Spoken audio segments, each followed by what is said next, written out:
Tantor Audio, a division of Recorded Books, presents Fear on the Fens by Joy Ellis, narrated by Henrietta Mear. Chapter 1. It had been unusually quiet in Greenborough CID.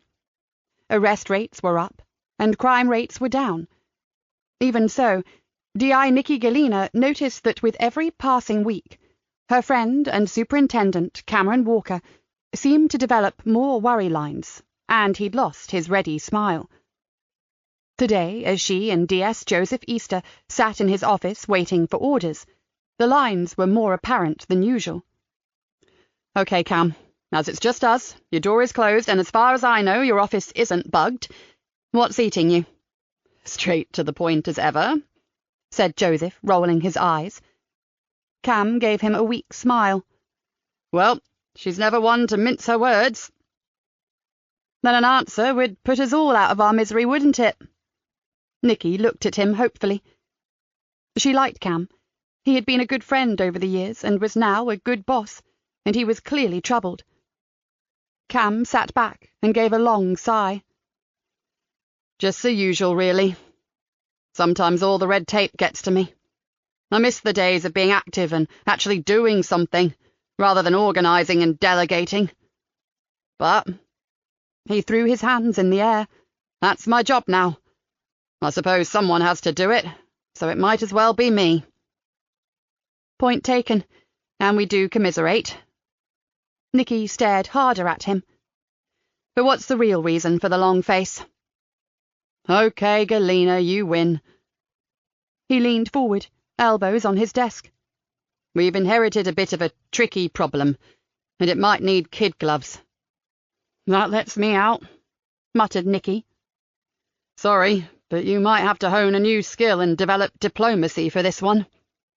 Cam pulled a face, clearly not expecting too much by the way of success in that quarter. "Do either of you recall the name Hopwood Bird?" Nikki and Joseph both nodded, although Nikki was struggling to recall the context. "British scientist, said to have worked with the CIA on some secret project," said Joseph. "Ah, and got himself killed, right?" Nikki suddenly recalled the headlines from the time. "Yes, he got topped in a psychiatric hospital." Cam nodded. "Julian Hopwood Bird was seconded to the CIA in the early 1990s to work on a classified project. When he returned home to London, it became instantly apparent that he was not the man he was when he left England." Cam's expression darkened. Colleagues and friends expressed fears for his sanity, but evidently not enough was done, because in 1998 he murdered a man who worked for him. Following an assessment, he was taken under section to a psychiatric unit. After being convicted of murder, he was moved to a larger permanent secure facility in Surrey, where, as Nikki said, he was murdered by another patient. "He had no connection with this neck of the woods, though, did he?" asked Joseph. "No," said Cam. "He lived in Highgate Village in London, an ice-old house in a quiet, leafy road." "So, interesting as this is, what has it got to do with us, Cam?" asked Nikki, with a hint of apprehension. "Quite a lot." He took a fat folder from his desk and pushed it towards them. "Bit of light reading for you, although maybe not so light. It gave me a mammoth headache, I can tell you." He let out a long sigh. "Not long ago, the CIA uploaded millions of declassified documents to its site. Some of them reveal the kind of thing that Julian Hopwood Bird was involved in. If I tell you that millions of dollars was spent on this program, and that it ran from the mid-70s and went under at least 6 different code names, it will give you an inkling of the scale of it.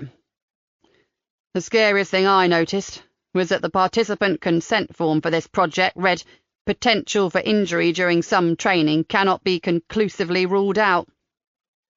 As it was not an actual physical military exercise, that bothered me. Anyway, I'll leave that for you to digest and tell you about our involvement."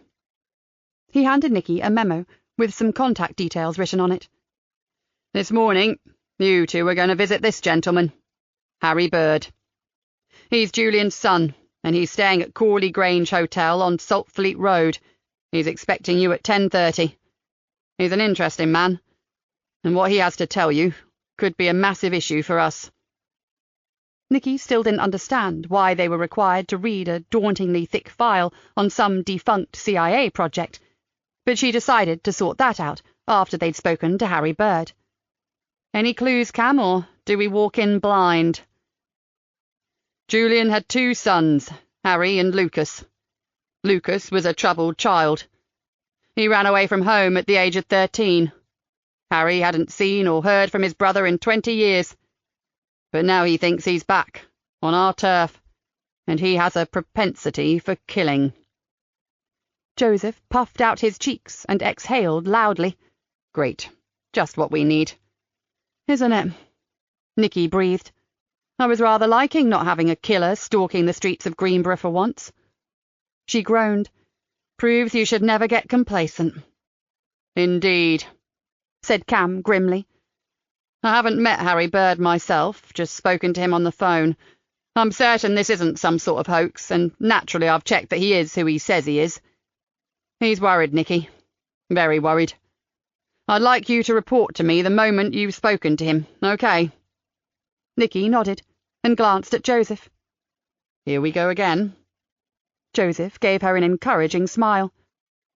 "Back on the roller coaster." That smile lifted her spirits. She couldn't deny the tiny flutter of excitement. After all, that's what they were there for, the roller coaster. She gathered up the file. "Right. Crawley Grange, here we come." Shelley House Arboretum was a little gem of a place. Maybe Arboretum was a little ostentatious, but it was a beautiful wooded oasis in the flatlands of the Fens.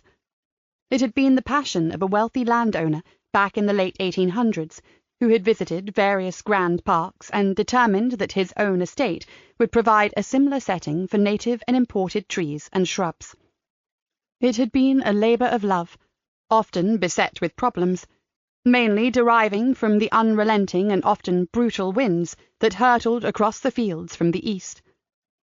But he persevered, and, thanks to careful planting, the selection of varieties that had a chance of surviving, as well as the placing of windbreaks and protected areas, he succeeded in producing a relatively small but beautiful park, with a collection of magnificent specimens. Sean Cotton had never worked anywhere else. He had arrived as a skinny teenager, looking for a way to earn a bit of cash so he could take his girl out, and he had never left. Sean was now edging towards 35, still skinny, but strong as an ox. He had weathered, tanned skin, and strong, calloused hands that could wield an axe as well as they could handle a tiny sapling, without breaking a single delicate bud. His girl was now his wife of some 14 years, and he lived with her in a tied cottage in the grounds of Shelley House. Sean was the head gardener, and a recognised and respected arboriculturist. He'd turned up all those years ago, believing, like most lads, that trees were there to be climbed and not much else. Having been put to work, he found, to his surprise, that he'd fallen in love with them. The Morton family, who owned Shelley House, saw it in him. As Joel, their long-serving gardener, was approaching retirement age, they invested a considerable amount of money in Sean's horticultural education. Luckily, Joel had taken to the boy from the word go, and as a parting gesture to the Mortons, he bequeathed everything he knew to his eager young apprentice. This morning, Sean was heading out to one of his favourite areas of the garden, a spot that he called Sean's Pinetum, a section dedicated entirely to conifers. This summer they were opening the gardens to the public, and he was both happy and worried in equal measure. It was something of an achievement, and he would be pleased to welcome truly interested people come to see and enjoy the results of years of hard work. But he dreaded the prospect of having to host bored kids with penknives in their pockets, vandals or litter louts. As he walked, the sun streamed through a lattice-work of leaves, and Sean smiled to himself. His lot really was a happy one. All in all, they had had very little trouble here over the years. Once, some idiot joyriders in a stolen 4x4 had rammed the front gates, crashing through and then spinning off the drive and gouging up the lawn before being brought to a halt against the trunk of an ancient horse-chestnut tree. Sean recalled tending its wounds like a mother bathing a child's grazed knee, gently cutting away the damaged bark, talking to it as he worked. Sometimes the human race was beyond contempt, and he felt a sneaking pleasure that the tree stood firm, while the vehicle was a write-off. The only other trouble had occurred last week. His face lost its smile. A group of young people had climbed the estate wall and made their way to a small, sheltered glade. From the number of cans of lager and stray items of clothing that he found the next day, the idea had clearly been to get rat-assed and shag each other silly in the moonlight. Worse, some half-wit had decided that the night was chillier on his naked arse than he liked, and had lit a fire. At the back of the glade was an arched arbour with bench seats, where you could sit and look out into the clearing and enjoy the peace. It wasn't the best spot to pick for a bonfire. Sean supposed that half a gallon of XXX might have impaired their thinking somewhat. The result, on tinder-dry grass after a baking hot day, was a conflagration that probably warmed a lot more than the half-wit's arse. It was just lucky that Sean was a light sleeper, and that the local fire station was in the next village, only a couple of miles down the road.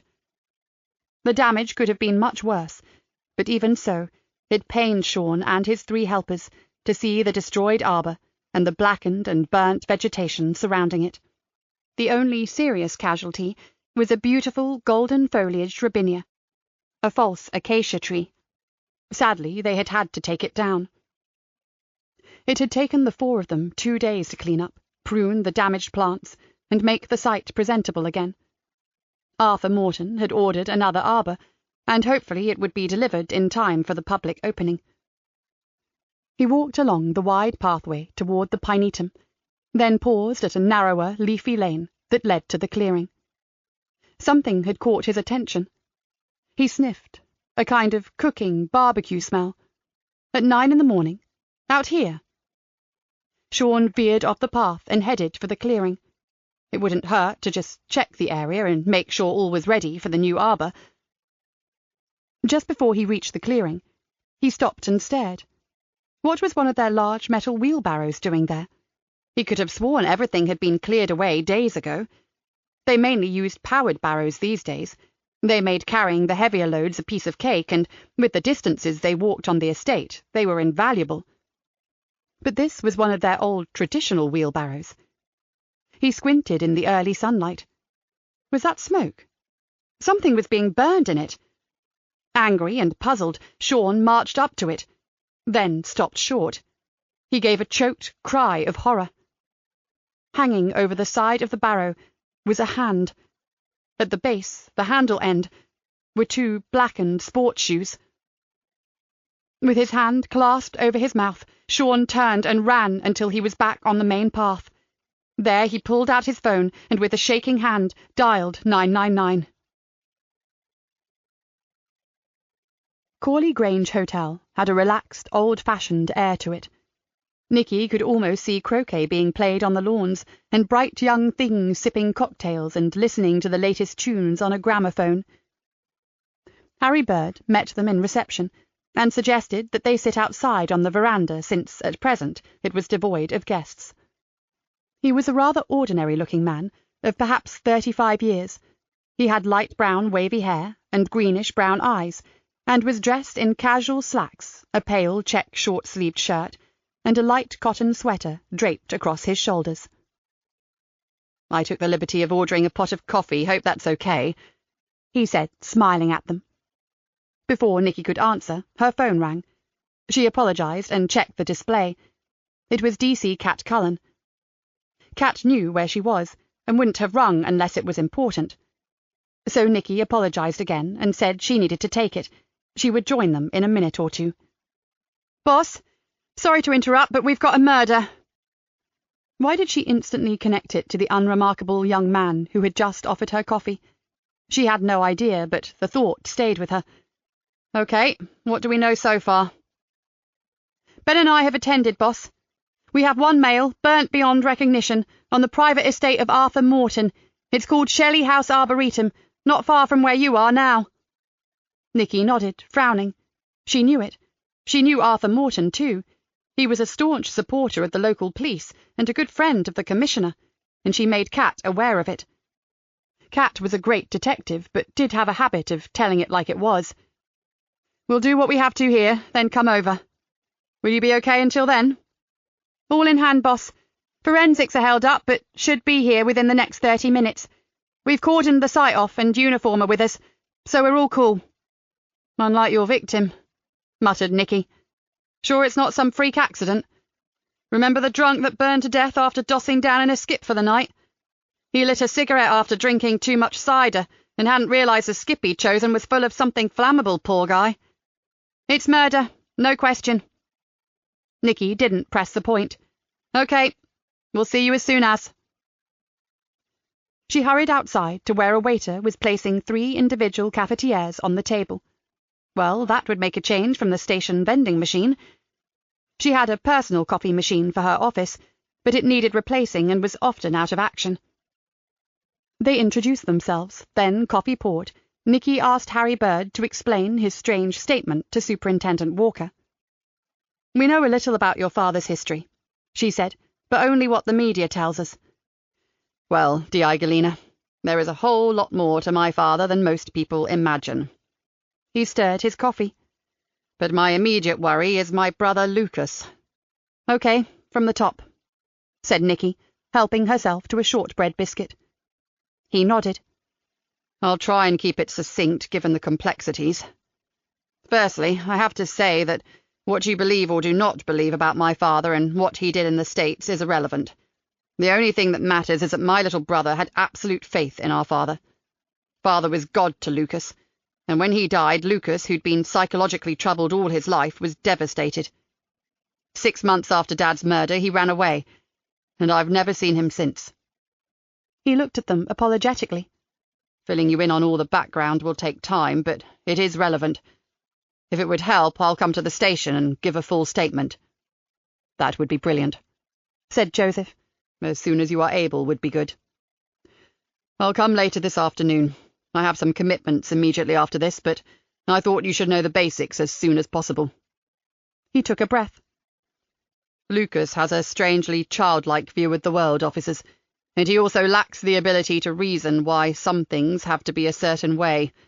He cannot comprehend grey areas or personal points of view or opinions. Lucas sees everything in black and white, and only his perception is the correct one as far as he's concerned. Frankly, I cannot see that having changed as he's grown up." He sipped his coffee, then quietly said, "I suspect he was instrumental in my father's killing of our gardener." Nikki let out a low whistle. "Why do you think that, Harry?" "Dad was not the same after his work abroad finished. There was something terribly wrong with his mental health. I'll explain what I believe when I come to the station. Suffice it to say that I think his rage, which culminated in his killing Bruce, our gardener, was ignited by Lucas telling a lie about Bruce." "Something pretty serious, I assume?" asked Joseph. "Lucas told Father that Bruce had abused him." Harry stared down at the table. "I would swear that wasn't true. Bruce was a gentleman, kind, and he'd been a good friend to both of us boys. I didn't believe him then, and I still don't." Harry almost gritted his teeth, as if he hated saying this, but knew it had to be said. "You believe that Lucas told him that dreadful lie, knowing what might happen?" asked Nikki. "I believe he deliberately did it, knowing what would happen," Harry replied flatly. "I saw his face when he heard what Dad had done. He was triumphant. He would have punched the air if others hadn't been there." He looked Nikki directly in the eyes. "I swear he orchestrated Bruce's death, only because he was too small and too young to carry it out himself.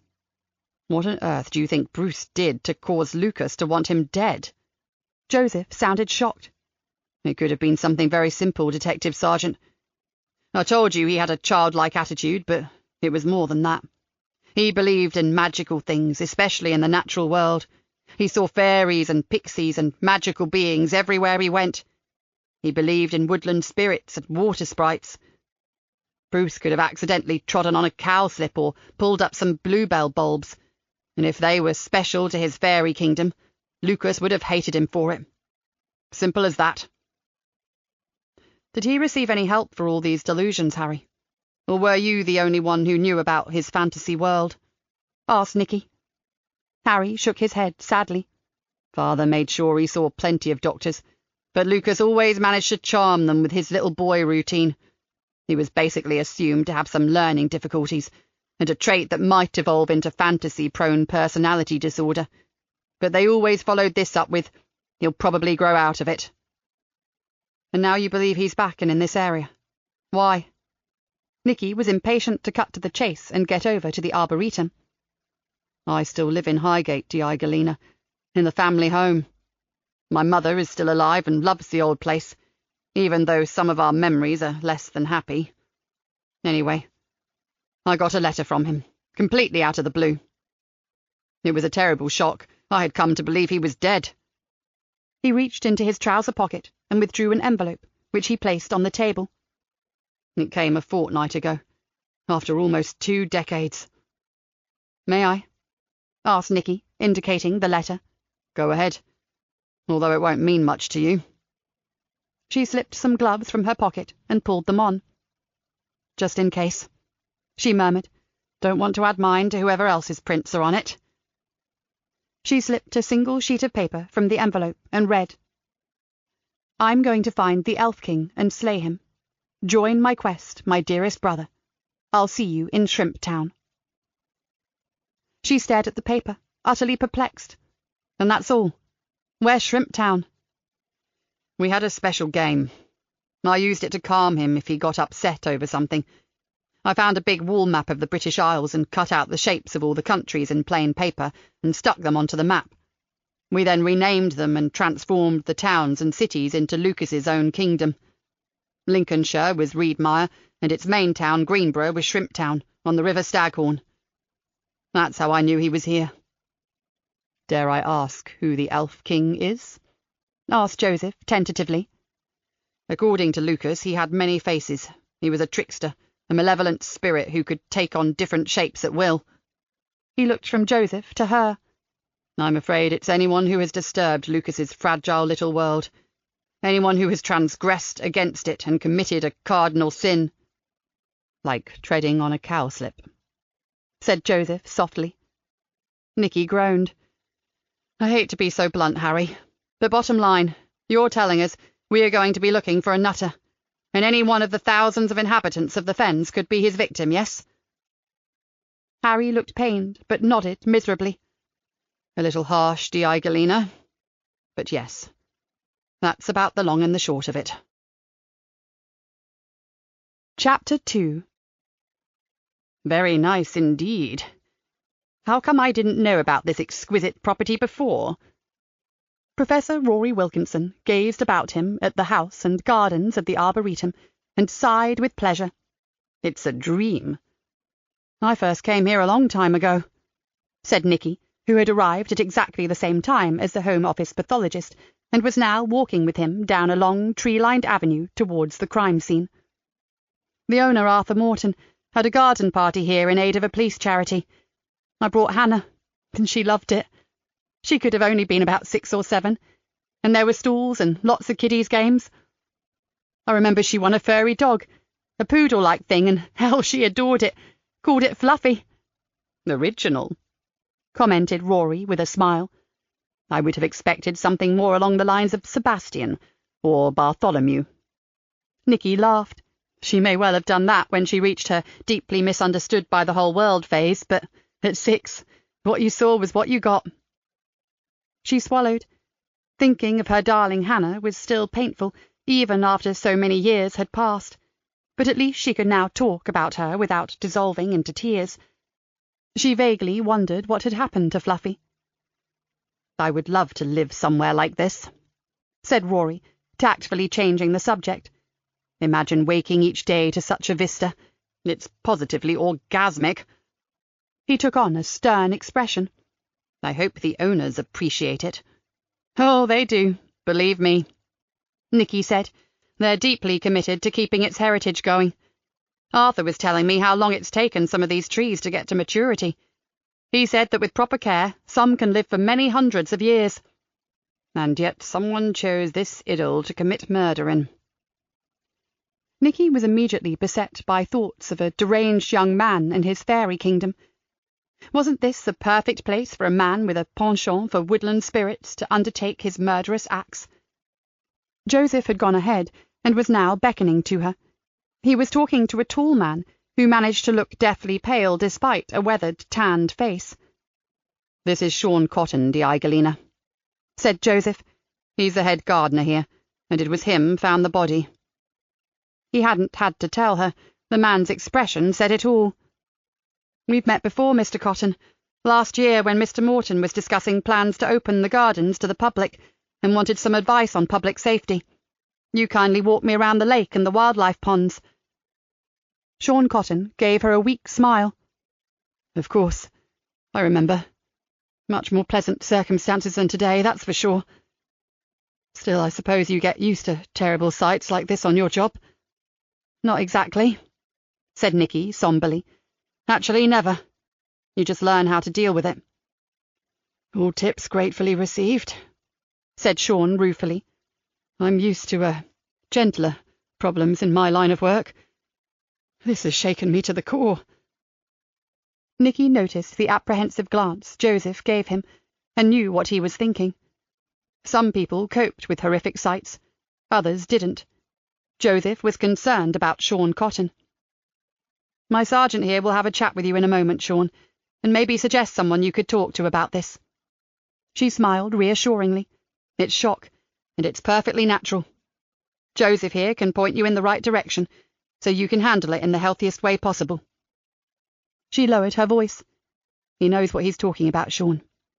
From experience." For the first time, Sean Cotton seemed to relax a little. "Sorry. I'm behaving like a total wuss. Look at me, 5'11" and shaking like a jelly. My wife would be ashamed of me." "I'm sure that's not the case at all," said Joseph, giving him an encouraging smile. "Now, are you up to telling us something about what happened this morning? No details of what you found, just a timeline of events is fine for now."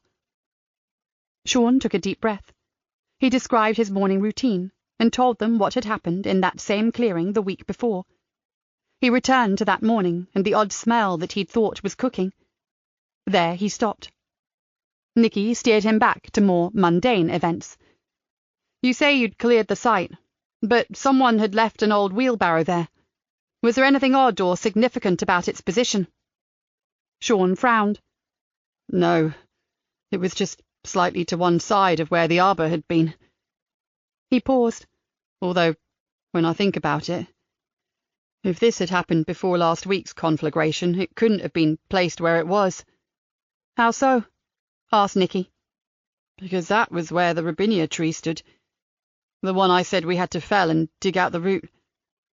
The barrow was placed squarely on the recently dug and returfed patch." Nikki threw a swift glance to Joseph. Harry Bird needed to tell them a whole lot more about his little brother. If treading on cowslips was a serious crime, what would be the penalty for burning a tree? "Forgive my ignorance, Sean, but was it a special kind of tree?" Sean looked more himself now he was back on the subject he loved. "Well, robinias are all very beautiful. They're not rare like some of the older specimens here, but this one, Robinia pseudocacia freesia, was a tree with lovely golden leaves that passed through citrus yellow to chartreuse green before turning to a buttery gold." He sighed. "It literally hurts to see something so beautiful mindlessly vandalized and have to be destroyed." Nikki considered his words. If a simple plantsman could feel like that, imagine how a zealot felt. She rubbed at her forehead. This was going to be a tricky one to explain without looking like a total prat. "And your motive for murder? He hurt my tree, my lord." From the moment Kat rang her, she had been certain that Harry Bird's prophecy was coming true. Now her fears were being confirmed. "Sean, I'm going to leave you with Joseph for a few moments. I need to talk to the pathologist. If you'd be so kind as to give him details of everyone who helped to clear up the glade after those idiots lit the fire, as well as anyone else who has regular access to these gardens. It would be a great help." She turned to go, then stopped. "Did you ever hear anything back about the kids that lit that fire?" "No, they weren't caught, Galena, and I guess it wasn't considered important enough to take any further. Mr. Morton was more concerned that we just try to repair what damage we could, ready for the public opening." She thanked him and went across to the blue and white police tape that cordoned off the barrow with its grisly contents. Nikki pulled on a protective suit. She limited herself to one look at the deceased and returned to where Rory was discussing camera angles with Ella Jarvis, his crime scene photographer. "Ah, Nikki, I see my grilled bacon breakfast was a poor choice," said Rory, pulling a face. "A crispy critter is never my favourite way to start a day." "Me neither. So, what's your first impression?" Rory pushed his glasses further up onto the bridge of his nose. Well, actually I can tell you quite a lot, even before we extricate him from that barrow. We have a young Caucasian male, probably in his late teens. It would appear from the large depressed fracture at the back of his skull that he was dead or at least mortally wounded prior to his woodland cremation. I can't yet say whether he was killed here or brought here to dispose of. Some tracks from the barrow might help there, although the ground is probably too dry. But not to worry, dear heart. In the fullness of time, I will reveal all." He gave her a cherubic smile, then pulled up his mask. "Sweet Ella and I have to go and do our duty, gruesome as it might be. As soon as I know more, I'll ring." Nikki thanked him. She saw Kat approaching, along with her partner, DC Ben Radley. "Anything to report?" "We've been down to the house, boss, but they were unaware of anything happening until the head gardener raised the alarm. The owner of this here posh drum is dead upset about it. He's a really nice bloke, for a toff." Nikki grinned. "Praise indeed, coming from Cat Cullen." "Well, he's not up his own arse like some we've dealt with. He's offered to open up his kitchen so everyone working here can get a drink. I mean, that's proper breeding, isn't it?" "And he's given us a list of all his staff," added Ben. "We wondered if there was a connection between anyone working here and the dead guy." "Excellent, well done," said Nikki. "Now, his uniform have the scene contained and the soccos are in full swing, I think we can all head back to base. I've got some interesting info for you that might well have a bearing on this case, and you both need bringing up to speed." "Mr. Morton said he'd like a word if you have a minute. He sounded like he knew you?" Kat looked at her inquiringly. "He seemed dead chuffed when we told him who our governor was." "We have met before, and yes, you're right. He is a nice man. Now you two get away. Joseph and I will tie up here and follow you back."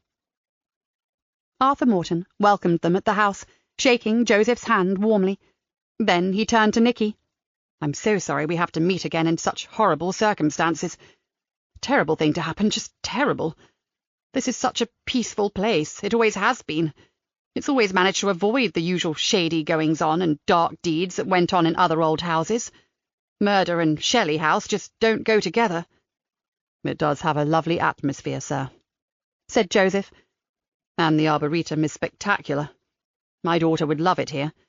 She studied ecology and works for the Woodland Trust. She'd do a dance of sheer joy if she saw some of these trees." "Then she's welcome to come any time she likes." Arthur Morton handed Joseph a card from a small carved box on the hall table. "Tell her to ring and let us know she's coming, and Sean can show her some of the finest specimens and give her a potted history of most of them. We'd love to see her." Joseph took the card and nodded. "That's very kind of you, sir. Her name is Tamsin Farrow, and I'm certain she'll be ringing you." Arthur Morton turned to Nikki. "I know you're very busy, Galena, but I just wanted to assure you that if there's anything we can do to help, please just ask. My family and I are all here at present, so do make use of us. My 2 daughters have volunteered for 24-hour kitchen duty, so your officers will have drinks available round the clock, and there's a toilet in the stable block they can use. We feel awful that such a dreadful thing has happened in our grounds, and we want to do all we can to help." "I wish everyone was as accommodating as you, sir," said Nikki with feeling, "and we do appreciate it. We'll try not to cause too much disruption. Sadly, a crime scene requires a lot of manpower. It's unavoidable." "Do what you have to, no problem. We can renovate later. That's the wonderful thing about nature. It will regenerate. unlike human beings. As they drove back to the station, Joseph commented that for someone to offer so much assistance at a moment's notice was quite something. Men like Arthur Morton are a very rare breed. He's very compassionate, isn't he? And they are clearly a very close family. That's part of it, Joseph. He's always been a pretty fair sort of guy, but he wasn't always as altruistic as he is now. He lost his eldest son in a car crash. An off-duty police officer saw it happen and desperately tried to help. When he realised the lad was dying, he crawled into the wrecked vehicle and stayed with him, so that he wouldn't be alone. Arthur was so moved by the man's courage and compassion that his whole outlook on life changed completely. I see. So that's why he supports our charities so much. Even so, he's really going the extra mile. It means a good deal to the troops on the ground. I liked him a lot. Nikki did too, possibly even more because, like him, she had lost a precious child. I'm going to ask Cam to move heaven and earth to keep the details of this murder out of the media for as long as he can. It's got nothing to do with Arthur wanting to open the gardens to the public this year. It's more about invasion of privacy and wanting to try to preserve the integrity of the Arboretum. You felt it too, said Joseph, as he carefully negotiated a sharp bend in the road. Even though the place was filling up with police and forensics vehicles, you could still feel its quietude. They drove on, Nikki contemplating the effect one man's actions can have on an entire community. Joseph interrupted these, for her, rather philosophical thoughts. If it's okay with you, I'd like to get a peek at that folder on Julian Hopwood Bird before his son Harry arrives to give his statement. Absolutely, she agreed, dragging herself back to the here and now. And I suggest that you and I be the ones to take it. As I'm fairly certain little brother is responsible for the wheelbarrow pyre, I suspect it will be a long session. I was hoping you'd say that. Joseph glanced across at her. I've got a good idea what our mad scientist and his CIA friends were involved in. Never heard of Stargate? Stargate SG-1? That military space travel TV program? No, the real thing. Joseph said quietly. Stargate. Code name for a clandestine US program that ran for, I don't know, maybe over 2 decades. Not my forte, as you well know, Joseph. She gave him a patient smile. But you clearly do know about it, and you're itching to educate me. I'm not sure I want to try. It's sure to make you throw up your hands and start shrieking, don't want to know, what drivel, and the rest. Joseph Easter, I do not shriek, I'll have you know. He chuckled. You will when I tell you that Project Stargate was set up in direct response to secret intelligence that the Russians were having some seriously interesting results in training their operatives to spy using psychic abilities. No, what utter tosh! Exclaimed Nikki. Total cobblers! See, you're shrieking. But before you have a small meltdown, consider this. All through the 70s, 80s, and 90s, the CIA and the Department of Defense spent $20 million on it. 20 million. That's a lot of money now and was a hell of a lot back then. So quite a lot of people in high places felt it was worth investigating, didn't they? Nikki snorted, then thought about it. And you believe Julian H.B. was in on it? It fits Cam's description perfectly. I'd certainly take a punt that I'm right. Well, we'll know for sure when we read that dossier and get to talk to Harry Bird, won't we? And I, for one, can't wait. Joseph turned into the police station car park, flashed his warrant card at the barrier, and watched the gate open. Just keep an open mind, if you can. Naturally, Joseph, dear. You know me and how eager I am to embrace bloody stupid crank ideas about flaky hocus-pocus. Joseph closed the car door and locked it. Thought so. Chapter 3. With 20 minutes to go before Harry Bird's appointment time, Joseph closed the dossier and exhaled loudly. Bloody hell, it'll take a month to scratch the surface of all that. But you were right, Joseph. He was involved in Stargate. Although how anyone with a brain cell could take such a lunatic program seriously is beyond me. Nikki shook her head. Still, it has to be admitted that they had some pretty remarkable intelligence-gathering successes. Joseph stretched. I'm not saying I even vaguely understand a quarter of it all, or believe half of it. but one special project intelligence officer was awarded a Legion of Merit for providing info on 150 targets that were inaccessible using conventional sources. Like it or not, Nikki, some people do have abilities that the rest of us don't. The world might be full of charlatans, tricksters, magicians, and hoaxers, but just occasionally you come across a man or woman whose circuitry is wired up differently. Nikki still looked unconvinced. Joseph, who was far more open to such things than she was, said, "I'm going to ask a favour. Well, more like make a suggestion." "As long as I don't have to start believing this bunkum, ask away," she said, crossing her arms. "Can we bring Spooky in on this? I'm betting she knows as much about this stuff as you do Butterworth's police law." "Probably a very good idea. So long as you two heretics don't go all woo-woo and start ganging up on me, okay?" Spooky, real name Sarah Jukes, was their prize IT consultant.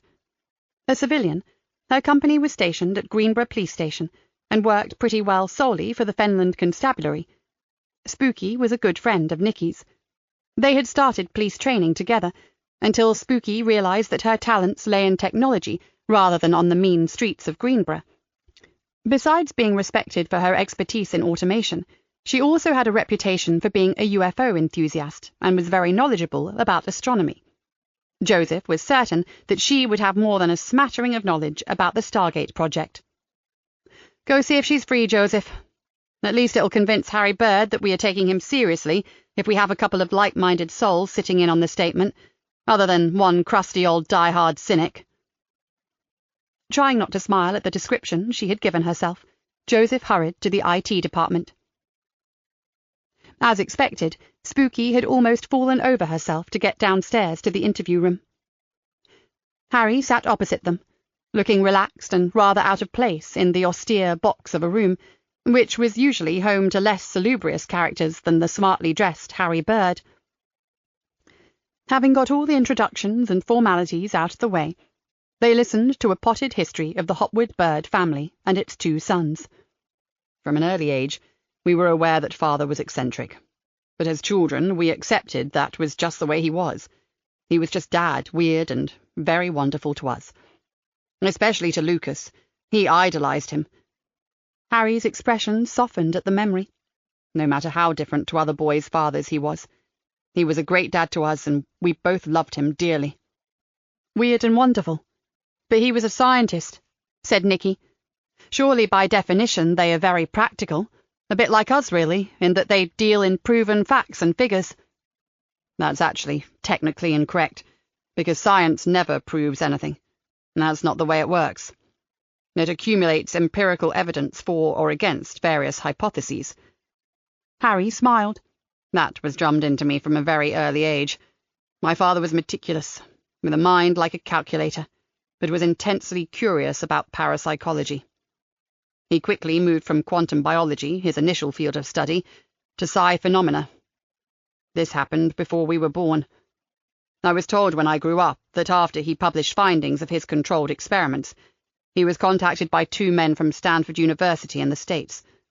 They asked him to join a CIA project that had been set up to close a gap between the US and Russia, who were purported to be using psychic spies." "Remote viewing," murmured Spooky. "Exactly." Harry nodded, appearing relieved that someone here knew what he was talking about. "My father entered the program as one of some 40 men and women with extraordinary abilities.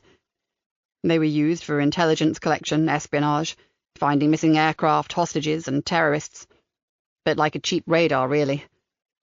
His face darkened, but some of them paid a heavy price. And my father paid the ultimate one. "Forgive me, Harry," said Nikki. "My colleagues here seem to understand what you're saying, but I haven't a clue what remote viewing means." Harry smiled patiently. "It's a case of seeing things, using your mind to travel. For example, one of the early exercises they were given was to describe what they saw at a particular location. They had to draw an image of it. Sometimes they were given clay to mould an impression of what they were seeing. One of my father's first representations of his target was remarkably accurate. He was given coordinates, travelled there in his mind, and drew a circular device with metal handles in the shape of a hoop at intervals around it. When he was shown an aerial view of the location, it turned out to be a children's playground, and the exact coordinate was a roundabout with metal handles in that same shape for the children to hold on to. And this was for real? Nikki sounded incredulous. Oh, yes. They had their successes, Di Galena, and a whole lot of failures, too. My brother and I were born in the US after Dad had been moved to a facility in Western Virginia. It was pretty, with parks and lakes and lovely trails to walk and play in. We were happy there, but young as we were, we knew our dad was changing. We never knew exactly what he went through with the experiments. He never spoke about them, although I know his curiosity would have made him volunteer for anything. And then in 1995, just before the project folded, he had a breakdown. We came back to England, and Dad got worse. He shrugged. That, as far as his history goes, is that. And as I said before, what you believe about him or his abilities is irrelevant. It's how it affected Lucas that is the real issue. You told us before that Lucas was a troubled child, prone to fantasy, said Joseph. Is it possible that it was caused by your father's unusual talents? Not as such. It was more that a part of him simply never grew up, Detective Sergeant. He retained his childish belief in his magical elvish kingdom, with its creatures that lived in the plants, flowers, trees, and rocks. But on other levels he functioned very well. He did fine at school, was never actually challenged academically, but he couldn't integrate with the other kids. It was like they were from different planets. So did he become insular? Asked Joseph. If he had no friends, no contemporaries to interact with, he must have struggled. Harry gave a bitter laugh. Not exactly. I mentioned that he saw everything in black and white, so because his contemporaries were not on the same wavelength as him, they weren't worth considering. I think he quite pitied some of them, but he certainly didn't need them. He had his own world, and as long as none of the other kids threatened it in any way, he was fine. And if they did threaten it? Asked Nikki, alert. He could become aggressive. He was excluded from one school for attacking another child. A child who threatened his little world. Yes, Di Galena. He saw the child stamping on an ant colony. According to Lucas, ants were soldiers in the service of the Fairy Queen. He knocked the boy to the ground and stamped on him. An eye for an eye, said Joseph, throwing Nikki a worried glance. Was the boy badly hurt? Nothing lasting. Bruises and scrapes mainly. But that was only because some other kids dragged Lucas off him. If they hadn't, I'm not sure how far he would have gone. He straightened up. What you should know, officers, is that despite what I've told you, I still love my brother. I want him caught for his own safety as much as to stop innocent people dying. He's not a child anymore. He's a grown man. But he doesn't see things as you and I see them. I'm fully convinced he has developed full-blown fantasy-prone personality disorder. You have to find him and stop him before someone gets killed. Joseph glanced across to Nikki. She nodded. We believe that might have already happened, Harry. Joseph saw Nikki watching Harry Bird carefully to see what his response would be. For a while he said nothing, apparently stunned, and then he slowly shook his head. A murder. Can you tell me why you think it's connected to my brother? The woodland location, for a start, said Nikki, and there are clear indications that there is an element of, how shall I put it, retribution. She stared at him. If I take you into our confidence, can I rely on your silence until a formal statement is issued? I'd like you to give us your honest opinion as to whether the perpetrator of this crime could be Lucas. Gravely, Harry Bird nodded. Yes, you can, Di Galena. I'll be honest with you. I really do need to know. Nikki gave him a brief account of what they knew and what they believed had been the motive for the killing. When she'd finished, he inhaled, his breath catching. I consider it very possible that this is my brother's doing. Can you tell me what kind of tree was damaged in the original fire? Nikki looked through her notebook and found the name. A robinia, with a whole lot of Latin after it. The head gardener said it was also called a false acacia, if that means anything. Harry nodded. I recognise the name. Lucas had his favourite trees, Each had its own deva, or nature spirit, that performed a specific function in helping the earth maintain its balance. I can imagine that if someone thoughtlessly damaged one of those, it could push him over the edge. And if the transgressor's body was burned as the tree was, then I'd say you need look no further than my brother. It was as they had thought. Joseph looked at Nikki. I think we should get ourselves back to the Arboretum and round up the staff who were working with Sean Cotton to clear the damage, don't you? It seems most likely that Lucas actually worked at Shelley House. He saw what happened and took his revenge. Joseph, will you gather up some uniforms and do that immediately? And ring me with an answer. There are a few more things I want to talk to Harry about. He stood up. Of course. I'll see you again soon, Harry. And we do appreciate what you're doing. It can't be easy for you. Harry gave him a tired smile. Oh, you have no idea, Sergeant. It's tearing me apart. Nikki and Spooky got Harry a cup of tea, and she continued asking him about his brother. She needed to get the fullest picture possible of this strange man and his fantasies. Would you be prepared to talk to our psychologist about your brother's condition? She asked. Laura Archer was going to be her first port of call as soon as she was out of this interview room. Yes, of course, although I'm not sure what I can tell her. It's a rather poorly named disorder and beyond my understanding, I'm afraid. Our psychologist will understand, believe me, if you can just describe what you know of Lucas and his private world. She leaned forward. I hate to ask this, Harry, but do you think this is the first time your brother might have killed someone? I have no way of knowing, Nikki Galena. Don't forget he was just a boy when he disappeared. He's been out of my life for so long now, I cannot imagine where he's been, or what he's been doing all these years. He looked thoroughly miserable. I wish I knew. Really, I do. But for some reason, maybe wishful thinking or a brother thing, I don't believe he has ever killed before. Harry, do you have a photograph of Lucas? I know it will be an old one, from when he was a lad, but if it's clear enough, Sarah here can use age progression software and produce a likely image from it. I certainly can, said Spooky. I'm afraid I'm going to disappoint you there, said Harry. There are no photos of our family. Nikki frowned. What? None at all? No school pictures, no holiday snaps? My father refused to have any of us photographed. He gave an exasperated shrug. As I said, he was an eccentric. He was adamant. No photographs, ever. He reached into his jacket pocket. Only once did I ever disobey him. He handed her a picture across the table. Nikki stared at it. One night back in Reston, not long before we were due to leave the States, there was a storm.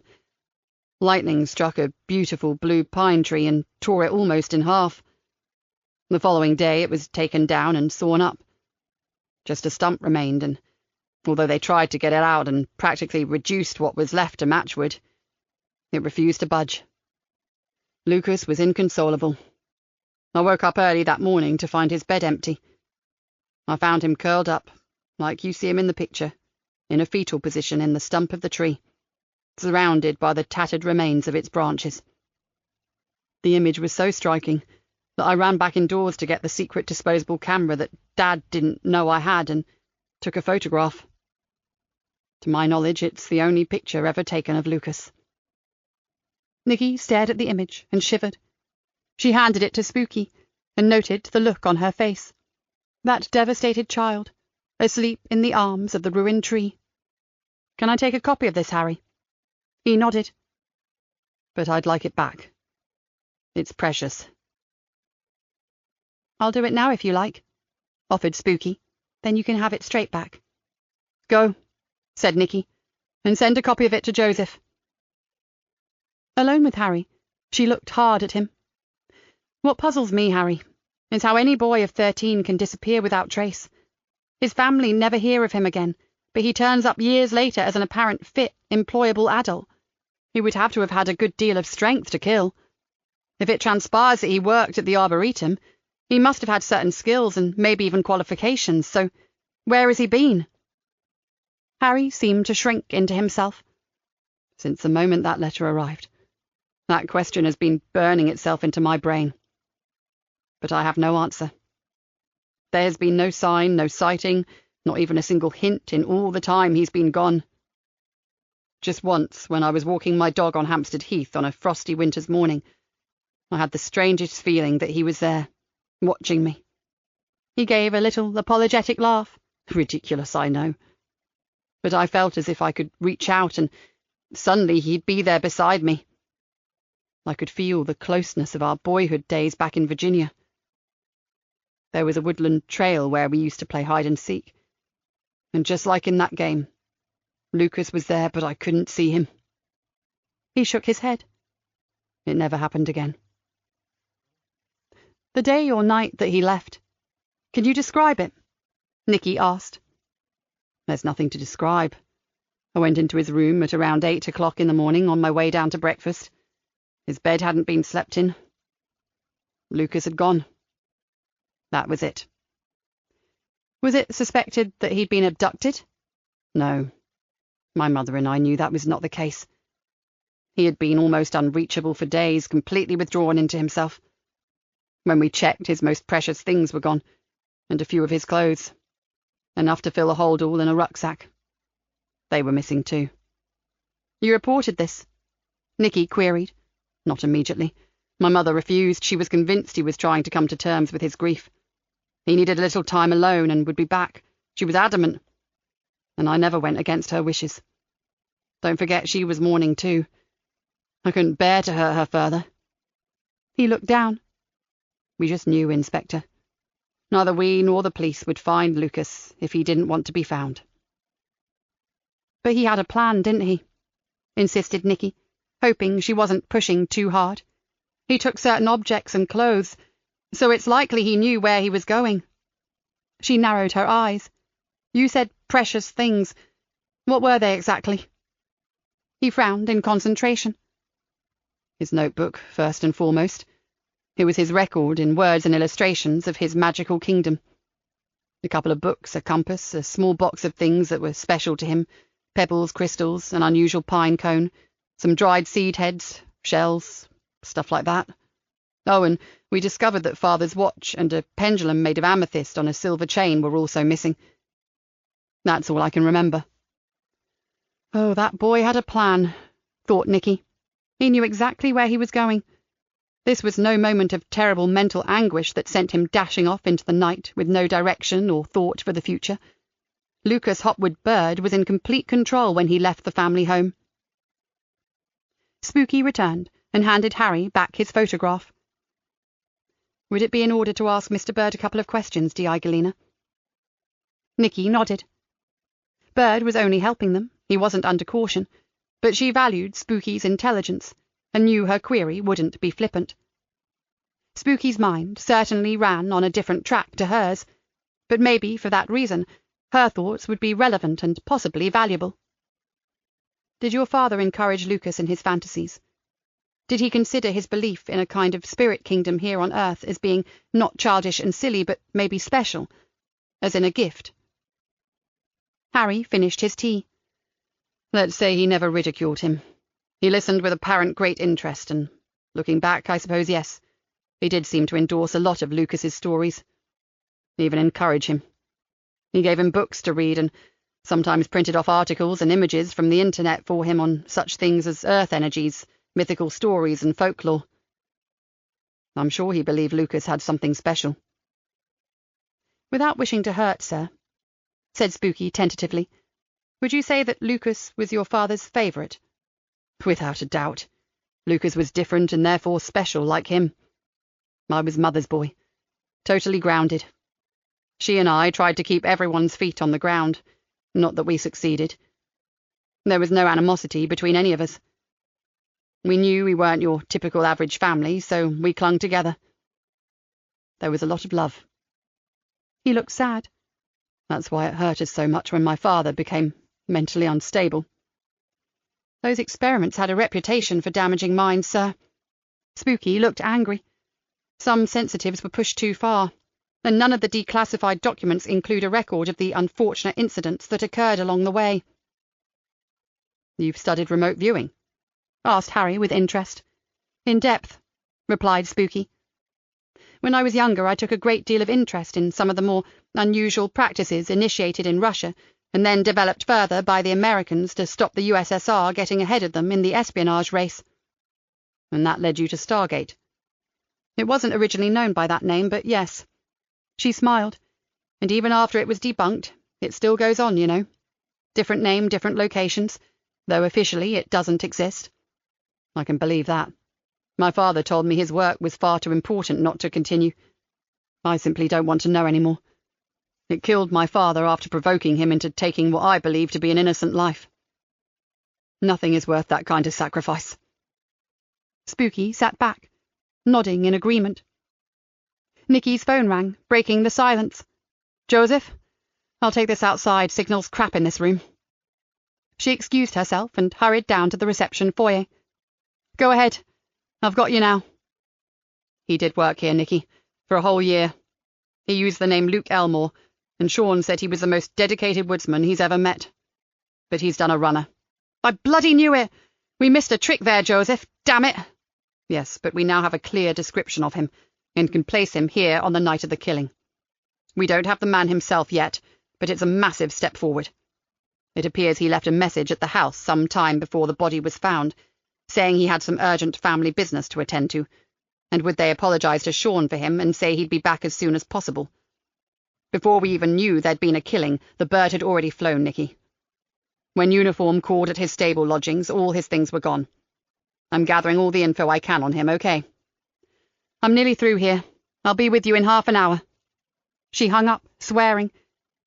She shouldn't have left it to others to find out who worked on that estate. She should have stayed there until everyone had been accounted for, by her. It wasn't that she didn't trust the others. She just felt that she'd let herself down by not personally checking all the staff before she left. When she returned, Harry and Spooky were talking about something called Area 51, of which she was dimly aware.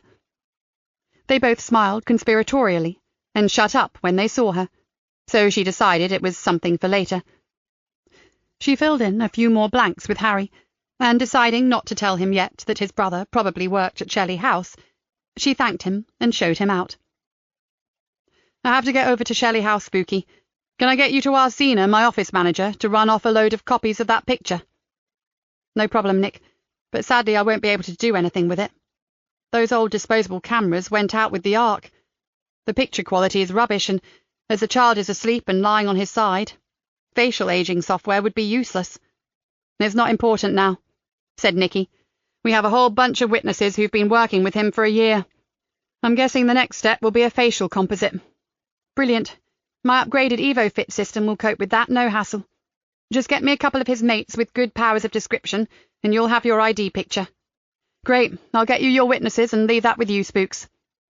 She turned to go, then stopped. "What's Area 51? Spooky grinned at her. A US Air Force top-secret military base in the Nevada desert.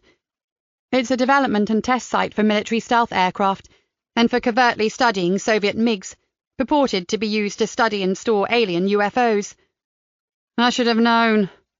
Nikki groaned, threw up her hands and hurried off down the corridor. Behind her she distinctly heard someone giggle.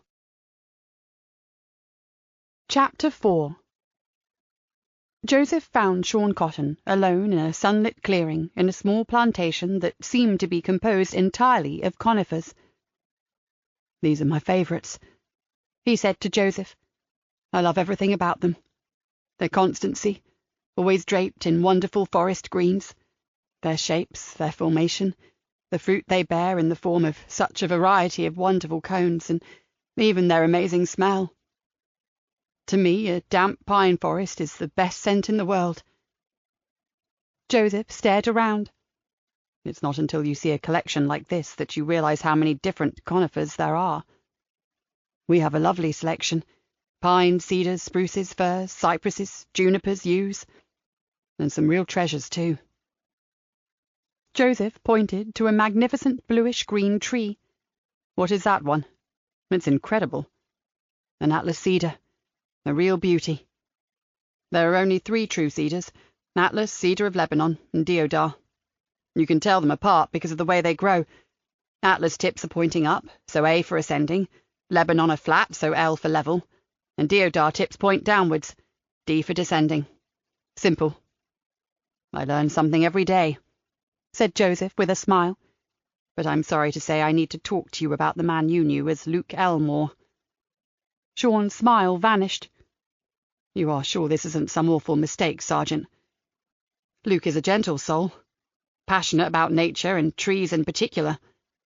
I've truly never met another man with such empathy with the natural world. I'm passionate about it myself, but mine is born from a more practical interest in cultivation, nurturing of plants and trees so as to produce the best. Luke cared for them in a different way.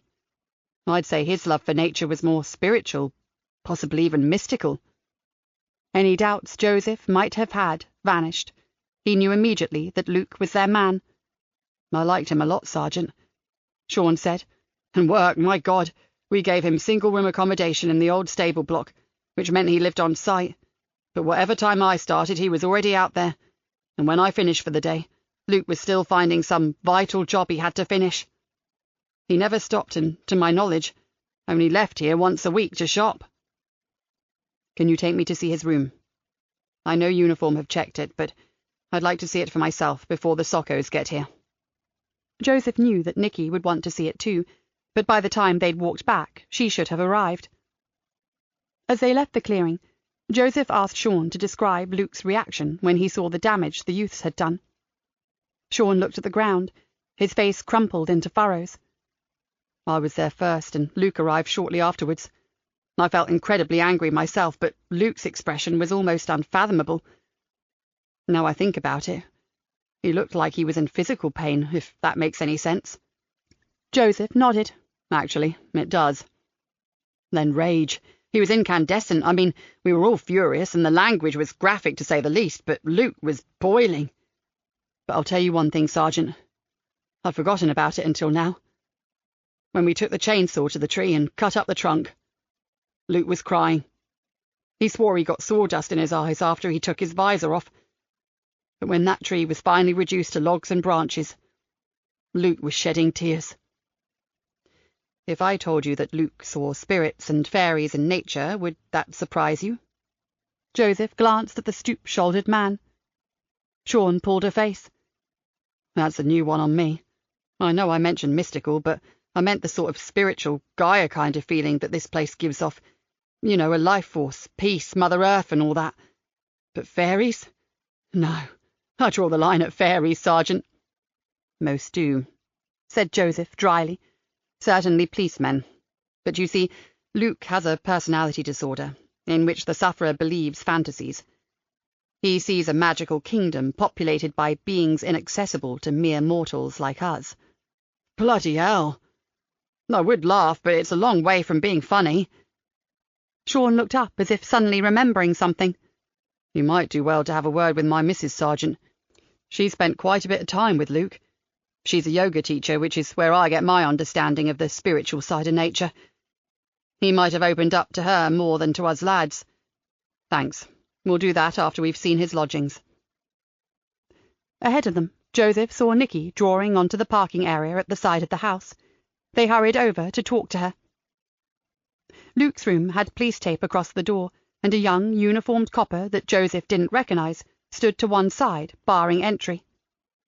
Knew he might be, but he recognised the senior investigating officer and immediately offered her a protective suit. She held up her hand. No, it's all right. We'll look from here. It's hardly an extensive des-res kind of apartment, is it? We'll leave it for forensics. And indeed, the whole of the big square room, once a stable, was visible from the doorway. There was a single bed with a wardrobe and a chest of drawers at one end. The central area had a sofa, a coffee table, and a bookshelf, and at the far end was a tiny kitchen area with a sink, fridge, and a small countertop microwave and oven. There's a tiny shower cubicle, basin, and toilet next door, said Sean. Mr. Morton was going to add a connecting door, but Luke said he didn't mind going outside to do his ablutions. The weather never worried him, and it is along a covered way, so he wasn't particularly inconvenienced. The place was clean and tidy, with no sign of ever having been lived in. Everything of his has gone? Asked Nikki. Every scrap. He didn't have much, and he was meticulously tidy. "I smell bleach," said Nikki gravely, sniffing the air. "I suggest it's not just a good tenant leaving the place tidy for the next person, but more a careful goodbye to fingerprints and DNA. Joseph agreed. "I don't think the Sockos will be picking up much from this place. Still, we have a description, and uniform are already tracking his car." "He could have gone a lot of miles since he rang the house," said Nikki morosely. "Or he could be just around the corner, holed up somewhere and waiting for the furor to die down." She turned to Sean. "Can you give us a really good description of him?" He looked a bit uncomfortable. "Well, to be honest, I don't really notice things about others." He brightened. "But my Mrs. Karen will. She's really into people, their faces as well as their characters. She's at home today. Why not have a word with her?" "Sean told me his wife used to talk to Luke quite a lot," added Joseph. "Then let's not waste time staring at a recently sanitized ex-stable and go see her." Nikki was already turning away from the room. "Did he have any Wi-Fi access here?" Joseph asked Sean. "Yes. He could pick it up from the house, although the signal is iffy out here. He used a laptop, and he had a mobile phone." "Do you have his number?" Joseph asked. "Sorry, no. Never needed it. As I said, he was always here. Mr. Morton will have it, though, from when he first took him on." Joseph made a mental note to ask him as soon as they'd spoken to Mrs. Cotton. "Maybe I should tell you that Karen doesn't know you suspect Luke of killing that boy," said Sean. "She knows about the death, obviously, and that Luke has disappeared, but I've not told her any more than that. Mind you, she's a canny lass. She'll probably have put 2 and 2 together by now." On their arrival at the cottage, Karen Cotton invited them in and offered drinks. While she prepared their coffee, Joseph looked around him at what was every inch an authentic country kitchen, leading into a beamed sitting room with an open fireplace and mullioned windows. Karen seemed rather out of place in a setting traditionally inhabited by a plump, rosy-cheeked countrywoman in a flowered apron. She was tall and slim, with very long, straight auburn hair tied back in a ponytail. Her hazel eyes seemed to change colour from green to gold. She was a very beautiful woman. Joseph recalled Sean, who was 35, saying that they were the same age. Karen looked to be in her 20s. Sean took them into the sitting room, and, after Karen handed round the mugs, told her what had apparently happened. "We need a clear description of him, Karen," said Nikki, "as well as a little bit of your time. We'd like you to work with our IT department to produce a composite likeness of Luke." "Of course, I'd be happy to help, but I have to say I'm really shocked that Luke could even consider killing anything. He has such respect for nature, it just doesn't seem possible." She bit her bottom lip. Although, maybe not. Joseph asked her what she meant. "I suppose if you are utterly passionate about something and someone destroys it, it will affect you far more than someone who doesn't have the same depth of feeling. And Luke was passionate, all right." Karen sat in an oversized armchair with her legs tucked underneath her. "We talked quite a lot, actually. I think he could open up to me, and while he respected Sean and the other men, he knew he was different to them." Sean looked surprised. "I didn't realise that. He always seemed very much one of the lads, even if he was more dedicated to his work here than the others were. I put that down to the fact that he had no family or wife or partner to go home to, so his work was all he had." "I taught him to meditate," said Karen. "He asked me if I would. He knew I taught yoga and rather hoped that I could help him relax." "He was stressed?" asked Nikki. "Not exactly stressed, more hyperactive, actually," said Karen.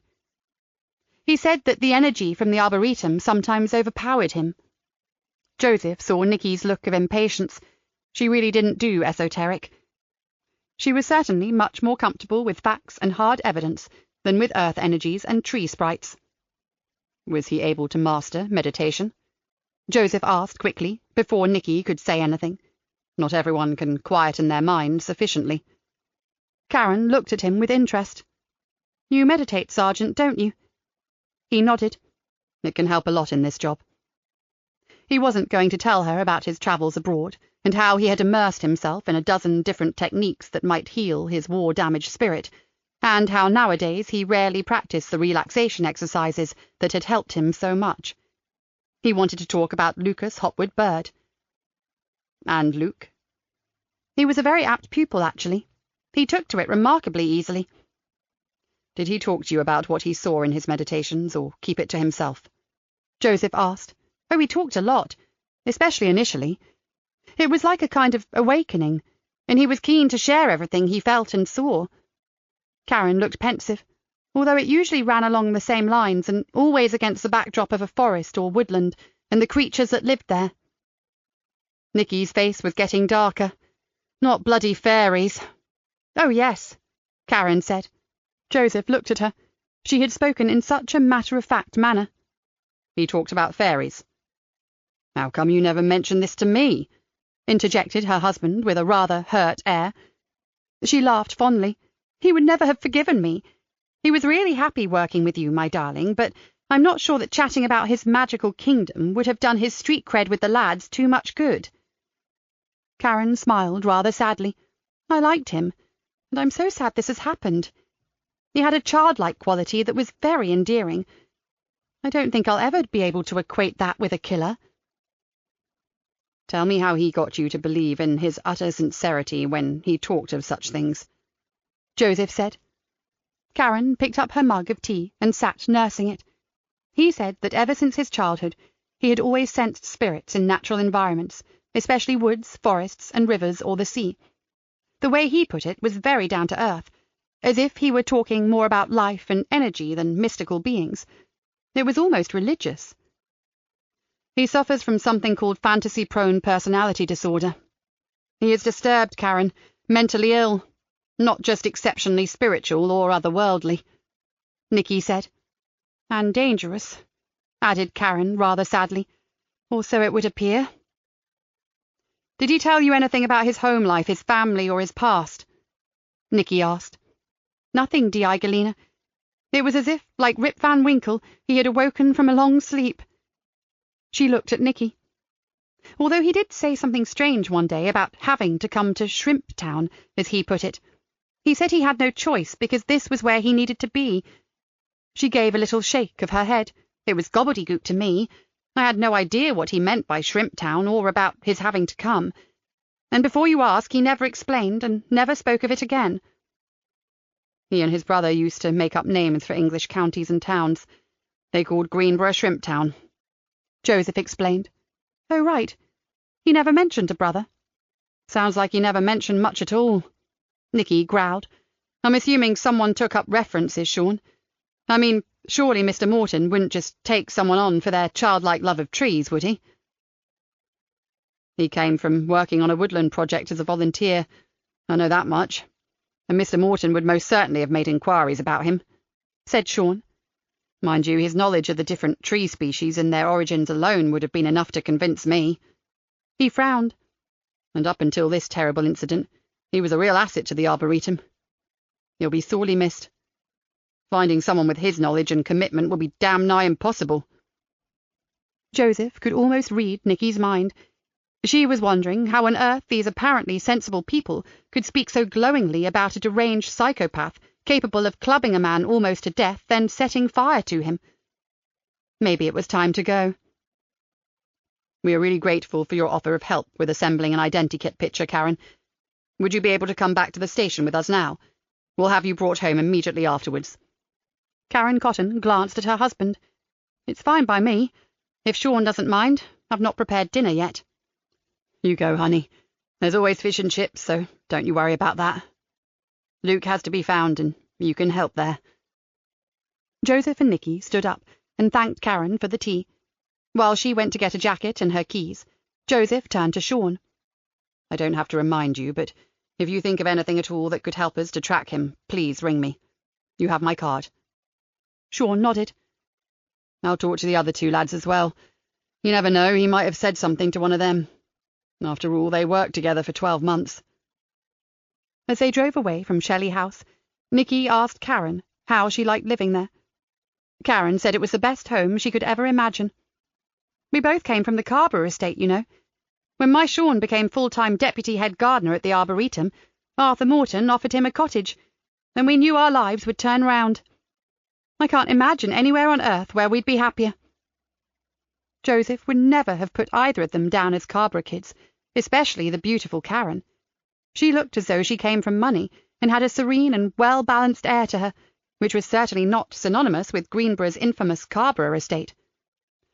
In any case, that comment served to lift Karen up in Nikki's estimation. Anyone who could survive the Cabra and continue to function was okay in Nikki's book. "It's not a big country estate like some in the Fens," continued Karen. "It's a family home, but it has this glorious garden that was born in another era, and thank God they value it. Ours is the only tied cottage. It was built decades back specifically for the Arboretum's head gardener. That living accommodation at the stable was cobbled together when one of the girls' ponies got sick, and Arthur Morton finished up spending night after night in a sleeping bag on the stable floor. That's the kind of family they are, Di Galena. They let Luke have it because he had nowhere else at the time, and he was really grateful for it." "I know it sounds a daft question," said Joseph, "but you told us about him feeling the energies and the spiritual side of nature. When he talked to you about actually seeing fairies and woodland sprites, what form did they take?" "Well, for a start, not the fluffy little gossamer-winged things you see in children's books. Some he described were rather frightening, more what I call goblins or elves or possibly trolls. Others did sound beautiful, but not in a Cicely Mary Barker flower fairy kind of way. More like an elvish spirit that resembled its host tree or the location it presided over. To be honest, Sergeant, I listened but didn't always take too much notice of some of his descriptions. He believed in them, I knew that, but I also knew they weren't real. It was like listening to a child talking about his imaginary friends." "And he never mentioned his family," said Nikki. "Never, and I did ask him once. He said all dead. No more than that, just all dead." Joseph wondered why Lucas would deny the father he adored. Why deny the family that had been so close? Why deny a brother who had loved him enough to devise a whole new kingdom for his troubled little brother? It didn't make sense to him. It struck him that there were going to be an awful lot more things that defied common sense in this case before it was over. "I hate to say this, Cam, but I'm going to struggle with this case." Nikki looked her old friend and superintendent in the eye. "CIA, psychic spies, and bloody fairies. It's like the X-Files meets Tinkerbell around here. Whatever happened to good old bumping someone off to get their money, or going after the wife's lover with a meat cleaver? I mean to say, fairies. Well, honestly." Cam fought back a laugh, then gave up. Oh dear. How about you try to look at him as a psychotic, a very dangerous young man, and try to leave aside the fact that he sees things you don't. And as for the father, well, he was recruited by the CIA for his extraordinary talents, and then he burned out. Keep it simple. Don't try to analyse what their damaged minds were thinking." "I just like straightforward, Cam, not all this hocus-pocus. It does my head in." Nikki rubbed hard at her eyes. "Joseph seems to sail through all this weird stuff because he understands it. I spend half the day trying to fathom out what people are getting at." Cam was still smiling. "You'll catch this guy quicker than anyone, and you know it. You're just annoyed because you don't do spooky stuff. You're out of your comfort zone with anything metaphysical. Just keep in mind that Lucas Bird, or whatever he calls himself, is capable of doing very nasty things to people. He has to be stopped. He's a loose cannon, a deadly one. Forget the fairy crap and look at him for what he is, an unstable killer." Nikki exhaled. "Well, that's told me." She smiled apologetically. "But you're right, Cam, of course. I just get so frustrated by flim-flam." "And don't we know it?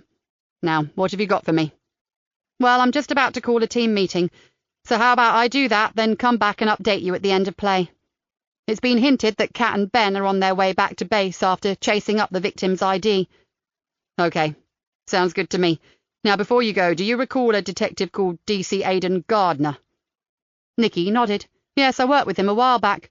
Nice bloke. Didn't he get injured in a drugs raid a couple of years ago?" "That's the one. He was badly injured in that incident. He was rammed by a getaway car, and it was touch and go for a while. Now, although he hoped to be fit to return to duty, it seems that's not going to happen. He's accepted a post as a civilian intelligence officer in Durham. The post won't become available for another 3 weeks, so I'm going to suggest that, as you've lost Dave, Aidan lends you a hand with this case before he gets shipped out. Are you okay with that? Absolutely, Cam. I liked him, and frankly, the quicker we get this sewn up, the happier I'll feel. So sure, the more the merrier. Great. In which case he'll be with you tomorrow. Oh, and Nikki, any time you want to sound off about any aspects of this case, the door is always open. Good. It might just save me from taking a swing at the next person who mentions clairvoyant secret agents or their fairy godmothers. On her way back to the CID room, Nikki saw Kat and Ben running up the stairs. Any luck? She called out. Yeah, we've ID'd him, boss, said Kat. Well, as best we can.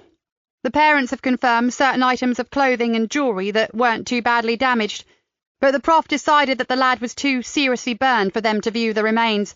We've arranged a DNA check for proof of identity. They went through to the main room, where the whole team was assembled. Gather round.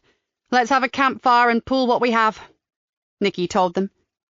She walked up to the whiteboard. Cam had given her good advice. She'd reduce all they had to the nitty-gritty and stick fast to the facts. With fresh determination, she picked up a marker pen. In the centre of the upper part of the board was the picture of the child curled up in the stump of his precious tree. It seemed appropriate. Lucas's deep and obsessive love for a tree had caused him to murder a young man, if the evidence was to be believed. She wrote his name by the photograph and tapped it. Lucas Hopwood Bird, age 33, suffers from a personality disorder. He is our prime suspect for the murder of... She looked across to Kat and Ben. Stuart Baker, boss, 19 years old, lived with his parents in Hartley Close, Greenborough. We found his name thanks to a mobile phone that Uniform spotted just outside the clearing. It appears it fell from his pocket as he was being transported to the site of the dead tree. Do we know if he was with the group that scaled the wall into the Arboretum the week before? Asked Nikki. Yes, boss. Ben looked at his pocketbook. The parents gave us the name of his closest friend, who admitted they were there. He told us it was Stuart who started the fire. OK, then we need to ascertain how Lucas found him, and how he went about luring him to a place where he could kill him. She frowned. Do we know where that was yet? So far there's nothing back from forensics regarding that, answered Joseph. Right. Now, at present, we have Karen Cotton, wife of Sean Cotton, head gardener at Shelley House, working with Spooky on a composite facial image. She's very observant, so we were hoping for something pretty true to life.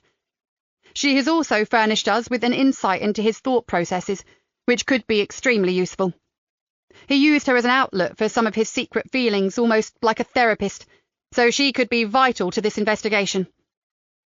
As she spoke, she wrote the different names on the board, along with their various links to the suspect.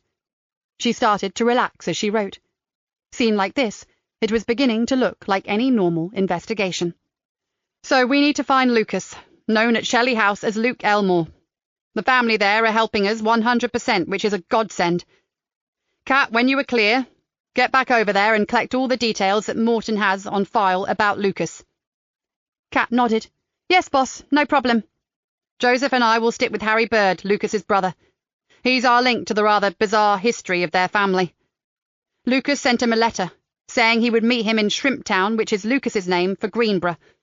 Hence, we have to keep a close eye on Harry, especially if his little brother contacts him again. Ben, I'd like you to do some digging as to how on earth a 13-year-old teenager who, by the way, looked less than that, could pack a rucksack and leave home and not be heard of for the next 20 years.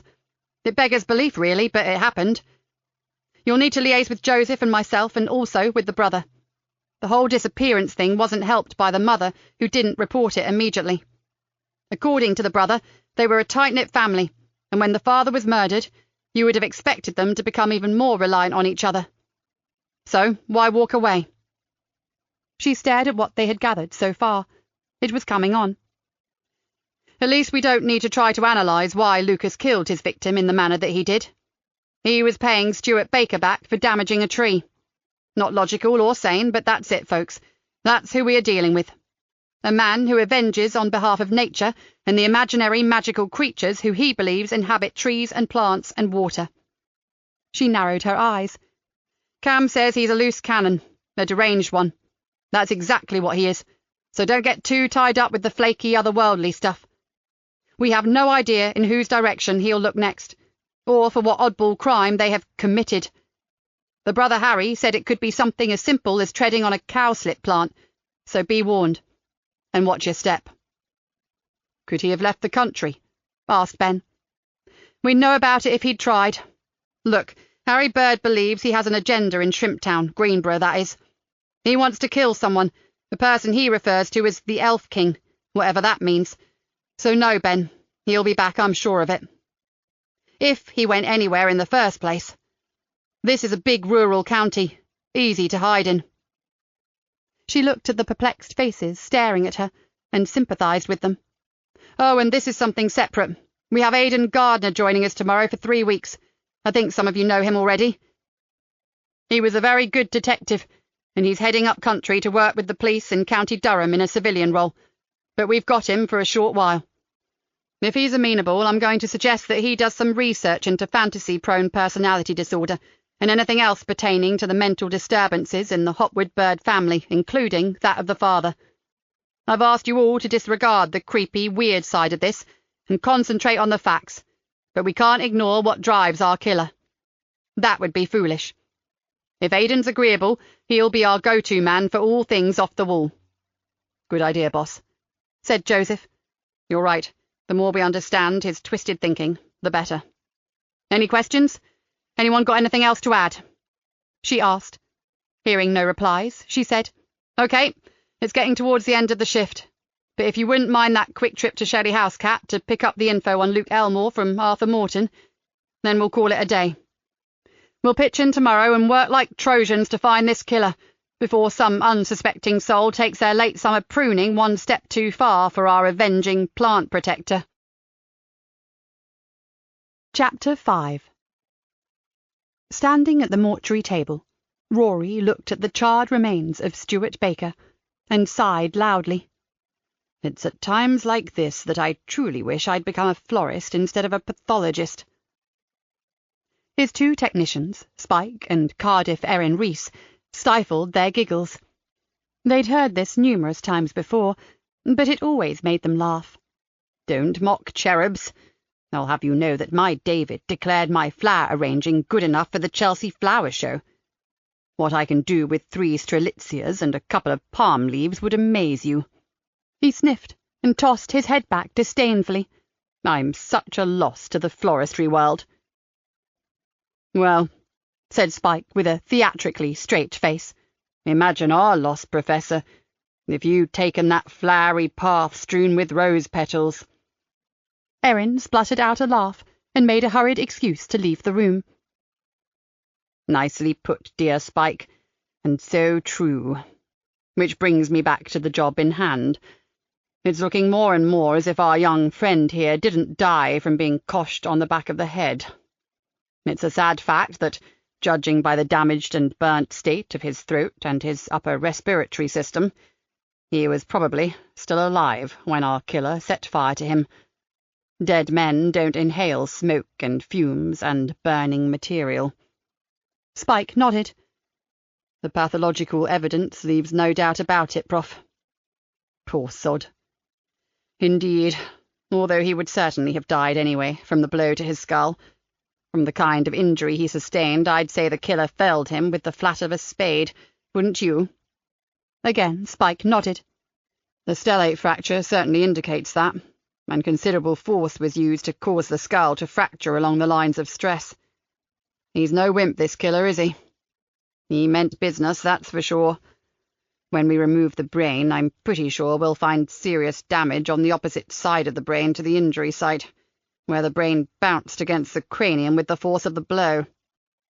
A contrecoup injury like you see in car crashes, where the head stops with the impact but the brain continues to move." Spike continued to stare at the body.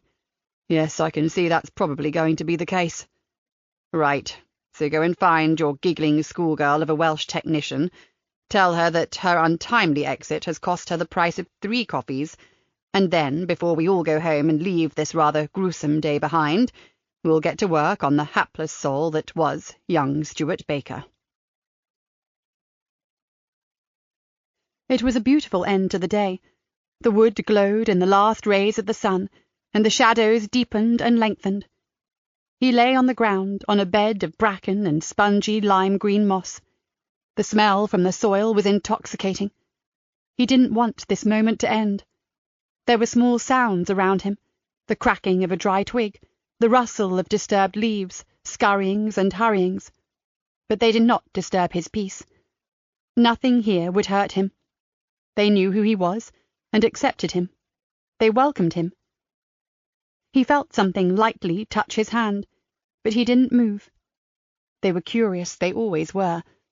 But if he opened his eyes, they would run from him, and he liked their company. The older spirits allowed themselves to be seen, just for a fleeting moment before disappearing, and he knew he was blessed to have these rare sights. They were hidden from most humans. He had seen the tall, slender, lithe form with the flowing golden hair, the essence of the robinia tree, many times, and was astounded by her elegant beauty. He had seen her twisted, burned, and writhing in agony when they had finally taken the tree from the soil that had nurtured it.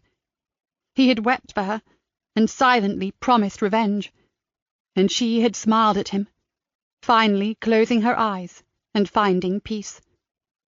He had always known he was important to them, but this confirmed his position as the only earthly warrior. He alone was willing and able to restore the balance. After a while, he sat up and opened his eyes. All around him the woods was still, with just a gentle evening breeze stirring the leaves, branches, and fronds of bracken. It was time to go back to his new abode. He smiled. He liked it a lot. It was much more suited to him than the stable, although even that had been perfectly acceptable. He liked to hear the soft snorting or whinnying of the Mortons' last 2 ponies. They were gentle creatures, and he would often go and lie in their stalls when the weather was rough and they were disturbed. He knew his presence and quiet voice calmed them. All in all, his stay there had been a good one. He appreciated the Morton family and liked them a lot. They loved the Arboretum, and they cared for it. That made them good souls in his eyes, and he would miss them. He stretched, and smiling, melted into the heart of the wood. By 10 o'clock that evening, Nikki and Joseph had finally eaten after working late. Now they were standing together, looking down the lane towards the river, the marsh, and Knott Cottage. "I'm wondering," said Joseph, looking at the familiar little cottage with its single chimney outlined against a darkening sky, "if the time has come to let it go." Joseph lived with Nikki in Cloud Cottage Farm, but still retained Knott Cottage, more as a cover than anything. He never stayed there now, just called in to keep it clean and tidy. That would bring problems of its own, though, wouldn't it? Nikki didn't answer for a while. Then, very sadly, she said, "I wish things were different." So did he. He sighed. "But they aren't, are they? And the repercussions, should we decide to take things in a different direction, could be, well..." The fact was, they simply didn't know. They didn't even really need to discuss it anymore. They had been over and over it. The fact was that unless they were prepared to jeopardize the team and stop working together, their relationship had to stay under cover. "We are together, Nikki. That's what counts. Let's allow fate to take its course. If Cam ever leaves or gets promoted, then we really will have to reconsider our options.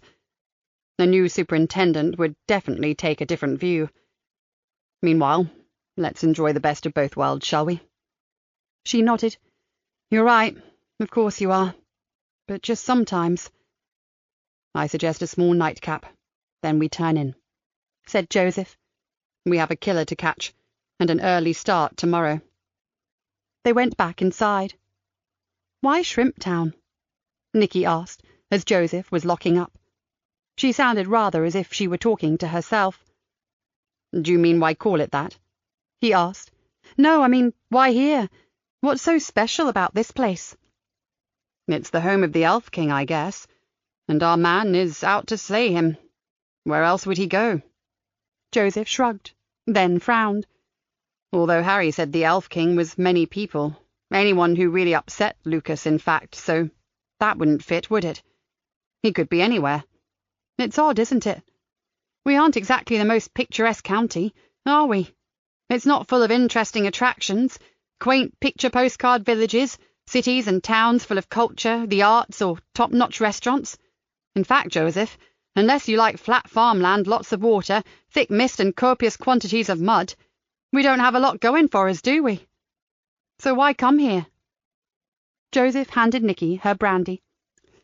Another thing we don't have much of, and which our tree-loving killer would have found a necessity, are dense woodlands and forests. I'm beginning to see what you mean. We need to know where that man has been for the last 2 decades. The mere fact that he survived at the age of 13 screams out that he went directly to someone, some adult who was either helping him or, well, holding him in some way. Nikki sipped her drink.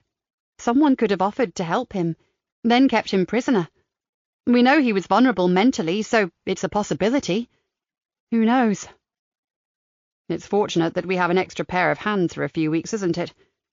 I get the feeling that Aidan's part in this inquiry is going to be pretty time-consuming, and maybe very important. They wandered into the lounge, where Joseph sank into an armchair.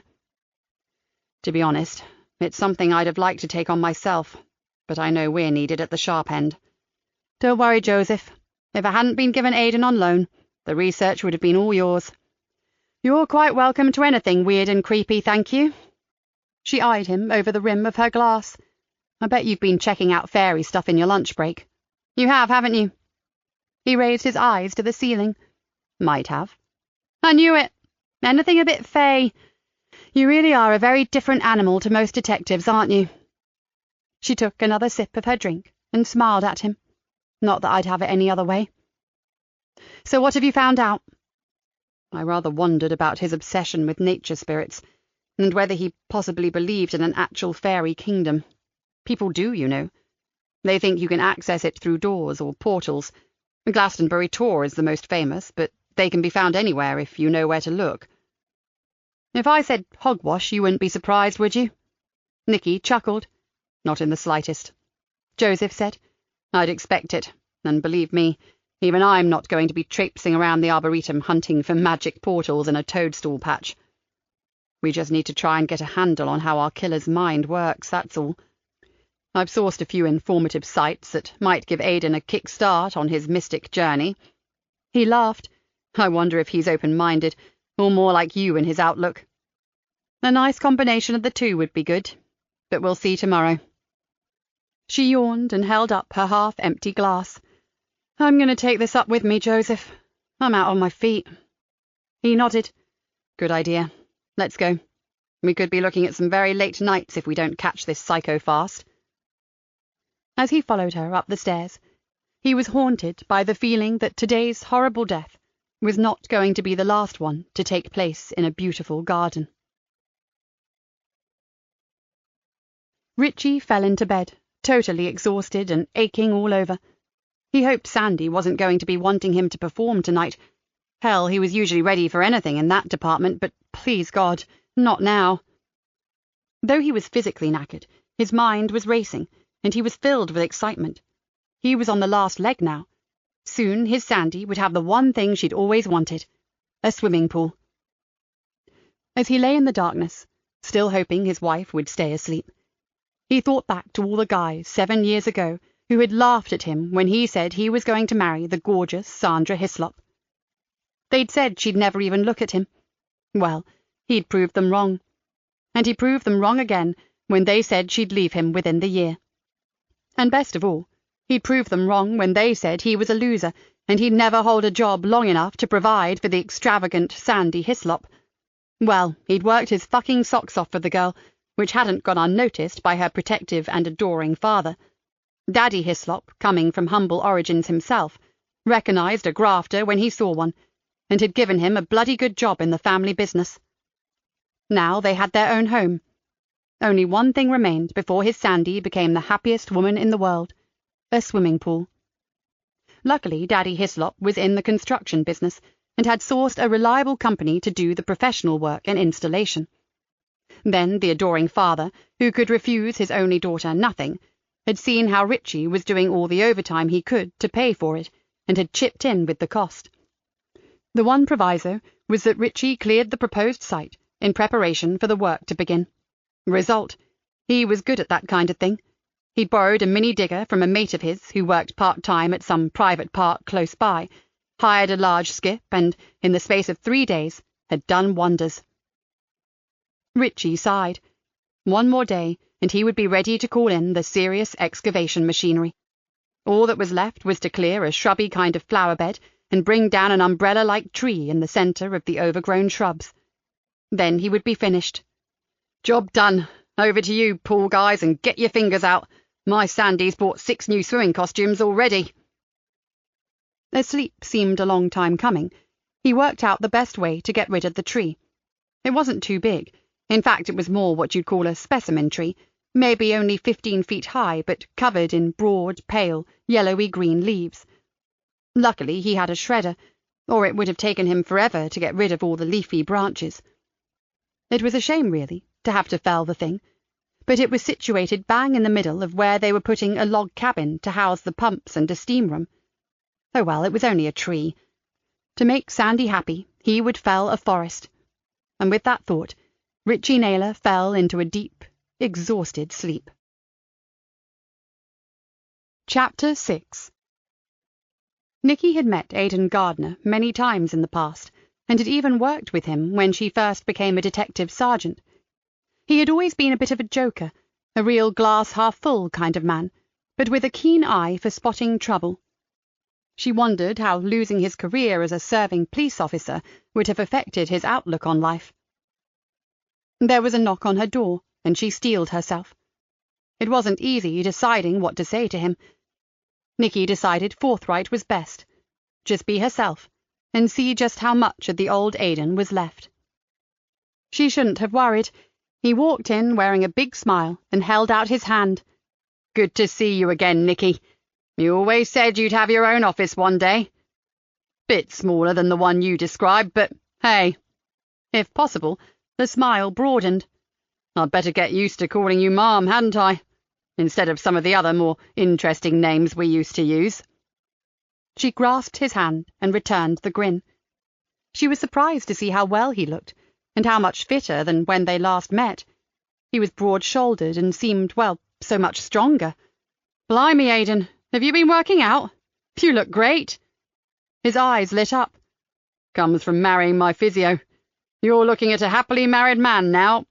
He gave a little bow. Nikki laughed. Aidan Gardner married. Well, that's a day I never thought would dawn. Never say no good can come out of bad. I met the girl of my dreams in hospital, and now I have free physio treatment day or night. How good is that?" Aidan was not exactly handsome, but he was attractive in a funny kind of way. It was his ready smile that made him instantly likable. He had short, dark hair, and close-set dark brown eyes in rather irregular features, and Nikki noticed a lot of lines that hadn't been there before. No matter how much he joked, she was sure he'd been to hell and back in the last few years. "So, Governor, what little treat have you got lined up for me in my temporary post here in Greenborough?" Nikki raised an eyebrow. "Nothing you could have expected, that's for sure." She stood up and went to the door. "I'm just getting my sergeant to join us. He understands more about this rather odd investigation than I ever will." "Intriguing. I'm all ears." She introduced Joseph. The 2 men shook hands and sat down opposite her. It didn't take long to give Aidan a brief outline of the case. Then she asked him if he'd take on the task of researching the Hopwood bird family, father and son, especially Lucas's quirky belief system, to give them a better understanding of what made the killer behave as he had. She tried to avoid the word fairy as much as possible, but because they seemed to be what drove Lucas to murder, it inevitably came up. For a while Aidan said nothing. Then he flashed her a grin. "Well, assuming this isn't a wind-up, bring it on. Oddly, about 3 years before my accident, I had a case that involved witchcraft. Believe me, the research on that was bloody scary, but fascinating too, I have to say. especially when you try to understand how intelligent and apparently normal people can get involved in that sort of mind-bending stuff. Yeah, I'll be happy to take it on." She threw Joseph a relieved smile. "Well, I'm going to let Oberon here tell you all he knows so far about his fairy kingdom, while I get on with some proper police work, like chasing up forensics. I know our Rory was snowed under yesterday, but he promised to do the Baker boys' post-mortem last night. We're quite sure it will hold no surprises, but seeing how our killer works in black and white gives us something concrete." She smiled at them both. "Nice to have you with us, Aidan. Hope we can keep you amused until you have to head up country. Now fly away and do some research, my little goblins." As they left, she heard Aidan mutter in a stage whisper, "Shows how much she knows. Everyone knows goblins can't fly." Joseph led Aidan out into the CID room and introduced him to the team. "I'm thinking that as you're going to be doing mainly research, you might like my office. It might be a little bigger than a shower cubicle, but at least you can close the door on this troop of chattering monkeys and concentrate. I'll take a workstation out here for a while." "No need, really," said Aidan. "I appreciate the offer, Sarge, but I'll be quite happy out here. I rather like the busy atmosphere. It makes me feel like I'm part of something again." His slightly wistful tone wasn't lost on Joseph. This man appeared to be the life and soul of the party, but he had a suspicion that it was a different story inside his head. Joseph had been badly injured himself in the past, but was lucky enough to regain his fitness and return to duty. Even that time of waiting, wandering, and recuperating had been difficult. What Aidan Gardner had been through must have been a nightmare. He had always had a reputation as an action-man detective, as well as a thinker. Now he wasn't even a proper copper, and that must be tough. "Okay, but if you change your mind, just say." Joseph looked towards an empty workstation, but before he handed it over, glanced at Cat Cullen. Up until now, they had left their retired colleague Dave Harris's desk free, but the time for sentiment was over. Cat nodded. "All yours, Aidan. Happy researching. Give me 5 to grab some info, and I'll show you what we have so far."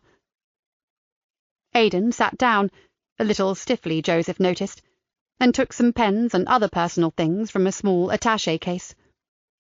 "Might as well make it home, as I'm here for a few weeks. The pot plant and the framed photos will be here tomorrow." Joseph smiled. The funny man facade had slipped back into place. Don't forget the stress-busting Newton's cradle. "Is it that bad here?" asked Aidan with mock horror. "Mate," chipped in Cat, "there are times when you need more than a bloody Newton's cradle. You need a therapist." "Speak of the devil, or should I say angels." Joseph smiled as he saw the CID room door open and Dr. Laura Archer walk in. Laura was the force's psychologist and partner of D.I. Jackman of Sultan Le Fen, CID. She was a slim, tall, very beautiful woman with blonde hair and eyes of a startling blue. It was generally agreed that she and Jackman made a very striking couple indeed. "D.I. Galena asked me to call in," she said. "I hear you've landed up in Fairyland." The blue eyes sparkled with amusement. "Sounds a little different to the usual drug-induced psychotic episodes I'm used to dealing with." "Hi, Laura." Joseph turned to Aidan. "Have you two met?" "Oh, yes," said Aidan emphatically. "Frequently over the last year, and especially after my injury. How are you, Doc?" They chatted for a few moments before Laura headed off towards Nikki's office. Joseph sorted out the information he had so far, and as he glanced over it, he thought again what a strange case this was. The human mind was capable of some very strange quirks. The oddest thoughts, should they take a darker path, could lead to madness and sometimes death. Young Baker hadn't deserved that terrible end. When he considered the antics of some teenagers, getting rat-arsed and lighting a fire in an inappropriate place was not grounds for murder. "I see Nikki's door is shut, Sarge." Spooky had appeared beside him. "I've got you the EFIT pictures that we've produced courtesy of your head gardener's wife, Karen." She grinned at him. "Wish all witnesses could be like her. What an eye for detail." She handed him a batch of images. Joseph almost gasped. My goodness. He's very like his brother Harry. only more weathered and obviously a bit younger. These are very good spooks. Better than I've ever seen. They could be photographs. I told you the new software was impressive, didn't I? Said Spooky proudly. Thank you for these. I'll give them to the boss as soon as she's free. Have you got time to say hello to our new temporary member of the team? He's working on the backgrounds of Lucas and his father, and I told him you should be his first port of call for all things Stargate and the remote viewing program. She nodded. Sure, happy to help. He gathered up his files, and they went over to Dave's old desk. This is our resident go-to woman for everything to do with IT, plus anything weird and wonderful, he said to Aidan. Meet Spooky. Aidan looked up from the copious notes he was making and stood up, hand outstretched. Good to meet you. I was just trying to gen up on Stargate so I don't look a total plank. I knew absolutely nothing about it. Forgive me for saying, but it all looks a bit off the wall to me. Spooky laughed. To be honest, I'd have thought twice about spending millions on something so, well, unorthodox. But then if you take a look through the lists of declassified programs, some of them will frighten the pants off you. Excuse the vulgarity, but they range from the truly frightening Project MK-Ultra, which was an illegal human research project investigating mind control, using hypnosis and drugs like LSD to program the brains of potential assassins, to the absolutely barking mad training of domestic cats to spy on Soviets in the Kremlin. You're kidding me. Cats? Aidan was open-mouthed. Yep. Look it up if you're bored sometime. Project Acoustic Kitty. I kid you not. Joseph shook his head in amazement. Well, after that, Stargate will now seem a little less bizarre after all. He looked at Aidan. I'll leave you with spooks for a while, and we'll talk over this lot later. He pointed to the folder of notes. And this is an e-fit of our killer. He placed one of Spooky's reconstructed images on Aidan's desk. I'll put one on the whiteboard, and then see if the boss is free yet. He left them talking animatedly, and tacked an image on the board, next to that of the sleeping child in the arms of a dead tree. Then he headed towards Nikki's office. Richie Naylor was sweating buckets. It was 10:30 in the morning, and he'd already cleared away most of the shrubs and bushes from the pool shed site. The shredder was a real boon, eating up the branches and spewing out fine wood chips. Another half an hour, and he could tackle the tree. He wiped his forehead with the back of his glove and strolled back to the house for a cold drink. He sat for a moment on the patio lounger, a bottle of Coke in his hand, and looked across the landscaped garden. Not long after they took possession, he'd brought his mum and dad to see it, and his mum had cried. His dad just shook his head in disbelief.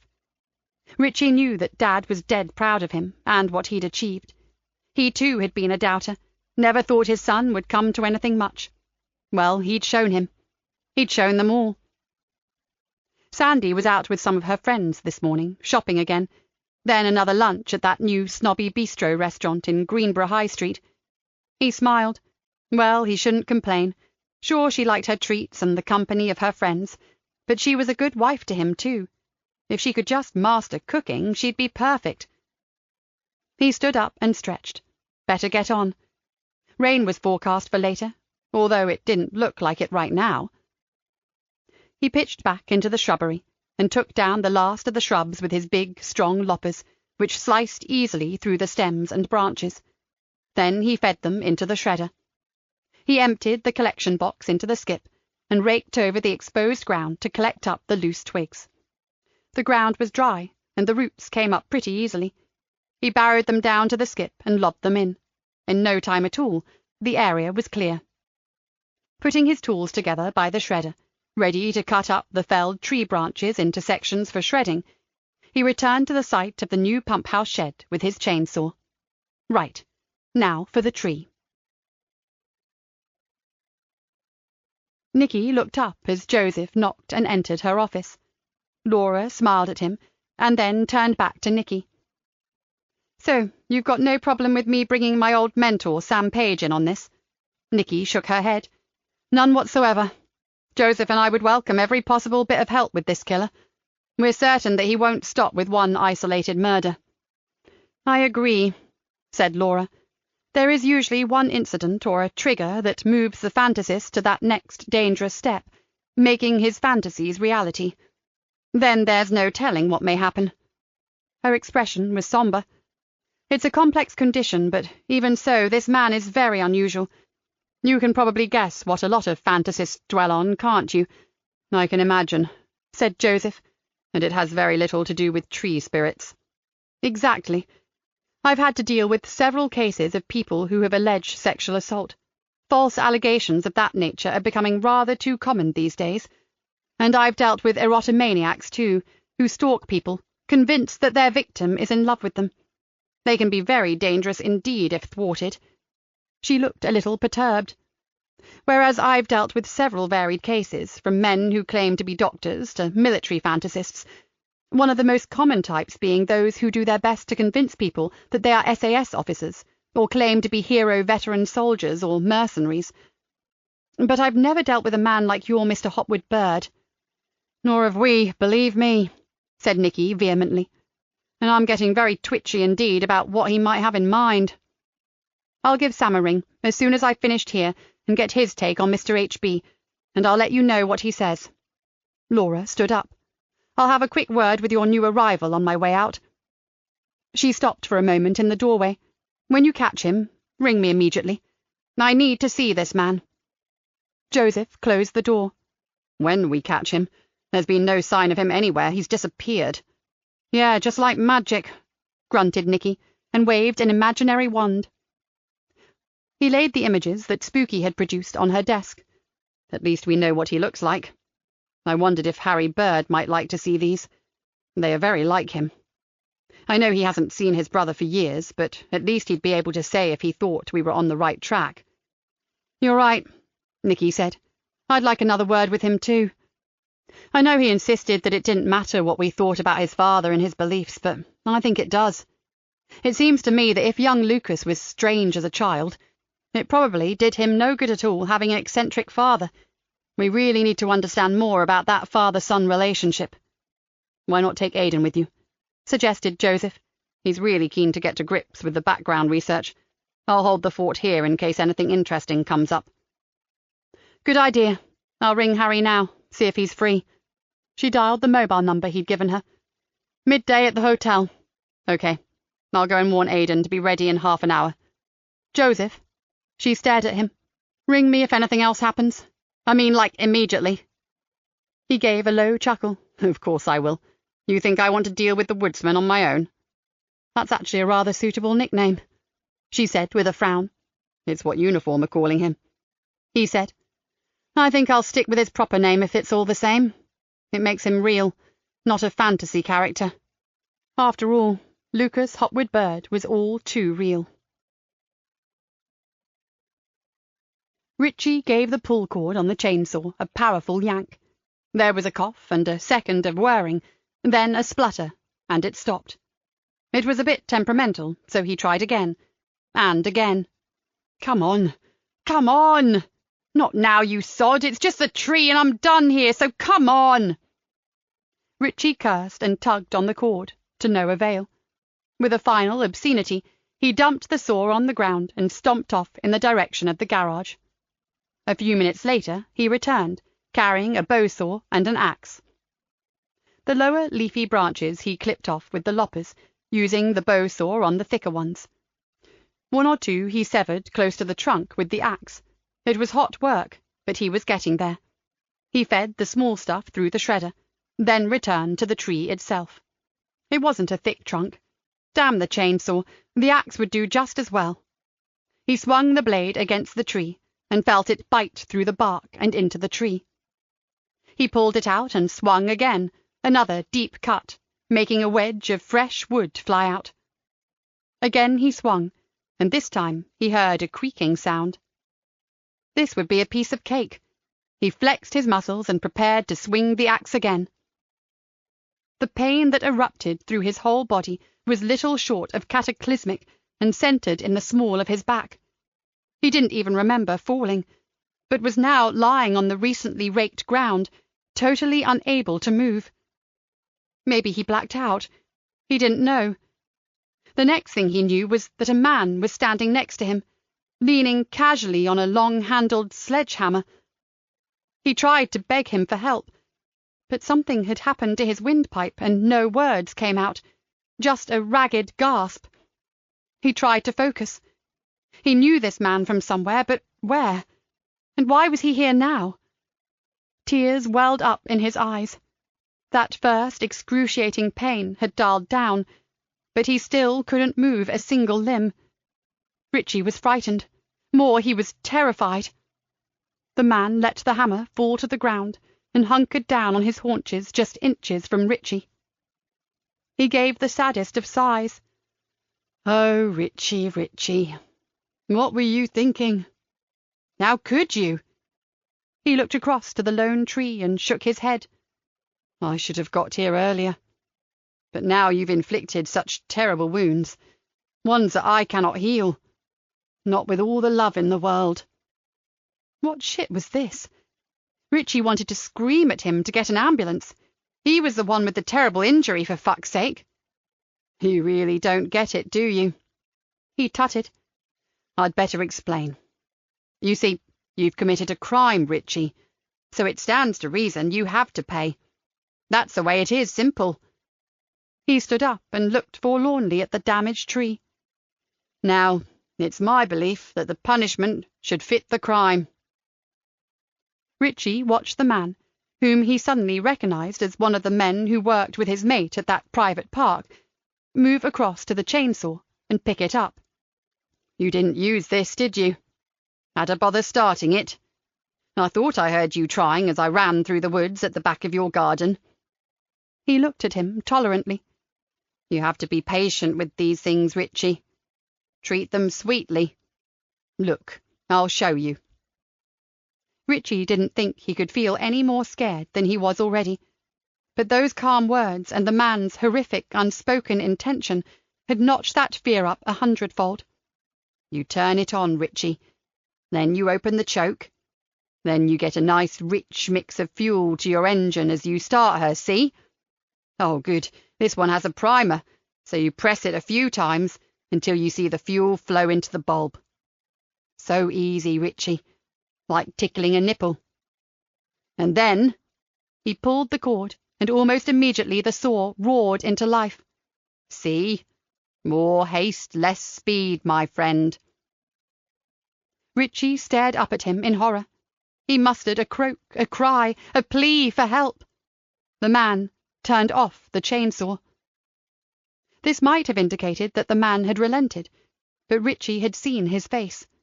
His panic mounted. He knew now, without a shadow of a doubt, that he was about to die. Right here where, in a month or two's time, his darling Sandy should have been swimming. "I know all about chainsaws, and the rest of these tools. But the difference between us is that I use them to care for trees, to maintain, protect, conserve them and ensure their beauty survives. It's called husbandry. I don't torture or murder the trees under my protection. And so, you probably already realise that your back is broken, like the trunk of this exquisite, but because of you mutilated and dying, Indian bean tree." He looked down on Richie, his eyes cold as ice. If Richie's paralysed body had allowed him to do so, he would have shivered. "So, in the spirit of do as you would be done by, we shall replicate your actions. Now let's see. You took heavy pruners and cut back the smaller growth, and then you shredded it." He moved to where Richie had left the tools. The stricken Richie saw the man walk towards him, his tread deliberate, holding the pruners. In the background, Richie heard the shredder's powerful motor growl. Just as he turned off the shredder, he heard the sound of an approaching car. Glancing in the direction of the house, he saw a flash of scarlet through the fringe of bushes lining the drive. Calmly, he pulled off his blood-soaked overalls and gloves and bundled them into the holdall he'd brought with him. His jeans were clean, but his shirt collar showed a spattering of blood. Not to worry, that was fine. He waited until the engine stopped, and he heard a door slam. Then he hurried towards the house. Halfway across the proposed pool area, he saw a smallish blonde woman come around the side of the house and walk towards him. He sprinted towards her. "Mrs. Naylor? Sandy?" She stopped and looked at him, her head tilted to one side. "Please, don't go any further." He held his arms wide, blocking her path. "Who are you?" she demanded. "Where's my Richie?" "Please, Mrs. Naylor, there's been a terrible accident." He gripped her shoulders. "You must not go over there. Let me get you indoors." "I don't understand. Where's Richie?" "Mrs. Naylor, your husband is dead. There's no easy way to tell you. I found him a few moments ago. I did what I could." He indicated the blood on his shirt. "But I was too late." Her scream rang in his ears. He held fast while she struggled to wrench herself away from him. "Please, Mrs. Naylor, do you have a phone? My battery is flat. We have to ring for an ambulance and the police." She sagged then, sobbing, heavy in his arms. After a moment, she dragged a phone from her bag and thrust it at him. He dialed 999, gave them his story, and hung up. Sandy was too distraught to see him wipe the phone carefully before he handed it back. He led Sandy inside the house, sat her down and got her a drink of water. "You ring for someone to come and stay with you," he said gently. "I'll go back out and wait for the emergency services. But whatever you do, don't go out of the house. Promise me now." She gulped and said, "I'll phone my dad." "Good girl. I'll see you in a minute. I'll wait for the ambulance and take them to where it happened. You ring your father." He handed her the phone and watched her dial. Then he left. At a run, he crossed the drive and dove into the bushes, heading for the perimeter fence and the place where he had originally entered the garden. It was done. Chapter 7. Harry Bird was waiting for them in the hotel reception. After Nikki had introduced Aidan, Harry suggested they go into the residence lounge. Most visitors were either out or having an early lunch, so it was quiet. The first thing Nikki did was give him a copy of the photo-fit image of his brother Lucas. He looked at it in silence. He cleared his throat. "That's quite a shock. I've wondered for years what he would become, how he would look, but to actually see it." He exhaled, blinked. "We know you haven't seen him, Harry, but would you say this image is probably true to life?" asked Nikki. "Oh, yes. My mother used to say that Lucas was like a little clone of me." He looked up at them. "You must have noticed the similarity. He looks like I did 5 years ago, except that I work indoors, whereas it seems my brother spends his days outside, so his skin is rougher." "We certainly commented on it, Harry," said Nikki. "Well, I'm guessing you've tried to find him, Mr. Bird," said Aidan. "I don't mean originally. Obviously there would have been a major search back then, but in later, more recent years." "I have." Harry Bird shook his head. "I tried every avenue I could think of, but had only one possible sighting. A friend of mine went on an adventure holiday with his kids. You know the kind, spending days in a woodland or forest environment, swimming, biking and walking. Well, while the kids were off with an instructor, he and his wife booked a spa massage, following a forest bathing walk in the wilder part of the ancient woodland." "Forest bathing?" asked Aidan. For once, Nikki actually knew about something esoteric. "My mother told me about it. The Japanese have a name for it, but I've forgotten what it is. They believe that being in nature, and particularly among trees, can rejuvenate you, restore your energy and vitality. Nowadays you find places here where you can have a forest bathing holiday, with a therapist and everything." "Exactly," said Harry. "Anyway, my friend told me about it when he got home. He said that this place had guides who took you to the best parts of the forest to practice this technique. He had a bit of a surprise when he saw me leading a group. He went up and spoke to me, and only then realized his mistake. The guy was my double, apparently. Naturally, I chased halfway across the country, but when I got there, the people who ran the place said he'd left suddenly. They said they were sorry because he was a brilliant forest therapist, the best they had. The manager told me his knowledge of trees was encyclopedic." This smacked of advanced education.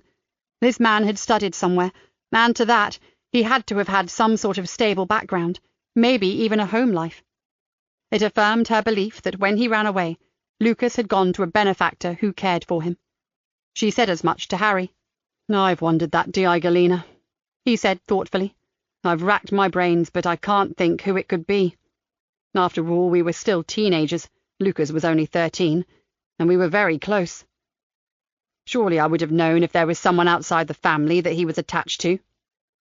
"You can't recall anyone who paid particular attention to him?" asked Aidan. "Some relative, maybe, who had an interest in him?" "No. I've thought about it constantly over the years, and it's worried me. Was there someone, and I never made the connection, but—" He spread his hands.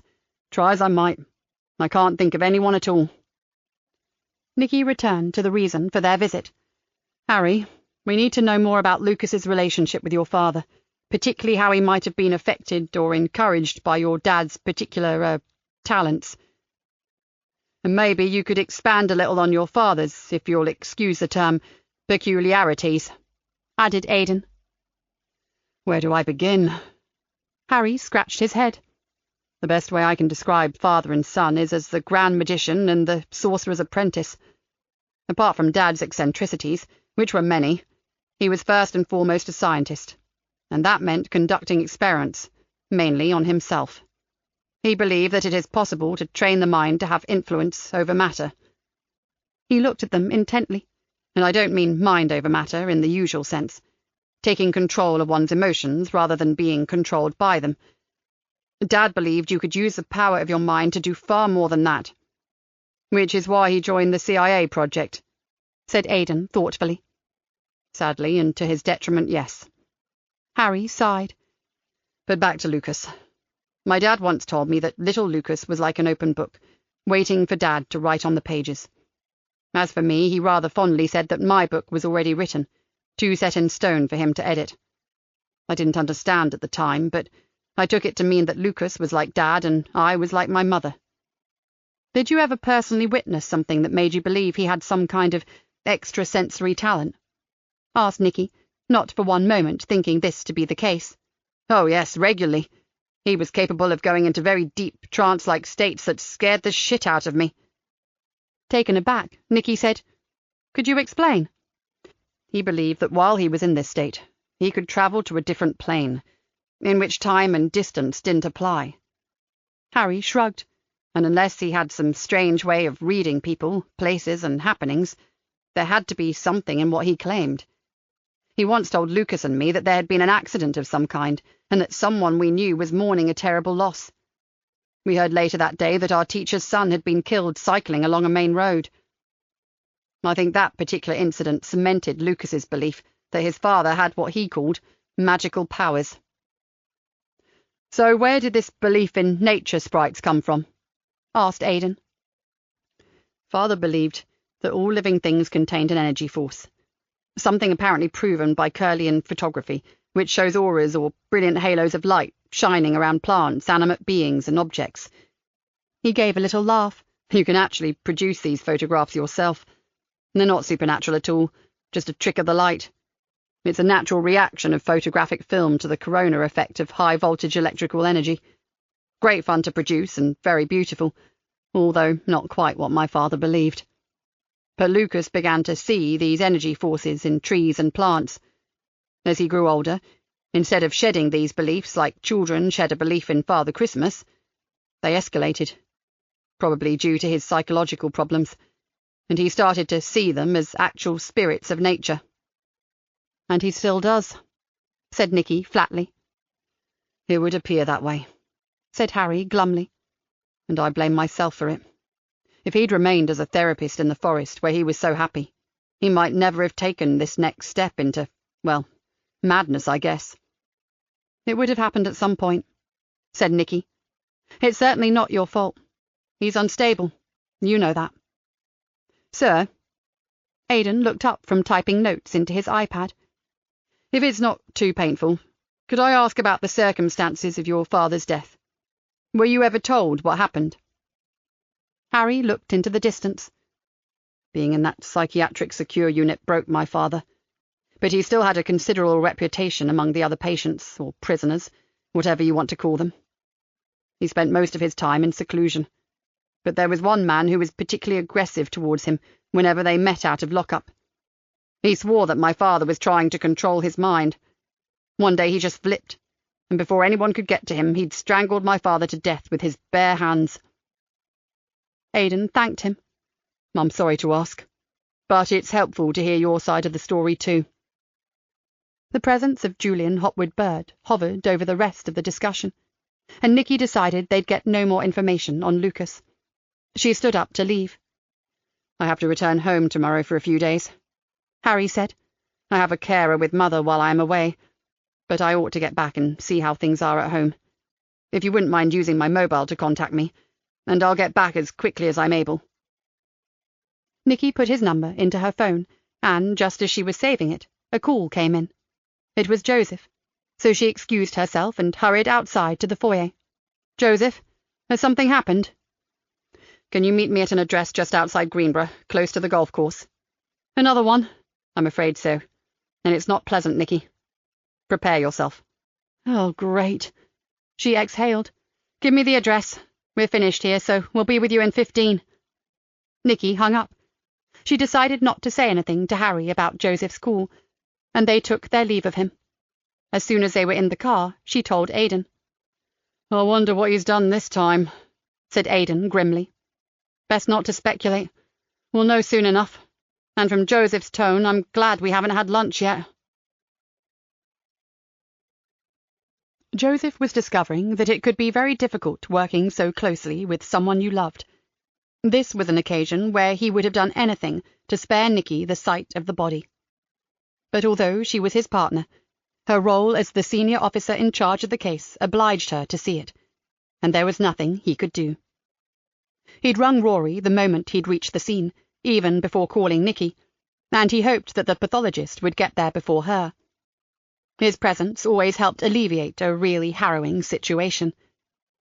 As a soldier, Joseph had seen some terrible things, but seeing them in the midst of a conflict or in a war zone was a very different experience to finding horror in a pretty, landscaped Lincolnshire garden. It had shocked him to the core that an apparently gentle, nature-loving man could have tortured another person so horribly. What he had done next seemed quite extraordinary. Before he could ruminate further, he saw Professor Rory Wilkinson's vivid green Citroën pulling in behind a police vehicle. He hurried over to tell the pathologist what he had gathered from an initial look at the crime scene. It's, pretty grim, Rory, he said, pulling a face. Even I felt sickened by it. Rory gave him a mock frown. Then thanks in advance, DS Easter, for not only interrupting a delicious late lunch, but for probably putting me off food for the rest of the day. He shrugged, then smiled. There again, that's never happened before, so I'd better go and take a look. As Rory gathered up his pathologist's tools from the back of his car, Joseph saw Nikki and Aidan turn into the drive. He went over to where they had parked. Okay, what's the state of play? Nikki asked as she climbed out of the car. Well, we've got one dead male in the garden, a man called Richie Naylor. His devastated wife, Sandra, or Sandy, is in the kitchen with her father, who she called to be with her. Joseph walked towards the house, with Nikki and Aidan close behind. Rory's at the site now, but you need to know something before you speak to anyone. He stopped and explained what a sobbing Sandy had told him, about the very caring young man who had prevented her seeing her husband's body for fear of upsetting her further, and who had called the ambulance and police. She had no idea where he was now, and suggested that maybe he didn't want to intrude on the family at such a terrible time. And you think it was Lucas? Exclaimed Nikki. Absolutely. The wife is very upset, but she described him clearly, and told me that although she hadn't actually recognized him at the time, she remembered later that he was one of the woodsmen who worked with her husband's best mate at a private park close by. Shelley House? He nodded. Her husband borrowed a digger from this other lad, name of Lance Smythe, who was on Arthur Morton's list of staff at the Arboretum. Richie was clearing the ground for a new swimming pool for his wife. Nikki's eyes narrowed. So, What you surmise is that this Ritchie was taking down bushes and trees, and our nature boy took umbrage and killed him. Exactly. Okay, I get that. It fits in with his last killing. But then to go to the wife and phone for emergency services. What's that all about? I'm not sure, Joseph said, and it makes even less sense when you see what he did to the poor guy. We thought the last one was bad, but this one is totally sickening. His features crumpled momentarily, and then he gathered himself. So, what do you want to do first, boss? See the crime scene? Or the wife? My advice is talk to Sandy first, as she isn't aware yet of exactly what has happened to her husband, although after seeing a couple of green-faced coppers go past, she's starting to ask questions. Nikki puffed out her cheeks. I understand what you mean. I'd rather see what we're actually dealing with first, but maybe I should introduce myself. Okay, Joseph, let's go and see the wife. She gave the older man and his daughter her condolences and promised to come and see them as soon as she'd had a chance to talk to her officers. Soon they were making their way towards the cordoned-off area, where Joseph could see a team working hard to secure the site and prepare it for Rory's team to start work. Ella Jarvis, Rory's forensics photographer, was there, already suited up and taking a video. "We need some cover down here," called out Rory. "Rain is imminent according to the weather report, and this whole area has to be protected. A couple of tents and some ground sheets at the very least, and quickly, please." How complex the securing of a crime site was, thought Joseph. Gathering evidence was a laborious task, certainly nothing like as cool as it always looked on TV. Of paramount importance was that the chain of custody was never broken or compromised by contamination from crime scene to courtroom. On seeing them approach, Rory said, "Perimeter's already established. Log is set up, and I've done my walk-around examination, which was wholly unpleasant, thank you, dear Joseph. But I do have a pretty clear overview of what I believe happened." He looked directly at Nikki. "I'll take you through it, my dear Detective Inspector. Vomit bags are available on request. As you well know, I hate a mucky crime scene." Joseph couldn't hide the hint of a smile. Rory's dreadful black humour never ceased to lift his spirits at ghastly scenes such as this one, and he gave thanks for the quirky pathologist. "Go for it, Rory, and you can keep your vomit bag, thank you. I've never needed one yet." Nikki sounded quite blasé, but Joseph knew better by now, and he continued to keep a watchful eye on her. "There's no easy way to put this, my lovely friends. Our killer maimed the unfortunate gardener in the same manner as, according to him, the tree had been mutilated. As I see it, Mr. Ritchie Naylor here was in the throes of a little tree felling." He pointed from the body on the ground to the only tree still standing in the area, and indicated some deep axe cuts in the trunk. Our killer emerged from the woodland behind the property, hopped over the low fence, came up behind Ritchie, and swung into his lower back with this. He pointed to where a long-handled, heavy sledgehammer was lying on the recently raked soil nearby. The impact may have concussed his spinal cord, temporarily paralysing him, or it might have shattered the column and then the fractured bones severed it. The PM will tell us that. In either case, he was unable to move. Rory looked down at the mutilated corpse and frowned. Our gentle tree-hugger then clipped off his fingers with garden pruners and fed them into the crusher. I think he was mimicking the process used to take the tree down. The fingers were the fine branches. The arms, which he severed next using the axe, were the thicker branches. I know this from the rather helpful evidence of one fingerless right arm still lying close to the shredder. Now at this point I believe he stopped. Maybe he realised he was running out of time. Maybe he saw the wife coming home. Maybe that was as far as our tree-hugger went before he was halted, and we won't know that until you catch him and he tells you. He looked from Joseph to Nikki. One thing is for certain. Joseph looked at him expectantly. Rory pointed to the blood-soaked shredder. I'm afraid they won't get much for that on eBay. It's in a terrible state. Joseph groaned, and Nikki asked if he'd ever considered a job as a stand-up comedian, as she wasn't certain pathology was really his forte. Oh, no. I'd hate a live audience, dear heart. I'm much better off with the dead. And now, if you'll forgive me, I have a very unfortunate young man to deal with as best I can. Joseph saw Spike and Cardiff approaching them, both carrying heavy metal cases of equipment. "Ah, good, reinforcements. It's all hands on deck for this one," said Rory, then pulled a face and looked apologetically at the deceased. "Oh dear, no pun intended, young fellow."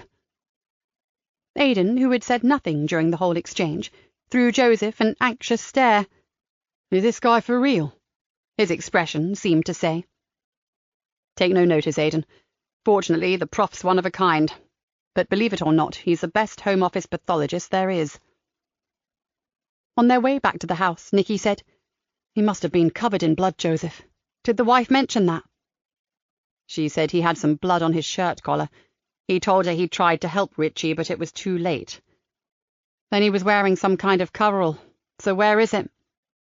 Joseph was pleased to see that she had slipped straight into work mode. "Must have taken it with him," said Aidan. "One of the uniformed officers told me they have already checked the vicinity and there's nothing hidden there." Nikki's face was set like stone. "There's so much here that I don't understand." She rubbed at her forehead. Like, why would a murderer call the police? Ambulance, yes. He'd already told the wife there'd been an accident, so that was understandable, but why call us too? And there was a chainsaw sitting there, but he never used it. I'm very relieved, believe me. But why not? As he was clearly set on dismembering the body. And why, oh why, be so solicitous to the wife? That I do not get. "There's a whole lot we're going to struggle with if we are to follow this man's thought patterns," said Joseph darkly. He glanced at Aidan, who nodded resignedly. "You can say that again." They stopped on the patio. "The wife is going to want to see her husband," said Joseph. "If I have a word with her, maybe you could talk to the father alone. Tell him it's not something that we can allow for her own good." Nikki nodded. "My thoughts too. She can see him at the mortuary when Rory has done his thing, but it's best to tell the father how it really is and get him on side." She turned to Aidan. "Would you liaise with both uniform and forensics to keep us updated on any further finds or developments, Aidan? Then when we're through here, we'll get back to base and you can press on with your background research, okay?" Aidan nodded and walked back to the crime site. Joseph noted the slightly hesitant gait. "He's still in pain," he said softly to Nikki. "No wonder he's accepted a civilian post." She followed his gaze. "I think his time with us might help him discover what he can and can't do regarding work, and just how much he can tackle." She gave Joseph a smile. "Don't worry, I'll keep an eye on him and not push him too hard." Joseph was struck by just how far Nikki had come since he first met her. Back then, she had been one of the spikiest, most irascible and outspoken officers he'd ever met. Her job had hung by a thread at that time, and if she hadn't had such a brilliant arrest rate, as well as a superintendent who knew about her sad history and what drove her, she would have been long gone. Even in her foul moods, when he was lashed by her acid tongue, Joseph had seen what a brilliant detective she was, and that deep down she was full of all the right things. He hoped that maybe he had had something to do with the metamorphosis that had occurred as they continued to work and now lived together. A crisp voice intruded on his thoughts. "I'm hoping that faraway expression has something to do with this case, Sergeant." He grinned sheepishly. Maybe a little of the old Nikki still lurked in there after all. "Of course. What else?" Well, I suggest that you rein in your thoughts, whatever they are, and let's go inside and do what we have to do. Police work." Yes, he thought to himself. She's still there. And he was pleased. You would never cope with this job if you were a delicate, soft-petalled flower. A hard edge was a necessary survival tool. He followed her in, the hint of a smile playing around his lips. Chapter 8. Nikki called another team meeting at 4:30 that afternoon. She had updated the whiteboard with the new victim's name and a photograph provided by the grieving widow, Sandy Naylor. "Her father is very down-to-earth and has been a great help with managing her. His name is Jason Hislop, and he owns Hislop Construction, based in one of the industrial estates in Greenborough. He's taking his daughter back with him until we finish with the crime site. Then he says they'll most likely sell the house. Sandy Naylor will never be able to live there again after this." Nikki then went on to explain how the killer had pretended to have been helping Richie after his accident and had dialed 999 for assistance. "Did he use his own phone?" asked Ben. "No, he said his battery was flat, and he used the wife's. My concern is why ask for the police, thereby drawing attention to the fact that it wasn't an accident." "I've been listening to the recording of his call," asked Joseph. "He actually said he believed it had been a deliberate attack, not an accident. Oh, and Sandy was too distraught to hear what he said, other than that he was asking for an ambulance and that it was an emergency." The wife also insisted that he had been very concerned that she didn't see her husband. Her words were, "He was anxious and very sincere when he said I mustn't go and look at what had happened to Richie.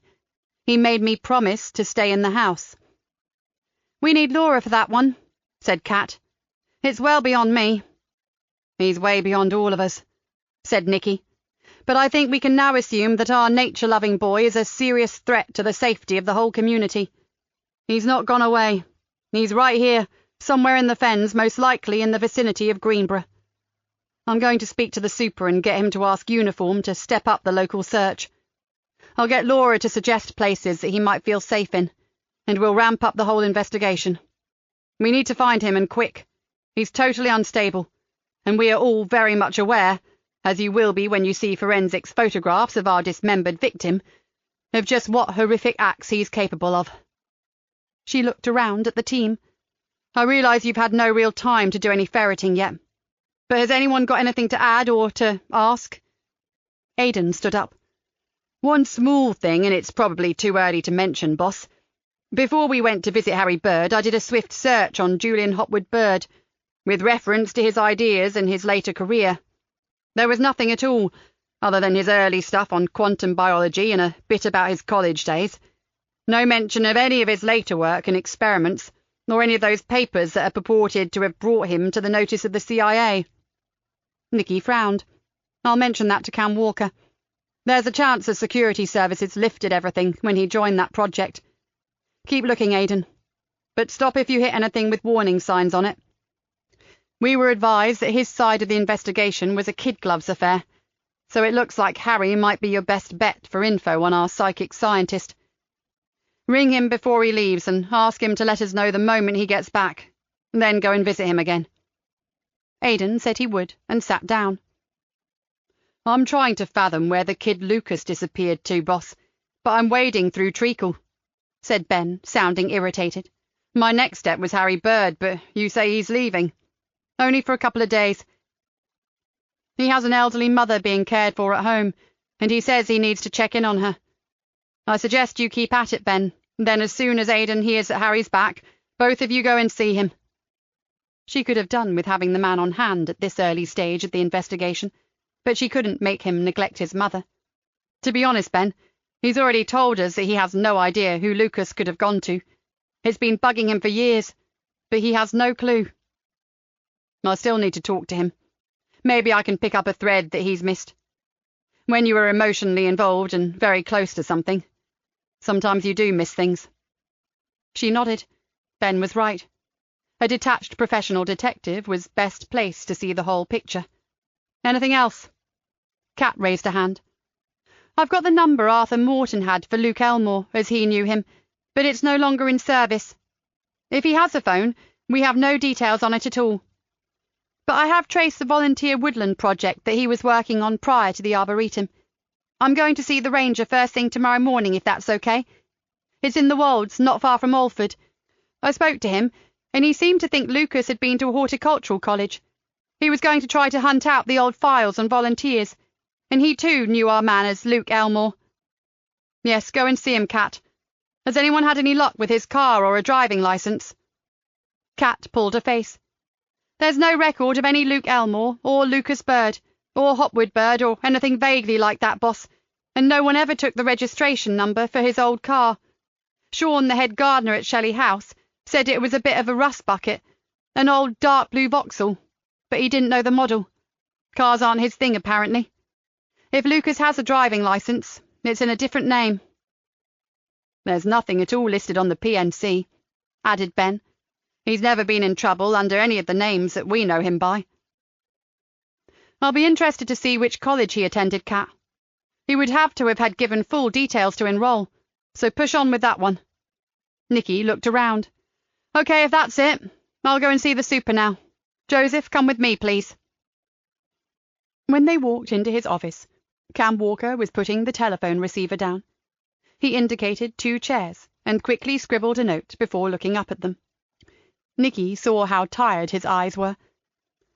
"So, we have another," he said slowly. "I'm afraid so, Cam. Not pretty either." "I heard. Are you two okay?" "We had to be," said Nikki rather dismissively. "No good going all lily-livered. It's a crime scene. It's what we deal with, isn't it?" "You're not fooling anyone," said Cam shrewdly. "Okay," she groaned. "Frankly, Cam, it was horrible." Made worse by the fact that everyone seems to think our killer is such a gentle soul, and 90% of the time it seems he is, added Joseph. But in that other 10% he is ruthless, quite inhuman. "And we have to get him before every garden lover or old lady with green fingers is scared to go near a pair of shears or do a spot of pruning." Cam shook his head. "The way I'd have handled it would have been to emblazon his face across the front page of every newspaper and have live coverage on all the broadcast media telling the whole county to look out for this guy. But—" he opened a drawer and took out a sheet of paper.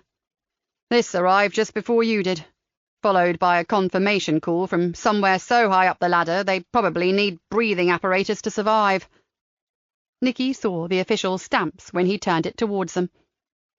"I'm not even allowed to make an announcement to the press," Cam grumbled.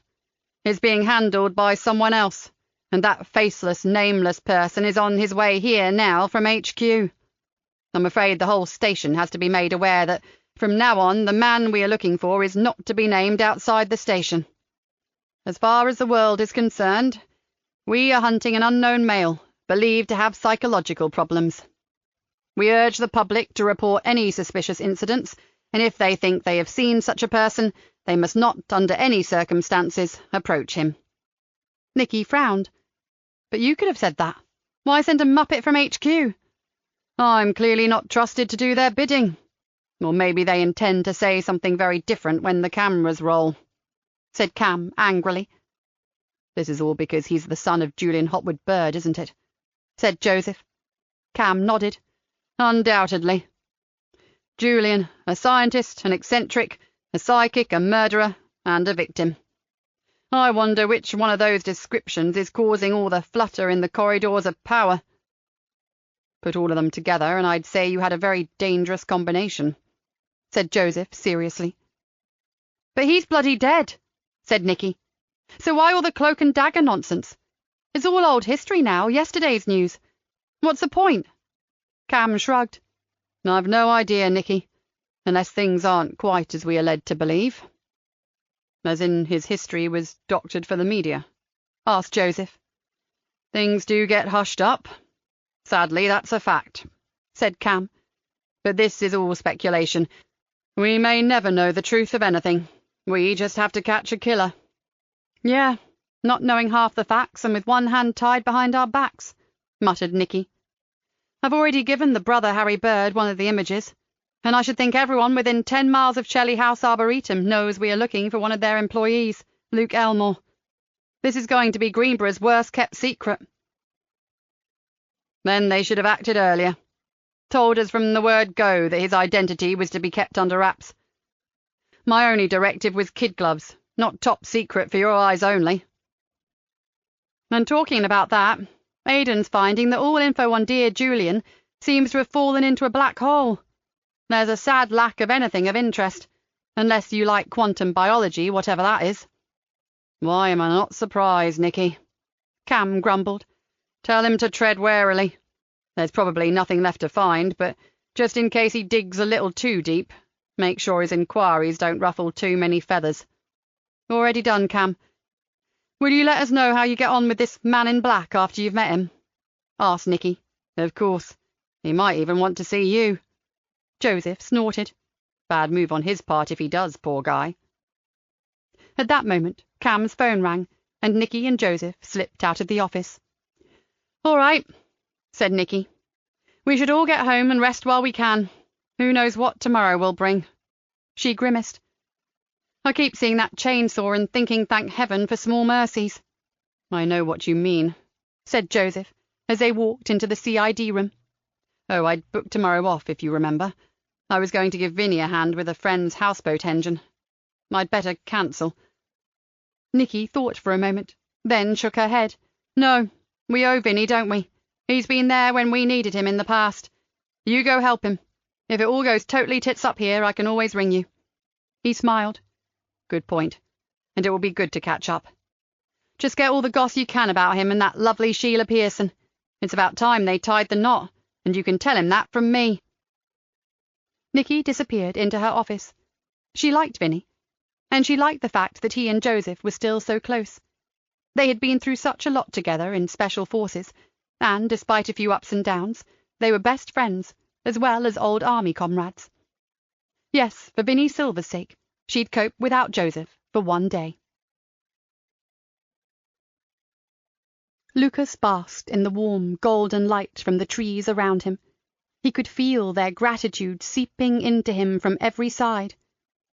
All the practical problems that his actions had caused him were suddenly worthwhile, and he knew he'd done the right thing. The only thing that irked him slightly was that he was deviating from his original path. He had to find the Elf King. After all, that's why he was here in Shrimp Town. He let out a long, slow breath and made his way to his temporary resting place. Evening was descending, and he needed to pack up before darkness fell. Tomorrow, at first light, he'd move on to his next home and resume his quest. He hoped his brother would join him soon. From the day he left all those many years ago to go to his master's house, as he liked to call it, he had felt the pain of separation from the brother he loved. Of course he had had no choice, or he would have remained in contact. Only once had his resolve wavered. He remembered the day as clearly as if it were yesterday. Harry, walking the old dog on the heath, had been within shouting distance. Tears blurred his vision. It had broken his heart to see Harry and let him walk on alone. Lucas cuffed away a tear. All that would change soon, and he and Harry would bring this dreadful business to a close. He turned from the path into the far reaches of the wood. Yes, brothers together, forever. Chapter 9. Squinting into the morning sunlight, Vinny greeted Joseph with a broad grin. "Ready to become first mate?" "More likely unable seaman, actually." Joseph clasped his old army comrade in a bear hug. "How are you doing, Vinny?"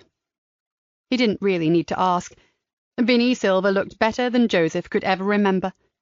He had never seen the big man look so completely relaxed. His craggy, weathered face had lost its deep creases, and his eyes twinkled. "I'm good, man. Really good."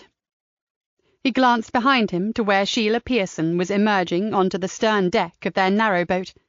"And there's the reason." "As if I didn't know," said Joseph, and called out a greeting to Sheila. "We'll be back before you head off to work, sweetheart," said Vinny, jumping across onto the dock. "Should take us a couple of hours, as long as we don't find any nasty surprises that Lenny hasn't mentioned." Sheila laughed. "Right, well, knowing Lenny, I'll leave you both a cold lunch in the fridge and expect you when I see you." They strolled along the marina. "It's working, then?" Joseph said, not needing to ask. "It's working." Joseph felt about as close as he'd ever felt to warm and fuzzy. Vinny had been a career soldier, a highly trained special services operative, and when he left the army, built a very successful IT security system business. But he became a loner and a rolling stone. All his life he'd loved the company of women, but had never shown the slightest inclination to settle down, until he met Sheila. Sheila was the owner of the Hanged Man public house in Greenborough, and was a damned good publican. She was an independent and capable woman, as well as being kind, totally genuine, and very good-looking. "You know what, mate? I never believed all that crap about love at first sight," said Vinny. "But I was wrong. I just wish I'd met her earlier. We've wasted a lot of years." The main thing is that you have met her idiot. And it's the right time, too. The old Vinny might not have felt as you do now. Enjoy the present, don't dwell on what could have been. Joseph punched his arm. Right, mate. Sermon over. Thanks, Father Joseph. That's a relief. Vinny stopped. Before we get to Lenny's boat, there's something I want to ask you, private-like. Yes? That is, Sheila and I, well, we've decided to make it official. Joseph let out a whoop of delight. Brilliant. Best thing I've heard. Congratulations, Vinny. When? The week after next. It's just a registry office do, nothing fancy. And we wondered if you and Nikki would be our witnesses. Then in the evening we'll have a slap-up dinner at Mario's. And I thought of asking even Wendy and Lou and Renee if they can make it. What do you think? Perfect, mate. Absolutely perfect. And it was. Eve, Nikki's mother, and her 3 old friends, all retired RAF officers, had become close friends of Vinny's when they had inadvertently become involved in a hunt for a killer. Neither Vinny nor Sheila had any family, and as he and Joseph were closer than brothers, it would be perfect. I can't wait to tell Nikki. She'll be over the moon. Do you think you'll both be able to get the time off? Vinny said anxiously. Try and stop us. For you, my friend, no question. Greenborough will have to cope without its A-team for a while. We'll be there, never fear. Well, that's settled then. I'll give you the date and time, and then I'll ring the Golden Girls and tell them. He clapped Joseph on the shoulder. Let's fix Lenny's misbehaving engine. Then we can go back for lunch and have a beer to toast the bride. It felt strange working without Joseph. D.I. Nikki Galena, the acerbic and bitter loner, driven to rid the streets of Greenborough of drug-dealing scum like those who had ended her darling daughter's life, had become a dedicated team player. Her team was her life now, with Joseph right up there as her ally and partner. Now a simple day apart made her feel strangely vulnerable and rather cut adrift. There was no practical reason for it. She was unquestionably in charge whether he was there or not, but there it was.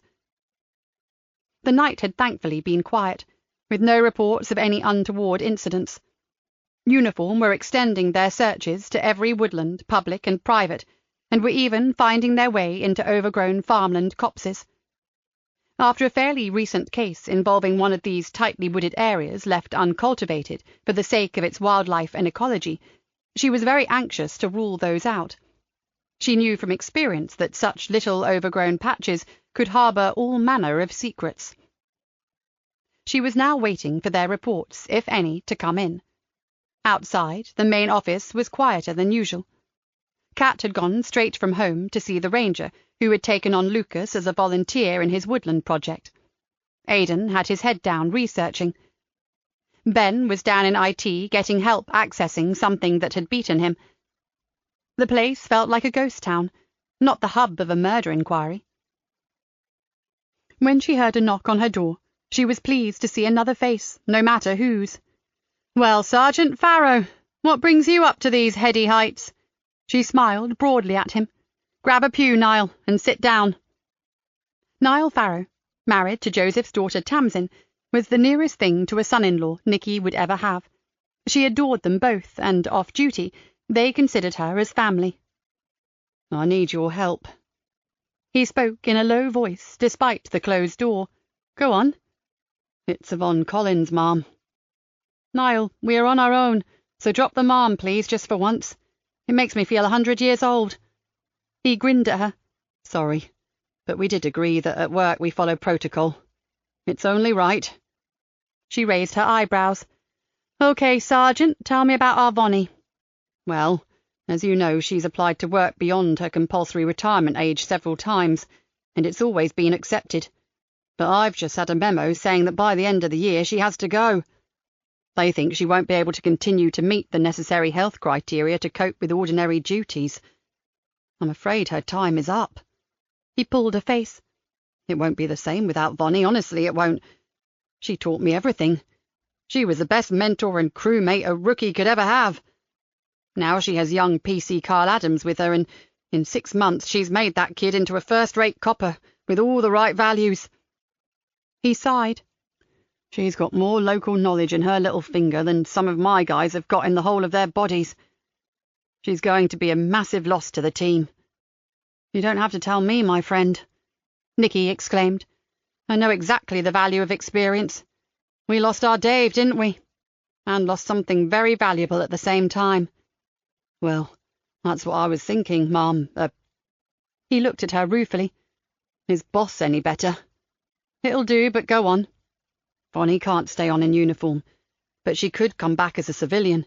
Hell, half the station is manned by civilians these days. The thing is, she says the streets are her home. Sitting in an office would kill her, but—" He looked hopefully at Nikki. "She'd walk on hot coals for you and the Sarge. Since you've lost Dave, what about trying to convince her to come back as a civilian interviewing officer with your team?" Nikki whistled. "Not that easy, Niall. Cutbacks? And I hate to use the B word, but budget too. Dave's position has been terminated." Nikki found herself bathed in Niall's cheekiest and most boyish smile. "Yes, but you are the D.I. Nikki Galena, and the super knows our Vonnie's worth. If you tackled him, I'm betting he'd open up a new position like a shot. And hey, civilians are cheaper to run. What do you say?" "I say, what is Vonnie's opinion on this clever and cunning scheme you've dreamed up, just because you can't bear to lose your old mentor?" She tried to look serious. "Oh, well, that's another reason I'm here." He looked at her hopefully. "She doesn't actually know yet. I was rather thinking if it came from you—" She couldn't help but laugh at his cheek. "You want the whole thing to come from me?" In a nutshell, yes." "Niall!" "Think about it. She'd fill the gap Dave's left. And all that local knowledge. We can't lose that, surely. She's been epic in her time, and she's got more arrests than half the station put together." His enthusiasm reminded her of his probationer days, when he was little more than a kid. Vonnie had practically had to have him in reins. Okay. But let me sound out the super first, just to see if it's a possibility. And I have to be sure that Yvonne is fully on board and wants to be here, not because she feels a kind of obligation, okay?" She thought he was going to explode with delight. "Oh, yes, that's stellar. Thank you, Mum." The grin widened. "Thank you, Nikki.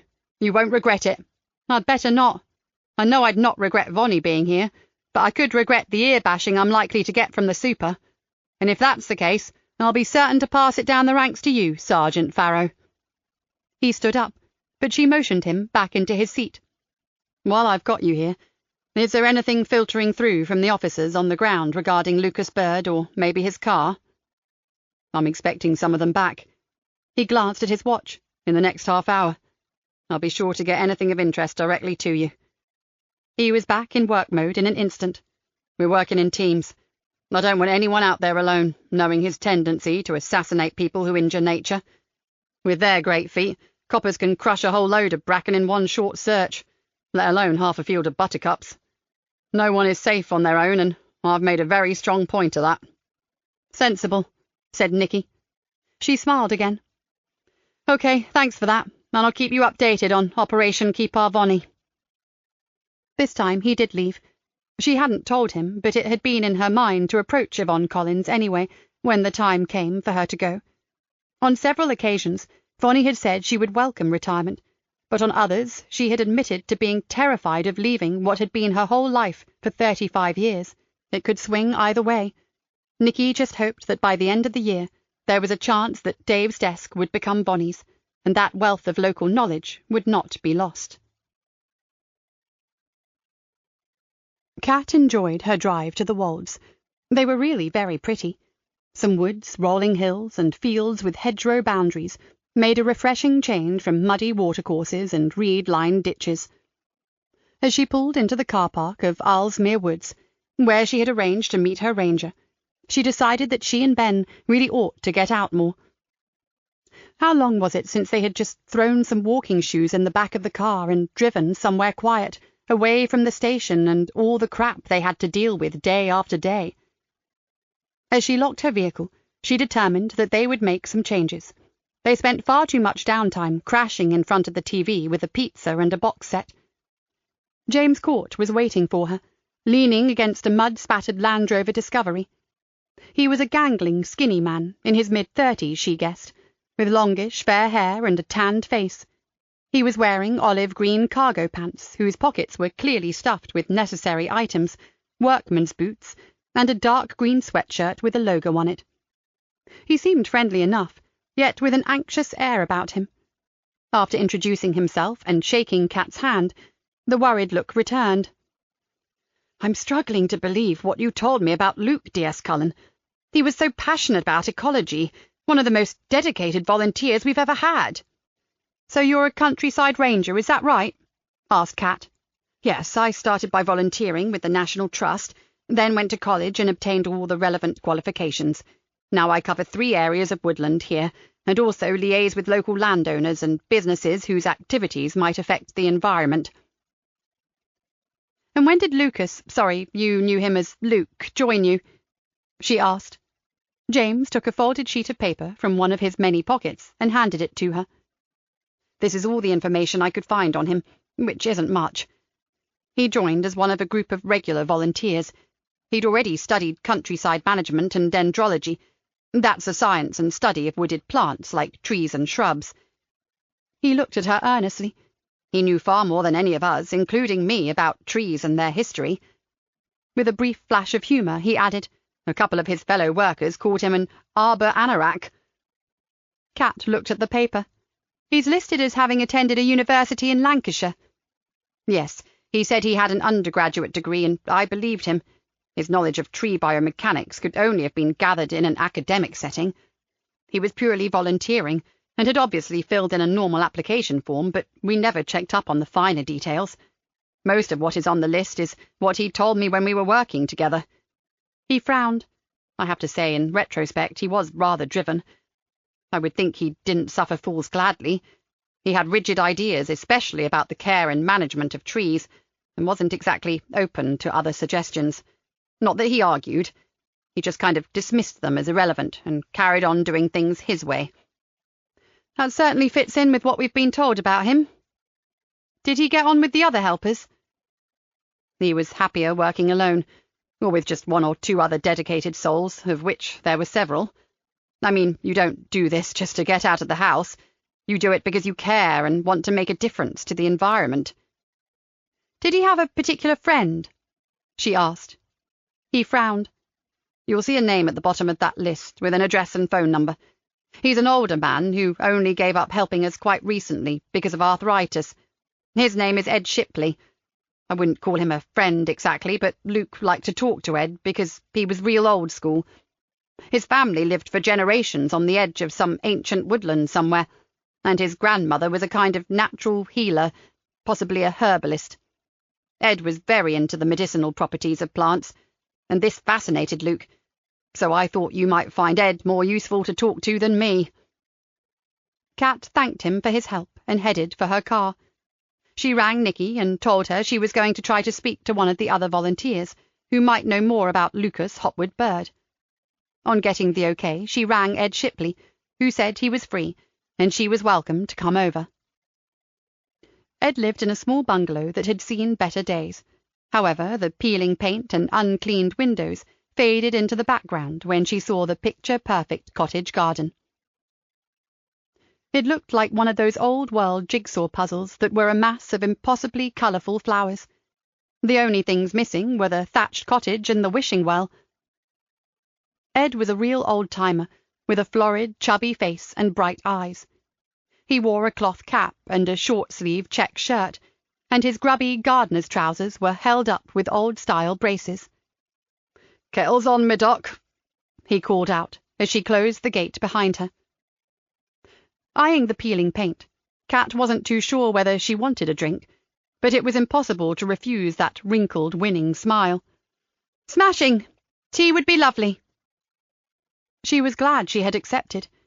Inside, the tiny bungalow showed none of the neglect of the exterior. Cluttered, yes, but clean and tidy. The kitchen she entered was part food preparation area and part horticultural office. Stacks of seed and plant catalogues teetered precariously on a chair. An open laptop still logged into a garden centre's website sat on one end of the wooden table. and in the corner of the room stood 2 tall stacks of unopened cardboard boxes labelled new seed trays and 10-centimetre flower pots. Ed poured boiling water into 2 spotless blue and white striped mugs. "Sorry it's only bags, Doc, but I brought my teapot last week. It were my mum's too, right upskilled I were." Kat loved hearing the local dialect, which was fast disappearing amid the influx of incomers. She knew it had become broader because he was upset by the breakage. "I don't think I've ever seen a more colourful garden, Mr. Shipley," she said. "It's beautiful." The old man was obviously pleased by her words of praise. "It is, isn't it? And it's Ed, by the way." "I'm puzzled, Ed. The ranger told me you came from some ancient woodland area somewhere, yet you've a broad Lincolnshire accent." He laughed. "My mum were from here, and I was born here too. It were my dad's side that hailed from the Witchwood Forest. That's in Oxfordshire, you know. I'd go for me holidays and spend time there with my gran. Happy days." Afraid he might start reminiscing, she moved on to Lucas Hopwood Bird. "Ed, what can you tell me about the man you knew as Luke Elmore?" His eyes twinkled. "Luke? Clever as any professor, that one, but definitely not quite all there. Sweet lad, though." "Oh, sure," thought Kat. "You spent quite a bit of time with him, then?" "Oh, aye, fair bit. And he knew his trees and all." The way Ed slurped his tea reminded Kat of her grandfather. "Better than most." "So what makes you say he wasn't quite right?" Kat asked tentatively. "Strange talk, me duck, strange talk. Made me think of times at my gran's place in the woods. Mayhap the old uns would talk like that, and it fair gave you the whim-whams, it did." He sat back, holding his mug in both hands. "He saw stuff normal folk didn't see. I reckon that lad were 2 slices shorter a picnic lass. It was all in his head. I knows that well enough, but there were times I was afeard for him." "Where did he live, Ed, do you know?" "Oh, aye, he rented a room over a little village shop halfway between here and Anderby Creek. When he wasn't working here, he'd spend a lot of time on the beach and messing about at the creek. He knew quite a bit about boats. Said he had a friend had a boat down that way, but he never said where." "Did he ever talk about his family?" asked Kat. "Niver, Doc, not once." The old man shifted a little uncomfortably in his chair. "Don't mind me asking, but what's the lad done to have the police asking about him?" Kat knew it would be in the papers at some point, even if the name wasn't mentioned, but still she decided to be cautious. "We aren't really at liberty to say yet, but we need to talk to him about a very serious crime." He shook his head rather sadly. "Then it's a bad business, I'm sure. Mayhap his mind gave up on him. There were times he had me right mizzled over the things he'd come out with. Couldn't make him out at all. In the end I gave up trying and accepted him for what I could understand. Thing was, no one loved nature more than he did." Kat nodded. The old guy was scarily close to the truth with that last comment. Lucas loved nature enough to kill for it. When she said she had to get back, the old man said, "Have a quick look at my garden afore you go." Kat said she'd love to. "Me old grand be tickety-boo about her grandson having a garden like this here." He waved an arm to indicate the sea of flowers. "Most is good for medics, you know." Kat knew that medics in the local dialect meant herbal cures. "Luke was interested in that too, wasn't he, Ed?" she asked, looking at a glorious bed of purple and lilac lavender bushes. "Couldn't get enough of it, me duck. Allus asking summat about it. Reckons he knew as much as me when he left." As they wandered through the floral wonderland, Ed was picking little sprays of herbs and flowers. He rattled off some of the lovely local names for some of them, names like dickadilver for periwinkle, herbie-grass for rue, and snowball for guelder rose. When they finally returned to her car, he took a bit of gardener's raffia from his pocket and tied them into a bunch. "Hang 'em up in your airing cupboard, me duck, and they dries out. Smells so sweet and lifts her spirits, and then you can think of this garden." Kat thanked him. All the way back to the station, she breathed in the aromatic perfume. Murder or not, it made her smile. Chapter 10. Laura Archer often met up with her old mentor, Sam Page, who was in the habit of calling in to see her at her private consulting room. Today, however, after 2 cancelled appointments, she had decided to drive out to his lonely cottage on the edge of the bird reserve. Sam met her at the door. "Lovely day," Fancy a walk over to the lagoons? We've got some avocets there at the moment, along with redshanks and wimbrels." Laura pointed to her feet, which were clad in walking boots. "All geared up. I know you very well, Sam Page." She hugged him tightly. Sam was like a father to her. He was slowing up these days, but he still walked regularly, and his mind was sharp as a tack. They walked towards the marsh, arm in arm. "I've got an interesting one for you this time." She told him about Lucas Hopwood Bird. His eyes lit up. "As you say, very interesting, and very dangerous by the sound of it." "It's not something you hear of often, is it, Sam?" He shook his head. "I've had a few cases over the years, mostly military fantasists in my experience, all inadequate personalities with a desperate need to fabricate a much more powerful alter ego. The trouble is, the kind of society we live in now is very conducive to fantasy. Films and TV all persuade us that we should be living lives of high drama and glamour." He looked at her with interest. "But your man doesn't sound like that at all." "He's not, Sam. My experience of that kind of thing has involved individuals who are experiencing delusions, mainly erotic ones. Stalkers who are convinced their victim is just playing hard to get and is really madly in love with them." She stopped and watched a flight of swallows swoop in wide circles around them. "Lucas doesn't really fit into any pattern that I know of. I did a paper on it a while ago, so I researched the syndrome extensively. The nearest I can come is people who have been overly influenced by computer games and are acting out a revenge strategy in the form of an avatar." "As the heroic human protector of the trees and forests," finished Sam. "More the earthly knight who protects the spirits who inhabit those trees." Laura frowned. "But it's not exactly that either. He's living in a parallel universe, his own little world, and we know what that could make him, don't we?" "A schizophrenic?" "Well, he sees things that don't exist outside his mind. His unusual beliefs aren't based on reality. It points to that, but even schizophrenia doesn't fit. He's sharp, bright, can communicate with others, especially people who share his passion for nature. He is extremely active, too, known to be an exemplary worker with no lapses in concentration." "While schizophrenics can be confused, anxious, upset, angry, or suspicious, but not seriously aggressive to others," concluded Sam. "And you don't get more aggressive than killing people." They walked on in silence, both pondering the enigma that was Lucas Hopwood Bird. "Ever heard of a man called Julian Hopwood Bird, Sam?" Laura asked after a while. "The scientist who became a murderer, then was killed himself? Oh, yes, I was fascinated when it finally hit the papers. What a drama!" He stopped and turned to her, his mouth slightly open. "Bird? Oh, my, really? They are related?" "Lucas is Julian's son. There are two. The other son, Harry, is the one who brought the whole thing to our attention." "Well, I'll be damned. I never made the connection." Sam stopped at a fork in the path and pointed across an area of boggy marsh to a lagoon.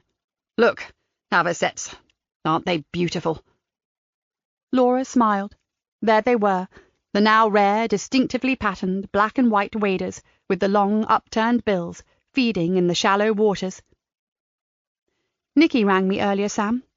Whenever they try to look into Julian's background, they come up against a brick wall. They want to know if Lucas could have been affected, either by what happened to his father, or maybe his father's own peculiarities. But other than talking to Harry, they are pretty well snookered." "Somewhere I have a paper written by Julian Hopwood Bird, way back, long before he went to the States to work. He was a highly intelligent man, Laura, but drawn to ideas that most found preposterous." "So I hear. I'm told he went on to help the Americans with their remote viewing program, but not just as a scientist, as a psychic too." Sam shrugged. I read an internet article years ago about that, so it doesn't surprise me. As a matter of interest, many of those psychic volunteers, mainly soldiers, ended up in psychiatric hospitals, or else totally lost the plot and finished up chasing crop circles or claiming alien abduction." "And Julian killed a man." A breeze rippled through her hair, and she brushed it from her eyes. Now his son has done the same. In the name of nature. Sam walked across to an old bird hide, climbed the steps and opened the door. Inside it smelled of damp wood, and something else that Laura didn't find particularly pleasant. But once they had opened up the big wooden viewing hatches, the view across the marsh and the water pools soon compensated for the dank odour. It's interesting, you know. Lucas kills for the love of nature, and his father made a study of quantum biology, which they call the quirky nature of nature. Not my field of study, Sam. I vaguely recall doing photosynthesis at school, but little more. Oh, it's way beyond me, Laura. I just know that it's something to do with the application of quantum mechanics and theoretical chemistry to biological phenomena and problems. Sam raised a shaggy eyebrow. You need a very different sort of brain than mine to get excited about that sort of thing. So why on earth, if Julian was so highly intelligent, did he ditch all that and turn to such a contentious subject? Laura wondered. Well, why not?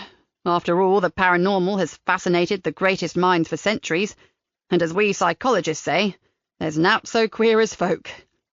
They both laughed. Isn't the human mind the most fascinating thing in the world? Laura said. No doubt about it. But unfortunately, dear Laura, I'm going to be leaving you on your own with this little conundrum. You know my old friend Hugh Mackenzie? Well, he's going back up to his family home in Fortrose for a week, and he's invited me to go with him for a bit of holiday. Oh, that's a lovely idea, Sam, said Laura, squeezing his arm. You're not driving, surely? No, we're flying up to Inverness Airport, where his sister and her husband will collect us. We'll be staying with them. They've promised me bottlenose dolphins and more wildlife than I can shake a stick at. I'm taking my best binoculars. Oh, and apparently there's a very impressive craft beer at a local Cromarty brewery. Sounds like heaven, exclaimed Laura. That's exactly what I thought. But Laura, if you need to talk over this new and very worrying case, I'll leave a contact number, just in case the mobile signal's not strong. Don't think I haven't got time for you. He meant it too. Well, she would certainly not be interrupting his well-earned break. Sam had been through a lot in the past year or so. Some fun, good company and good beer was just what he needed. When do you go? In 2 days, so I'll search my files tonight and see if I have any old cases with a similar background. Absolutely not. You concentrate on packing and polishing those binoculars. I'm pretty sure this man is a one-off. And if I can be of any help to the police, it's going to have to come from applying expertise and not case studies. Go toss a caber or something, and forget about the Fens for a week. He gave a belly laugh. A caber. The heaviest thing I'll be lifting is a full pint glass. He pointed out of the viewing hatch. Ah, look, Wimbrels. How lovely. Nikki was down in the foyer, hoping to grab a word with Niall about Yvonne Collins, when she saw a man in a very expensive suit and shoes so shiny they looked glazed. He was wearing an official-looking identity card on a lanyard around his neck. She knew immediately that this was the man who had been sent to throw a fire blanket over the name of Lucas Hopwood Bird. Oddly, he also looked vaguely familiar. She watched as an officer was hurriedly dispatched to escort the man upstairs. He was clearly expected. Well, maybe she didn't know him at all, and he just resembled someone else. Whatever, it wasn't worth fretting over. Niall was in his office, and he put the phone down as she entered. I was just ringing up to you, Mum. We found where he's been camped out, but he's moved on. Where was he, Niall? Close by? She asked. You know the Catterall estate? It used to be a privately owned house with extensive grounds. Then it became a conference centre, and then a property developer took it with a view to making it into a retirement village. Nikki nodded. They only started work a short while ago, didn't they? Yes. They're rebuilding the whole place in a series of phases. Phase 1 is already underway, and ground is being cleared for 2 and 3. Stage 5 is a long way down the line, maybe 2 or 3 years, and it will require stripping out some overgrown woodland and the excavation of a small lake for some executive lakeside chalet homes for retired toffs. Very nice. And he was there? He'd built himself a sort of hide in the deepest part of the wood. My lot walked past it twice before they even knew it was there. Dead clever piece of woodcraft construction. Interwoven branches, and all lined with a thin tarpaulin. He didn't bother to take it down. Must have decided to move on and just left it. He looked at a scribbled memo. The team that found it also found blood-soaked coveralls, ma'am. He dug a hole and buried them, again not with any great intention to conceal. The freshly dug site was quite obvious. It looked like he was simply tidying up. And how long ago do we think he vacated this hidey hole? She asked. Not very long. Around dawn, I'd say. It was now lunchtime. If he was staying in the area, and Nikki was sure that he was, he certainly wouldn't have gone far. Well, we have an idea now that he's going to stick to places he feels safe and comfortable, and that are surrounded by trees and woodland. Sadly, that means we have to start all over again with the search. Niall pulled a face. I've already ordered it. He might well think one of the best places to hide is somewhere we've already checked. So it's back to the starting block for my guys and gals, I'm afraid. At least the Fens don't have that much woodland, and most of that is on private land, or on the perimeters of villages. It could have been much worse if we'd had to head north towards the wolds. Niall began to sing quietly. Always look on the bright side of life. Talking of the bright side, Nikki said, I had a swift word with the super. If and only if our Bonnie is fully on board, Cam thinks he can reopen Dave's civilian interviewing officer post, and between you and me, he welcomes it. He's of the same opinion as us. The force cannot afford to lose all that local and police procedural knowledge.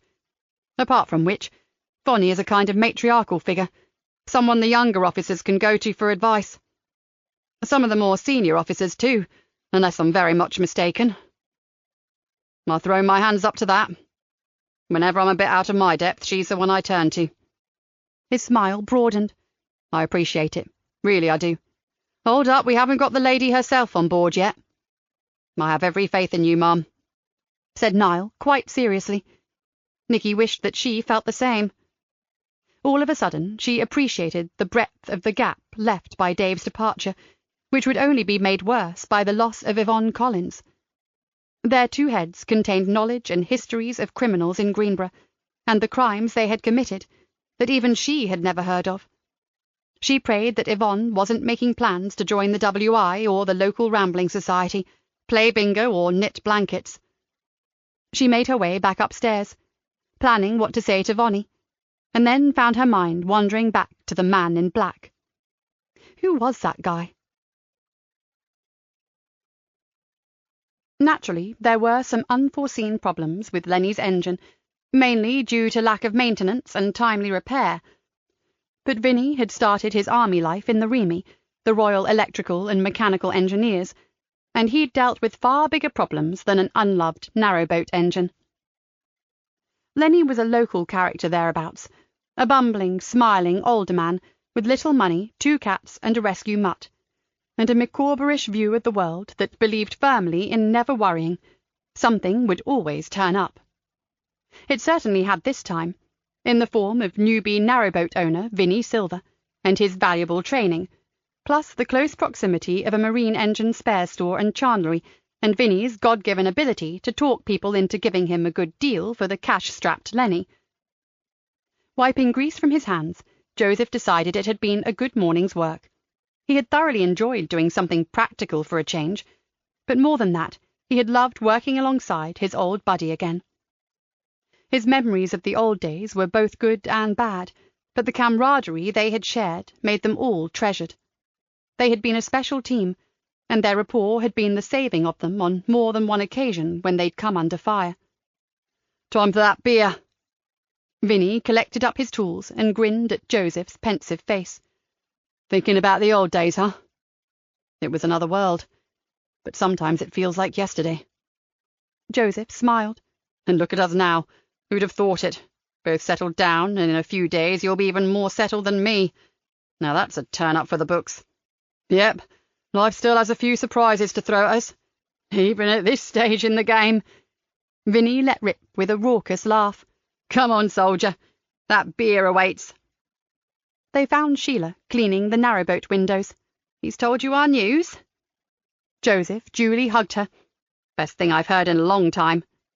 And you'll both be able to be our witnesses. You didn't mind us asking. We'd have been hurt if you'd asked anyone else, believe me. We'll be proud to be your witnesses, Sheila." He took out his phone. "Just in case she's tied up, I'll message Nikki now. Just you wait. I'll give it less than 2 minutes before this phone is ringing." He tapped in a quick text to Nikki. In less than 1 minute, she rang, and they all went into fits of laughter. Nikki was delighted, as he'd known she would be, and very happy to have been asked to be a witness at the wedding. "Just tell 'em I don't do hats, okay? If I have to wear a hat, they're on their own." Joseph laughed. "You're on loudspeaker, Nikki." "Good," she said immediately. "No misunderstanding, then?" "Received and understood," called out Vinny. "Hats definitely not compulsory." After wishing them good luck, Nikki said she had to get back to work, while Joseph was ready for his beer. They spent the next hour sitting on the little sun-drenched stern deck, each feeling relaxed and at peace. Joseph had escaped the chaos of the police station, Sheila the hubbub of her public house, and Vinny had escaped a lonely existence haunted by long shadows from the past. Much later, when he thought back on it, Joseph believed that hour to be one of the most tranquil and companionable of his life. It was as if time had stopped for a while. The water lapped against the side of the boat, and in the distance the occasional engine chugged. He heard the call of waterfowl, and once a dog barked joyously. He took several deep breaths, another swig of beer, and exhaled. "I could stay here like this forever," he said contentedly. "Not quite," said his friend. "After lunch we need to take sweet Ophelia down to the boatyard for a pump-out." Sheila pulled her face. "This life looks idyllic, but it's damned hard work, too, and sometimes rather smelly." "Oh, you love it, really," laughed Vinny. "And at least we do have a pump-out toilet, not a cassette that you empty yourself." "Small mercies," returned Sheila, cuffing him playfully round the ear. "And yes, I do love it, especially now I'm starting to get the hang of things." She looked at Joseph. "It's a different way of life altogether. I could never have done it without Vinny being so practical. What with engines, generators, water pumps, bilge pumps, shower pumps, inverters, and heaven knows what else.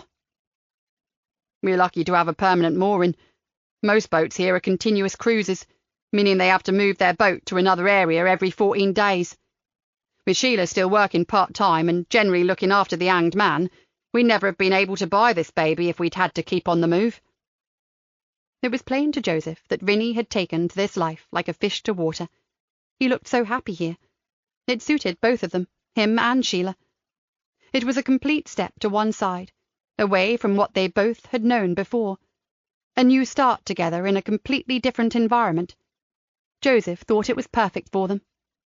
"So, are you up for a short trip upriver?" asked Vinny. "Aye, Captain." Joseph saluted smartly. "So what's my role on this sturdy vessel? Cabin boy?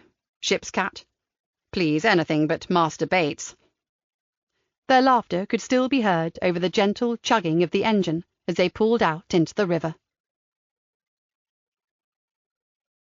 As Joseph embarked on his short cruise, Dave Harris was making his way from his cottage in the grounds of Cressy Old Hall up to the main house to start work. He strolled along with the sun on the back of his neck and a smile on his face. Life was good right now. Oh, he missed the team and the job he'd done for more years than he cared to remember. But after a very bad and very scary patch, followed by the shock of retirement, he had landed on his feet. He had recovered well from his sudden heart attack. Thank God it had been a fixable problem, and with a sensible diet and plenty of exercise, he now felt better than he had in years. He had a comfortable little cottage in a wooded area on the perimeter of the old estate, a job as security advisor for the beautiful property itself, and a new and very unlikely friend in the person of Clive Cressy Lawson, the present lord of the manor. For many years, Clive and the local police had conducted a running battle. Clive was not liked. More than that, practically every copper in the county considered him their enemy. That had been until tragedy, by way of a brutal murder, had struck Cressy Old Hall, and Dave had managed to restore Clive's faith in the boys in blue. Now Dave worked for Clive, and despite their utterly different backgrounds, they had become firm friends. As he approached the beautiful old house, Dave considered just how much had changed there in the past year. The entire workforce had been replaced, or their jobs had been restructured, and new life had been breathed into the struggling old edifice. Grants had been obtained, and now, instead of gates closed and secured against the public eye, the house and gardens were open, and visitors made welcome. Dave walked into the estate office and was greeted by a bright and breezy "Morning!" from Susie Wright, Clive's vivacious and extremely capable new housekeeper cum staff manager. "Just the man." Susie picked up a couple of sheets of paper and passed them to Dave. "2 new groundsmen starting today, Neil and Laurie. Nice chaps, both got very good references, and grounding and woodland maintenance. I wondered if you had time to give them the guided tour and show them the ropes. You know the routine, a smiley-faced meet and greet, just a brief introduction to what we are all about, then Ken, the head gardener, can explain their actual duties afterwards." Dave took the papers. "Of course, Susie. I'll check in with the boss, make sure all is well at the house. Then I'm all yours." He smiled at her, liking the fact that her businesslike attitude was nicely offset by enthusiasm and a sense of humour. There was something of his lovely cat about her, although they were nothing like each other in looks, but having Susie around made missing his old team a little easier to cope with. As he walked through the entrance hall, its walls lined with portraits of stately Cressy Lawsons, he suppressed a chuckle as he recalled Kat's latest text. "Morning, you jammy old git. Hope that toffee-nosed twat is still treating you well. Miss you, Catkin. Kiss, kiss, kiss." The message had been followed by an emoji with a big tear running down its face. He was going to meet her later in the week for lunch in town and to catch up.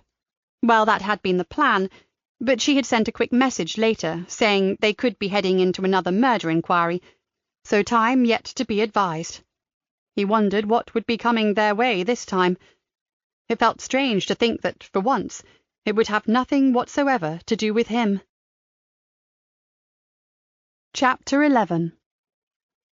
Spooky sat at her computer, hands flying over the keyboard, watching streams of letters, figures, and symbols flow down one of the screens. Half her mind was following them intently, but another part was considering the Stargate project and the British scientist who had been prepared to risk everything to prove that clairvoyance was real. Spooky and her partner, Angie Blissett, known to everyone as Bliss, had a close friend who claimed to be clairvoyant. Bliss swore she possessed an amazing and undeniable gift, but Spooky was not convinced. Jill Mason had a gift all right, but it was the ability to read people, not tarot cards. She believed Jill to be skilled in perceiving body language and the unconscious signals people gave off, rather than having any extrasensory powers. She liked Jill enormously, and knew that she had a massive following of real believers.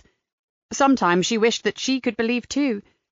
After all, as Bliss often pointed out, she was open to other highly debatable phenomena, even the idea of life on other planets. So why not the possibility that some folk were born with a talent that enabled them to see things? She stopped typing. Gotcha. The fault she had been searching for suddenly showed itself. With a few more deft taps on the keyboard, she rectified the problem and reset the program. Job done, she muttered. Your history, you pesky little gremlin. I've heard that talking to inanimate objects could be a sign of madness.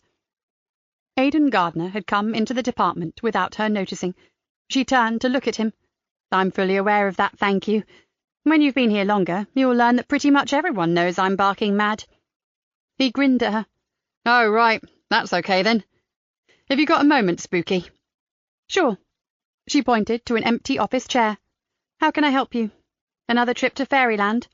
No, to be honest, I don't think it's even worth me going down that route at all. I mean, why bother, when we all know Lucas is a root toot? It doesn't really matter what caused it. He was a troubled kid, his mental state has deteriorated as he's grown up, and now he's turned into this avenging killer nature god. We need to find him and stop him, not analyse him. Plenty of time for that when we have him locked up. Oh dear, Aidan, you sound a tad disgruntled. Spooky said. He gave a little laugh. Not really. I just think I should prioritise. As a matter of fact, the one who really interests me is Julian, the scientist. If anyone wants to know about Lucas, they should look to his father first. He was not a root to, I'm sure of it. Well, not when he went off to the States, at any rate. But my searches are throwing up nothing except some very basic and, I suspect, highly sanitised information released at the time of his death. Can you help me? He puzzles me too, as it happens. She opened a drawer and pulled out a sheaf of printouts. I'm ahead of you, actually. I've already started trawling. She handed them to him. That should get you started. Meanwhile, I'll keep digging. She stared at him. You met the brother Harry, didn't you? Aidan nodded. And I'm pretty miffed that he's gone AWOL for a couple of days. He told us some weird stuff about Julian, things that happened when they were young. And I'm sure he has a whole lot more to tell us if he thinks about it. He leaned forward. Harry said his father really could do this remote viewing thing. He'd apparently told his sons that he'd seen a man they both knew mourning a sudden loss, and the next day they discovered it was true. Bit tenuous, wouldn't you say? I mean, he could have heard about something happening to someone they knew in a dozen different ways. Aidan shrugged. Well, Harry was convinced completely. Those declassified CIA documents did say that the Brit had had a number of remarkable successes, but... Spooky shrugged. They were hardly going to say he was a washout, were they? Harry also told me that his father went into trances. I'd dearly love to know what that was all about. He looked puzzled suddenly. Do you know what Harry Bird does for a living? He mentioned that unlike his brother he worked indoors, but I didn't press him at the time. It hasn't come up in any of Joseph's reports or memos. No idea, but I can check if you like. Spooky said. If you had time, I'd appreciate that. Aidan stood up. And thanks for all this. He waved the sheaf of papers. Can't wait to get into them. Frowning, Spooky watched him go. Besides being a whiz with technology, she was sensitive to people's emotions, and she was getting some unsettling vibes from Aidan Gardner. You are not a happy bunny, are you, my friend? She whispered. I know an act when I see it. So what is troubling you? Her question hung in the air. Apart from the soft hum as one of her computers updated a piece of software, all was silent. Lucas felt unsettled. He was in a transient state, having left his last woodland home, but not quite reaching his new one. This in-between territory was a danger zone, in which he was completely vulnerable to the Elf King. He told himself to be reasonable. Although the Elf King could be anywhere, he couldn't be everywhere, could he? Only another 30 minutes, and he would be safe again. He quickened his pace. If only Harry would find him, it would be so much easier, the two of them together. He had never minded being a loner, he'd embraced his solitary state. But things had changed, and now he would feel much happier and safer with his beloved brother at his side. He spent the next half-hour recalling all those times when, as boys, they had spent whole days in his magic kingdom. Harry had created a whole new country for him out of the existing one, his own special world. Harry would find him. After all, Harry knew Shrimptown better than he did, and then they'd never be parted again. He'd make certain of it.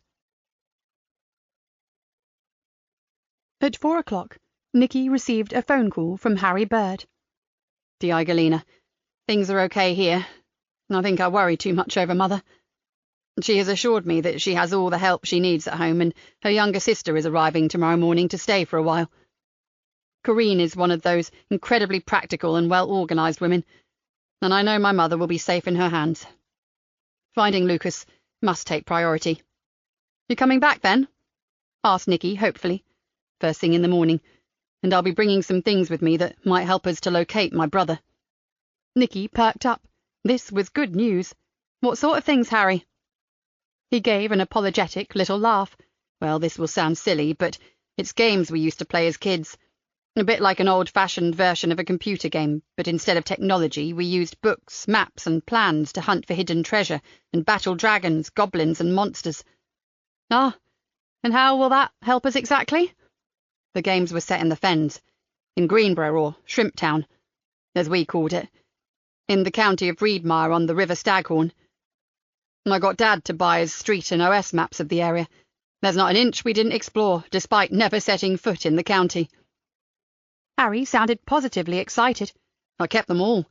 The maps and the notes we made recording our adventures.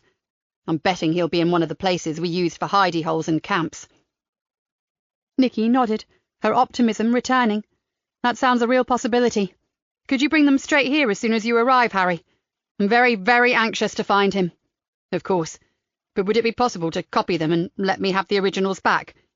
If by any chance we don't find him, or, well, if something happens to him, they are pretty well all I have to remind me of a happy childhood." "Of course. In fact, I was going to suggest that anyway." "I should be with you around 9:30. I've kept my room at the hotel, so I'll go there, unload my things, and come to the station. Is that okay, Di Galena?" "We'll look forward to seeing you," said Nikki. "Drive carefully, Harry. You've got a lot on your mind." "You can say that again. Before I go, has Lucas done anything else while I was gone?" "Not that we know of, Harry. We've heard nothing." Not that we know of. It hung in the air. But Harry wasn't stupid. He didn't need it spelled out for him. She ended the call and sat back in her chair, tapping her fingers on the desk. Okay, it was something, but on second thoughts, not much to go on. A kid's game. A treasure hunt map. Oh, please. She could hear it now. "And how did you find your killer, Detective Inspector?" "I rolled the dice, Superintendent, and landed on a magic portal in a briar patch in Shrimptown." Shrimptown of all the names. What about Prawnsville, Lobster City, Crab Valley? Jesus. She shook her head. "Boss?" Kat stood in the doorway. "Small thing, but we've ascertained how Lucas knew which of the boys had set fire to the tree in the Arboretum. Those lads had been there before, and he and another gardener had seen them off. Hence Lucas knew them by sight. We checked and discovered that the dead boy, Stuart Baker, and his best friend both worked at the supermarket Lucas shopped in, and we think he might have got talking to one or other of them and discovered what happened that way. The last part is conjecture, but we are going to double-check it with Stuart's friend. I'm pretty sure we're correct." "Good," said Nikki. "Knocks another small question mark off the list." Kat turned to go, but Nikki called her back. "Heard from Dave recently?" "All the time, boss." Kat grinned. "We text every day. I don't want him to feel that just because he's not here I don't love him anymore." "Quite right," Nikki said. "I was just wondering if we should let him know he'll be getting a visit from some of his old comrades. Cressy Old Hall grounds are on Niles's list of places to be searched first thing tomorrow morning. He was going to ring Cressy Lawson, but I said we'd contact Dave direct, and he can tell him." "I'll do it now, boss," said Kat. "The very least he can do is look out for them and have the kettle on." Nikki gave a little laugh, then a shadow crossed her face. "Tread warily, Kat. That last dreadful incident at Cressy Old Hall nearly tipped him over the edge. He could well do without another evil bastard lurking in the bushes." "I understand, boss. Don't worry. They've got a decent and knowledgeable team there who care about the gardens. As long as no idiot starts running wild with a machete in the shrubbery, they are probably safer than most. Leave it to me." Nikki was glad that Kat had kept in close contact with Dave. She herself made a point of talking to him every week, mainly because she was never quite sure that he'd made the right decision in moving on to the estate following that horrific murder. But it seemed she had been wrong to worry. He was happy, contented, and fully committed to his new life at Cressy Old Hall. The biggest surprise had been the friendship that had sprung up between him and its owner, a man she had once nearly taken a swing at. If ever there had been a metamorphosis, it was the one that had taken hold of Clive Cressy Lawson. Oh, and Dave too, of course. She had come across him in town last week, and he'd looked younger and fitter than she'd ever seen him. He was even dressed differently, and had totally lost that worn-out old detective appearance. He'd admitted to being relieved that the pressure of the job was finally off him, and to being happy to leave the house he had shared with his wife. He had suffered terribly during her illness and death, and his woodland cottage contained no painful memories. "Good luck to you, old friend," whispered Nikki to herself. "I wonder if you realize how much you're missed." Cam Walker took an immediate dislike to Vernon Hackett, although the man had been nothing but polite and businesslike towards him. He'd met his sort before. They weren't policemen, well, not proper ones. They had a specific job to carry out, and they did it like automatons. People and their emotions and feelings didn't come into the equation. They never answered questions, were better than any politician at evading the direct answer. Worst of all was their disdain. They made you feel like an inferior and very ignorant species. Cam sat at his desk, quietly fuming, while he was given instructions on how to react to questions about the murder suspect. Anything that concerned the media should be relayed immediately to Hackett himself. A mere temporary visitor, he nevertheless demanded an office, not a desk, not a workstation, but a private office, preferably close to what he called the hub of activity. There was no use protesting that they didn't have a wealth of spare offices available on the off chance that a passing autocrat might drop in. Finally, he decided to give Hackett the office of one of the other DIs who was off on leave for 2 weeks.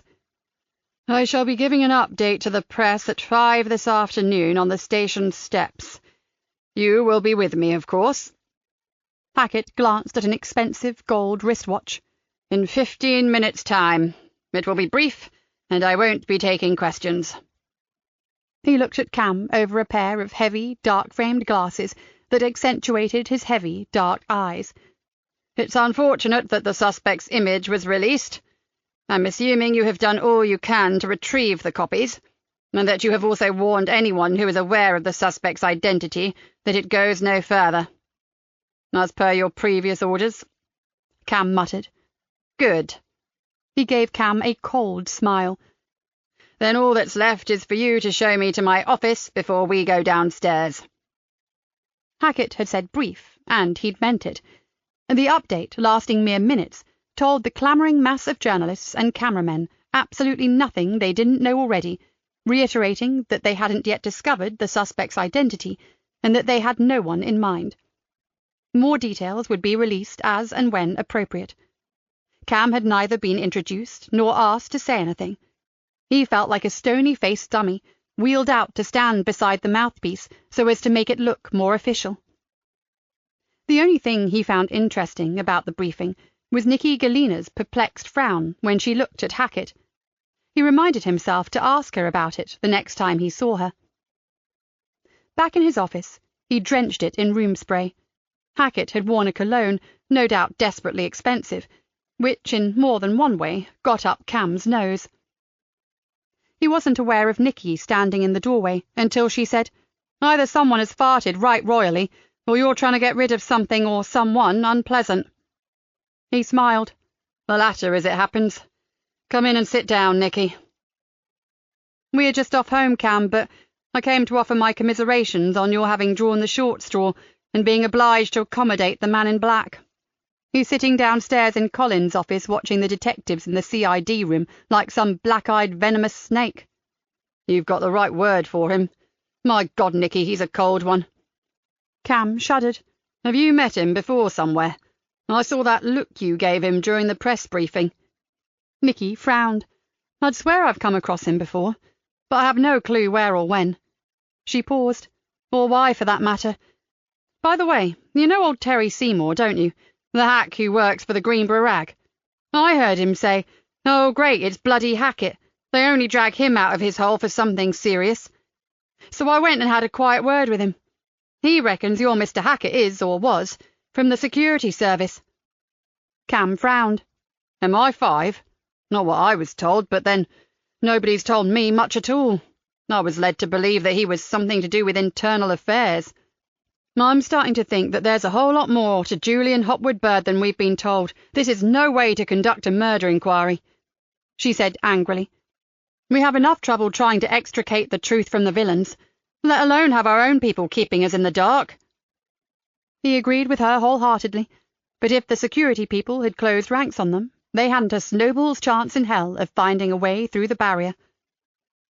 "If MR5 are involved, and I can't in a squillion years imagine why, the dark is exactly where we'll stay." "So what can we do, Cam?" asked Nikki. "Find Lucas. That's all we can do.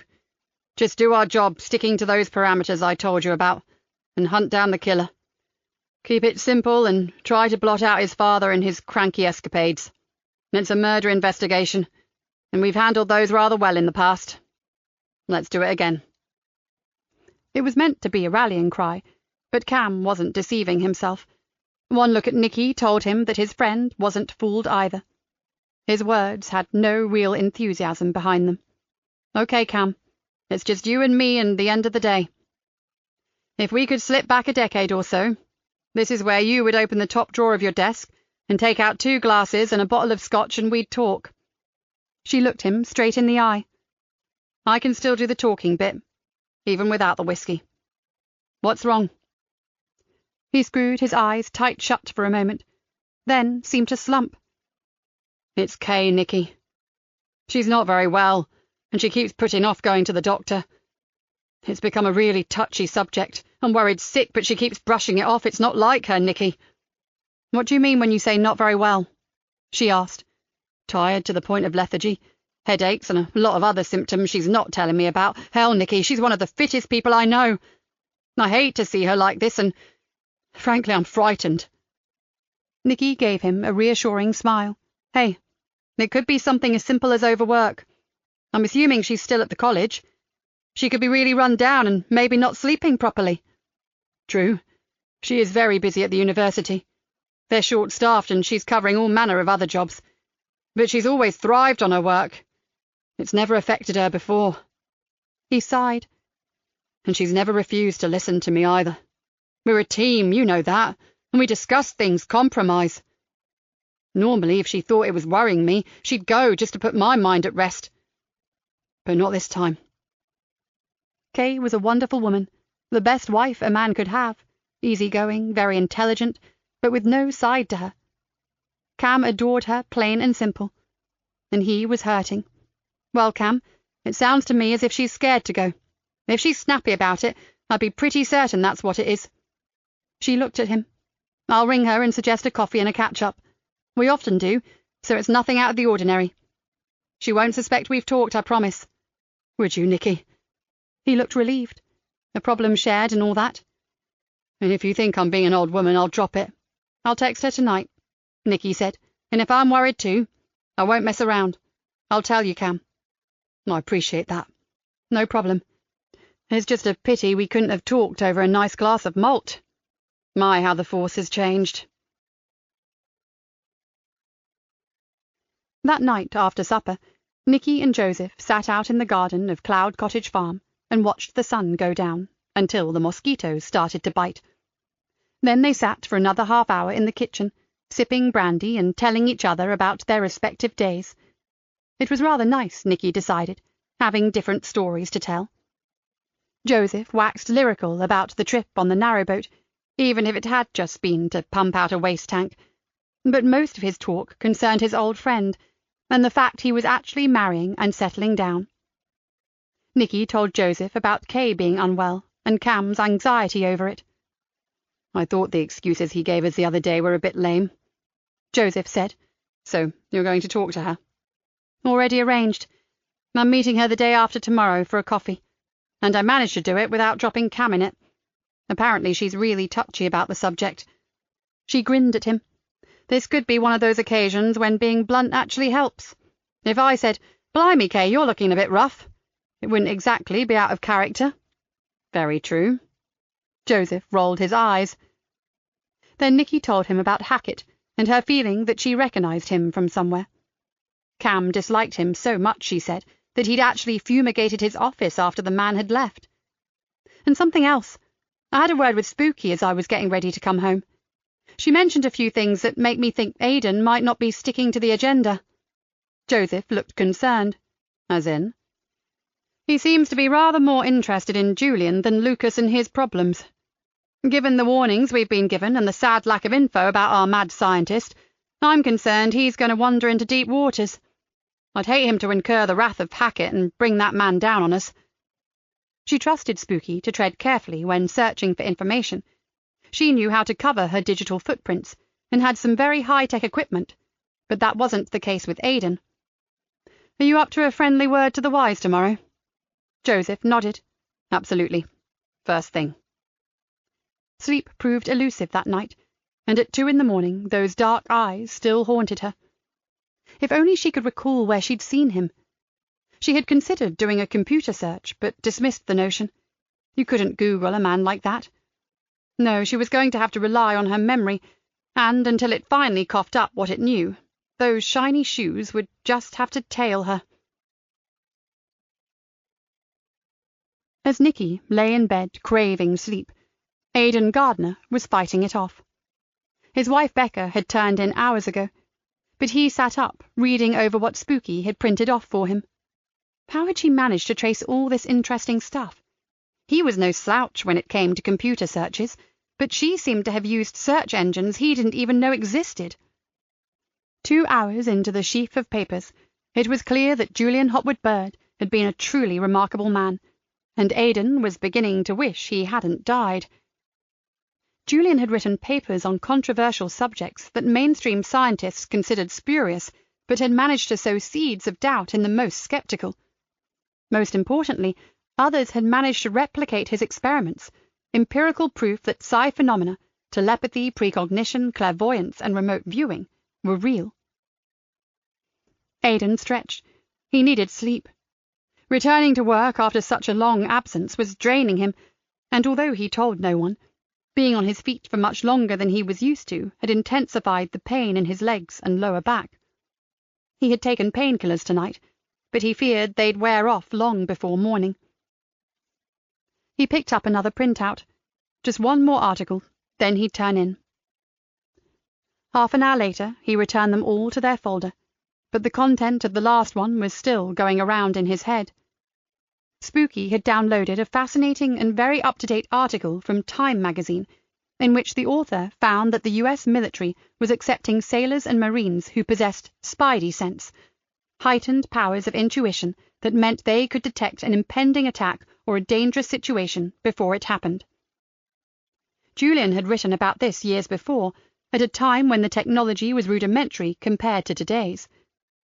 Aidan believed that if the scientist were alive today, he could have blown much of modern scientific theory out of the water. Aidan undressed, washed, brushed his teeth, and slipped into bed. Becca murmured something, half asleep. "Do you believe in ESP?" he told her. "In what?" She yawned. "You know, clairvoyance." Becca groaned. "What time is it, my darling?" "Well, whatever time it is. It's far too late at night for one of your big discussions." Her Greek accent always sounded more pronounced when she was sleepy.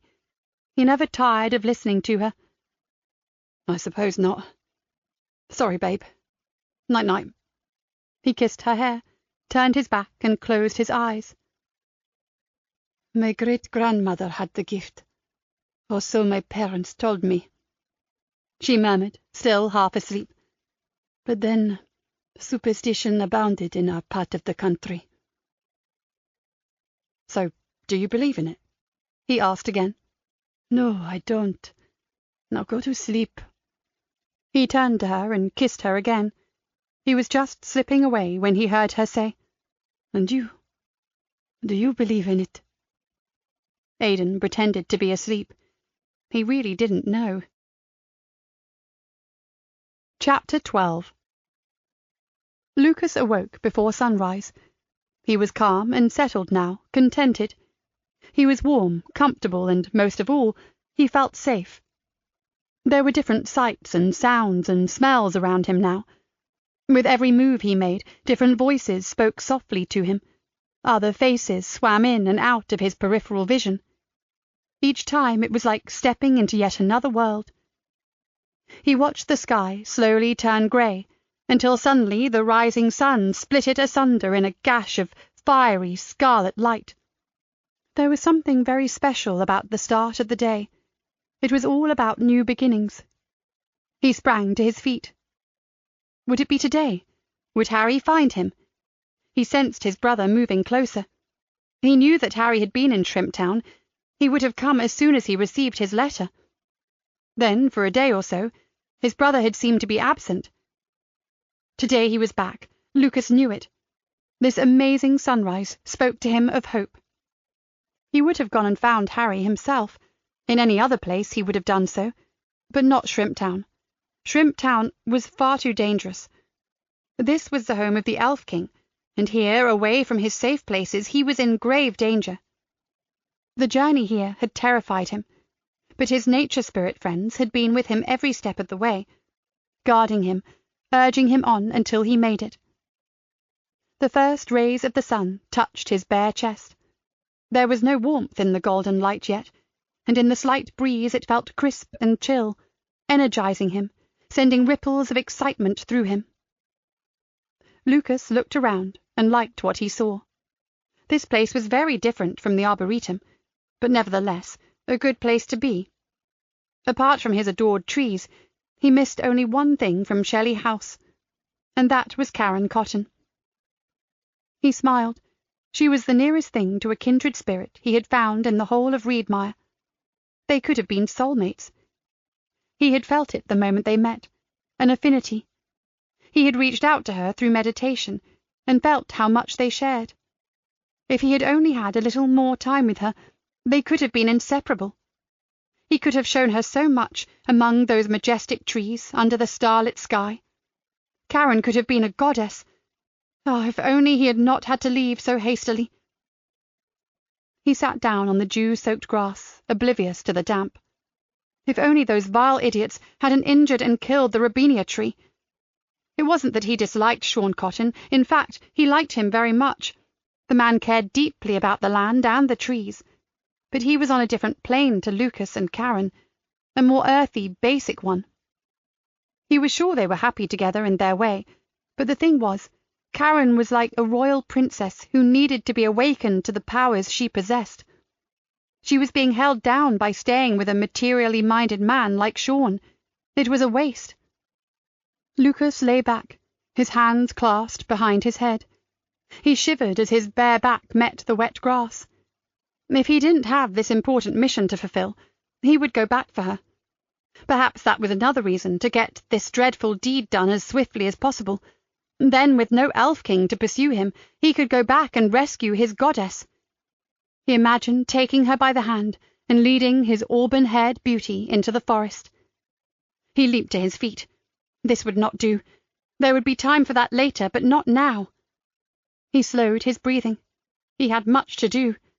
First, he had to get some food. He needed to maintain his strength. His adversary was a powerful entity, and Lucas had to meet him with equal strength. The sun touched his face with a first hint of warmth. He called out to the sky, to the trees and the birds. "I'm waiting, Harry. We have work to do. Your brother needs you."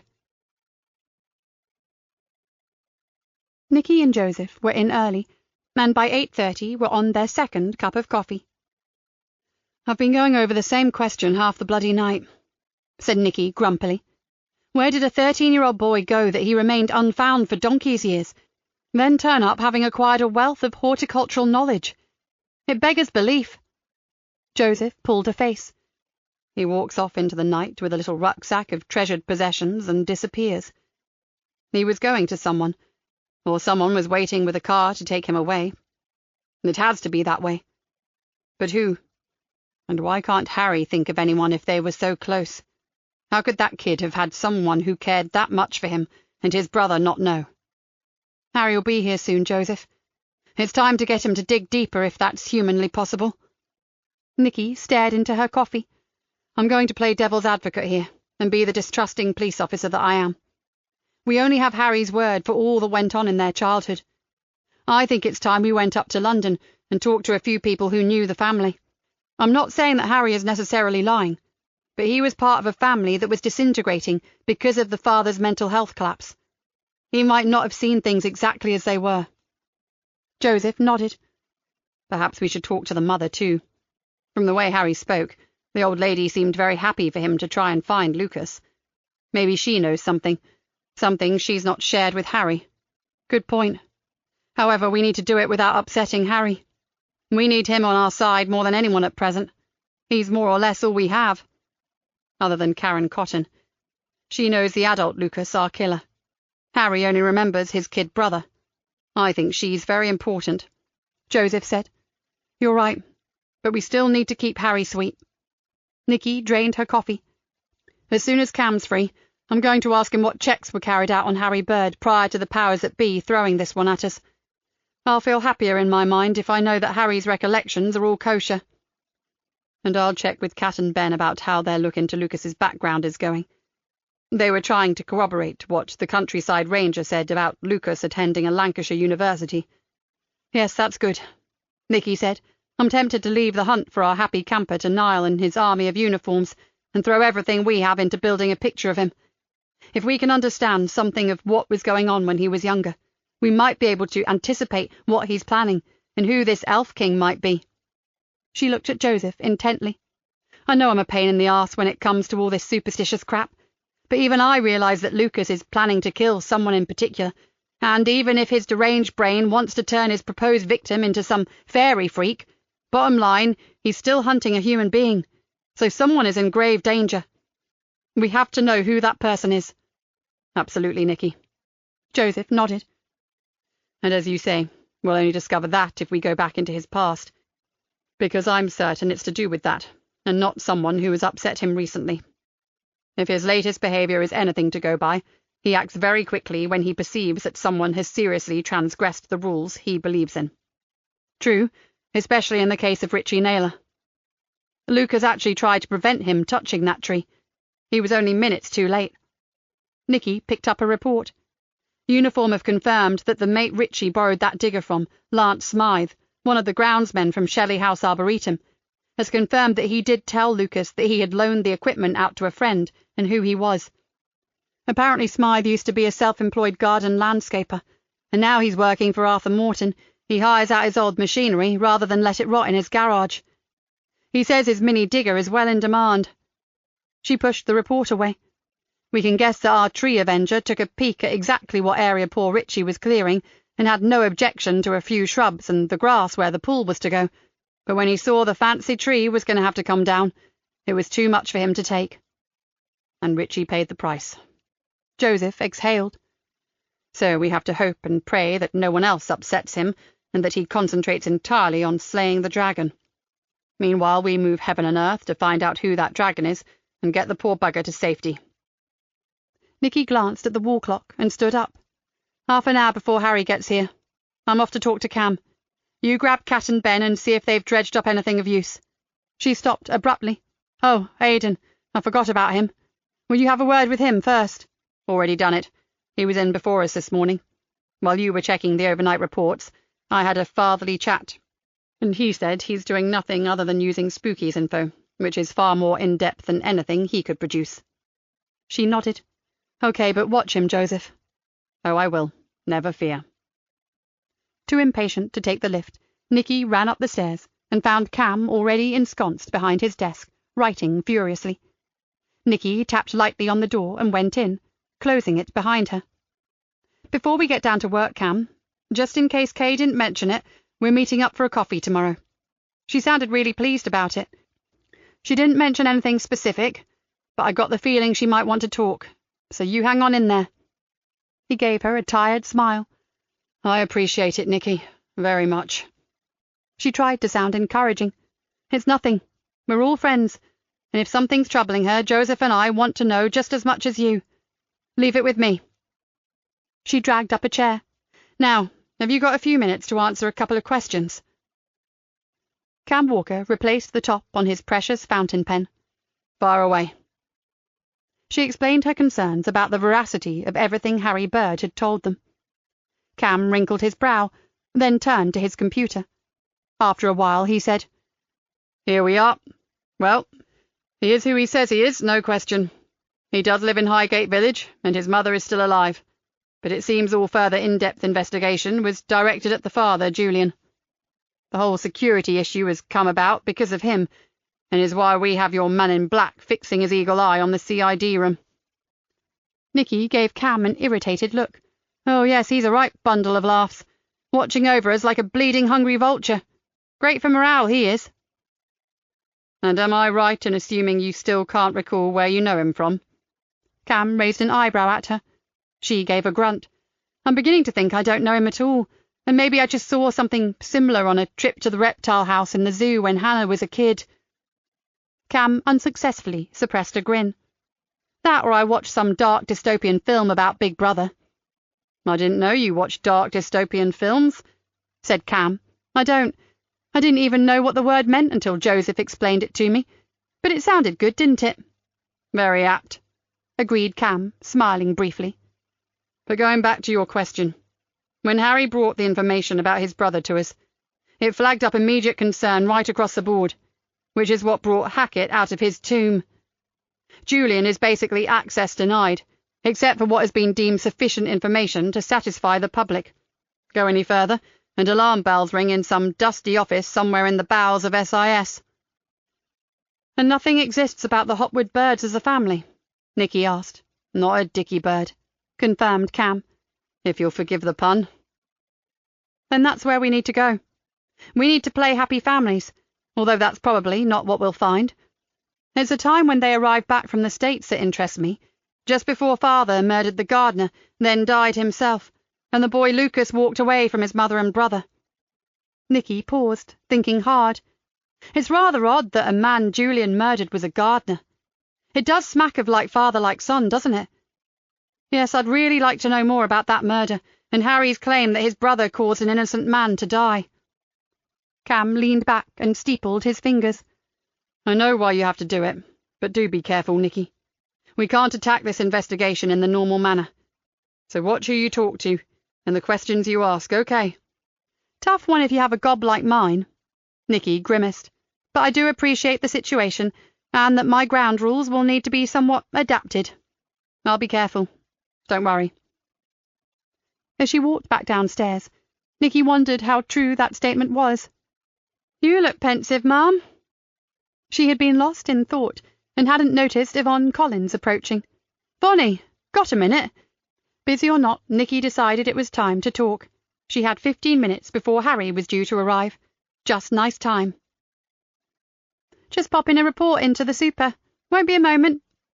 Nikki waited in the stairwell until Yvonne came back down. "Nothing wrong, is there?" "Apart from a nature-loving killer, not a thing." Nikki laughed. "But I've got a little proposal for you. I don't want an answer immediately, okay? It's just something to consider." Inside her office, Nikki told Yvonne about her idea. Hoping she wasn't putting any pressure on her, she said, "You're practically one of the team anyway. You've worked with us so often you know the dynamic and the people as well as I do. If you did decide you might like to join us, I'd suggest a decent holiday first, a proper break, just to make sure of your decision. But as I say, there is a job here with us, and only if you really want it." Yvonne said, "I had thought it would be easier than this, Ma'am. So many of my old colleagues have been counting the days until they can retire. Can't wait to step back from all the pressure, but the place has been more or less my whole life for more years than I can remember." "I can imagine," said Nikki, meaning it. "I think I'd be the same." "Well, I do appreciate the offer, and believe me, I'll give it serious thought. No rush, honestly, but my door is open when you do decide." As Yvonne left, Nikki could almost hear the cogs turning over in her brain. Well, she had done what Niall had asked of her. Now back to Harry Bird. Joseph didn't have time to tell Nikki about Kat and Ben's progress before they were called to reception to meet Harry Bird. "They've made some headway, Nikki," he whispered as they reached the foyer. "I'll fill you in after this." Harry Bird looked more relaxed this time and was dressed casually. "I think I should get out into Greenborough and walk the streets, detectives. I'm getting a strong feeling that my brother is actively looking for me, and he won't find me buried in a hotel lounge. I need to make myself conspicuous." "Let's talk about this, Harry," said Nikki. "We don't want you in danger, too. I know he's your brother, but we have to weigh up what he's done. He's totally unstable, and you haven't seen him in years. We can't risk you walking into trouble."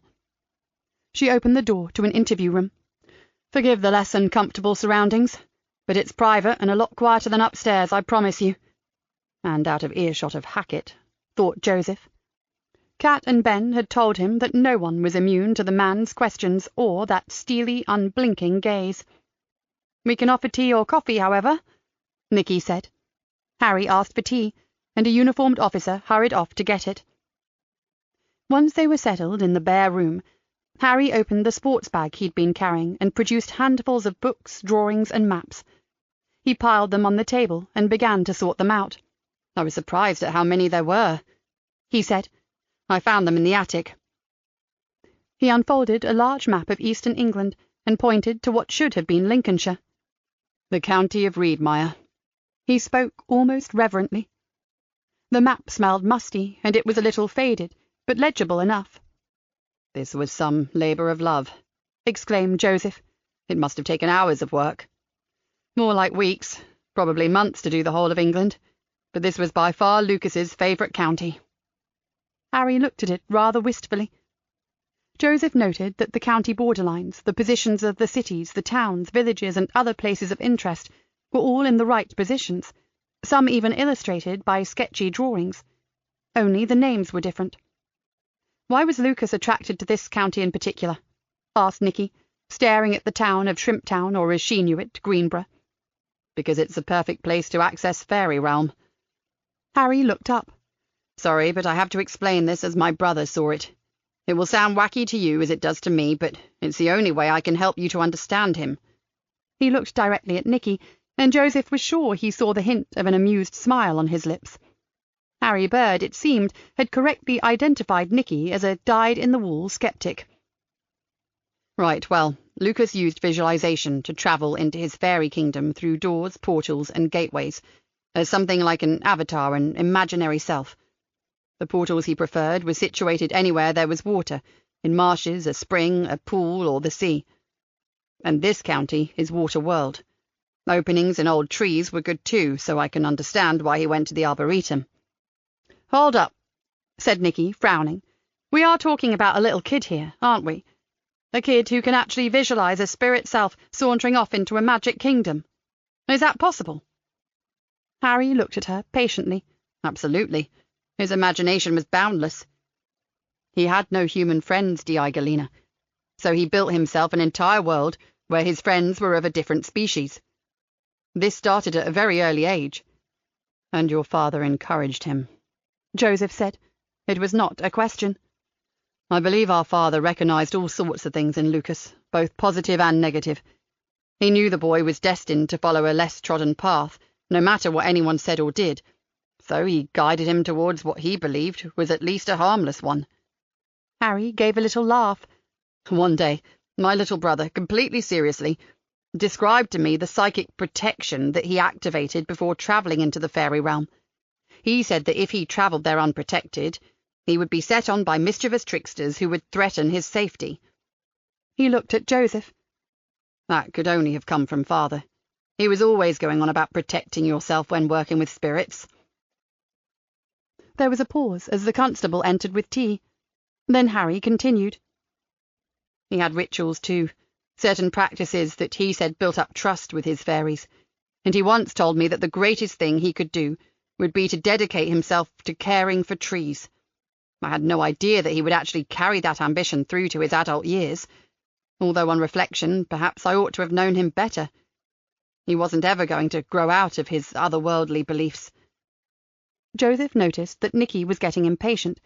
She'd had enough of fairy doorways and astral projections, so he decided to steer the conversation in another direction.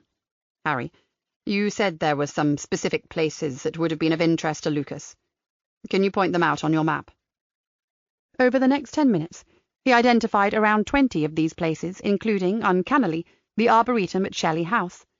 Lucas had called it Oakengard, which reminded Joseph of the Lord of the Rings. "Could we get this down to IT and ask Spooky to reproduce it for us?" said Nikki. "Are you okay with that, Harry?" He nodded. "Just as long as I get it back. I have no idea if I'll ever see my brother again, other than in a dock, so this means a lot to me." He pointed to the other maps. "You can borrow them all if you think it will help. There might be a tiny seedling of a clue somewhere in our boyish adventures." Daunted by the number of maps and notebooks, Joseph asked if there were any that might be more helpful than others in finding Lucas. "Not really. If you only had his diary, you'd be able to get right inside that troubled little head of his, but—" He gave Joseph a sad smile. "That was the one thing he refused to be parted from.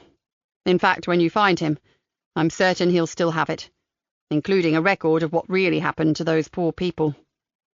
He let out a groan. "God, It sounds like I want to see my brother found guilty of murder. I just want him found. Found and made safe. And those around him safe too." Nikki assured him he was doing the right thing by everyone. His help in the search for Lucas was invaluable. "I really do think it might help if I walked around some of the places I've mentioned," Harry said after a while. "If Lucas is looking for me, and he did say to meet him here in that letter, he will undoubtedly expect me to go to those places we travelled to as youngsters." Nikki took her time to respond. Joseph knew what she was thinking. It was risky, but it made sense. Use Harry as willing bait to lure his brother out. "If we agree, you cannot go alone, Harry, and that's final. We'll have plainclothes officers watching your every step." She stared at him.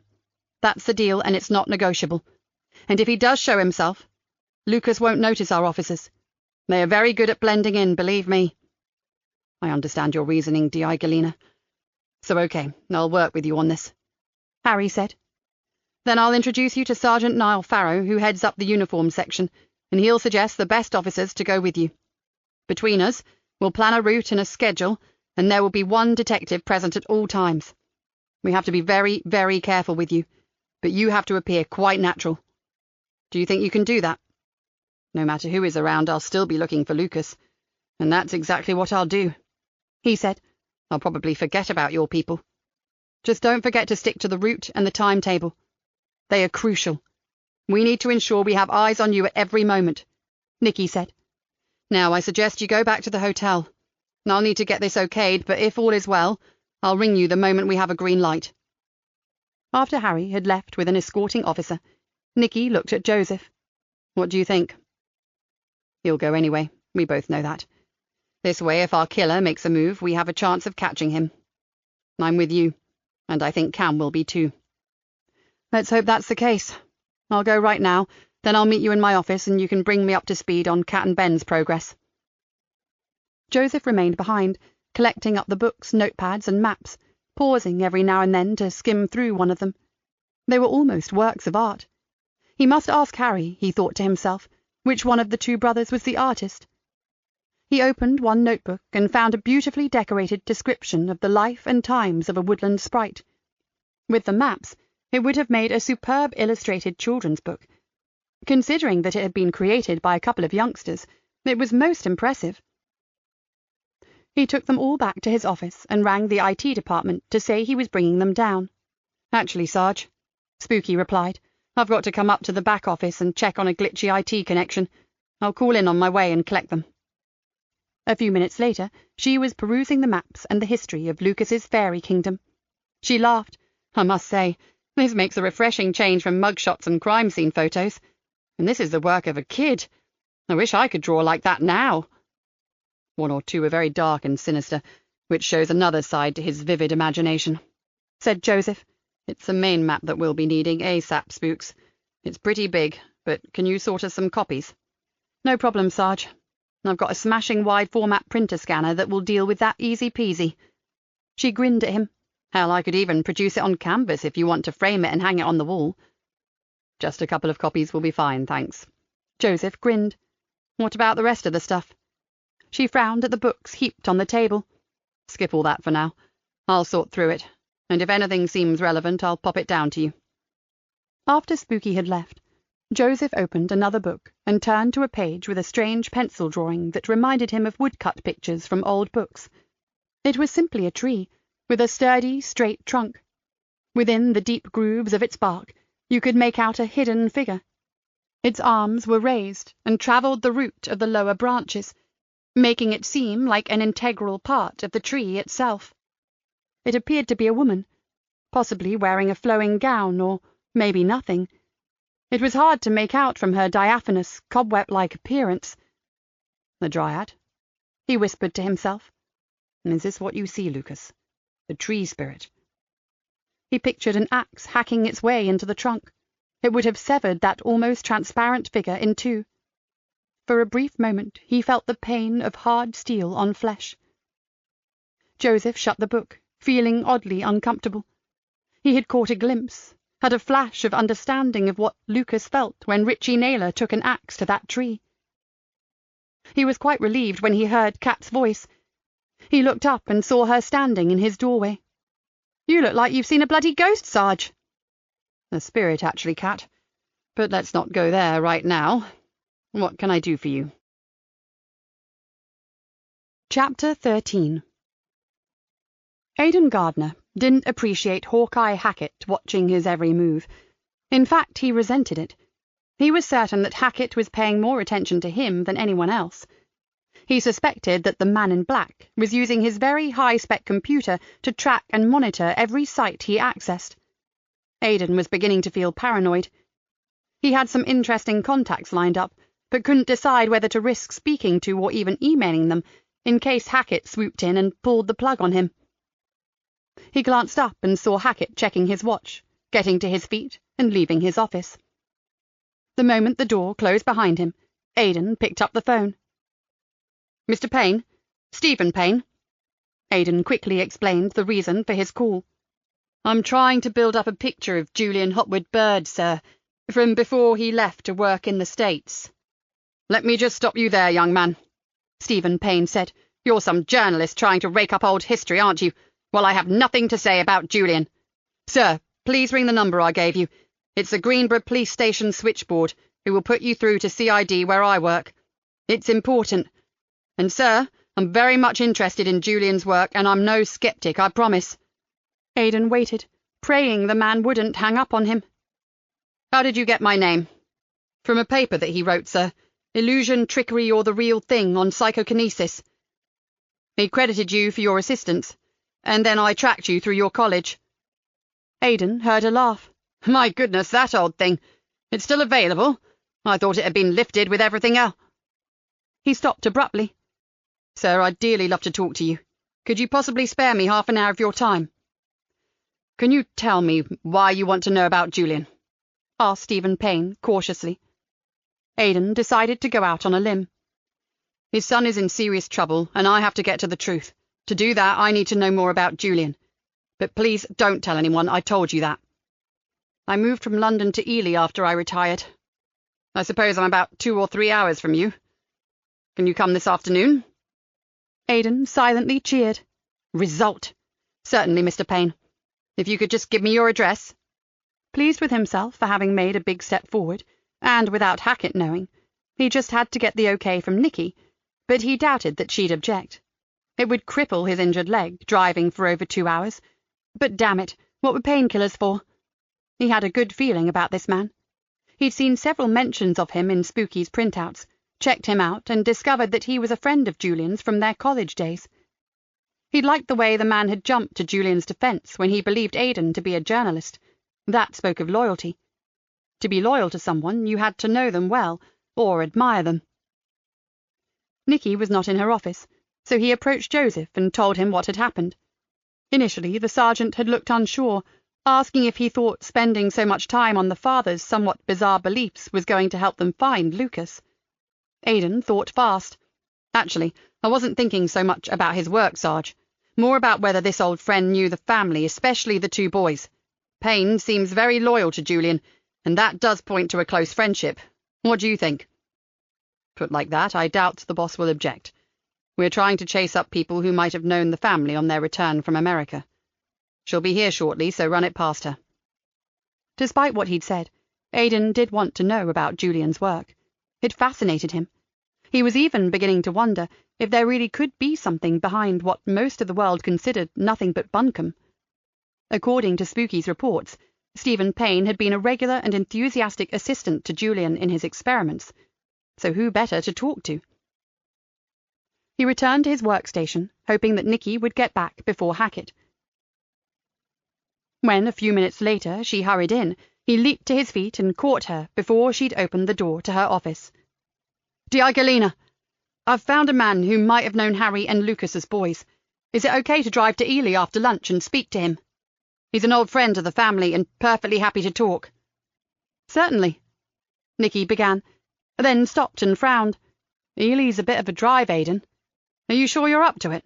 "Oh, it will smart a bit." He laughed, brushing it aside. "But I've got a small pharmacy at my disposal. I'll cope, never fear." "When are you planning on leaving?" "Around 12:30, maybe 1 o'clock," he said. I could try and get you a driver. Niall might have an officer who could go with you," she offered. He shook his head. He didn't want anyone with him. They'd be sure to come in too, which would put paid to the kind of questions he intended to ask. "Thank you, boss, but I'll be fine, honest. It's time I tested my strengths and weaknesses. I need to know what I'm capable of for when I'm back full-time." He looked at her appealingly. "And uniform have got their work cut out hunting for Lucas, without providing a taxi service for a half-lame ex-detective." Just 2 minutes before Hackett returned, Aidan had his green light. He glanced up at the Vulture's office and thought, "Up yours, sucker." Nikki closed the office door behind Joseph. "Cam has said we can go ahead, but only with maximum covert cover at all times. He doesn't want Harry out of our sight for 1 minute, not even at the hotel. I've already seen Niall, and 2 officers have been deployed to Corley Grange.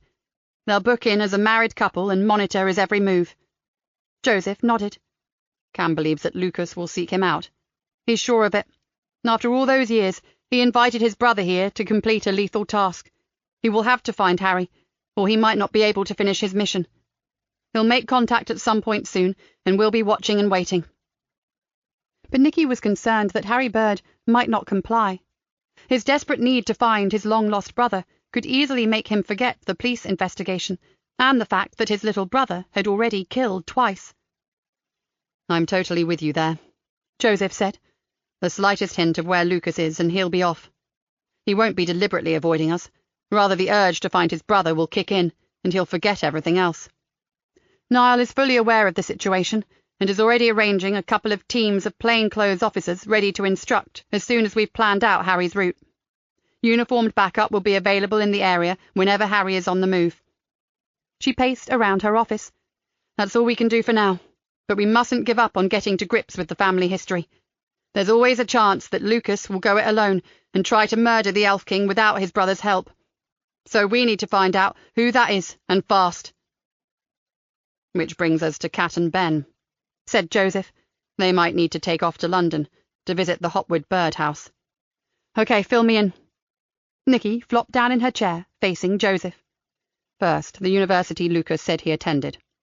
Cat believes he was telling the truth when he said Lancashire. The courses he mentioned to the countryside ranger are held at Myerscough College in Preston. Cat has spoken to them several times, and although there was never any Lucas Bird or Luke Elmore registered with them, she has found a member of staff who is prepared to do a little delving for her. This man remembers people talking about a very unusual young man at about the time Lucas would have been the right age. Apparently this student was very much a loner, but was known to be an extremely clever arboriculturist. This tutor's subject was actually equine studies, so Lucas would not have been one of his students, but he thinks he knows who we mean, and is going to make inquiries for Cat." Nikki felt a glimmer of hope. If we can just get the name he used as a young man, we might discover where he went and who he was with. Exactly. Cat's going to let us know the minute she hears from the college. Joseph leaned forward. "Now for their reason for wanting to go to the smoke. Ben has located someone who claims to have spent time with Lucas not long before he ran away. This older lady fostered problem children and used to live in the same road, right opposite the Hopwood Birds. She said that young Luke was fascinated by a particular tree that she had in her garden, and she would allow him to go in to see it up close. She said the questions he asked about it were very advanced for his years, and they struck up on something of a tentative friendship." "How did Ben find this woman?" asked Nikki. "Through a local residents group online. He went onto their Facebook page and asked for anyone who had lived in the same road at the time the family returned to England. Someone came up with this woman, Mrs. Delia Cleghorn, and he rang her. Ben reckons she sounds like a bit of a diamond. The thing is, she mentioned a disabled daughter who liked Luke and shared his passion for wildlife. She was possibly a bit strange too, although naturally the mother didn't admit that bit. The 2 youngsters talked a lot. Apparently Mrs. Cleghorn and her daughter felt desperately sorry for him and were worried about how his father's murder had affected him." "Does he know if the daughter is still living with the mother?" asked Nikki. "Oh, yes. It sounds like they kind of care for each other now the old lady is getting on a bit." Joseph looked at her. "So what do you think? Should they go?" "Well, now we're planning to tail Harry Bird through the streets of Shrimptown. I'm guessing that lets you and me out of a trip to London, so why not?" Sooner rather than later, I'd say. And while they're there, they can do a few discreet inquiries into whether Harry's mother is interviewable. She thought for a moment, then added, without talking to Harry, I think it's time to have a heart-to-heart with Mother while her son's not there. Joseph stood up. I'll go tell them. And you can also tell them that I'm sorry, but it's not an excuse to drive into the West End, take in a show and go for a meal in Chinatown either. Talk to both old ladies and get back here pronto. She gave Joseph a half-smile. If they get anything that leads us to finding Nature Boy, I'll treat them to a proper night out on the town when this is all over. Joseph grinned back. London. Maybe we should join them. Why not, if you're paying? Deal. Joseph had barely left the office when Nikki had another, rather more unwelcome visitor. I'd like a progress report if you have the time, Di Galena. She bit back a retort, smiled coldly, and said, Come in, Mr. Hackett. But it won't take long, I'm afraid. Progress isn't exactly happening right now, especially as we can't release the E-Fit likeness, or tell the public who we are looking for in connection with the two murders. Hackett sat himself down in the chair that Joseph had just vacated. A necessary evil, I'm afraid. His smile was even colder than hers. And something that good policing will overcome, I'm sure. Nikki felt her anger rising, but didn't want to cause trouble for Cameron Walker. With great difficulty, she kept her reply fairly polite. I'm sure you can't blame us for feeling a little as if our hands are being tied, Mr. Hackett, and that feeling is exacerbated by the fact that we have no idea why. We understand that it seems to revolve around our killer's father, but surely that dreadful incident is so far in the past that it shouldn't interfere with a present-day investigation. Hackett regarded her for a while, his gaze unblinking. We've met before, Di Galena. I did recognize you, Mr. Hackett, but the name didn't register. Not surprising. We were never formally introduced. It was a fleeting and very swift incident. Not a time for pleasantries. Of course. She saw again the doors of the CID room fly open and a troop of plain-clothed strangers march in, accompanied by a chief superintendent. They were made to step away from their computers and told to leave the office. They had trodden on some toes in high places and had been closed down. I'm guessing you've had a promotion since we met last, she said with a slightly bored air. You were one of the foot soldiers back then. I'm good at my job, he stated flatly. It's been recognized. I hope you aren't planning on a rerun of that incident, as you put it. We're desperately trying to catch a killer here. Whatever weird stuff is going on in some other department shouldn't hinder a murder investigation. Hackett sat back and continued to stare at her. Despite what you think, I have no wish to hinder you, Di Galena. But there are lines in this case that must not be crossed. I'm only here to put the brakes on should you inadvertently wander into a danger zone. His glacial expression melted very slightly.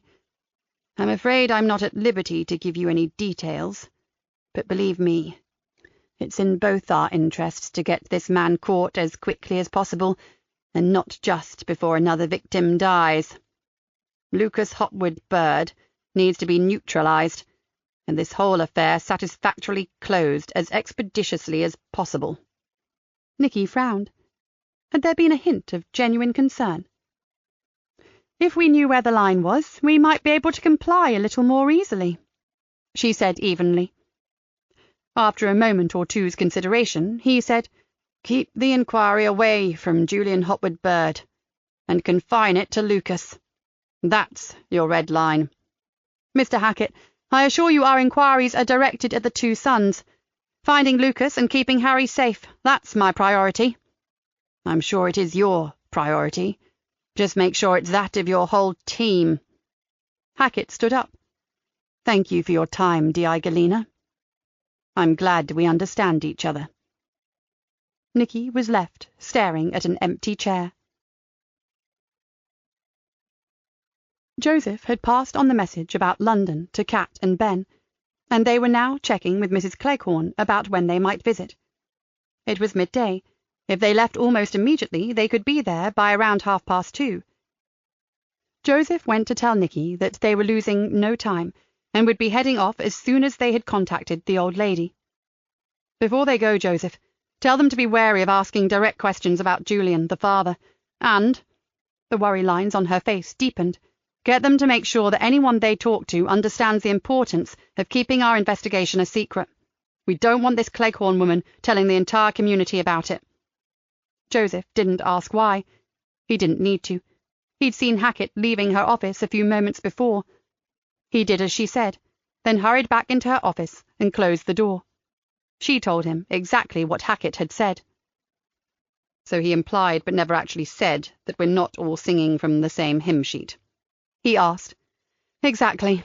Now, I know we originally believed that we had to understand Julian in order to see the extent of his influence on his young son, but his brother Harry has pretty well filled in the gaps about that, so we really need to focus entirely on Lucas.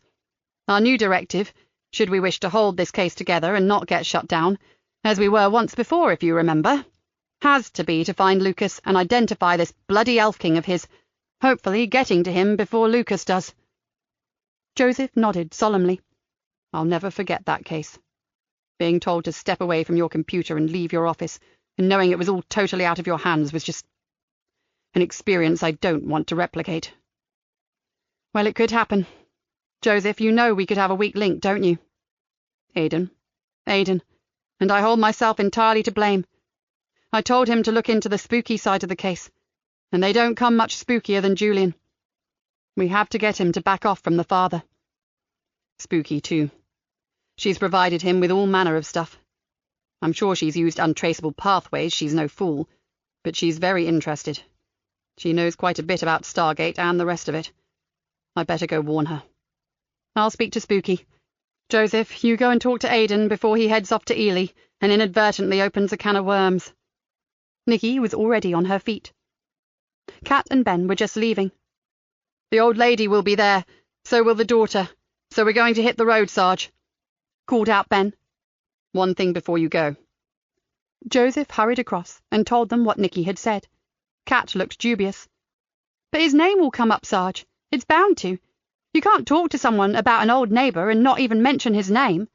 Just steer it towards the two brothers as far as possible, and don't ask about the father. And hammer home that it's to go no further.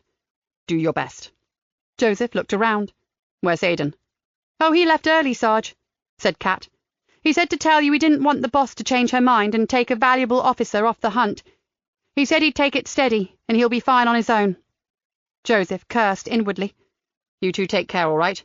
Ring us if there's anything of note to report. Otherwise, we'll see you tomorrow. He watched them go, then got his phone out and called Aidan. There was no reply. The phone rang, it wasn't switched off. He just didn't answer. Joseph cursed again, this time out loud. Okay, maybe he was driving and couldn't answer. Or he just didn't want to talk to them. Joseph had a feeling he knew which was the truth. Well, there was more than one way to get hold of him. He went to Aidan's desk and looked for his memo pad. He would have scribbled down the address of where he was going. Aidan's desk was clear and very tidy, unlike his own, which was overflowing with paperwork. Joseph opened a drawer and raised his eyebrows. Even the batch of printouts he had been given by Spooky had gone. He'd taken all his notes with him. Joseph frowned and gritted his teeth. He'd mentioned Ely. As that meant nothing to Joseph, Aidan had to have picked it up from Spooky's documentation, and she would have kept copies. He left the CID room and ran down the stairs to the IT department, glad to see that Nikki was still there. Aidan has already left, boss, he said. Shit, then ring him, Joseph, and explain. Sorry, he's just not answering. Bugger, keep trying and text him too. I will, but right now I need Spooky's help. He turned to the IT chief. A man resident in Ely in Cambridgeshire, Spooky, an old family friend of Julian's. Aidan must have got his name from your research. Can you locate him for me? Then I can ring Aidan and talk to him there, or failing that, at least put the fear of God into his interviewee. Did he give you a name, Sarge? Spooky asked. Oh, give me a minute. Had he mentioned her name? Joseph closed his eyes and tried to remember. Yes, not a full name, just the surname. It was Payne, although I've no idea how you spell it. That's enough for me. Spooky pulled a face. I do recall it, but unless my memory fails me, he was no family friend. and I'm pretty sure he was a colleague, working alongside your scientist on his experiments. Damn and blast! Track this guy, Spooks, fast as you can, or I can see Aidan Gardner sending this investigation directly to hell in a handcart. Chapter 14. Lucas still had some supplies with him, but he was an experienced forager and enjoyed finding and gathering wild foods. When he worked in the Wolds, he had taught youngsters the ethics of foraging. Never take unless there is a plentiful supply, and only ever take enough for your personal use. It was good to see those children learning to respect and connect with nature. His face darkened. Of course, kids weren't always respectful. Just this morning he had heard some of them screaming around on bikes, yelling and shouting, and disturbing the tranquil atmosphere. He tried to put them out of his mind, wanting to retain the mellow feeling that the woods were bestowing on him as he passed between the trees. His basket contained a few delicious-looking mushrooms, some wood sorrel, chickweed, and a few sprigs of other edible wild greens, along with a handful of wild strawberries. For some reason, he always felt healthier and happier when he ate these gifts from nature. He could hardly wait to share what he'd learned with his brother. It would be such a delight to cook for him and present him with a meal full of natural goodness. He shivered in anticipation at the thought of finally seeing Harry again. Reunited. What a wonderful word. Harry was close now. He didn't know why or how he knew, but he was certain that his brother was moving ever nearer. Now, did he just wait? After all, Harry would remember this place. Or should he actively go and seek him out? He could do that now he was in this particular area. Here there were safe pathways linking all their special places, protected from the Elf King. Lucas could move undetected between them, and as long as he didn't stray from those set paths, he would remain safe. Lucas walked slowly back towards his temporary home, resolving to cook his lunch and then decide. The boys came out of nowhere, 3 of them on mountain bikes. The first sped past Lucas and was gone almost before he noticed him. The second boy managed to catch Lucas's basket as he passed, scattering his precious harvest. Lucas yelled at them, and the third boy careered off the path, falling into a patch of bracken. He laughed loudly at Lucas, who was desperately trying to salvage his lunch, hauled up his bike and sped off. Lucas heard them shouting to each other as they rode away. "Feral scum," he muttered. He checked to see if he had lost any of his precious food, then hurried off towards home. On entering a small clearing a couple of 100 yards from his home, he found the 3 boys standing in a semicircle, bikes on stands, waiting for him. He stopped and stared at them, his lip curled. They were the worst kind. He could not see one single redeeming feature in any of them. The ringleader of the group stood slightly in front of the others, idly snapping the leaves and twigs off the overhanging branch of a beautiful horse-chestnut tree. Lucas's jaw tensed, and his eyes narrowed. He felt a little jolt of pain as each twig broke. "Stop it! Leave that tree alone!" A chorus of derisive laughs filled the clearing. "Oh, no, we've got ourselves a nutter, lads.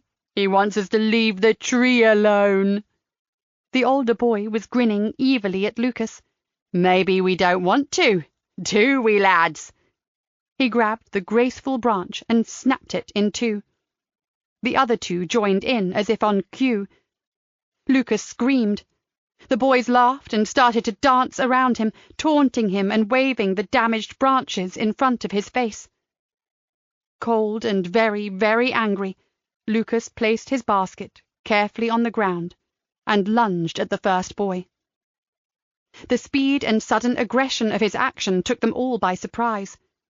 Lucas grasped the boy's right arm, held it straight, and smashed it down across the handlebars of his bike.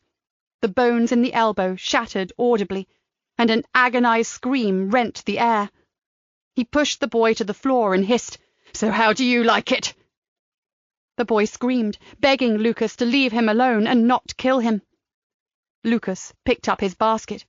"Get him out of here and never, ever do anything like that again!" He took a step towards the 2 others and yelled, "Go! Take him and go! Leaving their bikes, they half-carried their friend away from the clearing. Lucas was mildly impressed by the way the broken arm dangled at an angle that closely resembled the broken branch of the tree. Karma was a beautiful thing. The boy's screams gradually died away into the distance. Lucas made his way home. He couldn't stay here now, but he had his safe pathways, and he knew exactly where he would go next. It was always prudent to have a plan B in case of small, unexpected, and annoying occurrences. Aidan was in agony by the time he reached Ely. He had expected to ache, but now he was really paying the price. He stopped in a lay-by, found some more painkillers in his glove compartment, and washed them down with water he'd brought with him. He sat for a few moments, wondering sadly if he would ever get his fitness back, then shook himself and returned his thoughts to his mission. All this pain had to be worthwhile. Aidan took his phone from his pocket, saw 3 missed calls and a message. He was to back off asking any questions whatsoever about Julian Hopwood Bird or his work. Aidan turned his phone off. He located Payne's home easily, a simple, white-rendered cottage among a small cluster of houses around a tree-lined green. This was a far prettier part of the Fens than Greenborough, but for some reason he preferred the rough edges of his county. Perhaps it was the bleakness of it that always drew him back. Stephen Payne met him at the door and invited him in. The man was probably in his late 60s, but it was difficult to judge his exact age. He had thin, receding grey hair, was a little overweight, and wore rather old-fashioned clothes in the form of beige jumbo-cord trousers, a dull green corduroy long-sleeved shirt, and a knitted Fair Isle tank-top. He led Aidan through to the lounge and offered him a hot drink, which Aidan accepted gratefully. The strong tablets had left him with a bad taste in his mouth and a slight dizziness. Drink served, Stephen sat opposite him on a well-worn sofa. So, how can I help? If I can. I might not know the kind of things you were looking for. Stephen had a London accent, an educated one. You were associated with Julian for some time, sir, so I assume you were an advocate of his work, Aidan said. Stephen puffed out his cheeks and lounged back on the sofa. I was in awe of the man, Mr. Gardner, and I'm not ashamed to say it. He had a kind of wild charisma, and the intensity with which he pursued his theories was intoxicating. To be frank, his brain worked on a different plane to everyone else's. It was not only a privilege to work with him, but assisting him with his experiments was, well, most addictive. He let out a painful sigh. Though it still hurts when I remember what happened to him. If only he had taken a different path, we would all be celebrating his life and work instead of trying to bury it. He was a very great man. Aidan sipped the hot tea thirstily. He had been right to visit Stephen Payne. Stephen would be the lodestar on which he would build his profile of the real Julian. You clearly knew him very well, sir. As a matter of interest, how did he, as a committed and passionate scientist, take to family life with 2 young boys, one of whom had certain learning difficulties? Stephen laughed. Oh, Julian adored them. He quite simply had the ability to compartmentalize. He was like a house with many rooms, and once he was through the door of one room, all the others were firmly closed. He lived fully in whatever room he was in, and when it came to his family, he was absolutely one of them. And by the way, in Julian's eyes, the child was gifted, not challenged. Aidan nodded. We've been told that he encouraged the child in his fantasies. Stephen looked at him shrewdly. But were they fantasies? What if they were a gift? The father was gifted, why not the son? Aidan was taken aback. Well, it's been said that the boy saw fairies. Surely, sir, that can't be factual. Stephen shrugged. Fairy was just a word, the child's description of what he perceived. What if the things he saw were beyond a child's ability to understand or explain? What if he could actually see energy sources emitting from living things? His brother told the police that was what Julian thought, and parts of his studies concerned energy sources, didn't they? Stephen nodded. I worked extensively with him on the question of the scientific explanation versus the acceptance of auras as a natural occurrence. He pulled a face. But even if you were interested, which I very much doubt, the papers no longer exist." "What happened, sir? Why was everything wiped?" Stephen gave a humorless laugh. "You'd have to ask the Americans and our own security services about that, young man. They won't tell you, that's for sure." Aidan believed him on that score. Hackett's beady eyes on him earlier that day were proof enough. He was suddenly reminded of Joseph Easter's text. "Sir, if you should be asked, would you mind not mentioning that I inquired about Julian or his work? My questions are supposed to centre entirely on the boys. Makes no difference to me, Mr. Gardner. I've already been warned off more times than I can count. If this visit is noticed, then just talking to you will probably constitute hard labour. But fear not, I don't talk to anyone these days. Except the cat." His eyes moved to a grey ball of fur curled up in a tight ball on a window seat. "And by the look of it, even she's had enough of my conversation." "Before I ask a few questions that I've prepared, can I ask you candidly, between you and me, if you believe in clairvoyance? Do you believe that Julian was a real clairvoyant and truly managed to access data through remote viewing?" Stephen didn't hesitate. "Of course I believe it. Julian Hopwood Bird was the most powerful clairvoyant I've ever met, or ever will, and I personally witnessed his abilities in the field of remote viewing. Why on earth do you think the Americans wanted him so bloody badly?" Aidan concentrated on his tea and tried to calm his excited mind. Here was an extremely well-educated man and a scientist, extolling the virtues of a subject that D.I. Nikki Galena would undoubtedly call a load of bollocks. It was all very confusing. "Listen to me," said Stephen patiently. "The Americans were very anxious that the Soviets didn't get ahead of them with their so-called psychic spying. They believed that with the right training, anyone could be taught to use their mind to that end, so they drew on soldiers from the US Army to be their guinea pigs. When one of their scientists chanced on a paper written by Julian and further investigation revealed that he did indeed possess some kind of talent, they suddenly realized the huge advantage of using a real clairvoyant." Before he could say more, Stephen Payne's home phone rang. Aidan was pretty sure who the caller was going to be. He looked almost beseechingly at Stephen. "If that should be my boss—" Stephen Payne went to answer it. After a few moments, he said, "Oh, yes, I do understand, Sergeant Easter, but I can assure you that your very pleasant officer here and I are having an interesting conversation about fairies. Would you like to speak to him?" He passed the phone to Aidan. "What the hell's the matter with your mobile, Aidan? We've been trying to get you for hours." "I'm sorry, Sarge, really I am. I put my phone in my grab bag in the boot when I picked up some sandwiches, and forgot it was there until I arrived. I did read your message, though, and have complied fully." He hoped he sounded contrite enough. Joseph didn't sound convinced. "Just leave Julian out of whatever you were saying, got it? It's vital you don't ruffle feathers, or we could all finish up looking for new jobs." Aidan assured him that he understood the situation, then handed the phone back to Stephen. "Thank you, sir. I'm apparently treading on rather dangerous ground here." Stephen stared at him with an expression that Aidan found hard to decipher. "Oh, yes, Mr. Gardner. You certainly are." They talked for another half an hour, until it was time for Aidan to leave. He walked down the path, without noticing the figure observing him from a short distance away. Neither did he hear the click of a camera shutter. P.C. Yvonne Collins and her young crewmate P.C. Carl Adams hurried into the A&E department at Greenborough Hospital, wondering what they would find. All they knew was there'd been an attack on some boys in a wood.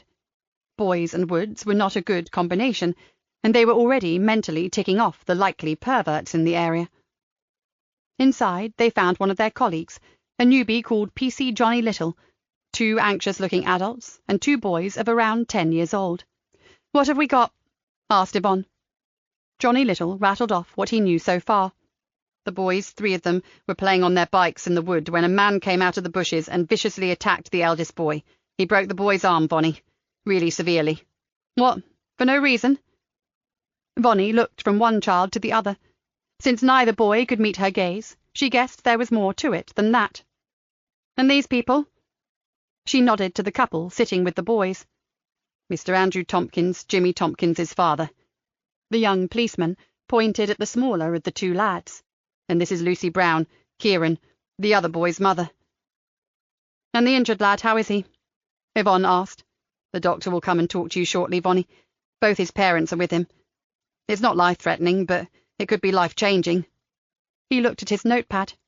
"Name is Harley." "Don't tell me. Harley Courtney of Bell House Buildings, the Carber estate," Yvonne said. "I've felt that lad's collar more times than I've had hot dinners." "Well, by the sounds of it, he's going to be out of action for some time to come," said Johnny. She returned her gaze to the other boys, neither of whom had crossed her path before, though if they stayed friendly with Harley, that might not last long. "Okay, lads, this is no time to be lying to the police. That, my little friends, can have some very nasty consequences." Both boys looked frightened, and the one called Kieran started to cry. Yvonne threw them what she hoped was a motherly smile. "Tell the truth and all will be well." "He was weird, that man, really weird. He was picking weeds and putting them in a basket," Kieran burst out. His mother quietly passed him a tissue. "And he yelled at Harley for hurting a tree. How weird is that?" Kyle and Vonnie stiffened, and Kyle leaned towards the boy. "What exactly was Harley doing to the tree, Kieran?" Kieran sniffed louder. "Nothing, just breaking the branches." "And pulling off leaves," added Jimmy. He stared at his feet and mumbled, "And so did we." His father grunted. "Not exactly a crime officer, is it? And they're just youngsters after all." "Would you excuse us for a minute?" Yvonne grabbed Carl's arm and led him out of earshot. "Quick, go ring this in. Notify Sergeant Farrow that our man was in Camp Marsh Woods around lunchtime today. We need a team down there straight away, and tell him to pass that on to D.I. Galena. I'll get a description off the kids, but I'm certain it was Lucas Bird who injured that lad." "Yeah, a broken arm for a broken branch. Sounds like him, doesn't it?" Kyle hurried out of the department, while Vonnie returned to the waiting room. It didn't take long to verify her suspicion. The description fitted perfectly. When she showed them the E-fit likeness, they both nodded frantically. Yes, they said, that was the weirdo.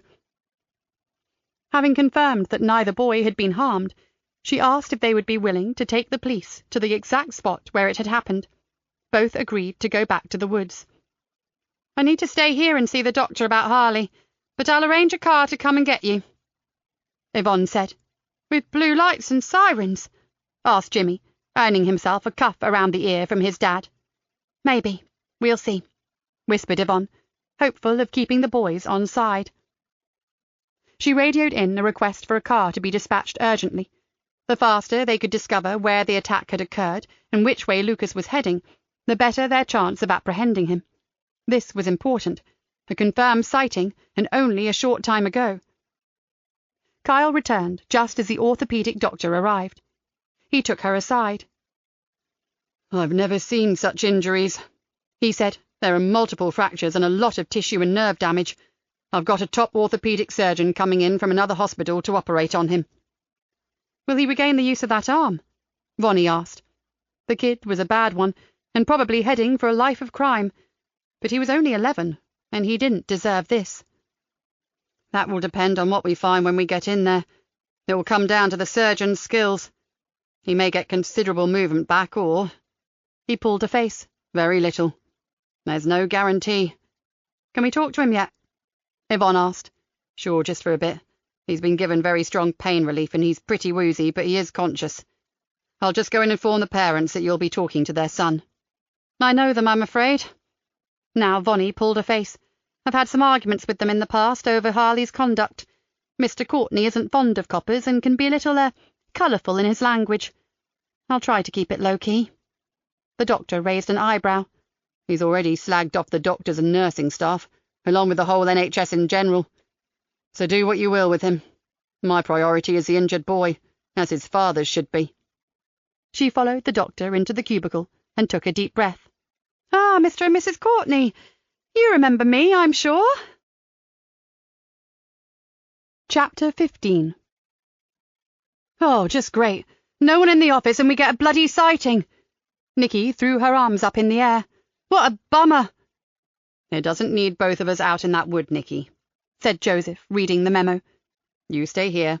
I'll go and tramp the woods, and I'll ring you if there's any indication as to where he is now." Nikki hesitated, but then acquiesced. "You're right. I'd rather stay here in case there's a more up-to-date sighting, and you're better at field work. Zena and I will keep everything ticking over here." She looked at him anxiously. "Go carefully, Joseph. He could still be out there hiding." He smiled at her. "Of course. And don't worry, he's probably miles away by now." 20 minutes later, he was at the exact spot in Campmarsh Woods where the incident had occurred, thanks to a message from Niall and the What 3 Words app. "The story so far," said Niall. "I'll give you the brief version. Kids taunt this guy they suspect to be a weirdo. Harley breaks a tree branch and he yells at them. Then the others follow suit and start waving the broken branches at him. At that, the man goes apeshit, smashes Harley's arm across the handlebars of his mountain bike, and shouts, 'So how do you like it?' Harley begs for mercy, and the guy cools it a bit, tells the kids to get their mate out of there, and they help him to get away. They leave the bikes and run. Once away from the mad guy, they call Jimmy's father, who comes out to rescue them." Joseph gazed at the scene with its recently broken branches and litter of twigs and leaves. He looks up to see 2 white-faced boys, with a man and a woman and a uniformed constable beside them, all watching the police carefully search the area.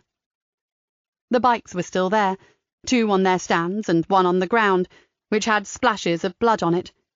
Seeing the blood, Joseph understood how much force had been used to break the boy's arm, badly enough that the shattered bone penetrated the skin. "Did the boy see which way he went, or did he remain here?" he asked. "The one called Kieran said he saw the man watch them trying to get the injured boy away, then walked off down that path there." Niall pointed to a narrow track. "I've had a team follow it, but there was no sign of him." "This isn't a part I know at all," said Joseph, looking around. "Me neither. It's a kind of go-nowhere place. Most of the paths lead in a circle back to the road you came in on, or to the creek or the river." "So what was Lucas doing here?" ruminated Joseph. "There's no sign of another of his hidden camps, is there? It is kind of wild and overgrown in places." "We haven't been here that long," Niall said, "but my guys know what to look for after seeing the last place he hid out in, and there's nothing so far. I was just going to follow the path that Kieran said he took myself. Want to come?" "I was going to suggest that," said Joseph. As they went, Joseph turned a sharp eye on the surroundings, taking everything in, looking for anything out of the ordinary. He had automatically reverted to soldier mode, alert, watching for snipers, checking the ground for IEDs. He shook his head to rid his mind of the memory of a patrol he had been on, long ago in a very hot country. Few men had made it back to base that day. Soon the wood thinned out, and they came to a fork. In one direction he could see a tree-lined path to the river, and the other, a much less used track, had to be the way to the creek. Niall looked from one to the other. "Which one? The creek?" Joseph nodded. "Yes, we'll check that way first." Niall was tapping on his phone as he walked. "I'm just checking a satellite view of the wood. The creek meanders down and feeds into the river a little way along, but this path seems to be a dead end." And it was. The track petered out into a clearing, and in front of them lay Campmarsh Creek, a minor tributary of the river. "I'd say someone has been here recently," said Joseph, "but whether it was Lucas or the boys, it's impossible to tell." They turned around and made their way to the second path and the river. Again there were signs that people had walked that way, but according to Niall, the place was frequented by the more intrepid dog-walkers. There were a couple of old and disintegrating moorings, and little else. Joseph calculated that it would be a good 3 or 4 miles upriver before you reached the stretch of water where Vinnie and Sheila had their mooring. In the opposite direction, salt marsh and then the wash, with little else in between. "I'm beginning to think he pretended to walk in this direction just to misdirect the boys," Niall said dejectedly. "He has no camp or hidey-hole around here." Joseph agreed, although he couldn't help but think that they'd missed something. He decided that he'd been correct when he told Nikki that Lucas would be long gone.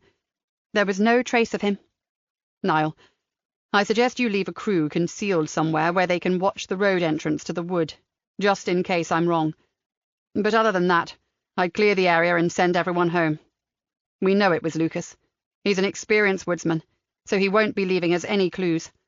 and in all honesty, we don't need them. Lucas Bird injured that boy and disappeared again. I'm not even calling forensics.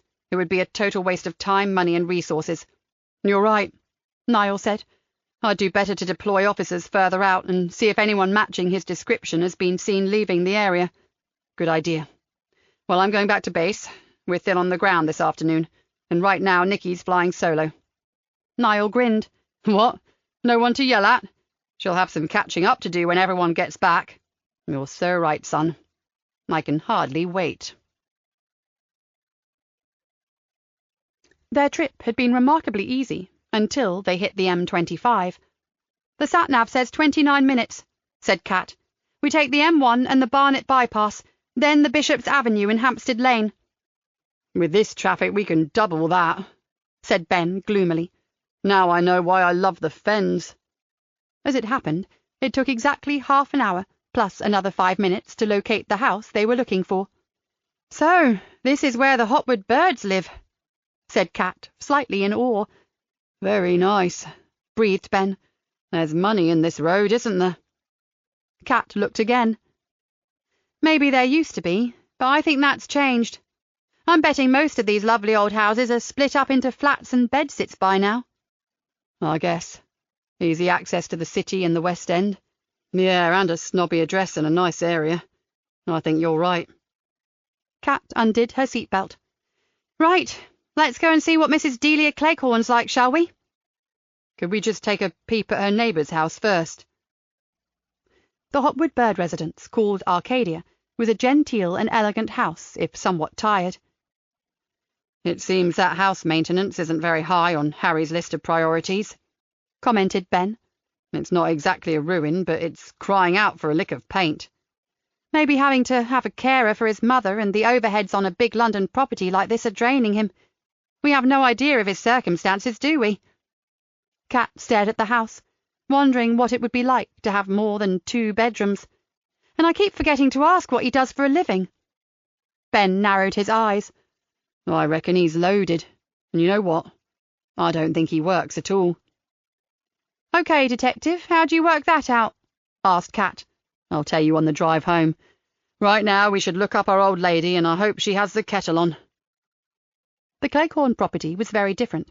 There was no name, just the number, 21.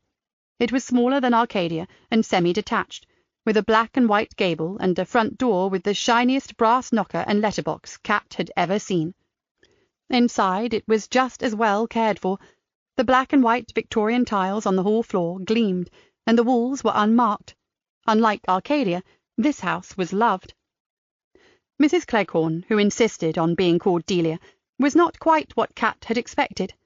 She was a willowy, tall woman, with weathered skin and a mop of curly iron-grey hair, and she was wearing a bright blue polo top, faded denim jeans, and blue and white sports shoes.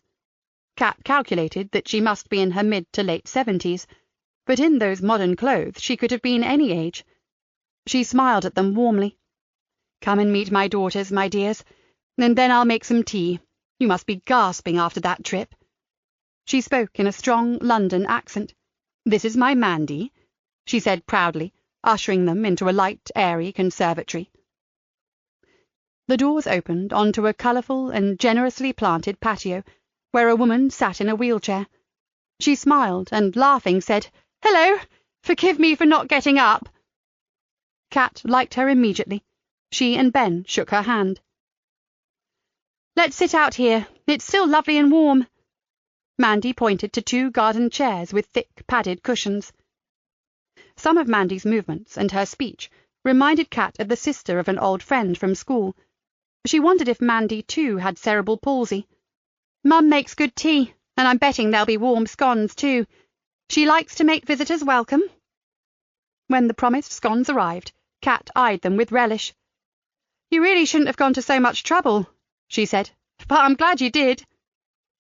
"You want to know about little Lucas, don't you?" asked Delia when everyone had been served. She pointed. "Well, that's what first attracted the lad to the garden." Kat and Ben saw a massive and very odd-looking tree towering over the garden. "It's a monkey puzzle tree," said Delia with a smile.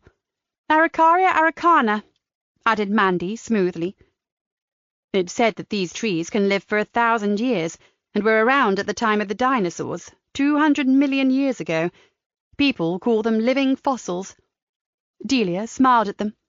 "So you can see why our little Lucas was fascinated by it, can't you?" "I liked Lucas very much," said Mandy wistfully. "I think I understood him." Ben flashed Kat a look that said, "Maybe back then you did, but you wouldn't now." Kat sipped her tea. "Can you tell us when you first met Lucas, and something about how he got on with his family?" Delia looked at them thoughtfully. "Well, now, I knew the Hopwood birds before they left to go abroad. They had no children then, of course. They didn't mix socially, but they were polite whenever we saw them in their garden or out in the village. I think the fact that my husband and I fostered children back then didn't help. It didn't make us very popular with the neighbours. Some of my foster children were a little wild, I'm afraid, and we did take a lot of problem kids, bless them. We never had too much bother from any of them, but some folk only see poor unfortunate children like them as trouble." Her ready smile faded, but soon returned. "Little Lucas was a very unusual boy indeed. He was very intelligent, which I suppose came from the father, but distinctly, well, otherworldly." "He saw fairies," said Mandy matter-of-factly. "He saw them everywhere in the garden. He even described the custodian of the monkey puzzle tree. And sometimes—" She stared at the ancient tree with a far-away expression. "Sometimes I think I see it too." Though not contradicting her daughter, Delia raised an eyebrow. "As I said, otherworldly. And that probably came from the father too." She stared into her tea. "I suspected that Lucas's home life wasn't terribly satisfactory, officers.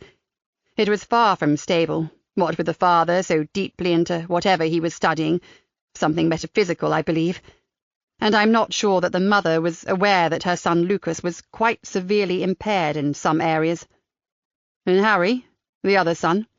asked Ben. "Never saw much of him, dear. But Lucas loved him as he did his eccentric father. He worshipped his dad, was always quoting strange facts about the natural world that could only have come from Julian." She heaved a big sigh.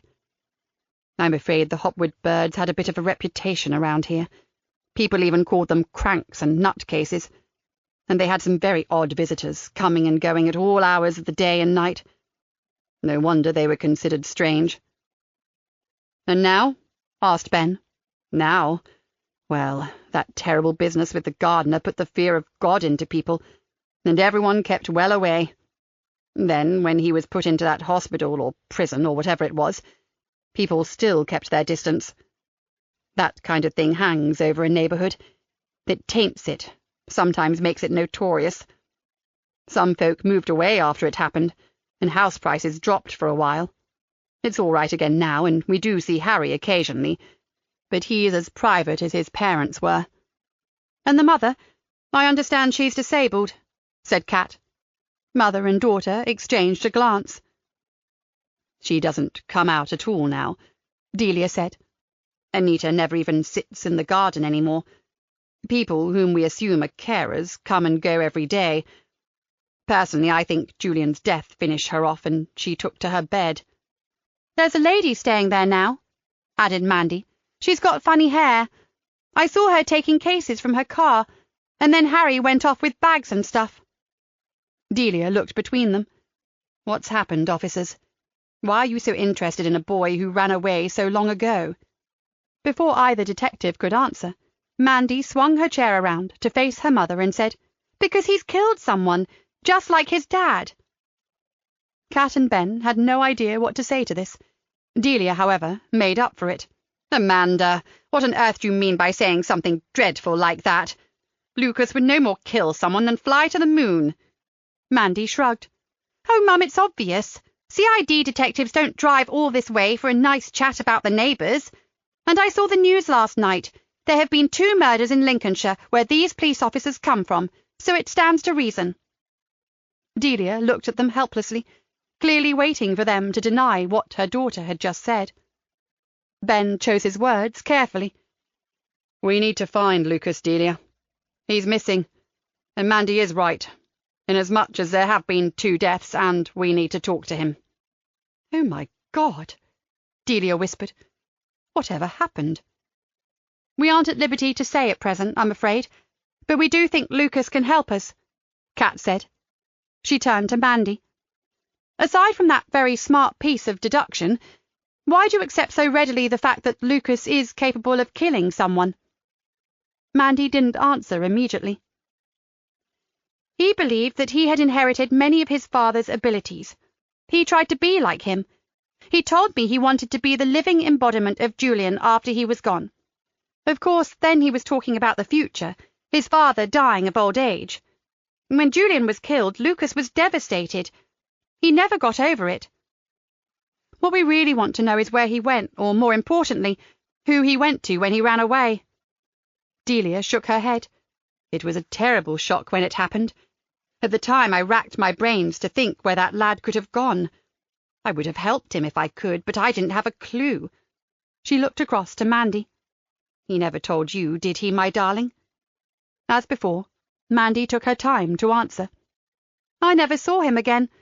He promised to always be my friend, and perhaps he is somewhere, but I don't know where he went." Kat and Ben stayed talking about the young Lucas for another 30 minutes. They gave mother and daughter their cards, asking them to call if they thought of or heard anything that might assist them. "We're just going to call in on the off chance that Mrs. Hopwood Bird might be up to talking to us," said Kat on their way out. "Good luck with that," said Delia flatly. "Don't be surprised if you get turned away at the door. I haven't seen her let anyone in for a long time." They went round to Arcadia and rang the doorbell. A couple of minutes later, the door was opened by an older, very heavily built woman, who did, as Mandy had said, have very strange hair, a wild mane reaching to her shoulders and hanging round her face, a strange cross between strawberry and tangerine in colour. Kat had to make a concerted effort not to stare. The two detectives showed her their warrant cards and asked if they could have a few words with Mrs. Hopwood Bird. The woman looked vexed. "Well, since you're the police, I shall go and ask, of course. But Anita is not a well woman, officers. Normally I'd say no straight away. Harry, that's her son, has said that's all right. Please step inside. If you'll just wait a moment, I'll go and speak to Anita." They watched as she hurried up a wide flight of stairs. Kat noted that she was remarkably agile for someone of her size. She wasn't away long. "I'm so sorry. I feared as much. But she's just not up to it." She turned on a smile. "But can I offer you tea or coffee? I'm Corinne Blake, Anita's sister." They didn't need more tea, but they accepted in order to buy a little time in the house and find out what the sister remembered. The lounge had a slightly musty smell to it, as if it went mostly unused. Like the house's exterior, it was in dire need of freshening up. Kat didn't want to spend more time than necessary in the place, which reminded her of the old people's home her gran had ended up in. "Your sister is disabled, we understand," Ben said. Corinne Blake sighed. "I suppose you could call it that. It's not a disabling medical condition, although she does suffer badly with arthritis. It's her mental state, a sort of terminal apathy." Kat wondered if her tone was due to desolation at her sister's plight, or maybe she suspected her of malingering. "Harry's tried everything. She's been seen by all sorts of specialists, but Julian's death was the finishing of the Anita we all knew." "Do you live close by, Mrs. Blake?" asked Kat. "It's very good of you to look after her while Harry is helping the police." "I live in Scotland. This is a mercy mission, and probably the last I'll make, I'm afraid. My husband needs me too, so I'm torn. I've told Harry that this is the last time, and he understands." "So you weren't around when they came home from the States?" Ben asked. "Actually, I was. We only moved back to Scotland a few years ago. It's my husband's home. We used to live about 5 miles from here." She pushed a swathe of tangerine hair away from her pale face and looked solemnly at them. "In all my life I had never seen such a change in a man. He was a husk of his original self. It was a horrible shock, I can tell you." She exhaled. "Talk about a bittersweet reunion. I met my nephews for the first time, which was magical. but I had to come to terms with the fact that my brother-in-law was no longer the person who'd set off so full of excitement and anticipation. Corinne Blake shook her head, as if still trying to come to terms with it. "And would you blame that dreadful incident involving the gardener for this terrible change in him?" asked Kat. The stranger's expression came over the woman's face. Kat, who was usually very good at reading people, was mystified. After a while, Corinne said, "I'm afraid I can't answer that. It's not that I won't, you understand. I simply cannot. It was too out of character. I still can't believe that Julian had it in him to kill, even after all he'd been through. And the gardener, we heard that he acted inappropriately with one of the boys," said Kat cautiously. Corinne made a loud, harumphing noise. "Another thing I'd never believe. Not in a month of Sundays. But—" she drew her big frame up in a shrug. "Like it or not, it happened, so what do I know?" The tea actually wasn't too bad, and when Corinne slipped out for a few moments to check on her sister, Kat whispered to Ben, "Is it me, or do you get the feeling that nothing here is quite as it seems?" He nodded. "I think so too." Corinne returned, looking somewhat unsettled. "I'm afraid I'm going to have to ask you to leave shortly, detectives. Your unexpected visit has agitated Anita. She gets distressed very easily. Even having a new carer upsets her." She grunted. "I'll be relieved when Harry's back and I can go home. I know that sounds callous, but you just cannot help some people." Kat stood up. "Thank you for the tea, Mrs. Blake. Just one last question before we go. Do you know who Lucas went to when he ran away?" Corinne looked even more sombre. "No, I don't. But he went to someone all right, and it had to be a very special person. Lucas had a single-track mind. He saw everything in black and white and ignored or dismissed anyone who thought differently to him. Whoever helped him was on his wavelength, but as to who it was, I have no idea. I'm sorry." Those words were Kat and Ben's signal to leave. They drove to the nearest service station, filled up the car, used the facilities, and grabbed a takeaway. They were on the M1 before they'd relaxed enough to discuss the 3 extraordinary women they had just met. "And what about your theory that Harry is loaded?" Kat said. "Nothing in that house shouted wealth or pots of wonga." "I'm still sure of it."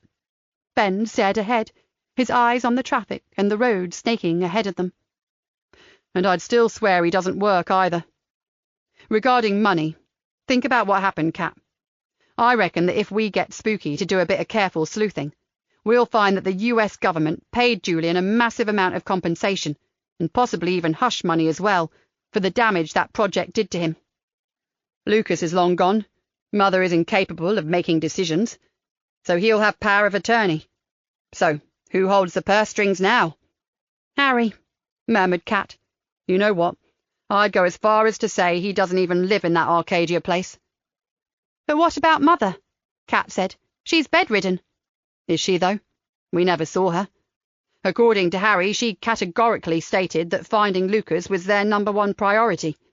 Does that sound like the woman Mrs. Blake described?" "Oh, my. It wasn't that she couldn't. She just didn't want to talk to us, did she? The sister is covering for her." Kat frowned. "And if her loving son is with her all the time, why have carers in and out so regularly? It sounds like he lives locally and does spend time here with her, or he wouldn't have called the sister in to help out. But the carers look after her needs, and he actually lives elsewhere." "Luckily that can be checked out, and it's the first thing I'm going to do when we're back in the office." Ben changed lanes and accelerated. "A little bit of proof for you. Sniff your clothes. What do you smell?" Kat answered immediately. "They're all musty from that house. It's horrible." "Harry's clothes are smart, well-pressed, and have no smell. I met him on his way out of the station. I've got a very keen sense of smell. I'd have noticed it immediately." They were losing the light now as dusk approached. Kat began to feel sleepy, but her mind was still trying to make sense of it all. "I'm wondering," she said thoughtfully, "if our friend Mandy knows more about Lucas's disappearance than she's saying." "I feel the same," said Ben. "And she never really answered that question properly, did she? She said she never saw him again, and then all that stuff about him always being her friend. but she never said straight out that she didn't know who we went to. I wondered at the time whether she did know, but had maybe promised never to tell. They were close, that's obvious." Leaning back in her seat, Kat closed her eyes. There was so much more to this than they were seeing. Oh, so much more. And with that thought, she drifted off to sleep. Chapter 16. Nikki and Joseph arrived home late that evening. Nikki had felt guilty about not having seen her mother for weeks, so they drove home via Beach Lacey and called in for a coffee and a quick catch-up with Eve and Wendy in Monk's Lantern, their converted chapel home. Now it was almost 9 o'clock. Joseph was preparing a late supper, and Nikki was talking on the phone. There had been 2 earlier calls, one from Kat, who told her that their visit to London had thrown up more questions than answers, and the other from an apologetic Aidan, more or less to assure her that he hadn't stepped out of line, something she felt far from certain about. Now she was talking to Laura Archer. "I've been run off my feet with emergency calls," said Laura, "hence not calling in to see you. Is tomorrow morning okay to drop by? Not that I've got too much to offer." "Fine," said Nikki. "As we've had a new development, I'd be glad of it." She went on to tell Laura about Lucas's attack on the boy in the woods. "He could have killed him, couldn't he?" "Oh yes, quite easily, I'm sure," said Laura. "I guess the boy's age, or something either he or one of the other boys said, stopped him." She thought for a moment. Actually, it was quite risky for him to let them go. He had no idea where those boys lived. If it had been close by, or if someone had been able to respond to a phone call for help very quickly, he could have been caught before he had a chance to decamp. "I thought that too," said Nikki. "As it was, he had to have moved very smartly to completely disappear before our people moved in on that wood. Joseph went out there himself and said there was no sign anywhere of an old camp, or even the slightest indication of where he went." "It's his territory, isn't it?" Laura mused out loud. "He's highly skilled in woodlaw. He reminds me of those scouts you used to see in cowboy films, who could cover their tracks or hunt others undetected through wild country. Or maybe he's more of a survivalist. Whatever he is, he's a killer, and right now he's way ahead of us," said Nikki gloomily. She looked up and saw Joseph indicating that supper was ready. "Better go, Laura. We haven't eaten yet. I'll see you in the morning." Over supper, the conversation rather predictably turned to their resident man in black and his talk with Nikki. "You realise that takes him into a different league," said Joseph, tearing off a piece of hot focaccia bread. "He's government security rather than one of our own." "We suspected that anyway, didn't we? He's no copper, Joseph. He gives me the heebie-jeebies, sitting in that office with a face like a slapped arse." She ate a forkful of delicious pasta and sighed. "Okay, it's a relief to finally remember where I've seen him before. But I hate knowing that from day one on the force our every move has been monitored. Those people know everything about all of us." "Probably a lot more than we would like them to," Joseph agreed grimly. "Like our living arrangements, for starters." Nikki groaned. "I hadn't thought of that. I was thinking along the lines of our work records." "Well, it could be our success rate that means they leave us alone," Joseph said. "Our relationship might not be too much of a concern to them, as long as our department continues to achieve on a high level, and we certainly don't flaunt what we are to each other." He smiled at her a little sadly. "Even if I'd love to." She laid her fork down, reached across and touched his hand. "Me too, Joseph. Me too." They ate in silence for a while. When the meal was over, Joseph brewed a pot of coffee and opened a tin of her favourite amaretti biscuits, which he'd made for her a few days ago. "It's odd," said Nikki, savouring the almond flavour. "I find Lucas Bird far more disturbing than almost all of the other dangerous psychopaths we've come across in our time." Joseph stirred his coffee. "It's because of his other side, I suppose. The side that Karen Cotton knew. And he isn't without the capacity for love. He certainly loves nature, to the point of killing to protect it. Karen saw a gentle, if rather deluded soul. Hell, she taught him to meditate, for heaven's sake. She cared about him. As did his employers, and that old local guy, Ed Shipley, from the Woodland Volunteer Group. They liked him a lot, and admired his passion and his knowledge. It's pretty clear that Lucas wasn't putting on some cunning act to deceive them. He was that nature-loving person. Oh, yes, they got the caring Dr. Jekyll, and we are left with Mr. Hyde. Oh, joy! And not only that, because he had a mad scientist for a father, we have also attracted the attention of the security services. Aren't we the lucky ones? She bit down angrily on her biscuit.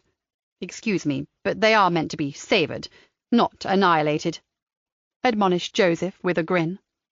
She smiled back. Sorry, Joseph. They are delicious, honestly, and you're an angel to make them for me. I don't deserve it. You certainly don't, but there you go. He winked at her.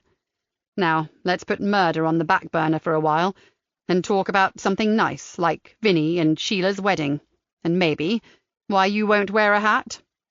Because I look a right tosser, that's why. Hats and I just don't get on. Remember the uniform bowlers?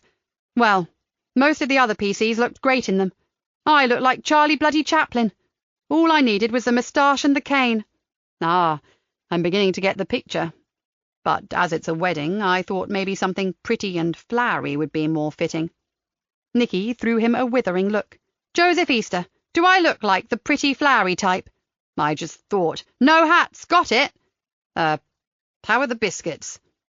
I thought you'd see reason. She smiled benignly. Lovely, thank you. Not so very far away, Lucas crawled into bed and closed his eyes. He had followed the safe pathway and moved on to his next special place. He was disappointed that another day had passed without seeing his brother, but those wicked boys had upset his plans with their malicious actions. He would have preferred to stay where he was, just to give Harry time to find him, because he was certain he would be following the old map.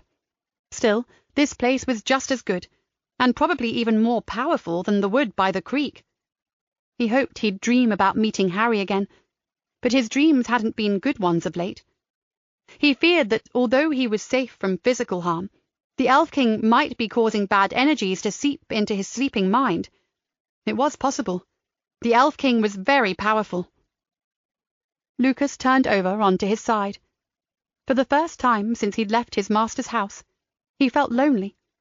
Lonely for a brother he hadn't seen since he was a boy, the brother who had built him a kingdom of his own, in which he now lived.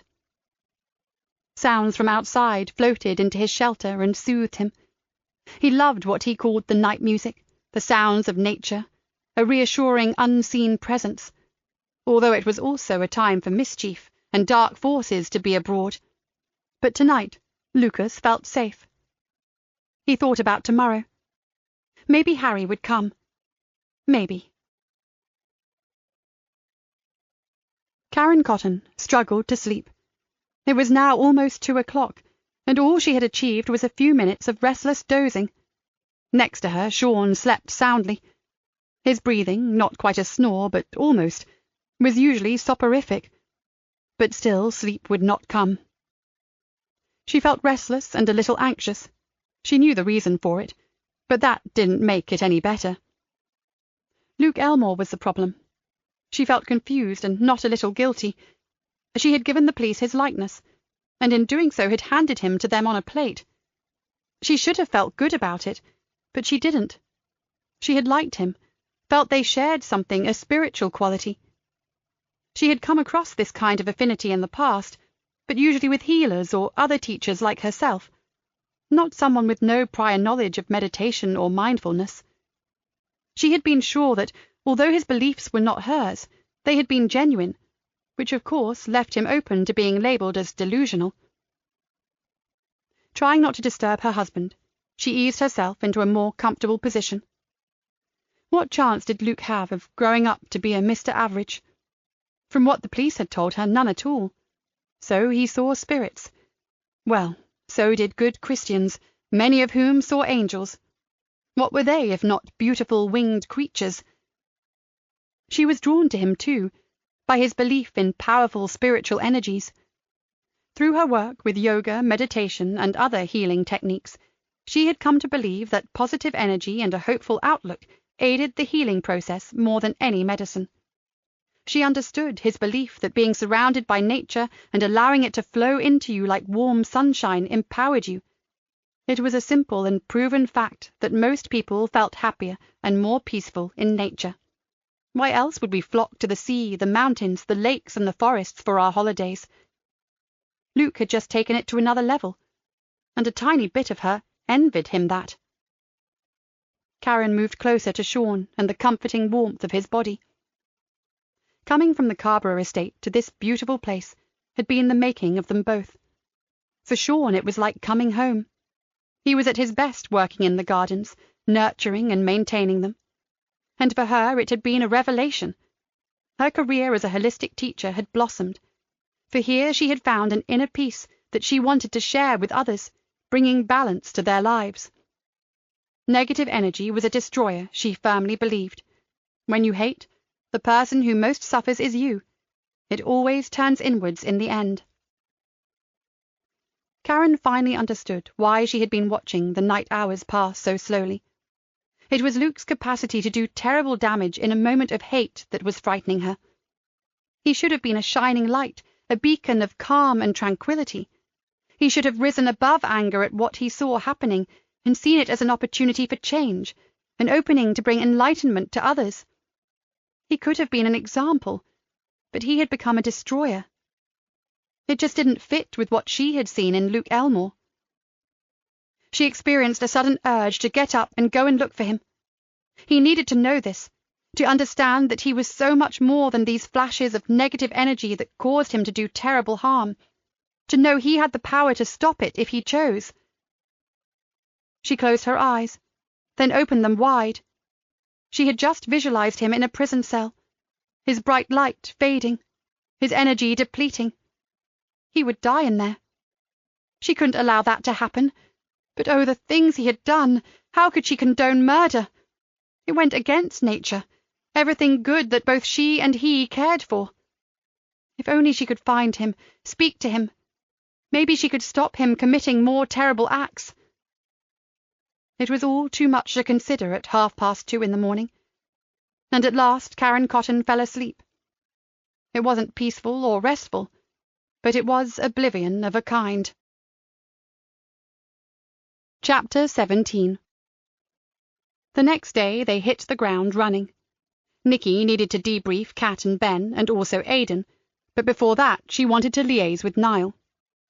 It was to be the first of Harry's visits to some of the places on his brother's old map. Between CID and Niall's team from Uniform, they had managed to organize it like a military exercise. They just needed Harry to comply. In Nikki's eyes, that was the only weak point. Not because she believed he wanted to go it alone, but purely because in his desperation to find his brother, he might forget about his minders. They would need to keep a very close eye on him. "I've arranged to speak to him on a video link at his hotel," she told Niall. "Just in case Lucas has discovered where his brother is staying, I don't want him seeing Harry coming into the police station to get his orders. And I don't want our guys turning up there en masse either. We have your 2 plainclothes officers undercover there. We all have a copy of the map, and I'm going to talk Harry through exactly where to go and when. He will leave the hotel on his own and take his car to the first of the special places, which is St. Saviour's Church, or to be precise, a graveyard. There are some ancient yew trees there, which is what made it important to Lucas." "I was wondering if you'd considered fitting him with a wire, Ma'am," said Niall. "We could keep in closer contact then." Nikki pulled her face. "I decided against it. He's never used one before, and I want him to appear perfectly normal. Wire him up and he might start to feel like something out of Spooks, and decide to give a running commentary on everything he sees or thinks. If he has no sightings today, maybe I'll reconsider, but let's rely on constant observation to start with." Niall agreed. They double-checked their timings, and Nikki returned to her office to link in with Harry Bird at the Corley Grange Hotel. It didn't take long, and when she ended the video call, Nikki was sure that if nothing else, Harry knew exactly where he was going and when, and what to do if he should have a sighting. They did not expect direct contact, but made provision for it just in case. Harry would be under surveillance every step of the way, with a series of undercover officers frequently swapping positions as Harry moved around, so as not to attract attention to one particular man or woman. It was all they could do. By using Lucas's map and his brother as bait, they hoped to draw him out. As she walked through the CID room on the way to the debriefings, she saw that Aidan's desk was empty. She glanced at Kat, busy hammering furiously on her keyboard, and said, "Aidan?" Kat shrugged. "No idea, boss. He was here earlier, but I never saw the going of him." "Well, I'll see you and Ben first, then. 5 minutes in my office." "Okay, boss," Kat said. "Ben's a nightie with Spooky, but he'll be back any minute." Nikki went to grab a quick cup of coffee. Joseph had beaten her to the vending machine and had already got drinks for them both. "Seen Aidan?" she asked, taking a beaker from him. He frowned. "No, not for half an hour. And the worrying thing is that Hackett isn't in his his office, either." "Oh, shit," muttered Nikki. "If he's collared Aidan—" "Well, let's not panic yet. Could be a coincidence." Nikki had her doubts about that, but supposed he could be right. Hackett could easily be with the super, and Aidan could be anywhere in the building. She had too much to think about as it is, without adding suppositions about the man in black to her concerns. "Joseph, I know we are up to our necks in all this, but I promised to meet Kay for a coffee this morning, and I really must go. Cam is worried sick about her, and I can't let him down. Will you hold the fort?" "Of course," said Joseph immediately. "We aren't expecting Lucas to show on Harry's first day out, and if anything major happens, I can always ring you. You go. Cam's been damned good to us." "Exactly, and I hate to see him so anxious. Let's talk to the others, then I'll get off." It took around 15 minutes for Kat and Ben to explain what they believed was happening in the Highgate house.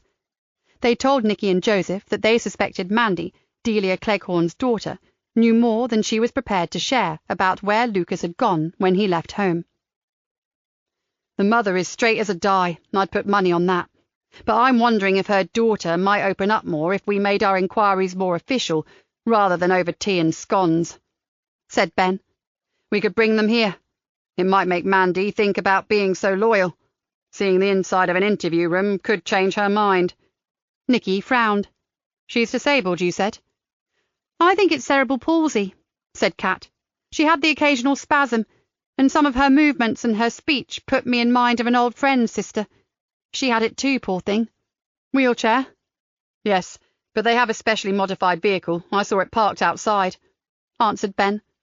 "Or if Delia didn't want to drive this far, we have a vehicle here that can accommodate a wheelchair. I'd be happy to collect her." "You're really sure she knows something?" queried Nikki. They both nodded. "Convinced," said Kat. "Then ring her. See what reaction you get. Oh, and try to talk to the mother alone. If she's being straight with you, she might suspect the same thing." "Will do, boss," said Ben. "Now, you also got odd feelings about Mrs. Hopwood Bird, didn't you? You thought she was avoiding seeing you." Nikki frowned. If she was so insistent that Harry make it his priority to help us find Lucas, why wouldn't she be willing to assist us herself? Doesn't make sense. Joseph looked pensive. "I'd say either she wasn't as amenable as Harry said, which means Harry lied to us, or something's going on in that house that we don't know about." "Or both," added Ben. "We got the strangest feeling about that house and its occupants. I went to see Spooky earlier, and she showed me something interesting. Look." He handed round a printout. "The only photograph on record of Mrs. Anita Hopwood Bird, apparently taken by a press photographer during all the furore over her husband's conviction for murder." Nikki found herself staring at a petite, raven-haired woman with delicate, fragile features and an expression of utter desolation. "We met the sister yesterday. Her name is Corinne Blake. I've confirmed the name is correct, and the information she gave us checks out, but—" He exhaled. "Initially, we believed that this sister was covering for Anita because she didn't want to talk to us. But now we feel there's something even odder about her, although we aren't sure what it is." "Explain," said Nikki, suddenly getting bad vibes about the whole thing. "Okay, I know siblings can be very different physically, but this Corinne was the complete opposite of the woman in this picture. She also stated that she was from London and had only moved to Scotland a short while back." "Right, so?" Nikki urged him on. "She had a Scottish accent, I swear. As you know, boss, I'm fascinated by accents and dialects, and that lady definitely flagged up concern." Nikki turned to Kat. "Do you agree?" Kat nodded. "I do. And another thing, she was quite dramatic. It's hard to explain, but she was quite opinionated about some of the things we asked about. She made quite a meal out of Lucas being tunnel-visioned, and a couple of other things were sort of embellished by her personal opinions. She has to be family boss, because she knew so much about all their dark secrets, but something didn't ring true." "So what the hell is going on in that house?" barked Nikki with a glance at Joseph. "Maybe another trip is in order, this time with a warrant," he offered. "We never get one, not on such a flimsy basis. No offence, Ben, but we don't suspect an offence has been committed, and we don't know about any evidence that could be found there to benefit a trial." Her frown had deepened. "We need a lot more than that, I'm afraid." Her biggest worry was Harry Bird. He had been prepared to do anything to find his brother. Was there another very different reason for his needing to locate Lucas, other than helping him? And at home, could there also be a very different scenario there to the one he had described? Nikki's head was spinning. "Are we being used?" she murmured and turned to the others. "If nothing adds up at Arcadia, then I cannot help but wonder if Harry is playing an elaborate game with us. Perhaps he can't achieve his goal alone and needs us to make it happen." After a few moments' consideration, they all concurred. "So how do we play this?" asked Joseph. "I need to think that over," Nikki said. "Meanwhile, we maintain the status quo. Let him go out. After all, we are watching him like hawks anyway. And whatever happens, we don't let on that we have doubts about his honesty. If there is some alternative motive for Harry's presence here, it has to be very important to him.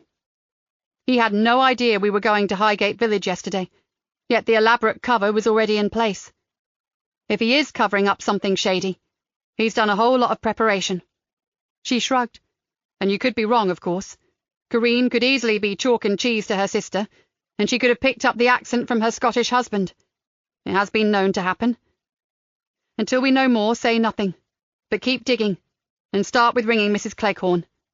It would be interesting to hear how long it's been since she saw Anita Hopwood Bird in person, wouldn't it? And finally," added Ben, "do you think you might be able to find out what Harry Bird does or did for a living? We suspect the family received a lot of money from the US government in the aftermath of the trials the father took part in, and that Harry is the sole beneficiary via a power of attorney. Spooky is checking that out, very, very delicately, I promise. We all know that Big Brother is watching us, and although we have no proof, I've asked Spooky to see if Harry owns any other property, because we have reason to suspect that he doesn't actually live in the family home." Which made Harry an even bigger liar. Nikki was loath to believe that, but she was forced to consider it. Her detectives weren't fanciful, far from it. If someone registered concern, it must be followed up. A good police officer learned to listen to those inner voices, for they were rarely wrong. Nikki cleared her throat. "Definitely get hold of that old neighbour as soon as possible. You two aren't required for the observation exercise on Harry. Joseph and I have that in hand, so make finding the truth about the Highgate setup your main priority." Nikki knew that if there was some sinister mystery in Highgate Village, Kat and Ben would uncover it. She moved on. "Now, where the hell is Aidan?" Automatically, she glanced from Aidan's workspace to Hackett's office. Both were still empty. "Shall I go and look for him?" asked Joseph. "Yes, please. If he was here earlier, he has to be somewhere in the station." She frowned and lowered her voice. "And keep an eye out for Hackett, Joseph. If they are huddled together somewhere, with Aidan receiving a bollocking from our resident cuckoo in the nest, I'd very much like to know." "He's more like a vulture than a cuckoo," muttered Joseph as he headed for the door. As it turned out, he returned a couple of minutes later with an anxious-looking Aidan Gardner. "I apologise, boss," he said. "I've got a slow puncture in a front tyre of my car, and I was trying to get someone to sort it for me. I should have said, but the garage that deals with the traffic vehicles said that if I got it there straight away, they'd fix it and pop it back later." Nikki hated not believing him, but the fact was she had serious reservations about Aidan Gardner. Surely he wouldn't lie about something like that. He could so easily be found out. Reluctantly, she gave him the benefit of the doubt. "A word to one of the team would have been appreciated," she said. "I'm very anxious to crack on this morning, and I need to talk to you." She told him to close the door and indicated a chair. There were several ways she could deal with this, but she chose to be candid, and, for once in her life, decided against going in with all guns blazing. "Okay, Aidan, I'm going to be perfectly honest with you, and I expect your full cooperation. It's absolutely vital that we all work together, or this case is going to be shut down faster than you believe possible." Aidan exhaled. "I'm starting to understand that it's much bigger than it appeared. Bigger and darker, unless I'm horribly wrong, and that doesn't happen often." She stared at him. "Bottom line, Hackett has you in his sights, and by visiting Steve Payne yesterday, you made sure he marked your card." Aidan went to speak, but she held up her hand. "I know we sanctioned it, but don't give me any more bullshit. You knew damned well you weren't visiting that man as a family friend of the Hotwood Birds. You went because you knew Payne had worked closely with Julian." She adopted a gentler tone. "It's my fault. I'm fully aware of that.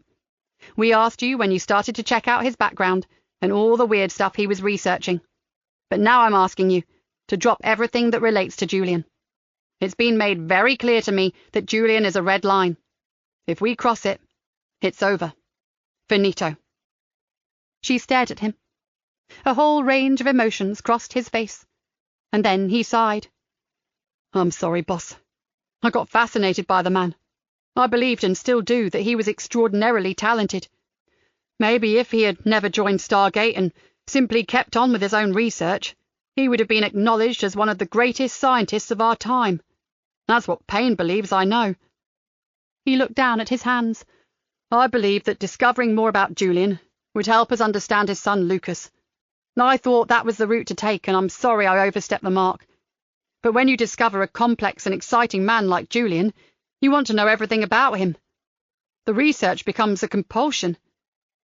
Nikki contemplated him thoughtfully. "So can you, in all honesty, drop this like I ask? Or will the detective in you be like a dog with a bone? Because unless I have your assurance that you can toe the line, I have to take you off the case." He looked up and met her gaze. "I won't let you down again. If you think it's appropriate, I can work with Laura on what makes Lucas tick. His fantasy-prone personality disorder, and how that could affect his future behaviour. I promise to stick to the Fairy Kingdom and abandon Stargate for good." Nikki wanted to believe him. Hell, she needed all the help she could get to catch this deluded killer. But the slightest niggle remained. "Hackett is not one of us, Aidan, and now he's watching your every move.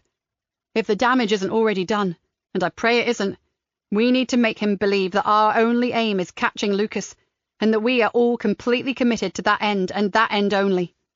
She paused. "With that in mind, I'm going to talk to him.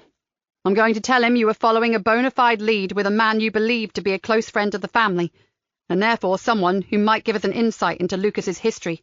But," she looked at him long and hard, "that you soon realized this strand of the inquiry was taking you dangerously close to Julian's past, so you've reported this to me and are backing off.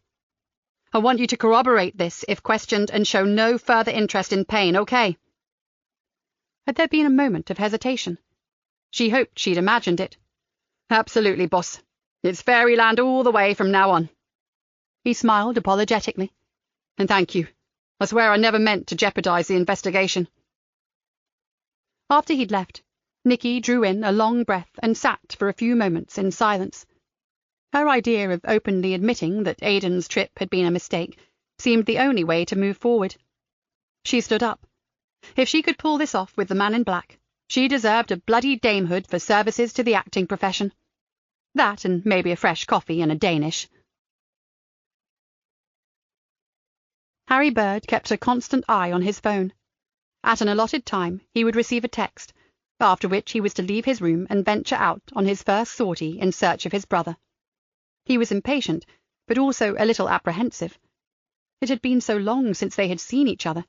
He had no idea what their reunion would be like.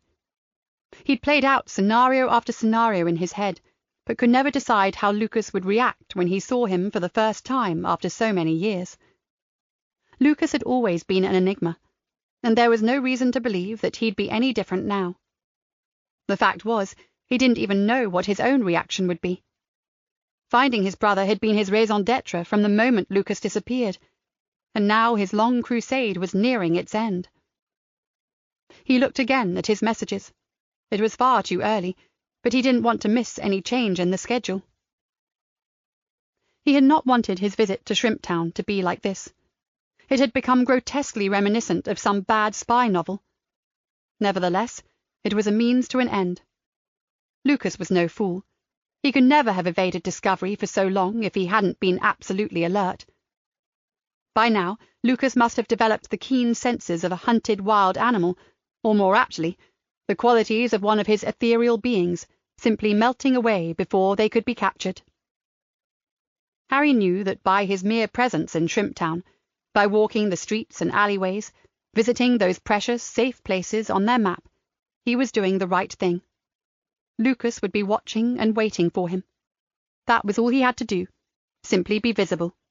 Lucas would do the rest. Not long now. He paced the hotel room, chest tight with anticipation. Could it be today? He stared at his phone. Hackett was nowhere to be found. Nikki cursed under her breath. It was bad enough with him in his lair, staring out at them all with that vulpine gaze, but it was even more disconcerting not to know where the hell he was. She paid a flying visit to Cam's office, briefly updated him on the day's plans for Harry Bird's walkabout, and, having been assured that Cam had no idea where Hackett was, hurried back down to the CID room. Joseph was preparing to join the team on the streets, ensconced in the back of a specially equipped van from which he would observe Niles' officers as they tailed Harry. She felt bad about slipping out for half an hour, but she knew Joseph would ring if there was even the slightest hint of a sighting of Lucas Hopwood Bird. Cam Walker had been a friend for a long, long time. More than that, he was the glue that held her precious job and her relationship with Joseph together. If she owed anyone anything, it was Cam. She had come late to the realization that there had to be a balance between dedicated police work and being a decent human being outside the force as well as in it. Friends and family were important too, and Cam's wife Kay was a good friend. Kay managed to balance her career at the university with being a supportive and loving police wife, which was no mean feat in anyone's book. Nikki had always had a soft spot for her, and it was nothing out of the ordinary for them to grab a coffee or a lunch together when their respective jobs allowed. It was unusual for Kay to keep anything from her soulmate, Cam, and Nikki was worried. Nikki strode briskly towards the Café Printemps, but then her pace slowed. She felt almost frightened to hear her friend's secret. And what would she say to Cam if Kay had really bad news? Nikki wondered if she was really cut out for dealing with this kind of problem. Give her a villain or some devious lying individual any day, but not delicate matters of the heart. Well, she was here now. Kay was already seated at a table for two by the window of the small café. Her smile was warm, and she was clearly happy to see Nikki, but there was a haunted look on her face, and a slight hollowness beneath her cheekbones. She was either extremely tired or ill. Nikki had told Joseph that she would be direct, but on seeing Kay looking so washed out, she faltered. Instead, she flopped down and grinned. "Okay, lady, give me the ticking off I deserve. It's been far too long and all my fault. Well, that and the famous job." She widened her smile. "Have you ordered?" They always had the same thing when they met in this particular café. The chocolate eclairs were to die for, and they both loved strong coffee rather than the milky, frothy things most people seem to drink these days. "I've only just arrived," said Kay, "and knowing that you've got a serious case on, I wasn't sure you'd make it. Half an hour's catch-up with you is the perfect antidote to murder, my friend." She turned to the counter. "The usual, please, Danny." The young man nodded. Nikki turned back to Kay and made up her mind. She sat back and looked intently at her friend. "Now, please tell me that those dark shadows under your eyes aren't some new fashion statement, and remember that you're talking to Nikki Galena, so whitewash won't work, okay?" Kay pulled a face. "Guilty as charged," she said softly. "I knew I could neither hide it nor fob you off, Nikki. In fact, it's a relief to finally talk to someone I can trust." She looked down. "The fact is, I'm running on empty. but I'm scared to stop in case I don't start again. Is it work? Partly, said Kay. It's been tough for a month or two now. Shortage of staff, trying to cover for each other so that the students still get the best education possible. And we've had a couple of difficult, troubled kids, so it's been time-consuming and stressful, to say the least. And the main issue? Nikki asked softly. I blame my mother. Kay gave a bitter little laugh. Mum was a nursing sister for as long as I can remember. She said you should never go to the doctor unless you absolutely had to, because if they looked hard enough, they'd always find something. So Kay was frightened over a health problem. Kay continued.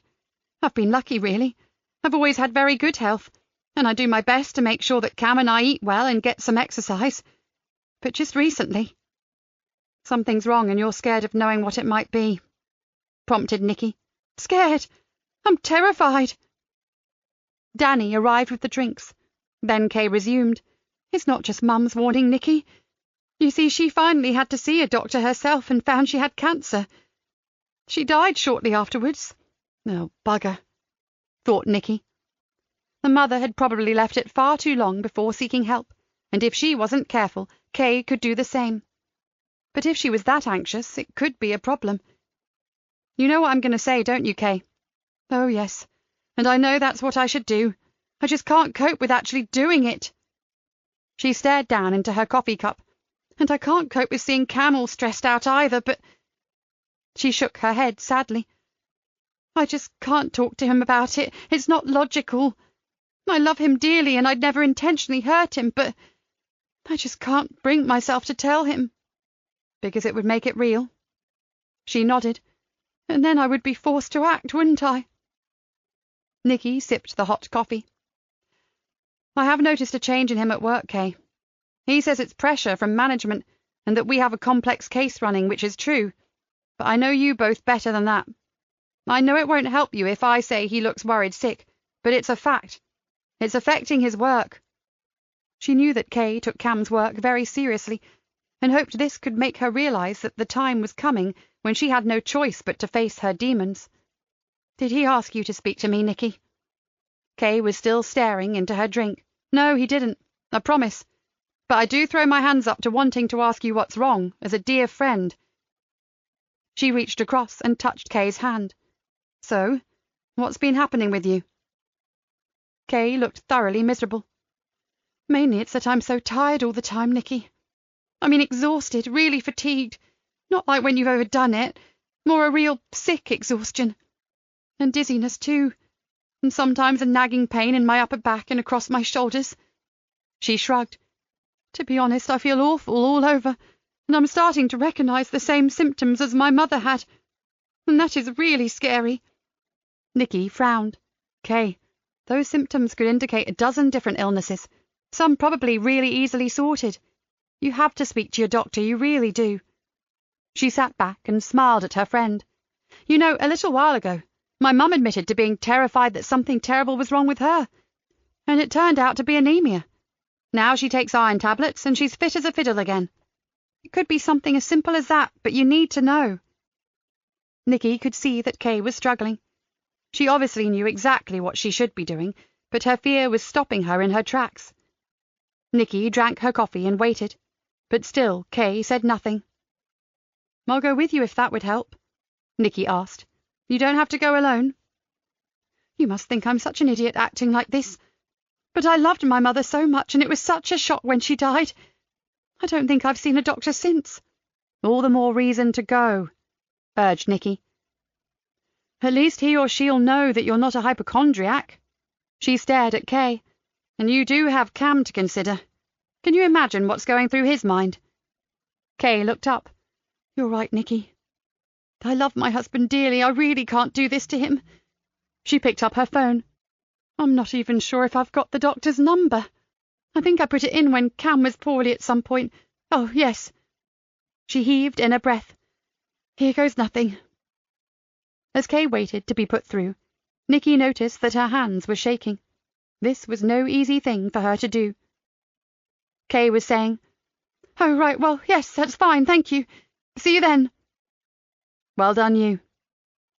They have a cancellation for this afternoon at 4, with a Dr. Groves, a woman apparently. Kay stared at her phone, as if only half believing that she'd made the call. Do you know, when I said I'd meet you this morning, I think I knew that this would happen. I just needed a kick up the backside. And who better to do it?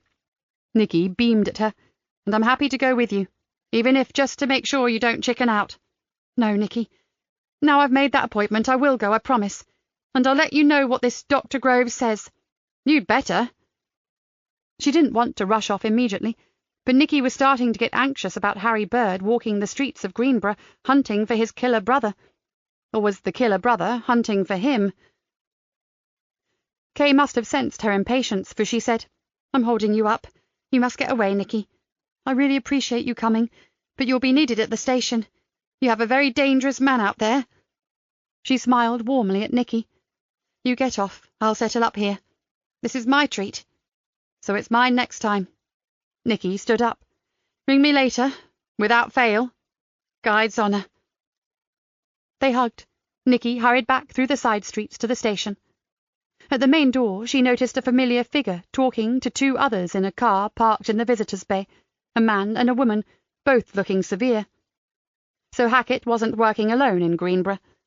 The visitors had official stamped all over them. Well, at least he was on site now, and she would collar him the moment he set foot back in his lair.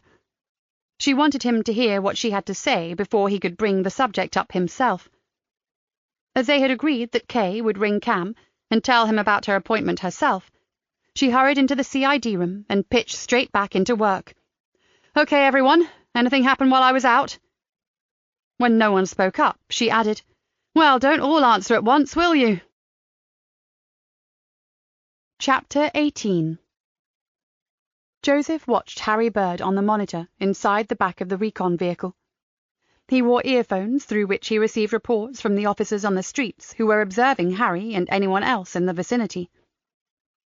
Harry had been out there for over an hour, and so far no one even vaguely resembling Lucas had been seen. Not that they expected anything to happen today. Lucas was unhinged, but no fool. Even if he did manage to locate his brother, which was unlikely on his first trip out, it was doubtful that he would make a move immediately.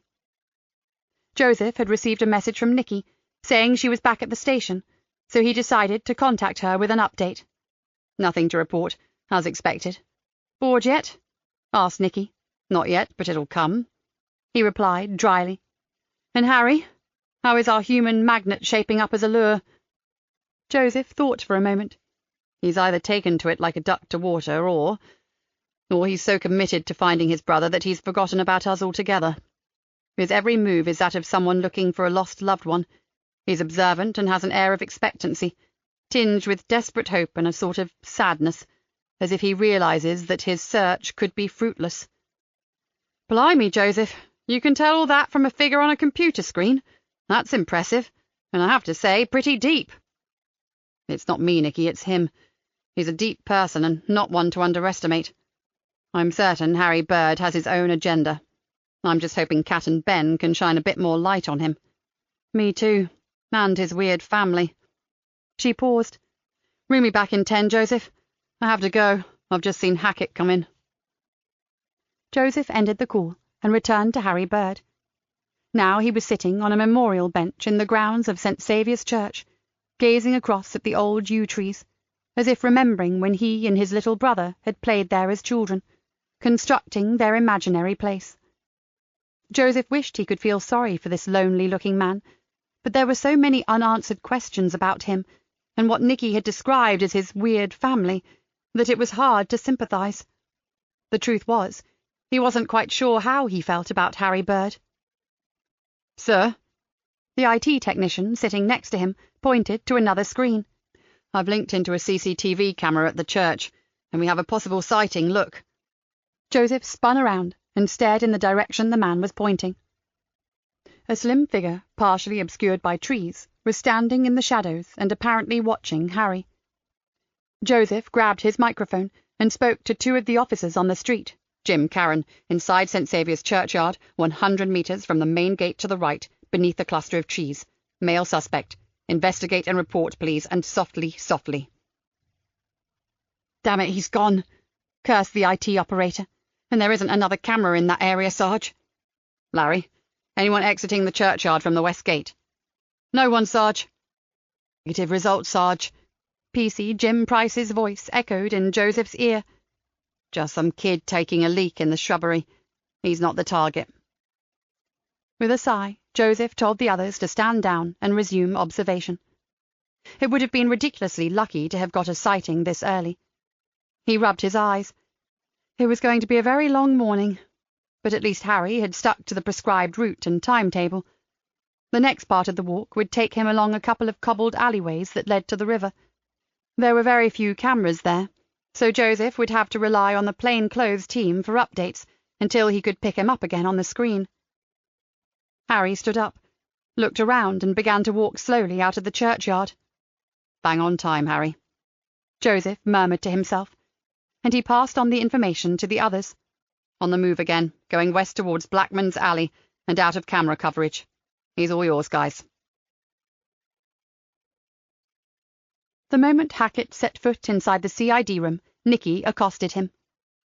"Mr. Hackett, sir, I need a word, please." He looked mildly irritated, but nodded and walked ahead of her towards his temporary office. He indicated a seat, but Nikki chose to stand. "It won't take long, Mr. Hackett. It's something I'd like you to be aware of. It occurred yesterday, and I nipped it in the bud the moment I heard about it."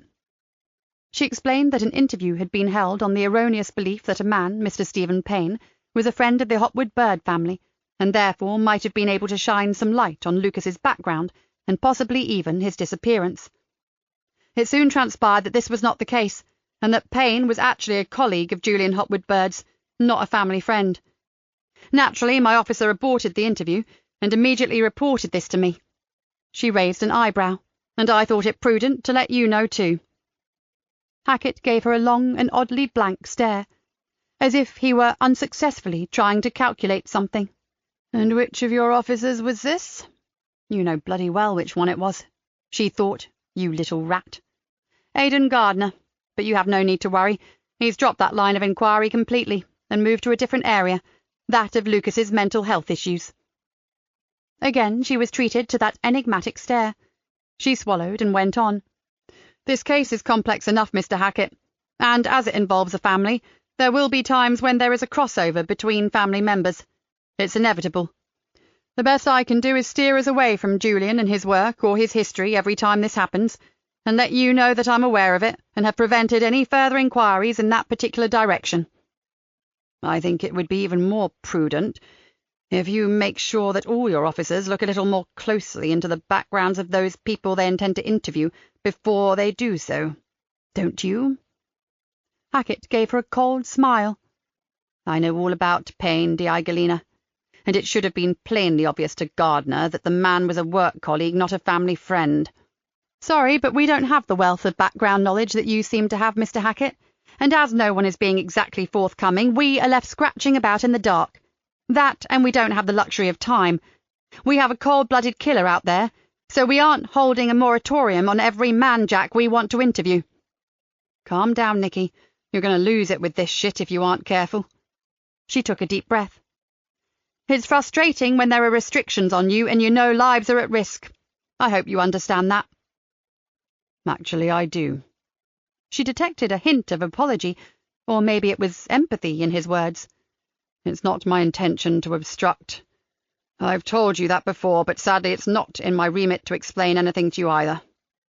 I have no choice in the matter." His eyes narrowed. "But a word of warning, Galena.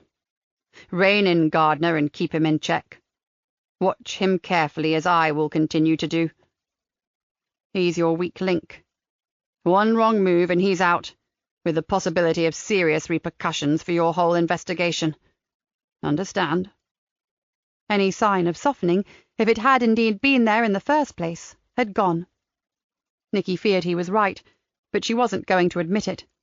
"Understood, although you are talking about an excellent detective with a flawless career behind him." "Ex-detective, Galena, and as you say, that career is behind him.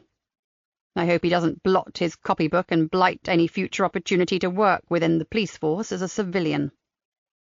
This sounded like a threat. Nikki decided to leave before she said something she'd regret. "That won't happen," she said instead. As she closed the door behind her, she wished she could be sure of that final statement, but she wasn't. So she was going to do exactly as Hackett had said, and watch Aidan Gardner like a hawk. Ben asked Delia Cleghorn if she and her daughter could possibly come to Greenborough to speak to them again. She received his words in silence, and then he heard her sigh. Perhaps she found the prospect of the trip daunting, or the thought of being part of a major investigation had upset her. He was about to say as much when he heard her give a completely unexpected response. "Of course I'll bring my daughter to see you, and as soon as you like. We have little by way of prior engagements at present. But the thing is, I'm not sure how much help she'll be. To be frank, she's always been rather secretive about her friendship with Lucas, and if Mandy clams up, it's the devil's own job to get anything out of her." "We have to try, Mrs. Cleghorn," said Ben. "Can I ask, have you ever suspected that Mandy might know more about Lucas than she admits?" "Oh, yes." She gave a little humorless laugh. "I'll be honest with you, Detective. If his disappearance hadn't been so sudden, so dramatic, and I hadn't been concerned about how it would affect my daughter, I would have been relieved to see him gone. Not that I didn't worry about the lad, but—" Another pause. You see, I never felt that their friendship was a particularly healthy one. It was too odd, too otherworldly, too secretive. This made holding the interview all the more imperative for Ben. "We really do need to talk to Mandy. It seems to me that she may be the key to understanding more about Lucas Hopwood Bird." "Don't get your hopes up. She's a stubborn one," Delia Cleghorn said, "but we'll be with you tomorrow morning at around 11 o'clock, and I'll do all I can to convince Mandy that she has to be open with you. We'll probably book in somewhere and stay the night, or even a couple of days. We used to often take little trips out, and we've never been to the Fens, so I'll treat it as a mini-holiday." Ben was relieved that she was so willing to come. He liked Delia Cleghorn. He believed she was a sensible woman and pretty astute where her daughter was concerned. "One last thing." Ben had been going to leave this until he saw her, but decided to ask now. "Would you think it possible that Harry Bird doesn't actually live with his mother?" "Oh, my, well, I'd never considered that. But he does come and go a lot, and there are times when we don't see him at all for a while. So I suppose it's possible. But if that's the case, and Anita is unwell— Oh, my God, that's awful. Please, Delia, it's only a supposition on our part, but I just wanted your thoughts on it." Delia exhaled. "Now you've put the thought into my mind, I'd say it's more than possible. Come to think of it, Mandy said something to rather the same effect the other day. She wondered why Anita needed a night carer when she had Harry there." Ben thanked her and hung up. "I gather she's happy to drive?" asked Kat. "She's fine. They're going to do a trip around the Fens while they're here." He grinned at Kat. "And guess who's already asking why Mrs. Hopwood Bird needs the night carers?" "Our razor-sharp friend Amanda Cleghorn?" He laughed. "The same." "This could be an interesting interview, couldn't it?" Kat looked thoughtful. "Any ideas on how best to tackle her? Should we do it as we originally decided?" "Doing the good cop, bad cop bit." He pulled a face. "You know, in retrospect, I don't think that'll work. Mandy's too smart to be taken in by such a ruse. And 10 to 1, it wouldn't intimidate her one iota. I can see her smiling enigmatically at me and saying sod all." "What I'd like to do is let her see the evidence on the whiteboard, and then tell it how it is," Kat said. "Good idea. But we daren't, what with data protection and all that." He paused, thinking. "Although we could doctor the board, take away all names and places, just leaving the photos. They alone would make her realise just what her childhood friend has done." Kat grinned. "Then we have a plan. What time will they be here?" He told her, then asked, "Any luck on tracing other properties?" "Zilch. But he could be renting, which would be almost impossible to check. I even asked at a couple of local residential hotels, but again, nothing." Kat pulled her face. "Then it's the sister with the hair, Corrine Blake. Let's see what we can dig up about her, shall we?" "I thought I might also make a few inquiries into Anita Hopwood Bird's carers, although that could be tricky. We don't want Harry finding out that we're asking questions about his mother's situation." Kat hesitated. "Actually, I'll shelve that for now and stick to Corinne." "Sensible." They were having to walk on eggshells where Julian Hopwood Bird and his wife were concerned. With that thought in mind, he looked over to Dave's old desk, where Aidan Gardner was talking on the phone. Aidan was a good bloke with an exemplary record, and it had been a stroke of serious bad luck to get injured the way he had. But there was something about the man that unsettled Ben. He was just too intense. Ben wondered if it was a need to prove that he could still do the job. Or maybe being in pain all the time and having to take analgesics like sweeties didn't help. He'd seen him swill down those tablets and feared he was suffering more than he admitted. Ben couldn't even begin to think how he would react if his precious job were taken away from him. He'd feel as if a part of him had been stolen and he'd become less than whole. He grunted.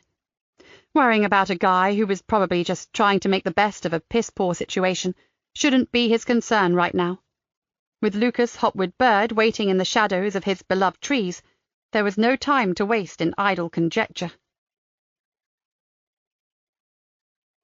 Nikki had contacted Joseph and told him about her visit to Hackett. Now she was trying to decide whether she should go to Cam and suggest that, in the interests of the investigation, Aidan should be moved to something else. She had the feeling that Hackett would be down on Aidan, even if he touched on the forbidden subject unintentionally. It wasn't an easy decision. Her main priority was finding Lucas and making him safe. But even though she knew it could jeopardize the whole case, she still felt compassion for the man who had been such a dedicated detective. If she dropped him now, she could be doing him further damage. She smiled a little sadly to herself. Even she, blunt, plain-spoken Nikki, could see the hurt in his eyes. Did she really want to give him another kick in the teeth? Bugger, I'm getting soft in my old age, Nikki muttered to herself. But I'm watching you, my friend. One teeny-weeny step out of line, and I'll get to you before bloody Hackett does. There was a knock on her door. Yvonne Collins was looking amused. She had heard. Nikki smiled at her. It's all right, it's safe to come in. I'm quite harmless, really. Not what the criminal fraternity around here think, said Yvonne, returning the grin. Oh, well, that's as it should be. Come in, Vonnie, and grab a seat, said Nikki, silently hoping Yvonne had had a chance to consider her offer.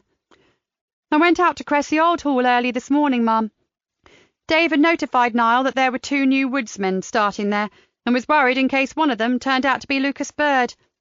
He'd said one of them had been held up and was arriving late last night, so I called in on my way to work. And all's well? Nothing like the EFIT photo, Mum. Dave said he's a big lad, going on 6 foot and built like a championship boxer. Thank heavens.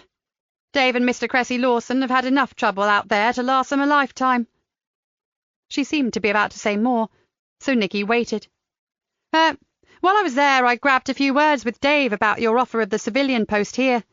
Dave's old job, to be precise. She took a deep breath. He asked how I felt about it. I said I'd been in 2 minds. There were things I'd been planning to do. He laughed at that and said they were the same things he had been thinking of, and now he was beginning to achieve them. But he reckons that if I'm even considering accepting the post, I'm not ready to jack everything in just yet, and that when the day comes to walk away, I'll know for sure. He said that making the transition from active copper through the civilian posting is the perfect way to ease yourself into a totally new way of life, and mitigates the culture shock of just stopping after a whole life in the force. Now Dave should take a job as a counsellor for retiring bobbies, said Nikki, her hopes rising. So, are you taking his sage and friendly advice? Yvonne's grin broadened. If you'll have me, Ma'am, and if that offer of a few weeks' holiday before I start still stands, then I'd love to join you. Best news I've had for a long time, Nikki said, and Niall will be dancing with joy.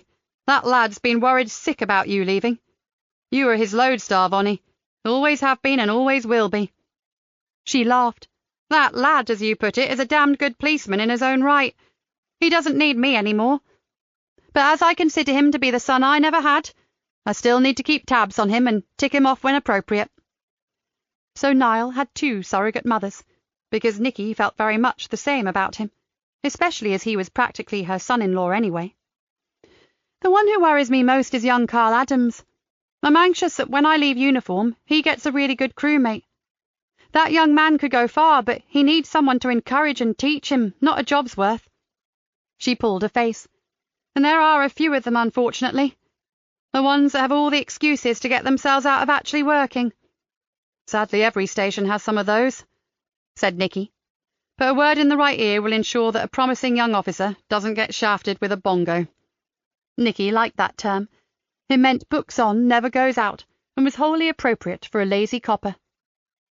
As Yvonne left, Nikki felt as if she had been given two gifts in one. Yvonne Collins had more local knowledge of the area and its inhabitants than anyone in Greenborough, which was a mammoth advantage for their investigations. And because of her manner and her age, she would also help to fill the gaping hole left by Dave Harris. There wasn't a day went by when Nikki didn't miss that man. She noticed there was a lump in her throat, and once again shook her head. Oh, hell, I really am getting bloody soft in my old age. Chapter 19.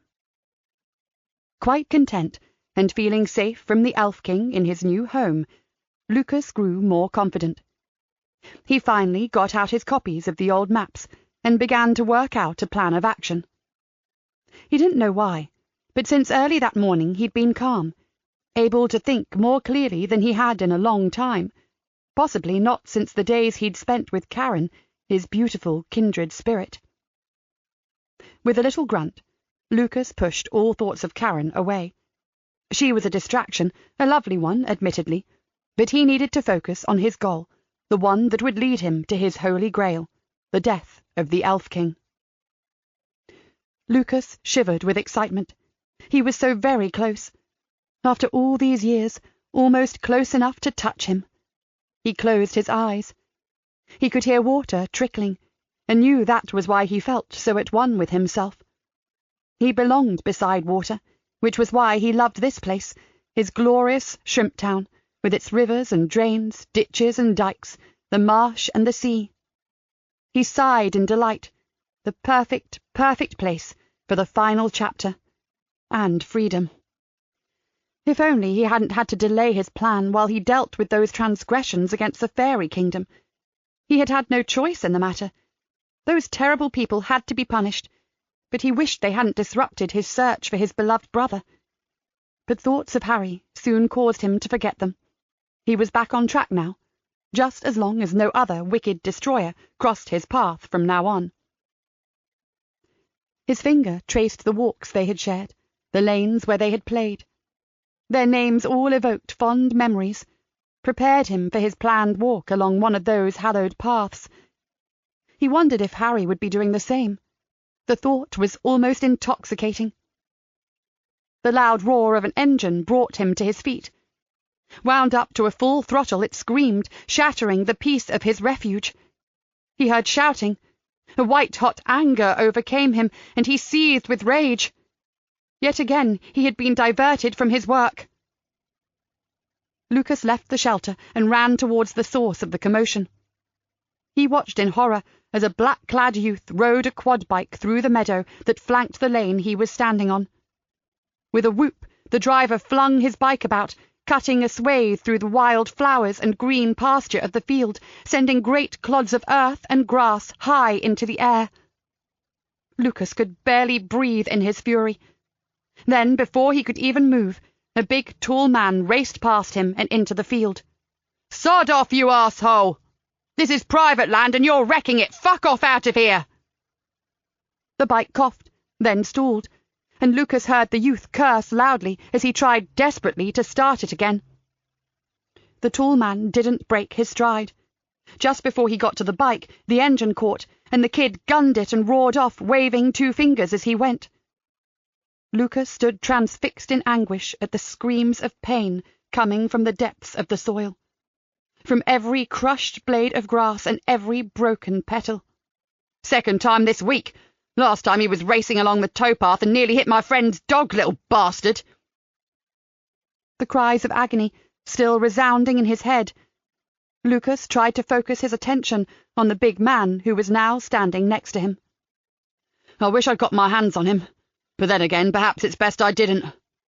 The statement was followed by a harsh, humourless laugh. If only he had, Lucas thought. A big fellow like this one could have done some serious damage. "Who is he?" he croaked. "Where does he come from, do you know?" "I've seen that quad bike in the garden of one of the cottages on the far side of the lockkeeper's lodge, down near the crossroads into town. Know it?" Lucas nodded. He didn't, but he wasn't going to let on. "The wretched kid is called Craig. That other time he had another boy riding with him, and I heard him call out his name. Well, better get back, I suppose. Things to do. And he'll no doubt live to come back and annoy us all another day. See ya." He strode off back down the path. Now ice-cold and determined, Lucas repeated the directions the man had given. The cottages on the far side of the lockkeeper's lodge. Shouldn't be hard to find.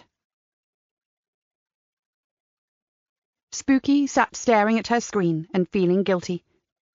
Nikki had just left the IT department, having expressed her concern about Aidan and his intense interest in the Stargate project. Spooky felt it was her fault for giving him so much material on the subject. The fact was, she had always been fascinated by the topic, and finding a police investigation running that had a connection to it had been really exciting. She sipped at a half-cold cup of coffee and frowned, remembering the uncomfortable feeling Aidan had given her when he spoke about Julian Hopwood Bird. She wished she had left her folder of information firmly locked in her desk drawer. Now that she knew exactly who Vernon Hackett was, Spooky had erased all trace of her research on Julian and his connections with the CIA. Not that she'd left any in the first place. Even so, she had removed even peripheral and perfectly legitimate studies that contained any reference to the man or the project. This wasn't to say that she didn't have a wealth of knowledge already in hard copy, or lodged firmly in her brain, and one or two questions continued to nag away at her. She stood up and went out into the corridor for a refill of bad machine coffee. As she waited for it to pour, a young woman with long, dark hair, caught back into a ponytail, approached her down the corridor. Tiffany Cookson was simply beautiful. In her late 20s, she had a clear, fresh complexion with expressive brown eyes and a ready smile. She wouldn't have looked out of place on the red carpet at a BAFTA award ceremony, but in fact Tiffany Cookson was just about the best Greenborough IT operator that Spooky had ever had the pleasure to work with. "What'll you have, Tiff?" Spooky asked. "Bad black coffee, grim white, vile tea, or a passable chocolate?" "Put like that, the chocolate sounds the least unbearable. Thank you, Spooks." They exchanged smiles. She handed Tiffany the drink and started to move back to her station. "You look a bit tense, Spooks, if you don't mind me saying." Tiffany was staring after her thoughtfully, despite that ever-present grin. Spooky shrugged.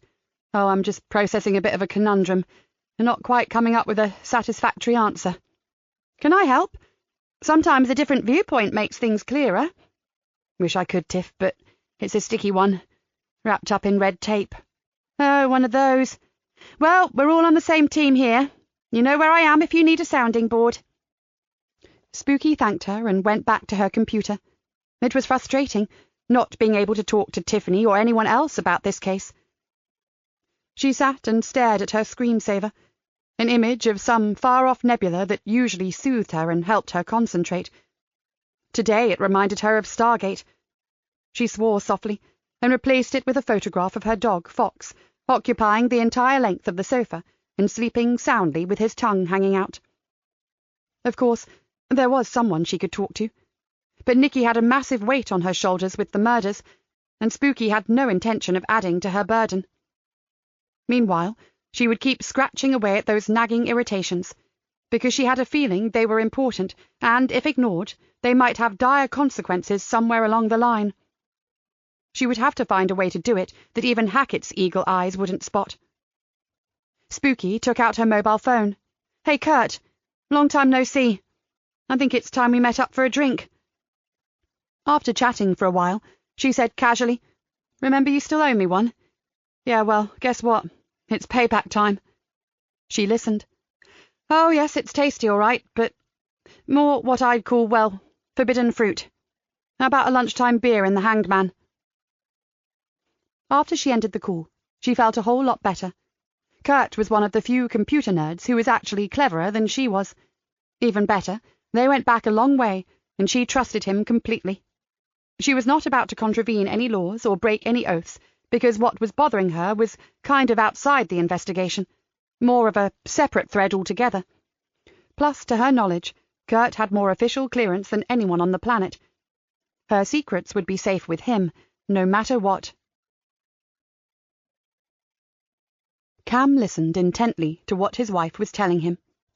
Somewhat disjointed, her utterances lurched between apologies, declarations of love, and admissions about the anxiety that had kept her from speaking to him before now. When it came out that she was seeing a doctor that afternoon, he could have jumped for joy. He hadn't seen Nikki after her coffee and a chat with Kay, but whatever she'd said seemed to have worked. "I'll get out for half an hour and go with you. No arguments. The station can cope without me for once." He hoped he sounded sufficiently forceful. Kay, however, insisted on going alone. She wouldn't hear of him taking time off when they had such a serious case running. She promised to ring the moment she got back, and assured him that since this was a first consultation, he wasn't needed. "They'll suggest blood tests, darling, that's all. I'm not going to get a diagnosis today. If it goes further, then yes, I'd love you to go with me, but not today. I've got this covered, honestly." Kay was adamant. Well, at least she had made the decision to go, so he would have to accept that. He told her again how relieved he was, and after a few more words, they ended the call. He wanted to rush downstairs and talk to Nikki, but knew she'd be busy. This was a personal matter, and right now they had serious police business to be getting on with. He made a mental note to buy a bottle of single malt to keep in his desk drawer for her next end-of-day visit. Over the phone later that morning, Laura Archer and Aidan Gardner discussed fantasy-prone personality disorder at some length. The psychologist confessed that Lucas's particular fantasy was very unusual. She sensed that he was distracted, not fully concentrating on this aspect of the inquiry, and that worried her. She'd been seeing him professionally since his accident, and although he had made a remarkable recovery from his physical injuries, the loss of his job as a serving police officer weighed more heavily on him than most people knew. She had hoped that taking the civilian post in Durham would be the making of him, giving him a fresh start in a new location and with new colleagues. Now she wasn't so sure. Working with Nikki and her team had been a good idea, a kind of stepping stone from the old into the new, but Laura was seeing a considerable change in Aidan, and it wasn't for the better. "Listen, Aidan, I put out a few feelers asking for help from other professionals, and I've got an appointment booked this afternoon with a woman who might just help to shed some light on Lucas's condition. I don't know her well, but I have met her and heard her lecture once or twice. She has some very unconventional beliefs, but she's no fool. She's studied certain aspects of folklore that deal with traditions and beliefs associated with trees and the natural landscape. I was going to take Sam, but he's cavorting around the lochs and glens of Scotland. So, do you want to come along?" He agreed, but without enthusiasm, which left Laura anxious to get him alone and talk to him in earnest. She had a very bad feeling about Aidan's own mental health, let alone that of their fairyland killer. "I'll pick you up at 2, Aidan. We are driving down to a place called Anderby Manor, not far from Bourne. It should only take about 45 minutes. The woman's name is Elvinia Torres, and she's quite an interesting character." He said he would look forward to meeting her, and that he'd always liked quirky women, but his attempt at lightness was unconvincing. "I wonder what's going on in that head of yours," Laura murmured to herself when the call had ended. Ben was frustrated at how little information he could find about Harry's aunt, the wild-haired Corinne Blake. The more he thought about the woman, the stronger the feeling of something not being right in that old house became. He was looking forward to seeing Delia Cleghorn and her daughter Mandy again, because, although the daughter was clearly secretive about her childhood friend, Delia brought a little bit of sanity to a bizarrely weird situation. His desk phone rang. "Spooky here, Ben. I've been doing a bit of searching into your Mr. Harry Bird's occupation, and I'm afraid I can't find much." Why was he not surprised? "Give me what you have, Spooks. Whatever it is, it's going to be more than I've managed to come up with." He went to university at Teesside but didn't achieve much. His undergrad course was human resource management, which he was supremely unsuited to, apparently. He just scraped through his degree, but never went any further. He left uni and took an HRM post in a large distribution business operating out of Brent Cross, but didn't stay long.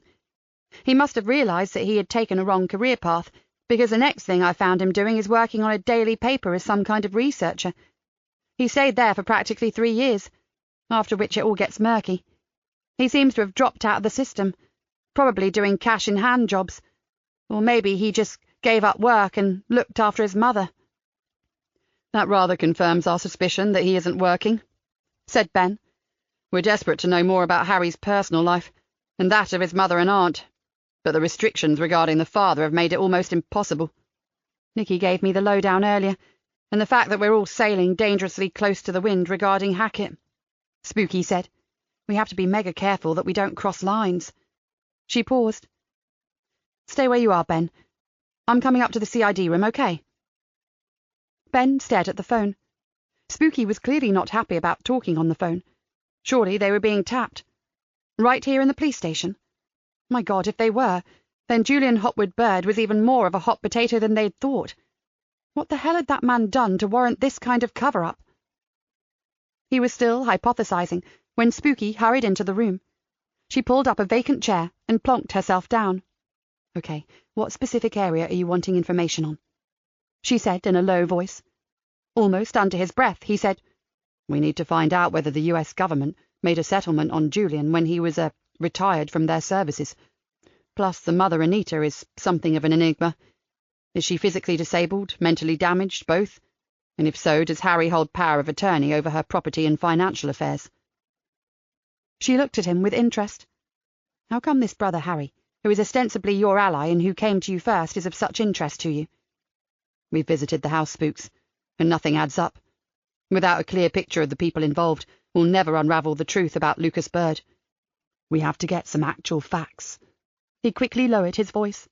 I see, said Spooky pensively. We even have their neighbours, a mother and daughter who actually knew Lucas as a little lad, driving up tomorrow to fill in some gaps. Spooky gazed around the office. I see the prison governor is in residence. He misses nothing, Spooks. He's giving us all the creeps. It's like being in one of those diving cages and being circled by a great white shark. Ben had a look of distaste on his face. You can't work properly, and you're frightened to even do your job, what with him ready to pounce at any moment. We all just want Lucas found before he kills again, so that justice can take its course. I wouldn't be too sure about that, Ben, said Spooky seriously. I'd say there's a damned good chance of the whole thing either flaring up at that point, or being magically whipped out of your hands and never seen again. She was probably right. We're being used, aren't we? Little foot soldiers sent into battle without knowing what the war is all about. Absolutely. This is serious, Ben, and not something security services are ever going to share with the likes of us plebs. Then she grinned mischievously. But maybe they underestimate us. She stood up. And now I have to go. But I think I can provide you with the info you need, although you'll have to keep it hidden from the shark. I'll be in touch, and I'll let you know how I'll get this info to you. It won't be in your inbox, that's for sure. After she had gone, Ben sat looking at his hands, struck by the magnitude of it all. He'd never dealt with anything remotely like this before. Hell, they were the good guys, weren't they? Why were they having to behave like naughty school kids, keeping stuff from teacher? Thank goodness they had Spooky. He knew her reputation, and he was pretty certain that she wouldn't be averse to taking the odd trip into the dark web. He just prayed that she wasn't up against an even more powerful adversary than she imagined. Nikki had been listening to the latest update from Joseph. She was just ending the call when there was a loud knock on her office door. Having expected Cam to walk in, she was startled to see the ice-blue eyes and shoulder-length dark hair of the DI from Intelligence. "Morgan Flint! What are you doing here?" Nikki exclaimed. "Just a courtesy call, Nikki." Morgan smiled at her. "Connor and I need to interview a Greenborough resident, and rather than phone and explain, we thought we'd call by and say hello." "And maybe grab a cup of coffee?" DS Connor Hale flashed her a dazzling smile. "And also say hi to my old mate Yvonne Collins, if she's on shift today." "Of course, on both counts." Nikki jumped up, went to the door and called out to anyone who was free to do a drinks run to the cafe round the corner. She turned back to Morgan. I won't insult you with the machine crap. I'll send someone to dig out Yvonne. She'll be delighted to see you both again." A while back, Morgan and Connor had been seconded to Greenborough to assist in a complex case. Their help had been invaluable. Nikki knew few powerful women detectives, and got on with even fewer. But Morgan, the Ice Queen as her team called her, was an exception. Connor had teamed up with Yvonne, who had acted as a local liaison, and together they had worked wonders. Someone was sent to get Yvonne, and they all sat down. "I hate to say this, Nikki, but you look wrung out." Morgan stared at her. "And where's the lovely Joseph Easter?" "Sitting on his arse in the back of a van, eyes glued to CCTV coverage of a bloke walking the streets of Greenborough, and probably bored to death by now," she said. Morgan laughed. "Copped the short straw, huh?" "Something like that, although as this bloke is acting as bait to catch a killer, it's pretty vital stuff." "Which answers my question about being wrung out," stated Morgan. "Another tough case?" Nikki groaned. "It's not the case itself, although that's certainly bad enough. There's an element about it that has attracted the men in black." Morgan Flint's face darkened. "It's not us, I can assure you. Oh, we know it's nothing to do with our own intelligence. It's a very different kind of security, and it seems we are treading where we shouldn't." "That's sincerely bad news, Nikki. Those guys are everyone's worst nightmare. So you were trying to run a case with your hands tied behind your back. And don't forget the blindfold," Nikki added gloomily.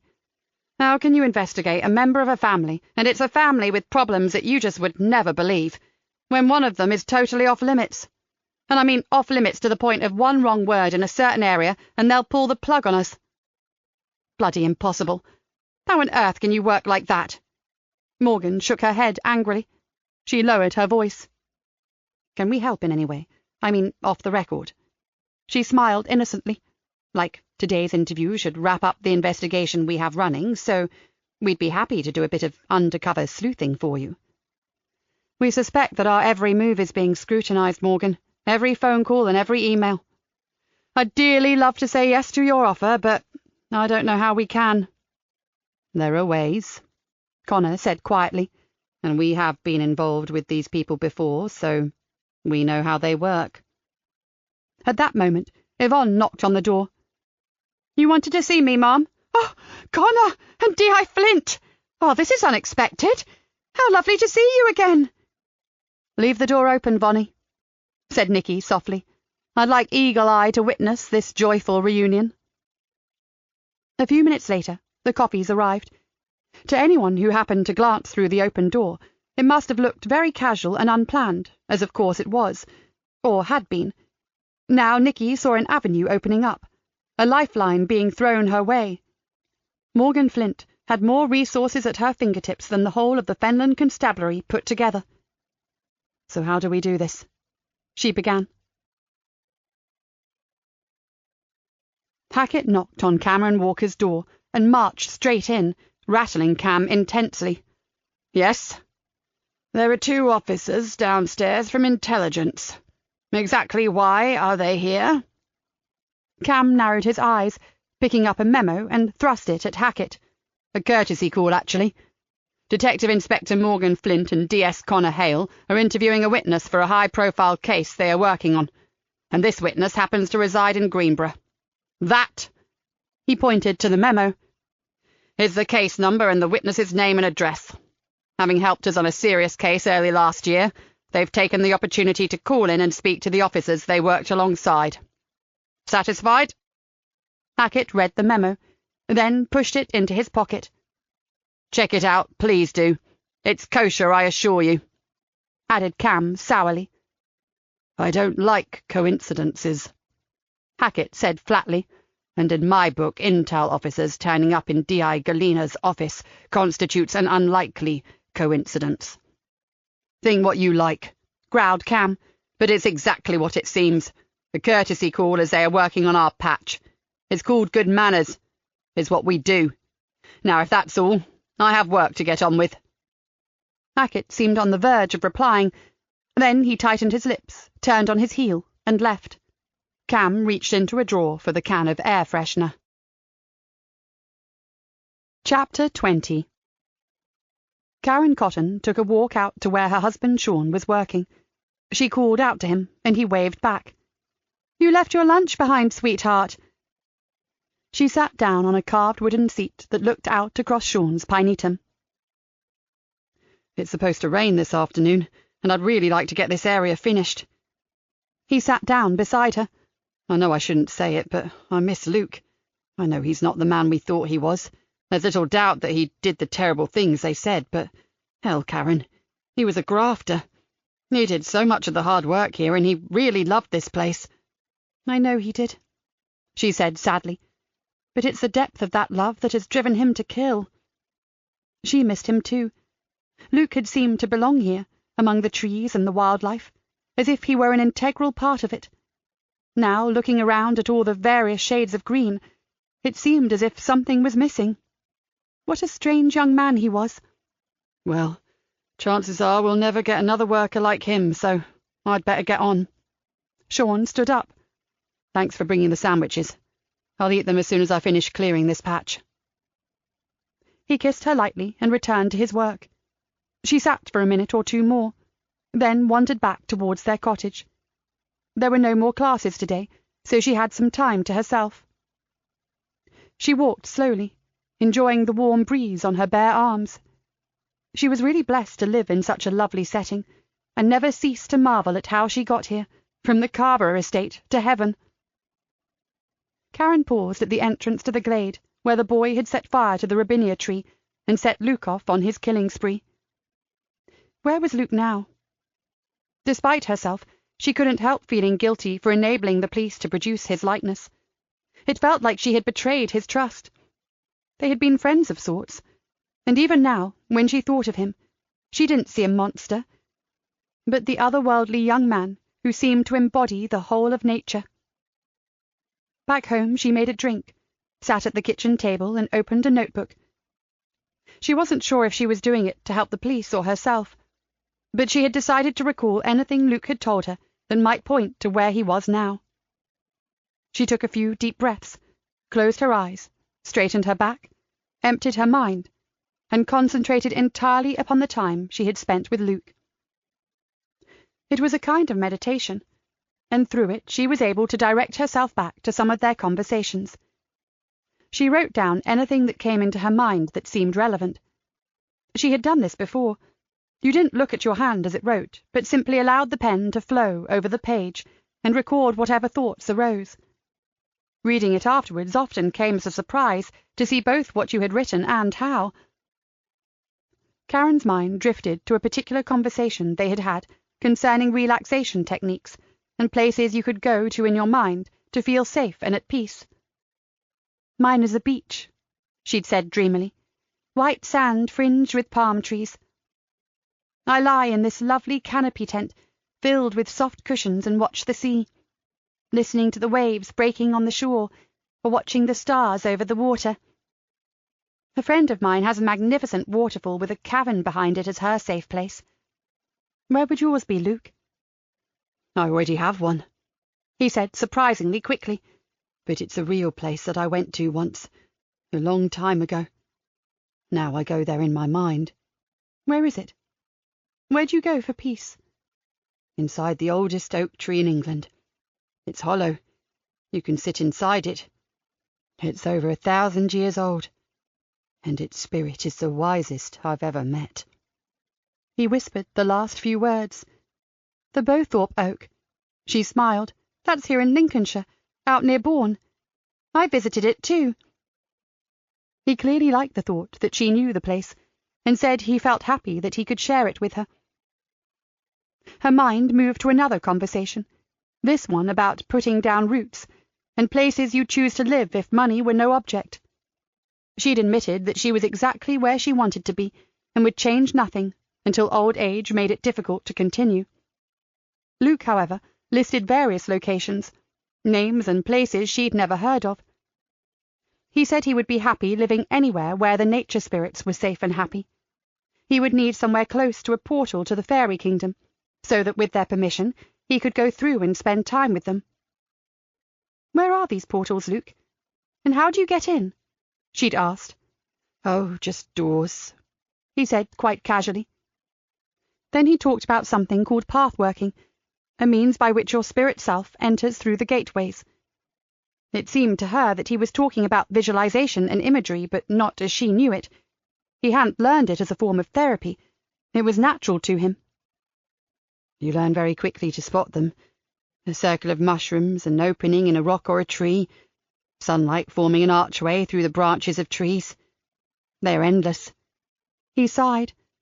But the best of all, and where I love to be more than anywhere, even more than here, the watery places.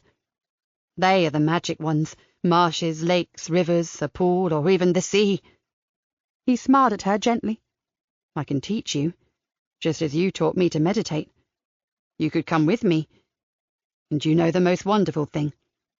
Most people can only allow their spirit selves to venture through the portals, but I can actually travel there physically, as a man. You could too, but as a goddess. Karen raised her head and glanced around her kitchen, glad to find that she was alone and that Luke was not there with her. She had forgotten that exact conversation, and the discomfort she had felt when she realized the depth of his obsession with the imaginary fairy world. That and the way he had declared her a goddess. Then she had felt more than just discomfort. She had felt fear. Lucas's other world, the one he saw and others didn't, was becoming more real with every moment, and normal life, whatever that was slipping further and further away. It scared him a little, but he didn't struggle against it. He knew he had to find Harry, but he also had to do what the nature spirits could not do for themselves, take revenge on their enemies. He had gone to the lock with the meadow's cries of pain still ringing in his ears. The spirit's anguish was unbearable, forcing him to act before it overwhelmed him. He needed to ask for directions, but he didn't care who remembered him. When this was done, he'd melt away again to another safe place. They must know what he looked like in any case, so it really didn't matter, just as long as they didn't catch him, and that wasn't going to happen while he had his safe places to hide in. He approached the cottages, the heavy cosh tucked down one of his trouser legs, trying to ignore the clamour of voices in his head and concentrate on what he had to do. There must be no witnesses, and so far he'd seen no one. There were only 2 cottages, one of which looked dilapidated and unlived in. A weathered for sale sign had been hammered into the ground next to the front gate, and all the windows were closed, despite the heat. Lucas took a deep breath and held it. He had just spotted the mud-covered ATV parked up next to a ramshackle shed in a field beside the second cottage. He murmured a prayer to all the nature spirits who could hear him, calling on them to help him in his act of retribution. Their tiny voices urged him on. Lucas walked into the field and stood next to the quad bike. He knew a lot about these things. He'd used one all the time in his work in the forest. The difference was, he used the vehicle as a tool to assist in the maintenance and care of the forest. This machine had been abused, turned into a plaything, a lethal one. "Oi, get away from that!" It was the voice he had heard earlier, whooping and yelling as the quad bike churned up the meadow. Lucas smiled and held his hands up. "It's all right, mate. I'm not going to touch it. Great machine, isn't it? I'm looking at getting one myself. Got any tips?" Craig stared at him suspiciously, appeared to decide he posed no threat, and sauntered over. "I've had a couple before this, but this beast is fucking wicked." "What's wicked is you, idiot," thought Lucas. But he nodded in admiration. "Looks it." He gave the teen a big, wide-eyed grin and asked, "You wouldn't start it up, would you? So's I could hear the engine? Bet it sounds awesome, and you clearly know how to handle it." The idiot almost swelled with pride. "Sure, Dad's at work, so we can really let rip." He gave Lucas a conspiratorial smile. "My old man gets dead stroppy if I rev her up when he's around, but he's an arsehole anyway." "He's not the only one," thought Lucas. Whatever Craig believed would happen next, as he produced the ignition and leaned across the handlebars, It was not the vicious blow across the back of his neck. Lucas watched dispassionately as the teenager's eyes bulged with shock and pain, and his legs buckled under him. He suspected that the damage the heavily weighted Kosh had done to the cervical area of the spinal column was far greater than that inflicted on the man who had destroyed the Indian bean tree. Craig lay beside the mud-caked quad bike, with only his eyes showing any sign of life. "It's time for your last lesson on this earth, and it's all about biology." Lucas squatted down next to him and picked up the fallen key. "It's a valuable lesson. Pity you'll have learned it too late. Root systems are amazing things, you know. The root of a plant takes up life-giving water and valuable nutrients that abide in the soil in which it grows. They also anchor it to the ground in order to keep it steady, which of course is absolutely necessary for it to survive. But if you had a brain, young Craig, you would probably see where this is going." He glowered at the paralyzed young man. "Their roots also make them prisoners. They have no way of escaping danger. They're helpless, unable to move. Sound familiar, Craig?" He stood up. "And so the punishment should fit the crime, don't you think?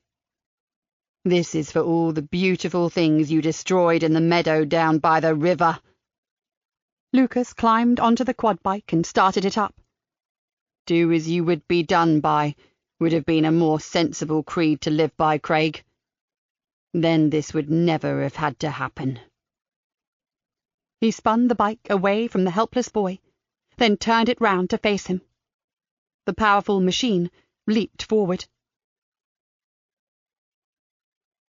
When Harry returned to his hotel for lunch, Joseph told the team to stand down until early afternoon, when he would resume his trip around the mythical shrimp town. There had been no more possible sightings, and Joseph was beginning to remember just how mind-numbingly boring being on observation really was. When he walked into the CID room, he heard Nikki calling out to him from her open office door. "Joseph, just had a shout. Ring Niall and tell him to reorganize your afternoon. Second thoughts, tell him to pull the plug on the whole show. Tell him to make sure Harry stays put at the hotel until further notice. Now, with me, please." All thoughts of lunch left him. "Is it Lucas again? Got his hallmark all over it. Let's go." Nikki waved her car keys at him. "We'll take my car." "Where?" "A lockkeeper's cottage at Turner's Lock, just out of town, on the river. A teenage boy has been fatally injured in a paddock next to his home." Joseph rang Niall on their way out of the station. "He's got it covered, Nikki. He said he's got all available officers heading to the crime scene. Coincidentally, I was close to Turner's Lock when I went upriver with Vinnie and Sheila. It's nice there, really peaceful." "Not any more?" Nikki said grimly. "They'll be playing host to the usual circus of police vehicles, forensics, and before too long, the inevitable media vans will be rolling in." She left the car park at speed. "What actual details do we have?" asked Joseph. "Very little yet, but the sergeant told me it's a bloody mess down there, and he meant it quite literally. He used the term carnage. Had lunch yet?" "No, I came straight back to the Nick. Just as well." Usually nothing put Joseph off his food. In the course of his previous career as a special ops soldier, he'd seen more dead bodies than he cared to remember. Now he considered what Lucas had done to the unfortunate Richie Naylor, and decided there was a first time for everything. "No chance this was a freak accident, I suppose?" "Absolutely none, according to the report." Nikki sighed. "If this is Lucas, and 10 to 1 it is, he's completely out of control, Joseph. We have to find him.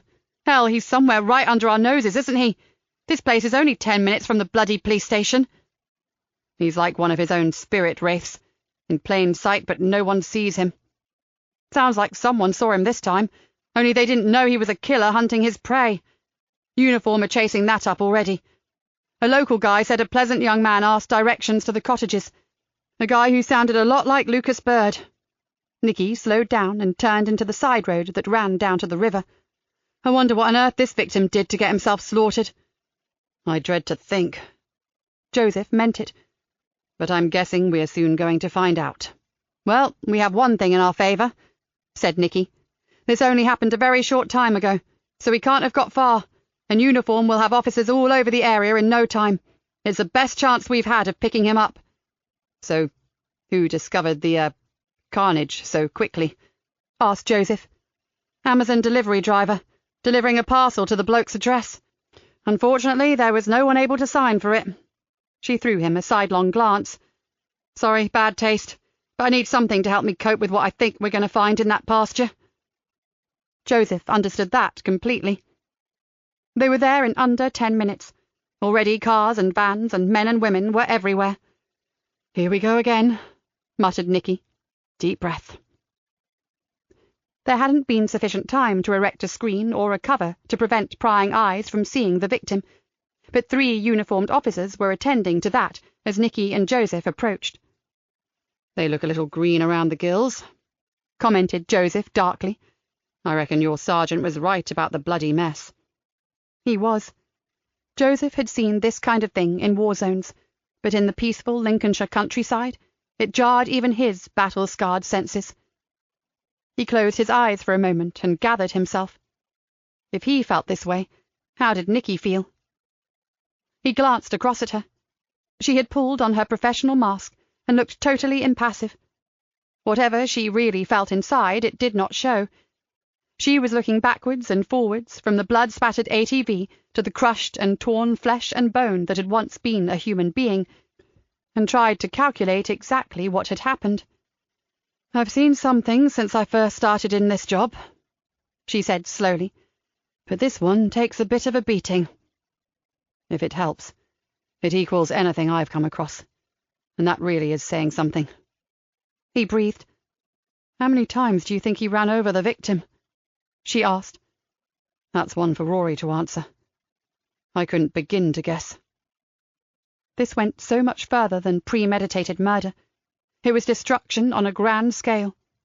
The mere thought of the rage that had made an apparently gentle, nature-loving man carry out such an appalling and devastating act was incomprehensible.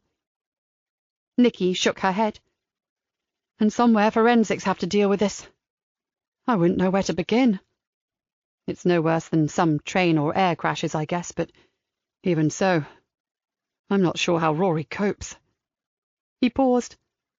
"I think I'm getting too old for this." He used to just slip into a different gear and deal with things. Now Joseph realized that he internalized much more, considered emotions and feelings rather than the practical. He looked up and saw Nikki giving him a small smile. "It's not that. We aren't the people we used to be. We are older, yes, but also a little bit wiser, and a lot more human. I used to think that because of what we deal with, this job hardened us. But I don't think that way anymore. I think it gives us understanding. We are not just growing older, Joseph. We are growing up."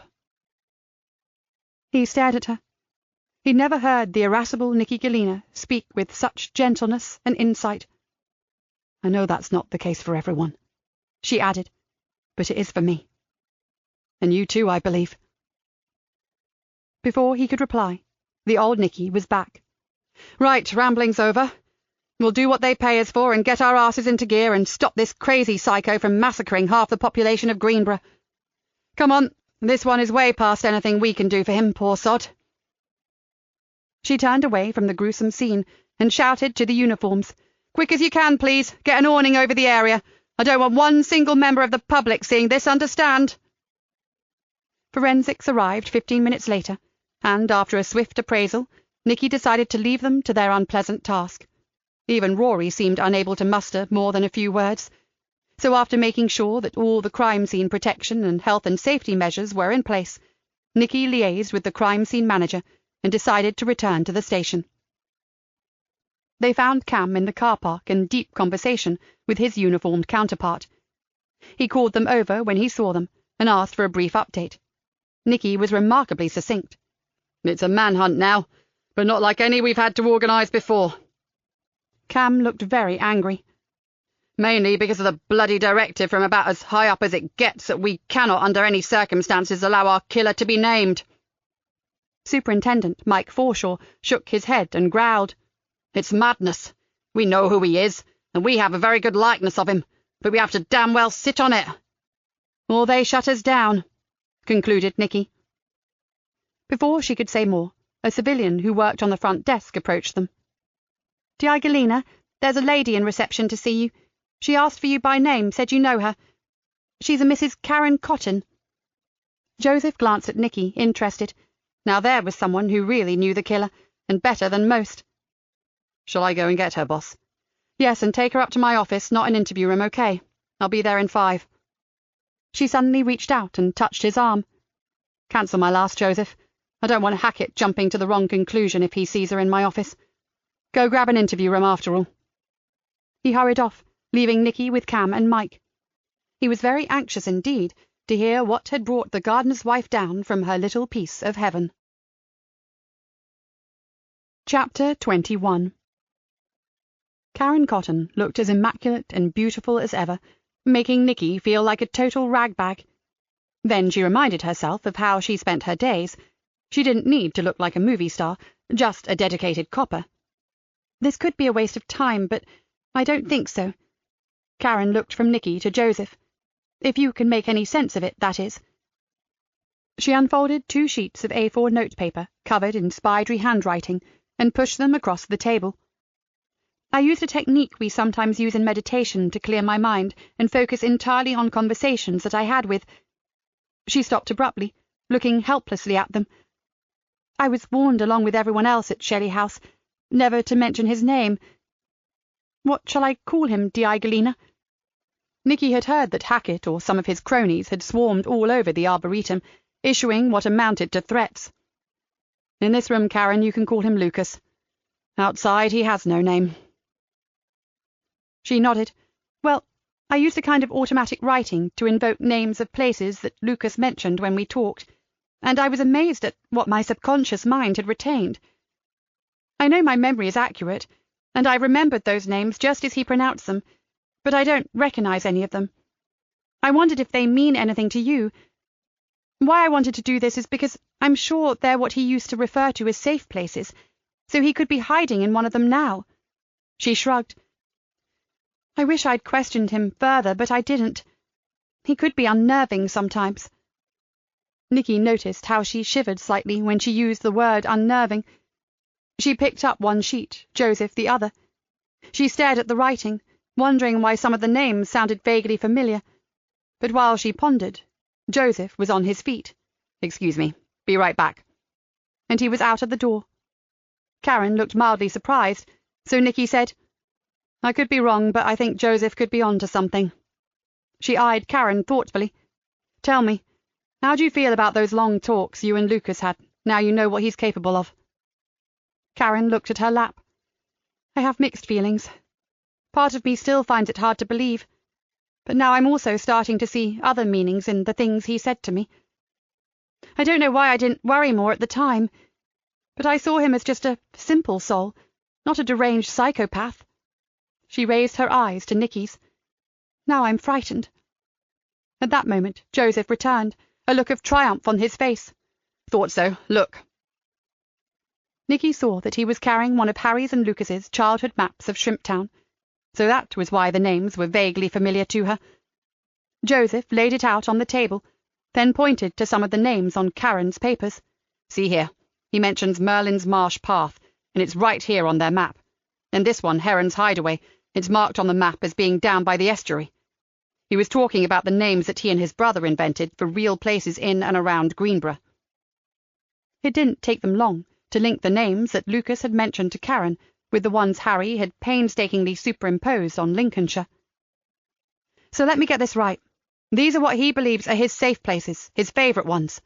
Nikki asked. "That's right," Joseph said. "Remember where Uniform found that camouflage tent that he left behind? It's called the Catterall Estate. Well, that area was once Catterall Woods, and if you look on the map, it's a place the boys called Creepy Hollow." She frowned. "So he actually pitched his camp in one of his safe places?" "He did. And he did it again by hanging out in Campmarsh Woods, where he broke that boy's arm." Joseph stuck his finger on the map. "Their name for it was Campfire Corner." Nikki smiled up at him. For once something was looking promising. "This will narrow down the search no end. We no longer have to scour the entire damned county, just the places he talked to you about, Karen. Thanks so much for bringing this in. Karen smiled weakly. I had a feeling these strange places would be important. And I also think you should pay careful attention to this. She pointed to the second sheet of paper. At the bottom, she had scrawled a couple of lines. I have no memory of writing this, officers, but it has to be something that surfaced while I was meditating on our talks. I think it's crucial to where he will be hiding now. Joseph took it from her and read it out loud. I am drawn again and again to the most powerful portal of all, the water. It is the very essence of the fairy kingdom, the place where time and space merge. There I can reach a deeper level than anywhere on earth. It is my utopia. Nikki sniffed. Very profound, I'm sure, but what the dickens is he going on about? I think he's telling you that you can disregard all the places on the map that aren't close to water, said Karen. I'm certain that's where you'll find him, Detective Inspector. It was another step forward, she supposed, but in this particular county, the whole freaking place was close to water. Nikki kept her mouth closed. It would still narrow the search down, if only a little. We need to take this to the super, she said finally. Can we keep these, Karen? She pointed to the papers. Of course. I did them for you. You've been a diamond, Karen, and we appreciate it, Nikki said. She meant it. First the ID picture, now this. Karen Cotton truly was a star in her book. She frowned as a sudden thought hit her. It was a remote chance, but if Lucas Hotwood Bird suspected that Karen had been helping them, she could be in grave danger. Nikki then considered the location of the Cotton's cottage, which was isolated in the middle of a wood. Karen had already admitted to being frightened of Lucas, and from what they had been told, he had been very attached to her. She noticed Joseph staring at her. She urgently needed to talk to him, but didn't want to cause Karen any distress. She smiled at her. Before you go, Karen, would you mind giving us a few minutes to run this past our superintendent? It won't take longer than that. He might have some more questions for you. No problem. I'm in no hurry to get back. Nikki gestured to Joseph to follow her. As they hurried down the corridor, she told him of her fears. It did cross my mind as well. But I really don't know how Lucas could be aware of the help that she has given us. Unless... He scratched his chin thoughtfully. If he really was out on the streets of Greenborough looking for Harry, he could have seen her come in here to help us with the EFIT, and put two and two together. It's a real long shot and very doubtful, but still a vague possibility. I don't want to scare her further, Joseph. She's already starting to feel very uncomfortable about the time they spent alone together, now she knows he's a killer. I'm wondering about speaking to her husband, Sean. What do you think? He nodded. I agree. I think we should. Karen's no fool, Nikki. I also believe you should tell her to be wary before she leaves here today. Play it down by all means, but she should be told. Okay. Let's throw what we have at Cam, then go back and let her know what we think. As they approached the exit to the car park, where Cam and Mike were still discussing the search strategy, Joseph pointed to the door of the back office. I'll just pop in here and get a couple of photocopies of Karen's place names run off, so Cam can have his own copies. He was back in moments. I want to really digest some of the other scribbles on these papers. They look like random thoughts, but there must just be a nugget of gold hidden in all the crap. Over to you, my friend, said Nikki, raising her eyebrows. I'm not sure automatic writing, whatever the hell that is in my remit. I'd certainly never see the nugget in the crap, and that's for sure. Joseph chuckled. Good point. Leave it to me. The two superintendents were visibly relieved to hear their news, and Cam flashed Nikki a thankful smile. I'll get someone onto converting these made-up names into real places immediately. Then we'll hit each of the target areas simultaneously. Since this last meeting, we have the promise of officers coming in from other divisions, so we'll hit hard and fast, said Mike animatedly. Don't forget to prioritize all the locations that are close to water, Super, said Joseph. Karen is certain that's where we'll find him. Cam nodded. Okay, leave it to us. Nikki and Joseph were soon back in the interview room with Karen. They passed on the superintendent's thanks for all her help. This probably goes without saying, but be careful, Karen. Nikki tried to keep it as light as she could. We have to admit to being a bit concerned for your safety, simply because Lucas was very fond of you, and if he's in a state of confusion or maybe frightened, he could just turn to his old mentor for help. Karen Cotton exhaled. "Believe me, Inspector, I'd thought of that already, and not without considerable anxiety." "It's an unlikely scenario," said Joseph softly. "He apparently has two main objectives now: to find his long-lost brother, and to rid the world of some unknown person, possibly a fairy entity, whom he refers to as the Elf King. These two undertakings will be paramount in his mind, plus he knows there is a major police hunt in progress. I don't think he'll have the time or inclination to look you up for a chat." He gave her a reassuring smile. "But just in case I'm wrong, please stay vigilant, won't you?" "Until we catch him, and with all the assistance you've given us, that should be very soon. Don't go anywhere alone." Nikki looked at her with understanding. "You're obviously an independent woman, as are most of us, but just for a while keep close to other people, okay? Especially your husband." Karen nodded. "You don't need to tell me, officers. It's really sunk in since I read through what I wrote." She gave a little laugh. "And to think, just a few days ago I was actually considering, actively looking for him. Knowing that he liked and trusted me, I thought I could find him and make him understand that he had to give himself up before more people died." Nikki swallowed. "You are joking, aren't you? Lucas Bird is an out-of-control murdering psychopath." Karen rubbed absent-mindedly at a biro mark on the tabletop. "I honestly believed I could help." Joseph butted in before Nikki could say any more. "I'm sure you had everyone's best intentions at heart, Karen, but you must assure us that you don't still intend to look for him. You don't, do you? It could be fatal." She looked up, somewhat sheepishly. "It's all right. I promise I don't. And before you call me all the idiots on earth, you must remember that I only saw the best of that young man. I often heard my husband say what an exceptionally hard worker Luke was, and that he'd never known anyone more in tune with nature and the trees in his care. Luke never showed the slightest sign of aggression, detectives, and his strange fey beliefs always came across as gentle and beautiful, with nothing dangerous or harmful in them. I hope you can understand how difficult it's been to be told what Luke has become." She pointed to the 2 pieces of paper. "It was only that last meditation and seeing the things I wrote down that made me realize that that other side of him had always been there, just well cloaked from sight." She shook her head slowly from side to side, as if still not quite believing this apparent truth. "If it means anything, I still don't think he would want to hurt me." "Why?" asked Joseph. "Because he considered me as a kind of equal, a kindred soul. He said I could join him in the fairy kingdom and become a goddess." Nikki closed her eyes and counted to 10. She tried hard not to express her impatience, but failed. Fairy kingdom. Goddesses. Jesus H. Christ on a bike. Have I slipped into some parallel universe? There was a long and painful silence. Then, to her utter amazement, the 2 other occupants of the room broke into peals of laughter. "Well," Joseph said to Karen, "I think my boss has just brought the whole thing back down to earth rather well." "Maybe that's for the best," Karen said. "I know how that sounded, especially to a practical woman like you, Detective Inspector Galena. But remember, they weren't my words. They were Luke's, and he meant them most sincerely." Nikki muttered her apologies.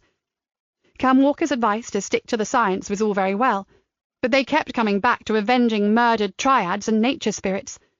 Now it was goddesses and fairy pathways to another realm. What total utter bullshit. How the hell Joseph Easter could so easily combine good solid policing with an understanding of this garbage was beyond her comprehension. Maybe she should go and live in an ashram for a year. Maybe she should take off to foreign lands to find herself. She groaned inwardly. And maybe she should get a bloody grip and catch Lucas Hopwood Bird. "Okay, feet back on the ground. Karen, you take great care of yourself. I'm going to get someone to follow you home right now.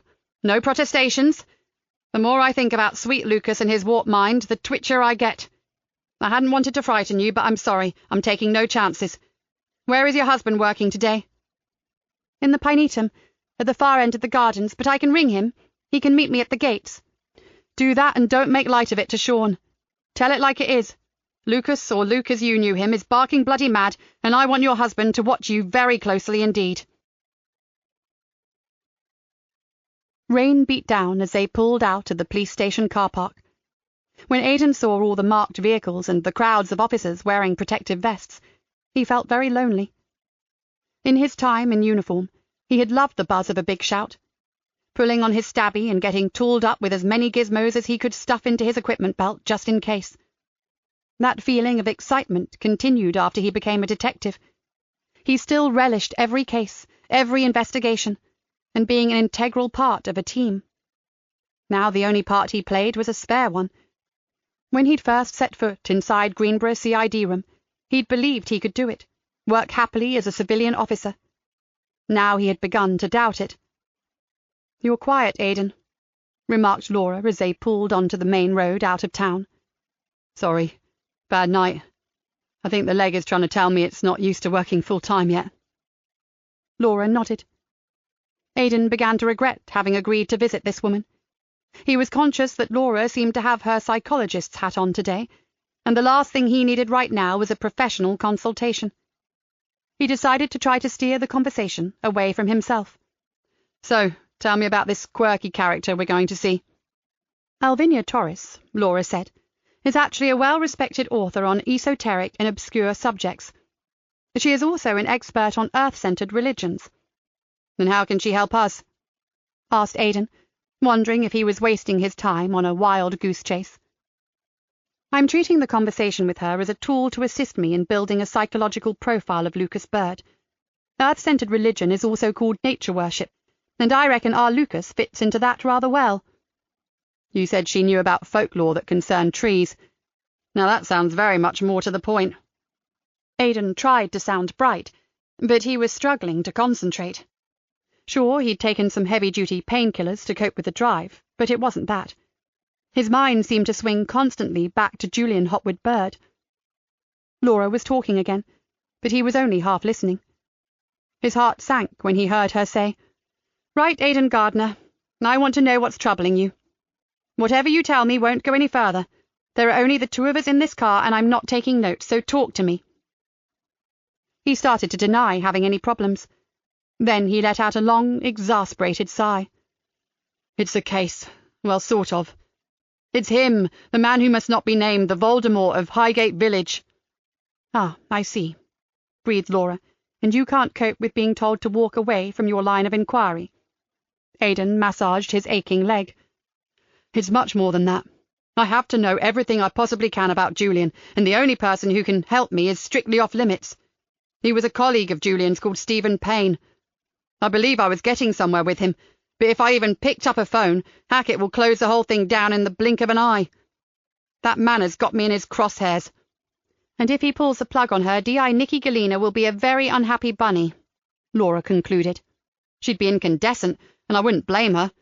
Laura, I swear Julian is at the heart of this mystery, but we daren't even speak his name, let alone investigate him." Laura glanced at him. "What is it about Julian that has you so intrigued?" What was it? He wasn't sure he could explain. "I believe he really did have a talent, some unusual and very special gift." He tried to formulate his feelings. "I think I'm angry about the way he was treated. People pushed him too hard down the wrong paths and ended up destroying him. He could have become one of the greatest minds of our time." Laura frowned. "This talent that you speak of is not the kind of thing I would expect a rational, unsentimental policeman to embrace so enthusiastically. How come you became so fascinated?" "Well, I've read some of his papers, and they make sense. Just imagine if that talent could have been channeled into, I don't know, crime fighting, for instance. How much difference it would have made." He shook his head. Talking to Stephen Payne was another revelation. He had worked closely with Julian, and he swore the man was for real. He still does after all those years. "Forgive me, Aidan." Laura slowed down to negotiate a sharp corner, "but all this sounds rather personal, outside of the investigation. It's as if you're challenging what happened when Julian went to the States, not trying to find out about his son, Lucas." "They were very close. Harry has admitted that. I wanted to know the man, thereby seeing what Lucas saw. I wanted to know how that strange gift affected the possibly already disturbed mind of the son." He lowered his voice. "But I admit that I've become sidetracked into finding what really happened to that brilliant scientist." He looked at Laura. "And the biggest question, The one that gives me sleepless nights is why the hell have Hackett and his shady mates been posted to Greenborough to make sure that Julian Hotwood Bird doesn't rise from the grave. Why would a long-dead, burned-out scientist-turned-murderer-turned-murder victim be of the slightest interest to anyone? Answer me that, Laura, and I'll be a happy man. Chapter 22. Knowing that her hands were tied with regards to her usual methods of investigation, Spooky was grateful that for the cost of a lunch and a pint of beer, she could gain access to some very valuable information and the promise of help whenever she needed it. Kurt was a handy man to know, and the fact that he lived and worked in Greenborough made her life even easier. He was what is known as an ethical hacker, contracted by several large companies to hunt for vulnerabilities in their systems. What he did for a living was completely legal, but he was not averse to wandering from the straight and narrow on occasions and donning a grey or even a black hat instead of his usual white one. "This is going to require kid gloves, my friend," warned Spooky, sipping her beer. "We have a government agent camped out in our CID office, and Big Brother is monitoring every site we access on our computers and every call we make. We are wrapped up tighter than Tutankhamun's mummy. Even I dare not access too much." Kurt raised an eyebrow. "That's saying something, Spooks. Unless you've lost your touch, you have always been considered seriously hot shit in the cybersecurity industry. Second only to my good self, of course." He grinned broadly. Spooky inclined her head. "Thank you, kind sir. What an accolade. No, I've still got the edge all right. I could easily hide my activities from these guys. But I have to think of the serious case CID has running. I can't afford for anyone to even suspect that I'm looking at things I shouldn't. It's more a case of damage limitation." "So, how can I help?" "Well, I know this is going to look like something out of an old spy movie, but when I finish my drink, I'll get up and go to the loo. I'll be leaving a copy of the local paper on the seat. There's a list inside. When we leave, take the paper with you, okay?" Kurt's expression made her want to laugh. He changed instantly from a somewhat nerdy professional into a naughty schoolboy. "Oh, cool," he whispered. "But how do I get the info back to you?" "I've got a burner phone in my pocket. The number is on the sheet. Text me, but only on that number, not my usual mobile or work ones. Just on the throwaway, okay?" "Better and better. Love it." He became serious again. "And have no fear of your spooks gaining access to my system. They'd have more chance of hacking into the Kremlin." "I believe you, Kurt." She returned his gaze. "And I don't have to tell you that I need all this yesterday." "As soon as I get back, I'll get to work. I'm my own boss, Spooky, and I'm thoroughly intrigued. I can't wait to see what on earth you're so worried about." "Worry doesn't even begin to describe it, mate. We're shitting hot bricks over this one." Kurt downed his beer and pushed his empty plate away from him. "Then bugger off to the ladies and let the maestro do what he does best." At just after 3 that afternoon, Nikki had a call from Rory, who seemed to have reverted to his usual black-humoured self. Yet again she marvelled at his ability to rise above the horrors of his job. "Now, before we get down to practicalities, dear lady, I'm forced to ask, no, forced to insist, beg even, that you please refrain from calling me out to situations that would be better dealt with using a large shovel and a bucket, rather than all my expensive forensics equipment." He made a retching sound. "What I mean to say is, you have more officers roaming the Fens than the Queen has soldiers. So will you please catch this maniac and give me a break?" "Oh, sorry, Rory, but we're doing our best, honestly." She would have liked to reply in kind, but recalling the scene in that field, she was unable to muster the proper tone. Rory stopped trying. "It does make you wonder, doesn't it? The human being is capable of so much that is marvellous: courage, compassion, the ability to love unconditionally. Then you get someone like your rogue tree lover. The sheer ferocity he showed in that attack is terrifying, Nikki. And I hate to say this, but so little was left of the victim that any post-mortem will take a month of Sundays to produce a conclusion. I'll do my best for you, of course, but exactly how your assailant immobilized his target might never be known. What is clear is the fact that he deliberately drove the quad bike over the body at speed. The tyre marks in the surrounding ground show the number of times the bike braked and swung around, indicating at the very least 20 deliberate hits. As soon as we saw the crime site, we knew that would be the case, Rory. Did you find anything at all in the area that might have belonged to the victim, so we can identify him? We retrieved a number of items from among the remains. A smartwatch for starters, completely shattered of course, but the purple strap and its design made it easy to identify. A debit card inside the back pocket of what was left of his jeans, and also a set of imitation military dog tags. My lovely assistant Cardiff has traced it to an online company. I'll send you the details shortly. From what we've got, I'd guess your victim is a male teenager. Do any of them indicate that they belong to a Craig Steadman? She asked, knowing that to be the name on the Amazon parcel that the unfortunate driver had delivered not long after the murder. Absolutely. That's the name on the card and the tags. Then we'll go ahead and contact the family. It was a task she wasn't relishing in the slightest. The body couldn't be identified in the usual way, meaning that the nearest and dearest would be unable to say goodbye to their loved one. They would never have closure. Nikki couldn't imagine how she would have coped if she hadn't been able to make that last gesture after Hannah died. "I'll keep in touch, dear heart," Rory was saying, "and I'll email you the few details that we do have." She thanked him and hung up. Now she had a name, albeit not yet forensically confirmed, she could begin inquiries. Since the punishments Lucas meted out always reflected the crime, she was pretty sure what the teenager had done, but she needed a lot more than a hunch. She stood up. As Ben waited for the coffee machine to cough up his change, he saw Spooky walking down the corridor, searching through her pockets for some coins.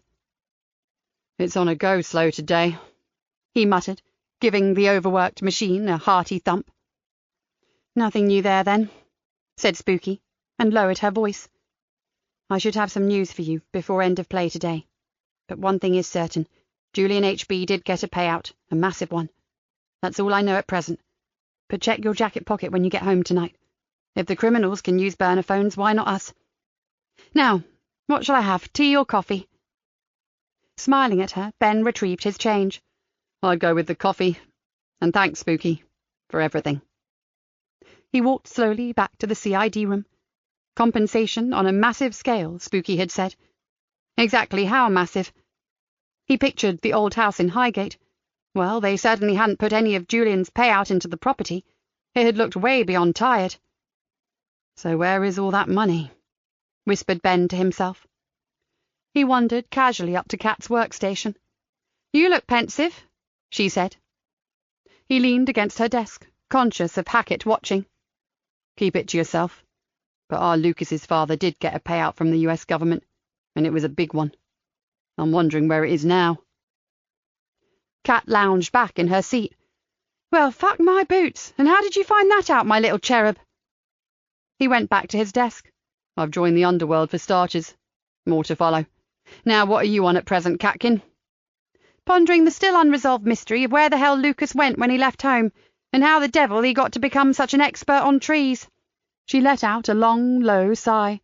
"And I'm getting bloody nowhere as usual." She stopped talking, seeing Nikki and Joseph heading their way. "Will you two hold the fort here, please?" Nikki asked.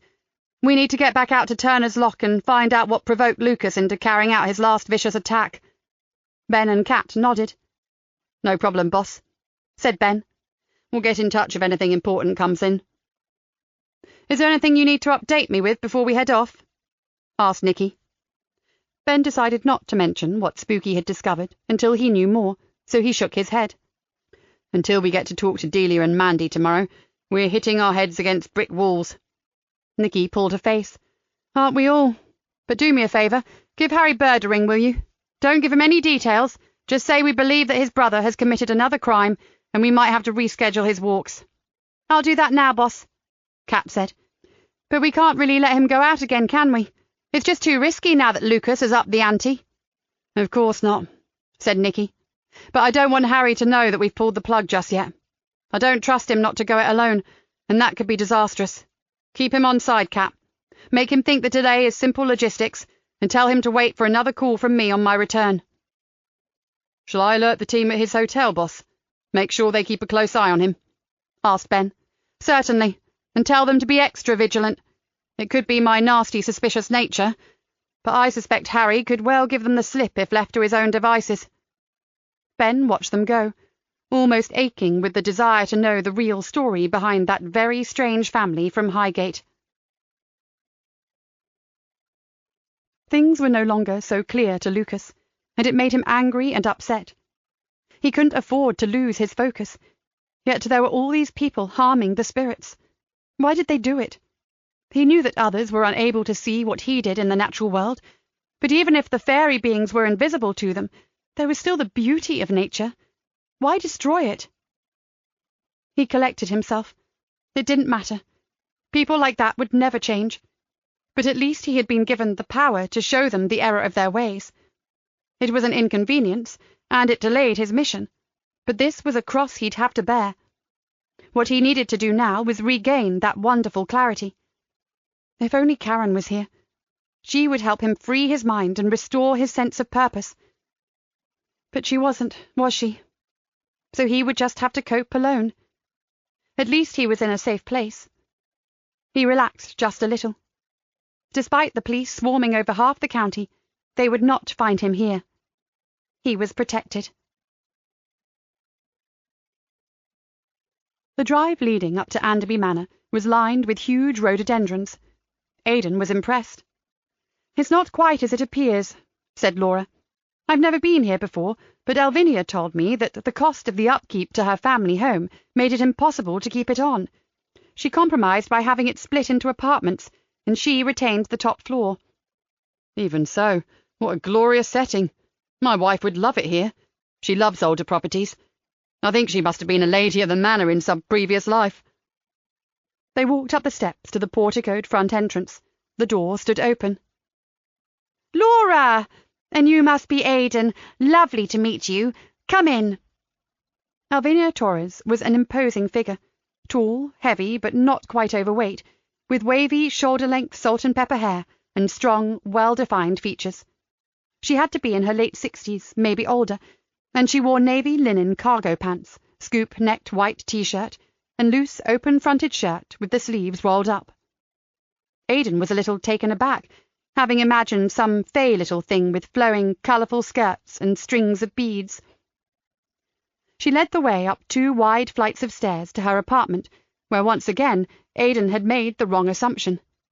Having been told that her interests lay in folklore and unusual belief systems, and then seeing her grand old house, he had imagined her rooms to be full of old-world charm, stuffed to the gunnels with memorabilia and quaint artefacts.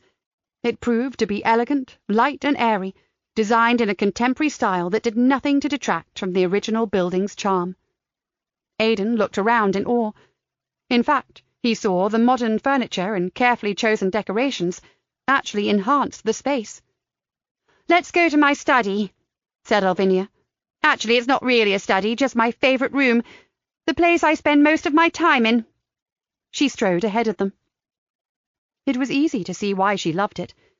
They found big French doors opening onto a balcony with a view across the gardens to a lake, and trees and fields beyond. It was quite beautiful. "Now, how can I help you?" Elvinia said. "I've been consulted regarding a man suffering from fantasy-prone personality disorder, Elvinia. I'm pretty au fait with it in general, but this particular case is unusual. His fantasy world is inhabited by nature spirits, and he refers to it as the fairy kingdom. Are you sure this is actually a disorder, and not a deep, honest belief in the world of fairy?" "It's not just a belief," Laura said. "He also exhibits very disturbed and dangerous behaviour." "Which leads me to believe that we are talking about the murders in Greenborough, right?" Shrewdly, she looked from one to the other of them. Aidan decided there was little point in denying something that was so obvious to this highly intelligent woman. "As you will understand, we cannot discuss our investigation at present, but yes, we believe that our killer is the man in question." It's very rare for someone who loves the natural world to act so brutally. They're usually gentle, loving souls." She looked to Laura. "So you are obviously right about a mental breakdown. Tell me, do you know if this fantasy world is something new, or has it been with him since childhood?" "According to his brother, he has always been this way," said Laura, "and it would appear that he was encouraged by one of his parents. who saw the son's differences as more of a gift than a problem. Alvinia raised an eyebrow. Was that surprise he saw, or was it excitement? Aidan wasn't sure. "Okay, give me some of his background, and then tell me what form this fantasy takes. Is this fairy kingdom of his a happy place, or is it threatening?" Between them, they told Alvinia as much as they knew about his upbringing, followed by his mysterious disappearance, the career he chose after university, and finally what the people he worked with thought of him. They were both very careful to avoid mentioning Julian Hopwood Bird by name. "It would appear that he sees both sides of the coin regarding his nature spirits," Laura said. "We have pictures he drew when he was younger, which are quite beautiful, especially those depicting tree dryads and flower sprites.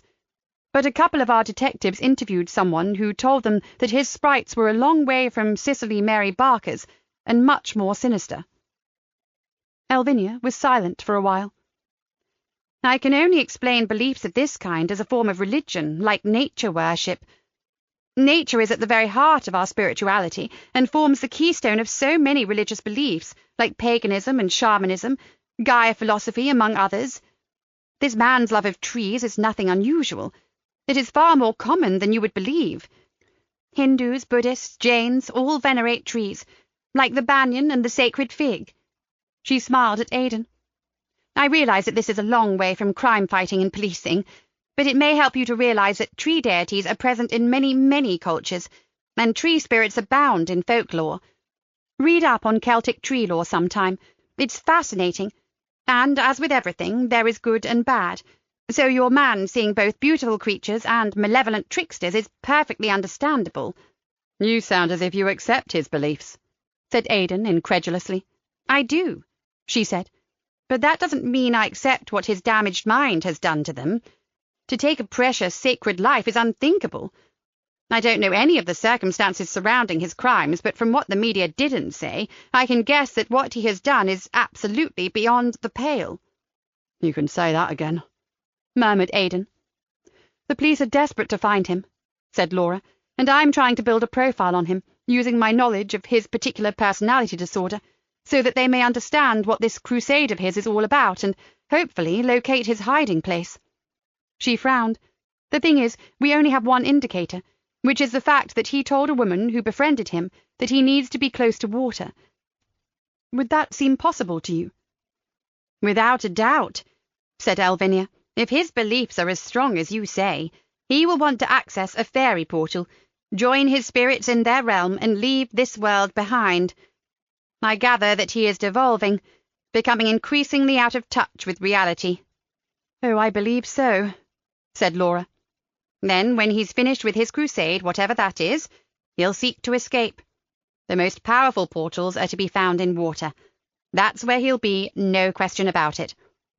Alvinia looked down at a notepad on which she had been scribbling notes as they spoke. After a while she said, "His younger life. It seems very disordered, is that right?" They nodded. "His parents? You mentioned that one of them encouraged his fantasies. Was it the father or the mother?" Aidan wondered what to say. They were straying into dangerous waters here. "We understand it was the father." "Interesting." Alvinia looked thoughtful. "And when would this have been?" Now Aidan was really worried. He gave a vague indication. "I see." A silence hung over the room. Alvinia abruptly closed the notebook.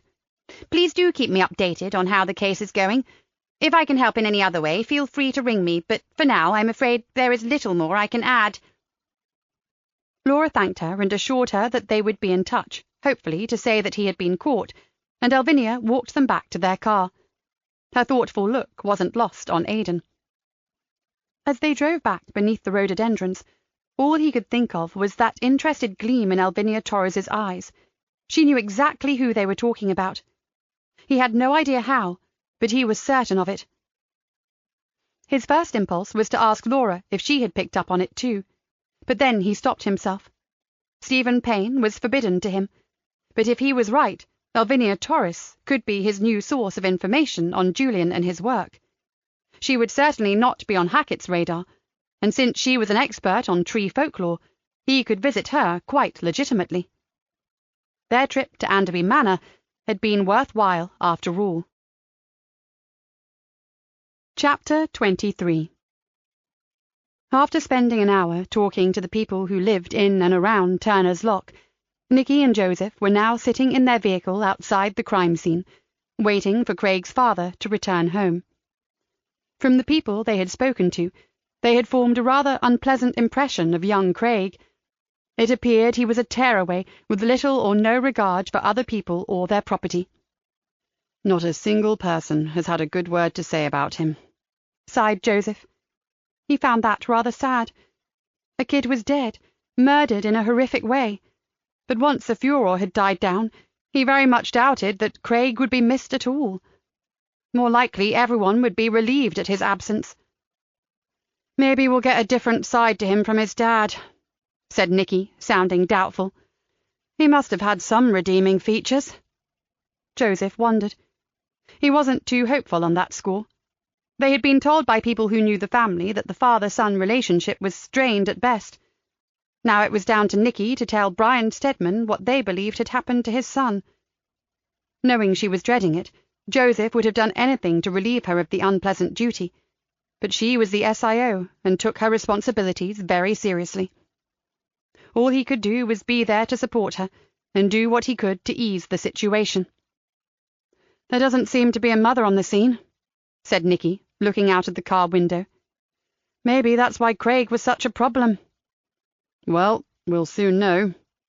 Joseph pointed to a car being driven at a little more speed than was necessary along the narrow lane. "Brian Stedman, if I'm not mistaken." Stedman had the haggard appearance of a man who had suffered hardship of one sort or another for a very long time. The worry lines were too deep set to be because of the recent news. He unlocked the front door and pushed it open for them. The inside of the house was a shambles, and as they all went inside, its owner seemed to see it for the first time. He stared around with a slack, empty expression on his face. "I'm sorry, I'd do my best, but—" "It's all right, Mr. Stedman," Nikki said. "We aren't here to judge you. Things can't be easy for you. Can we make you a cup of tea?" Again Joseph marvelled at how unlike the old Nikki she had become. She spoke so gently. No, I'm fine." Stedman swallowed and gathered himself. "Just tell me what happened. Are you sure it's really my son? The boy who has been found, is it definitely Craig?" So intense was the man's gaze that it could have sliced through a block of ice. "Although we don't have actual proof as yet, we believe it is, sir," Nikki said. "He was wearing dog tags with his name engraved on them," added Joseph. "Oh, yeah, his hard man jewelry," Stedman grunted. "And a debit card, sir, in the back pocket of his jeans." They nodded.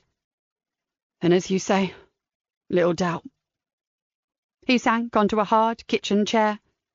"They said he was too badly injured for me to identify him." Joseph moved some things from two other chairs, and they sat down together. "I'm afraid that's true," he said. "He was very badly hurt, so a visual identification isn't considered appropriate." He tried to steer the conversation away from the details of the injuries. "Can you tell us a bit about Craig, sir? We need to find out what precipitated such a violent attack." Brian Stedman gave a bitter laugh. "I reckon he finally upset the wrong person. After years of being a nuisance, a thug and a bully, someone saw the red mist. I've been waiting for something to happen for a long time, but I thought it would be just a right going over. Not this." He groaned. "Sounds awful, doesn't it? Coming from a parent. But he was out of control, officers. I needed help, but I didn't know where to go for it. It seemed like I'd failed him. It still does, but it's worse now." They talked for a while, and although he seemed something of a loner, they managed to convince him to accept help from their family liaison officer. When they finally left, they took with them a long list of names and addresses of people who had been seriously upset by young Craig's unacceptable behaviour. "Poor guy," muttered Nikki as they drove away. "Sounds like Craig was a bad seed, if there is such a thing. Been that way since early childhood. He was the reason his mother left home, so I got that all wrong. I thought it would have been the other way round. Sounds more like an undiagnosed behavioural problem that escalated, said Joseph. He glanced down the list of names and let out a slow whistle. And these are just the ones that he pushed to the limit. How many more people did he piss off? He stopped and read one of the names again. Hey, I know one of these people, Nikki. He's the old guy whose houseboat engine Vinny and I practically rebuilt. He's a really laid-back character. I can't see him getting rattled by a kid. Want to go and visit him? It's not far. Maybe it will help to speak to someone who was on the receiving end of Craig's bad behaviour. Nikki glanced across at him. Sure, hang a right at the crossroads and I'll direct you to the towpath car park. Lenny Smithers welcomed Joseph like a long-lost friend and insisted that they join him for tea. Come aboard! The kettle's on, as always. He gave a raucous laugh. The interior of Lenny's narrowboat was like something from an old film. Mementos of a lifetime spent on the stage were crammed into the tiny living space, leaving little room to move. Joseph almost laughed when he saw Nikki's expression of amazement. Suddenly, to his surprise, she gasped and said, "Good Lord, you're Arnie Ledbetter, aren't you?" Lenny gave a little bow. "None other, dear lady. Ah, those were the days." "My daughter adored you. She never missed an instalment. It was her favourite programme." "A girl of exceedingly good taste. Give her my very best, won't you?" He beamed at Nikki. Joseph's heart sank, but Nikki said quite calmly, "Of course I will. She'll be thrilled to know I've met you." As Lenny busied himself in the galley making the tea, Joseph whispered, "Who's Arnie Ledbetter?" "An absolute rogue of a tramp in a kids' TV series called Arnie Bends the Rules." She smiled. "It was so politically incorrect and anti-establishment that I'm surprised it wasn't banned. Talk about setting a bad example for little kids." "But they loved it." "Oh yes, it had a massive following. It was very funny.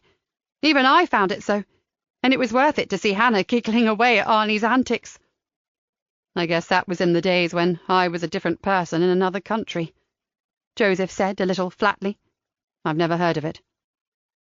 Lenny returned with the tea, and, aware of the limited time they had, they asked him straight away to tell them about Craig Steadman. "Oh, dear, the angry young man on that horrid, noisy machine of his. Not one of my favourites, I must admit.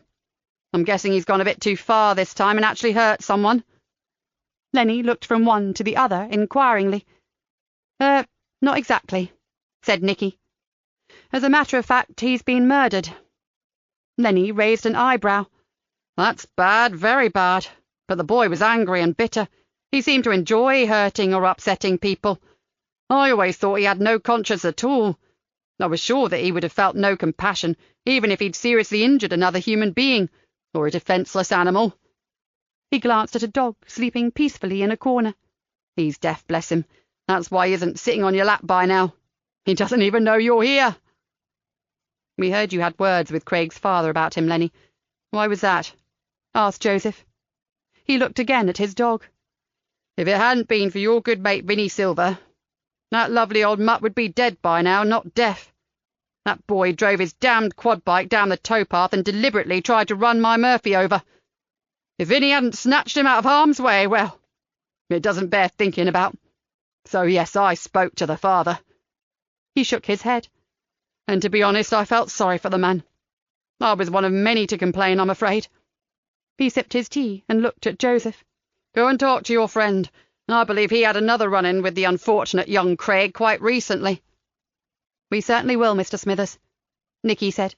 "And the tea was great, but unfortunately we have to press on." "Lenny, dear lady, just call me Lenny. Call by any time you like. You'll be very welcome, and that discerning daughter of yours." Nikki smiled and thanked him for his help. Back on dry land, Joseph decided not to mention it. It was the first time he had ever seen Nikki talk happily about Hannah and not have a look of intense pain in her eyes. "So, Vinnie has crossed swords with our murder victim too," she said as they walked down to where the Ophelia was moored. "And Lenny said it was recent, so this could be interesting." Vinnie was surprised and delighted to see them. He told them that Sheila had gone over to the Hanged Man to do a stock inventory and wouldn't be back for hours. "She'll be pig sick that she's missed you." He eyed them both. "But this isn't a social visit, is it?" When they told him what had happened, Vinny's face turned pale. My God, I could be in the line-up for that. I've threatened him on more than one occasion, especially after he tried to mow down Lenny's dog Murphy. I could cheerfully have flung the little sod in the river and prayed he couldn't swim. The nearby river folk all heard me tell him what I'd do to him if I got hold of him. And then earlier today I almost dragged him off that bloody bike after he stalled it while he was in the middle of chewing up that meadow over there. He pointed across the towpath. In front of a witness, too. I could be in serious trouble. Relax, soldier, said Joseph. We've already got a suspect. We're just trying to get a picture of what the dead boy was really like. Then he suddenly stopped speaking. He glanced at Nikki, who appeared deep in thought, and said, Vinny, can we run this back a bit? You said that Craig took his quad bike into that meadow over there. And used it like a dirt track, yeah. It was like a demolition derby. Still is, mate. Go and look for yourselves. They walked down the towpath and across to the meadow. Hellfire! What a mess! Exclaimed Nikki. But I think we might have our motive, don't you, Joseph? Vinny looked at them, uncomprehending. Motive? This ploughed-up meadow? Joseph looked hard at his friend. Vinny, this is important. You said you had a witness. Was it a woman, a man, a child? A man. Joseph hurriedly pulled one of the E-Fit pictures from his inside pocket. Is this him? Vinny stared down at it and nodded. That's him, all right. Do you know him? Asked Nikki urgently. I don't know his name, but I've seen him around a bit. We just acknowledge each other, like all the neighbours on the water. Where? Here? Asked Joseph. Not here exactly, just on the waterways. He's got a small cabin cruiser. Nice little craft. Nikki gasped. He has a boat. Of course. He told Karen he was happiest by water. Vinny, do you know where he moors it? He doesn't have a permanent mooring. Well, not around here. I think he's from out of the area and just enjoying the Fens. He frowned. Come on, guys, please don't tell me this is a lunatic who has been murdering people. Neither Joseph nor Nikki answered. Joseph said, How did he react when he saw the kid on the bike wrecking that meadow? Vinny frowned. He was silent, Joseph. He didn't say anything, but he looked as if he was in shock. No, more like he was in pain, if that makes any sense, and... Vinny blanched. Oh, my God. What? Come on, Vinny, what? Demanded Nikki. When he did speak, he asked if I knew who the boy was, and I told him his name was Craig and how he had caused havoc on the towpath. I even told him where I thought Craig lived. I thought he was going to visit the family and complain. Vinny swallowed. I condemned that kid to death, didn't I? Forget it, Vinny, said Joseph. He'd have found him with or without your help. The moment he tore up that meadow, Craig's days were numbered. It's not your fault, man. But Vinny still looked devastated. We mean it, Vinny, added Nikki firmly. So no guilt trips. This killer takes no prisoners. He metes out justice on an eye-for-an-eye basis and wastes no time.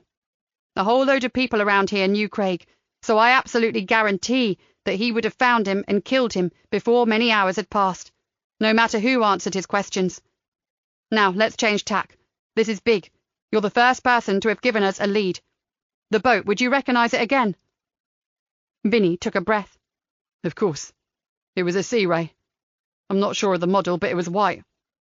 Unfortunately, I never noticed a name on it, but I'd know it if I saw it again. When you spoke to him, Vinny, did you see where it was moored? Asked Joseph, suddenly realising that they were standing close to where their killer had stood, and not so long ago. No. I was so incensed by Craig and his antics that I never looked. Vinny was obviously annoyed with himself. But I saw it on the water when I went for an early morning run yesterday. Actually, I wondered where he was heading, or perhaps returning from, as it's not a popular area. It's down near Burton's Gout. There's a lot of little backwater tributaries that kind of go nowhere until you get back onto the main drain and into the river.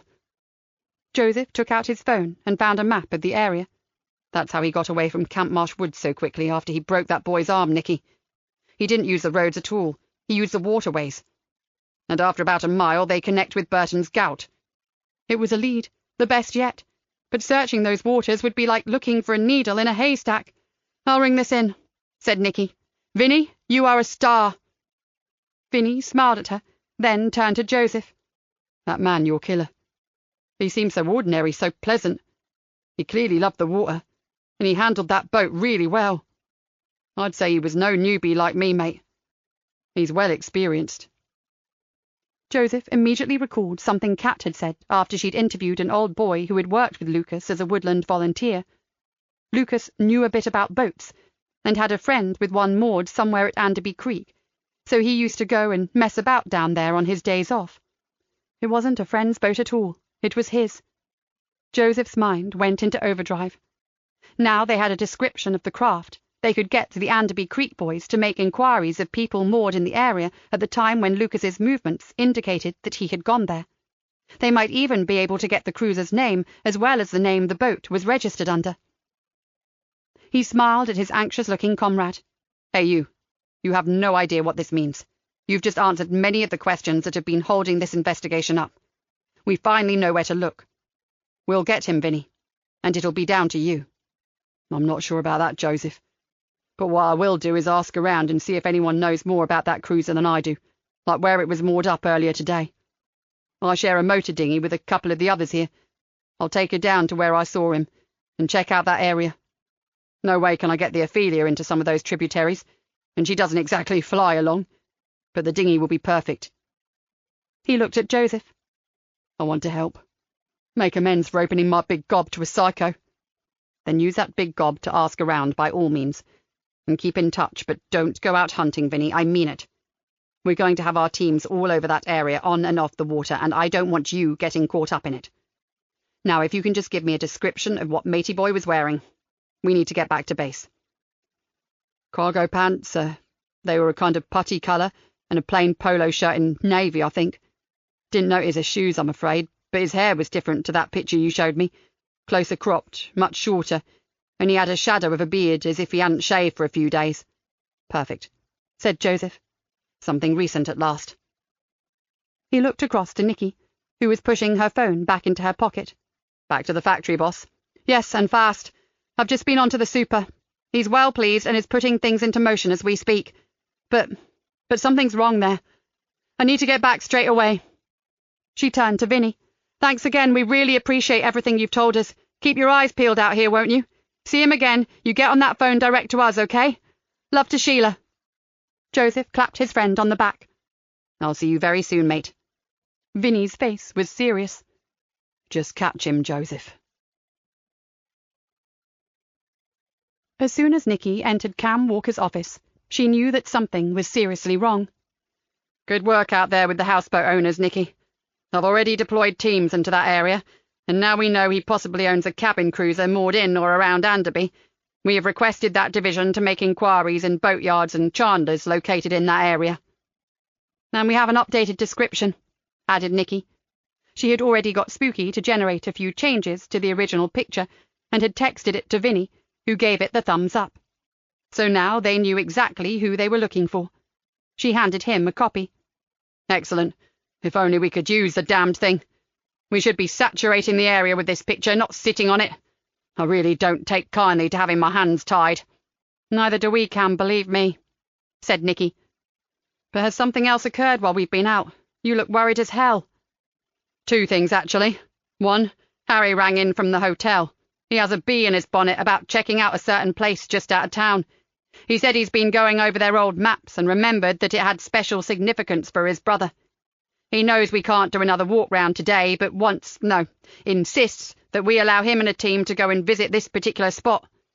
He has a feeling that Lucas might have left him some kind of message or sign there, and he says he has to be with them as only he would recognise it.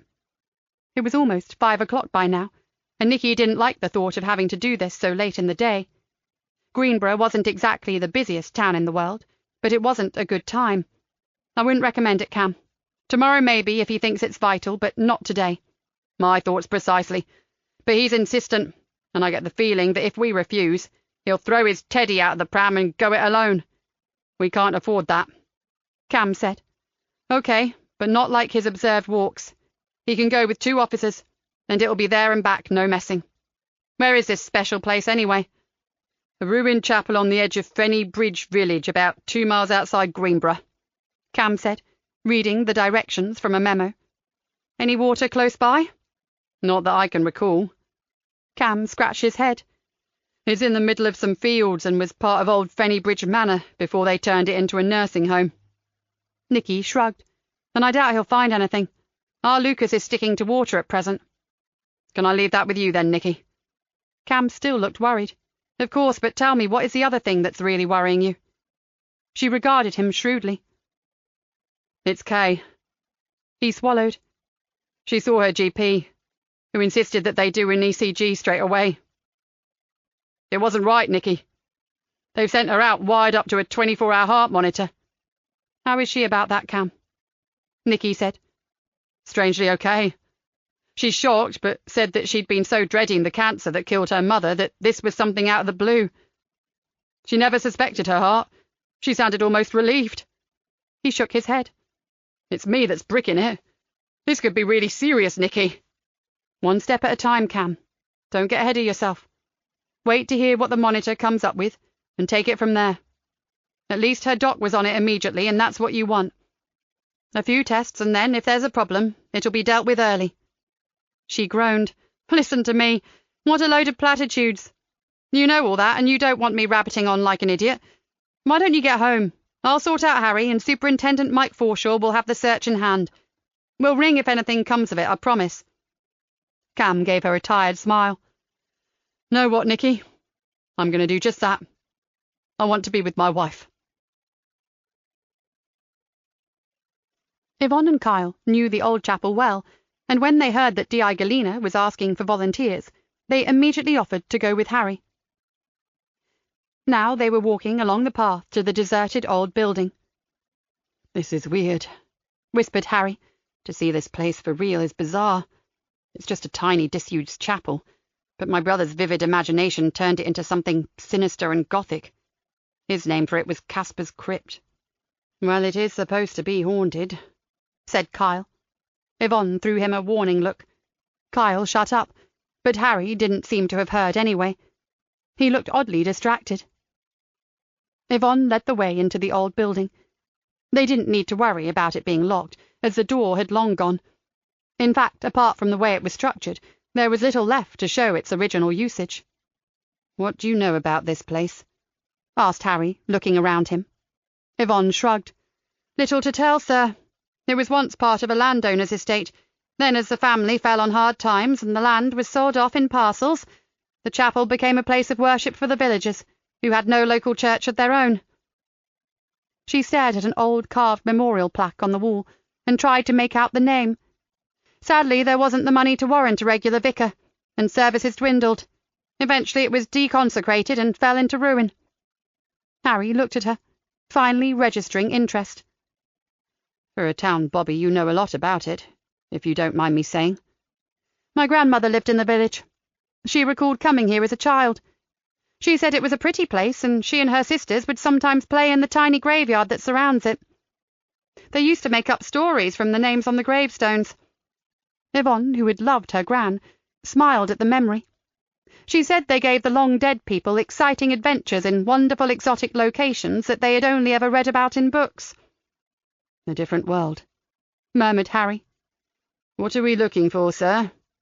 asked Kyle, nudging a pile of dusty, crumbling stones with the toe of his boot. "Anything by way of a sign, to let me know that he has been here." Harry scanned the walls. "I don't know what. I just know that if I see something I'll recognize it." He frowned. "No graffiti.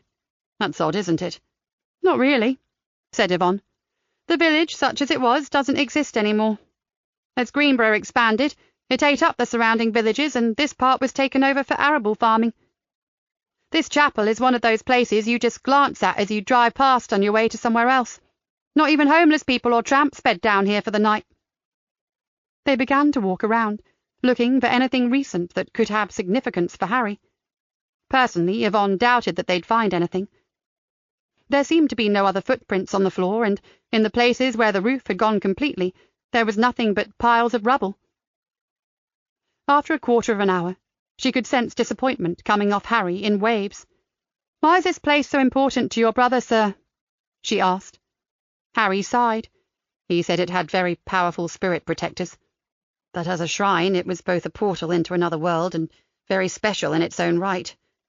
He gave a humorless laugh. I know, it's total crap, but it's what he believed, and that's why I feel he would have had to visit here when he came to Shrimptown. If he did, he must have been disappointed, said Kyle grimly. There's nothing vaguely special about this place. It's just a ruin. Harry's laugh echoed off the stone walls. What you don't appreciate, young man, is that Lucas wouldn't see this as you do. He lives in an imaginary world, and to him, this dreary and broken place would probably glow with a magical aura, as if every block of stone had diamonds in it. They continued to search for another 10 minutes. Then Kyle called out, "Sir, could this be what you're looking for?" He was staring at the floor, and when she followed his gaze, Yvonne saw an old memorial stone set into the floor close to where the altar rail would have been. It seemed to have been cleared of dirt. In the middle of it, some pebbles had been arranged in the shape of a triangle with a single stone at its centre. Harry Bird let out a gasp. "Yes, he was here. Lucas was here." Yvonne squinted at the crude symbol. "What does it mean, sir?" "That he is safe." Harry didn't elucidate, just nodded with satisfaction.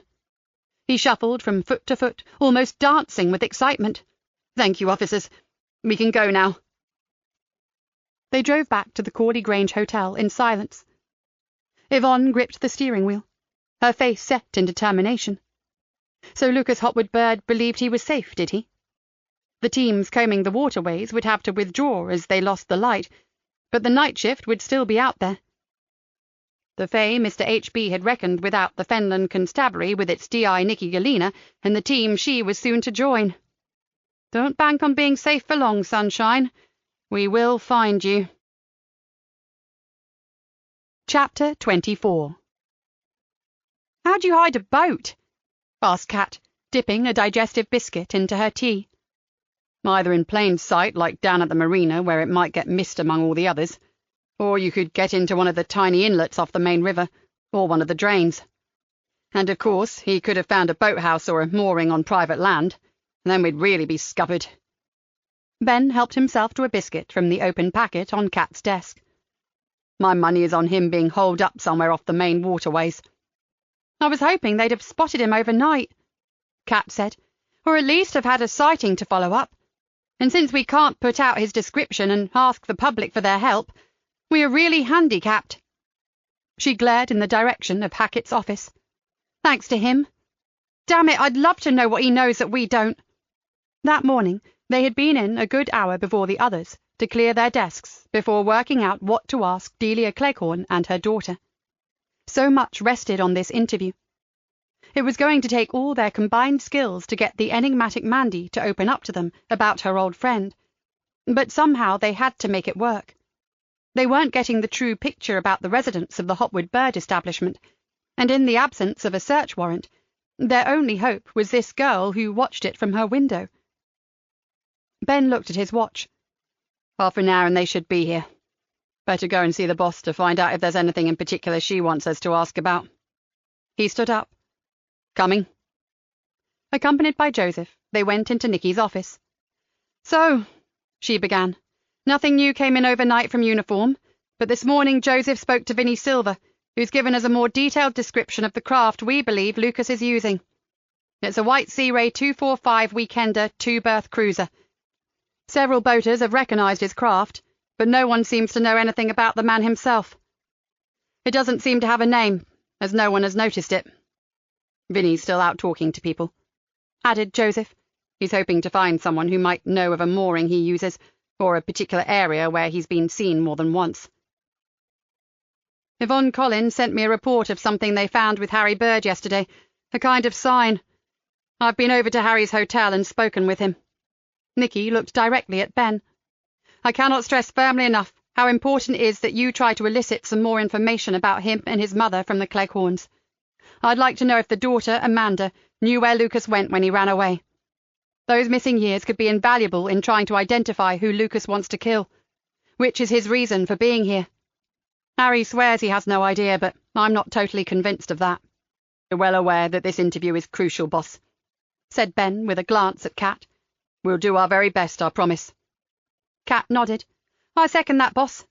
If anyone can make that girl talk, it's going to be us. even if we have to use unconventional interview techniques." "Oh, I believe you." Nikki gave them a half smile. "Now listen to this. I mentioned something they saw in the chapel. Harry believes it was a message from his brother. It was a symbol, a pyramid shape made of stones with a single pebble in the centre. He said it meant that Lucas was safe. The thing is, Yvonne was watching him carefully when he looked at it, and she was bothered by a strange expression on his face. She's been thinking about it all night. Now she's wondering if maybe the message meant more than he was telling them." Nikki sat back in her chair. "On the strength of that, I rang him. But I picked up nothing. He just kept going on about how he desperately wanted to go back out today. I refused to allow it, saying that apart from being too dangerous, his brother was now thought to have abandoned his beloved trees and was using waterways to get around, so it was very unlikely that he would come into the town. Then Harry insisted that he should go to some of the other special places closer to water. No way do I want him sodding well wandering around and getting in the way of the search parties. He was getting pretty het up, so I offered to go over his old map with him to see if there are any of these special safe places close to where Vinny saw him." She exhaled. "And that was a wasted trip, as he could only identify one area, and Uniform had already thoroughly checked it out yesterday evening. He says he's frustrated. He wants to be out there looking for his brother, not shut in a bloody hotel. And while I do understand that, I got the same vibes off him that our Yvonne did. Some very odd expressions crossed his face as we looked at that map together." Her gaze travelled from Ben to Kat. "He's not telling us everything. I'm certain of it."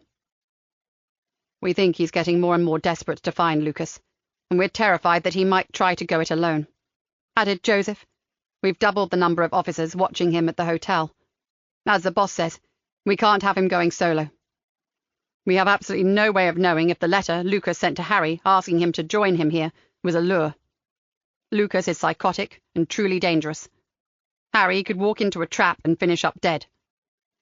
"That's a good point," said Kat somberly.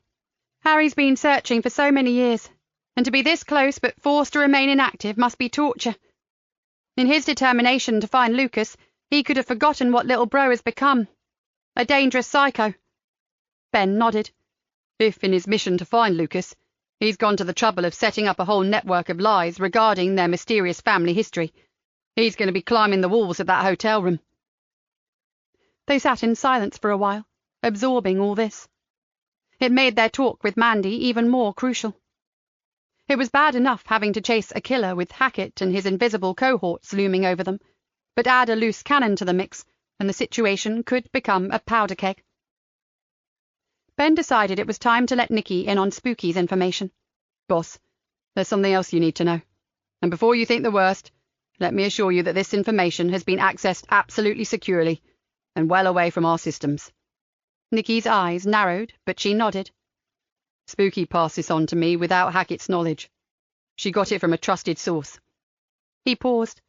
"The father received a massive payout from the US. Following his mother's breakdown, Harry acquired power of attorney over both her finances and decisions regarding her health. The thing is, we have no idea where that money is. Spooky also said that the timeline between a certain person returning to the UK and his violent death doesn't add up. It's being investigated covertly by the very best in the business.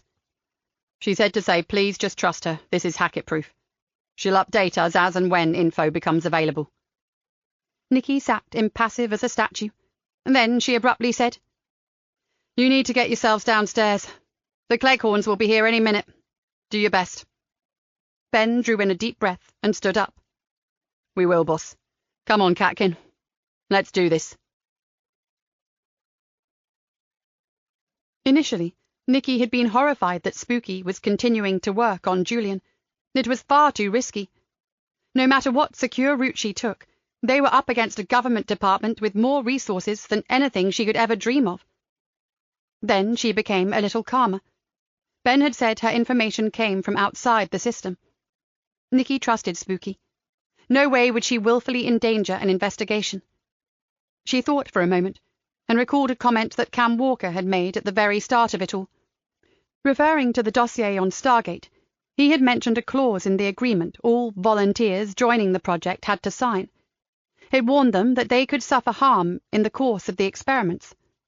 Obviously, this was to let the US government out of being held responsible, yet they had paid Julian a huge sum in compensation. Why? And if they had, where the dickens was it? Curiouser and curiouser, murmured Joseph thoughtfully, evidently thinking along the same lines. Oh, Joseph, I wish this bloody case was over. I never thought I'd have to say it, but this one is way beyond my capabilities. It's not a job for a local CID at all, is it? We shouldn't be handling something like this. My thoughts precisely, Joseph whispered. Why hasn't this been whisked away to some special unit by now? Why aren't the spooks handling it in-house? Or even Morgan Flint and her elite team? She offered to help, unofficially, but we've heard nothing more. Has she been warned off too? I suspect you're right. I also suspect that we're being used, maybe as scapegoats. We take the flak if everything goes to hell in a handcart. Or maybe we're a kind of cover, to make the whole thing appear like a normal police manhunt, when in fact it's something far deeper. It made her blood boil. Being used, no matter by whom or what for, was unacceptable in her book. Do you know, Joseph, I'm beginning to think that if the faceless ones are using us, then maybe the usual rules don't apply. It kind of changes my outlook on correct procedure, if you get my meaning. A slow smile spread over his face. You mean anything goes? Old-style policing, even? She smiled back. I think I do, Joseph. Because we are going to crack this case. We are going to find Lucas. And if in the process we stumble on something nasty hiding in the shadows, I'm going to make it public, as long as it's appropriate and endangers no one. I'm not going to stand by and let them yank our strings and make us dance, then shove us back in a box with tape across our mouths. Joseph's eyes sparkled. I think I like the sound of this new directive. But we have to be very, very careful, don't we? I mean, downright devious. I don't think Hackett believes we are anything more than a bunch of carrot-crunching local yokels with warrant cards. I suggest we allow him to think that way. Meanwhile, we work our fucking socks off and blast this case right out of the water. And drown the bastard in the process, concluded Joseph happily. It was a kind of relief to come to that conclusion. Nikki couldn't wait to find out whether Ben and Kat had managed to extract anything tasty from Mandy Cleghorn. She had very much wanted to be in on the interview, but she knew that Kat and Ben had built up a rapport with the two women, especially the mother, Delia. She trusted her detective's ability. Even so, it wasn't easy to stand back when she had so many questions hurtling around in her mind. I've told Kat that when they're through, you and I will go down and introduce ourselves, just to be polite and to get a look at who we are dealing with. Okay, that's good.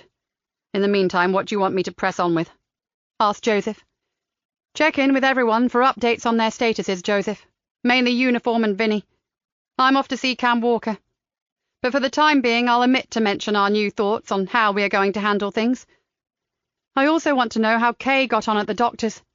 She was going to ring me, but she hasn't, so I'm a tad worried, to say the least.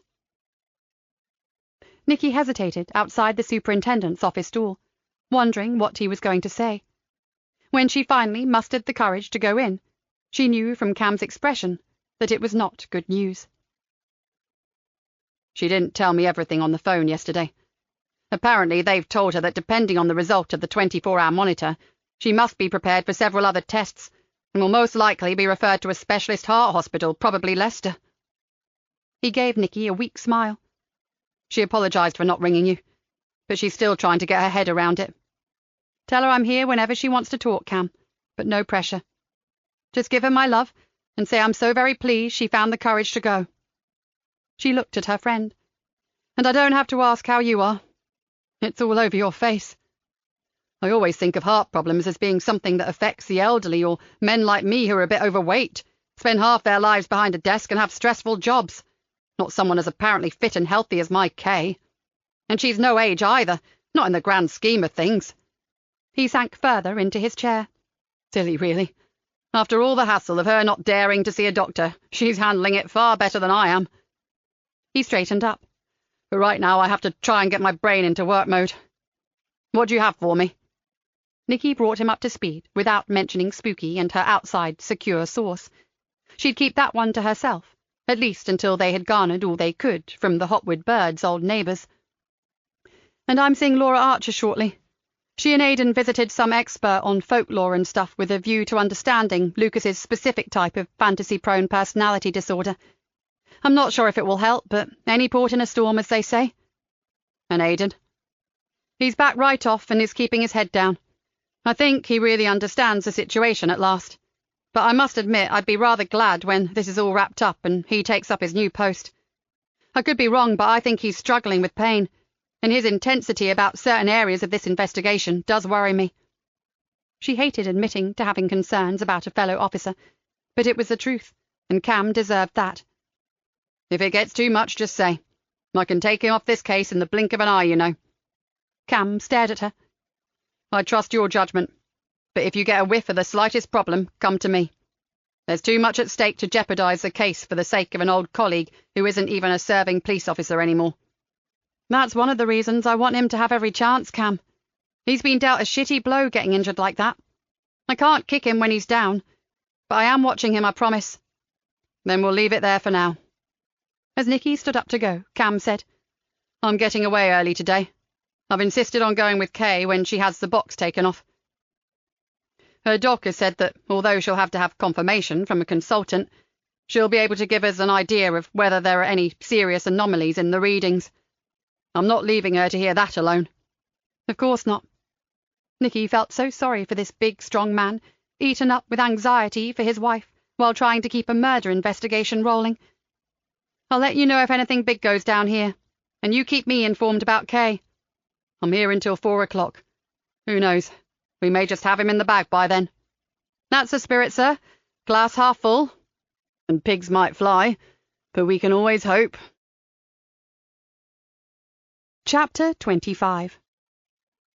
After careful consideration, Kat and Ben had decided not to take Delia and Mandy Cleghorn into one of the usual interview rooms. Delia had been accommodating enough to bring her disabled daughter on a considerably lengthy trip in order to help them, so they thought the least they could do would be to make things as pleasant as possible. They opted for a quiet room, generally used to interview people considered vulnerable, such as possible rape victims and children. It still had recording equipment, but was much more comfortable, and not nearly as bleak as a formal interview room. They also had another reason. To reach it, you could take a shortcut, bypass the main corridor, and walk through the CID room straight past the whiteboards. As agreed, Ben stopped when they reached the boards. Kat, maybe we should inform the DI that Delia and her daughter have arrived.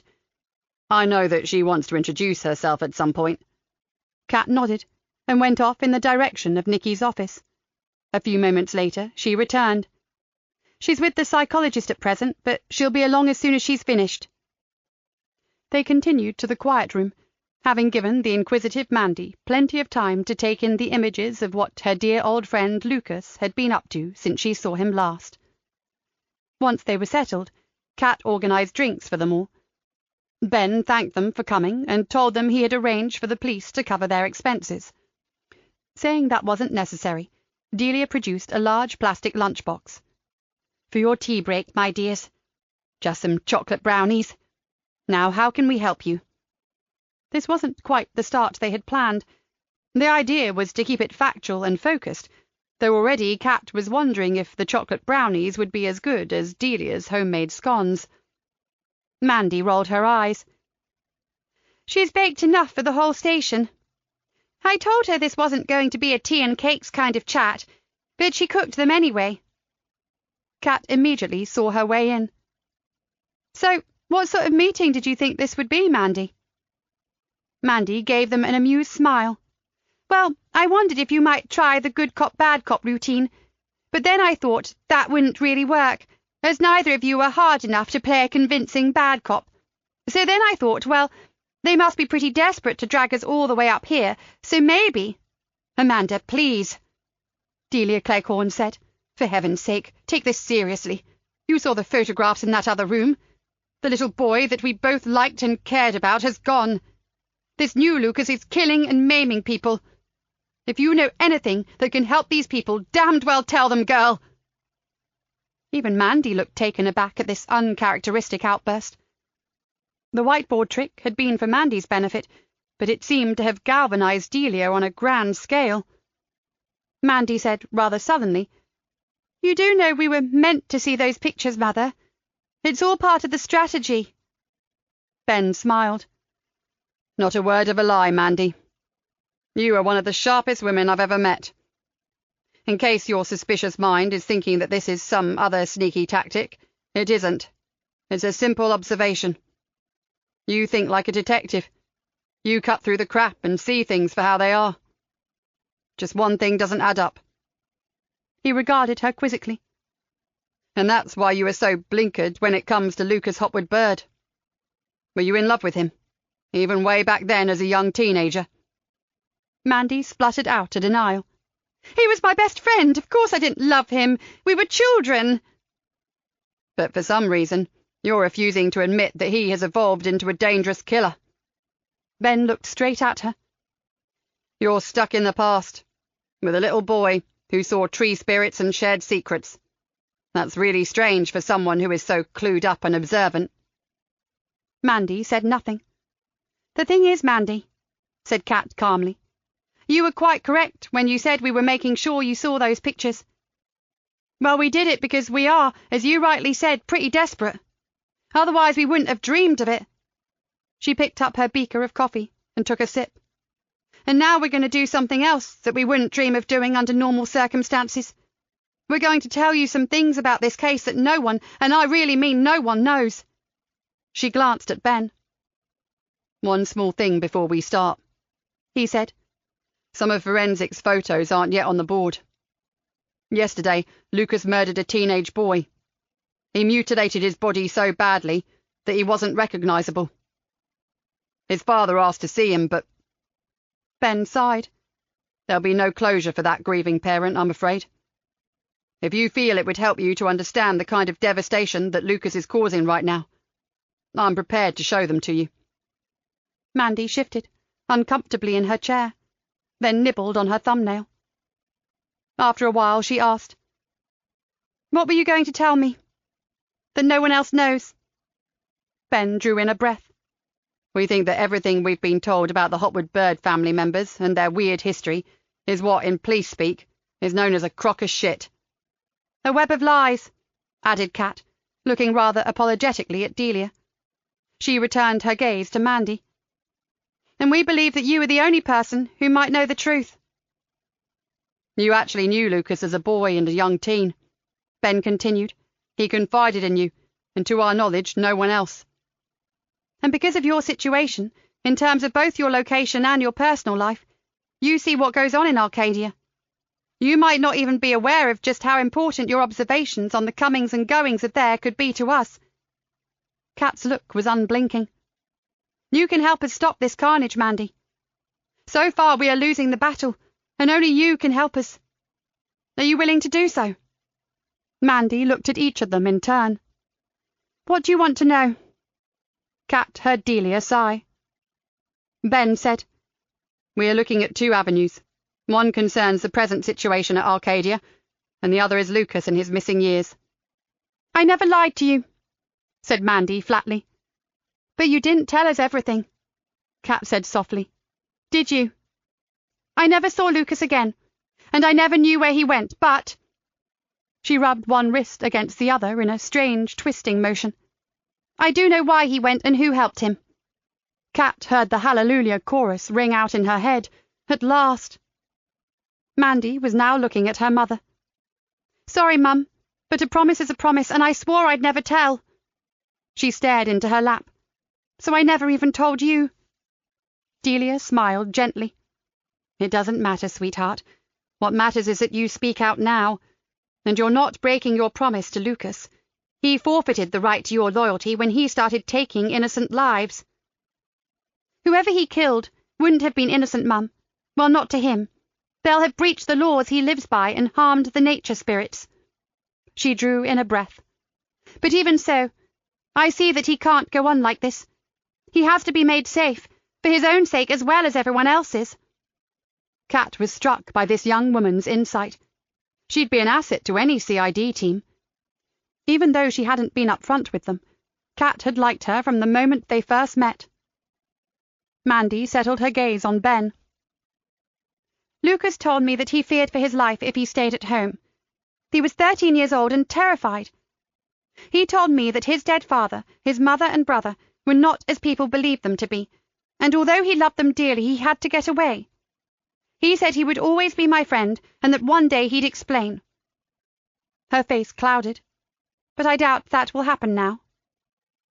Who was he scared of? Asked Kat.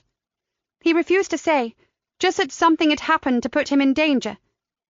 He left very quickly after that conversation, and I never saw him again. Mandy swallowed. I wondered if it was another fantasy of his, but I had the feeling it was for real. I was pleased that he had someone to go to, but now I'm beginning to wonder if even that had been a terrible mistake. He hasn't exactly become a model citizen, has he? Who helped him, Mandy? Mr. Dawson. It meant nothing to Kat. Who is Mr. Dawson? His old teacher. His own son was killed in a bicycle accident, after which Mr. Dawson retired. I think he had always had a soft spot for Lucas, and maybe he saw him as a kind of substitute son. Lucas would sneak off and visit him without anyone knowing. He told me that Mr. Dawson was very kind to him. When he ran away, he went to him. It made sense. The name Dawson had never been mentioned, but Harry had spoken of a teacher, although only in connection with his father's supposed clairvoyant powers. Things clicked into place. If Lucas had been a surrogate son, then the teacher would naturally have been mindful of his education and seen him through college. Do you know if this man lived or lives near you? Asked Ben. She shook her head. Lucas said they were going away, but that's all. He didn't say where. Kat's mind was racing ahead. He could be traced. And they'd start with the school where Dawson had taught. She asked Mandy where it was, and was given the name and location. When there was no more to be gleaned from Mandy about the disappearance, they moved on to the family and the possibility that Harry didn't actually live in Arcadia. Here things became less clear. "We've been over and over this, officers," said Delia, frowning.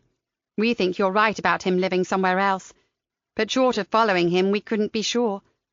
However, there's something else that Mandy noticed about the carers." She looked at her daughter. "I've had plenty of carers in my time," Mandy said, "so I know many of them quite well.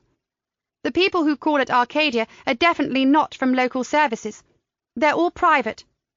And they changed to a different company the day before Harry left to come here.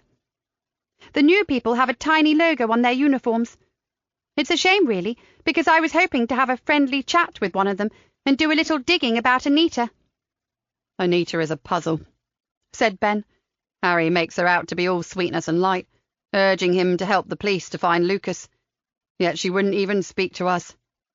Her sister said she'd had a panic attack or something and we had to leave." "Sister? Her sister is in Highgate."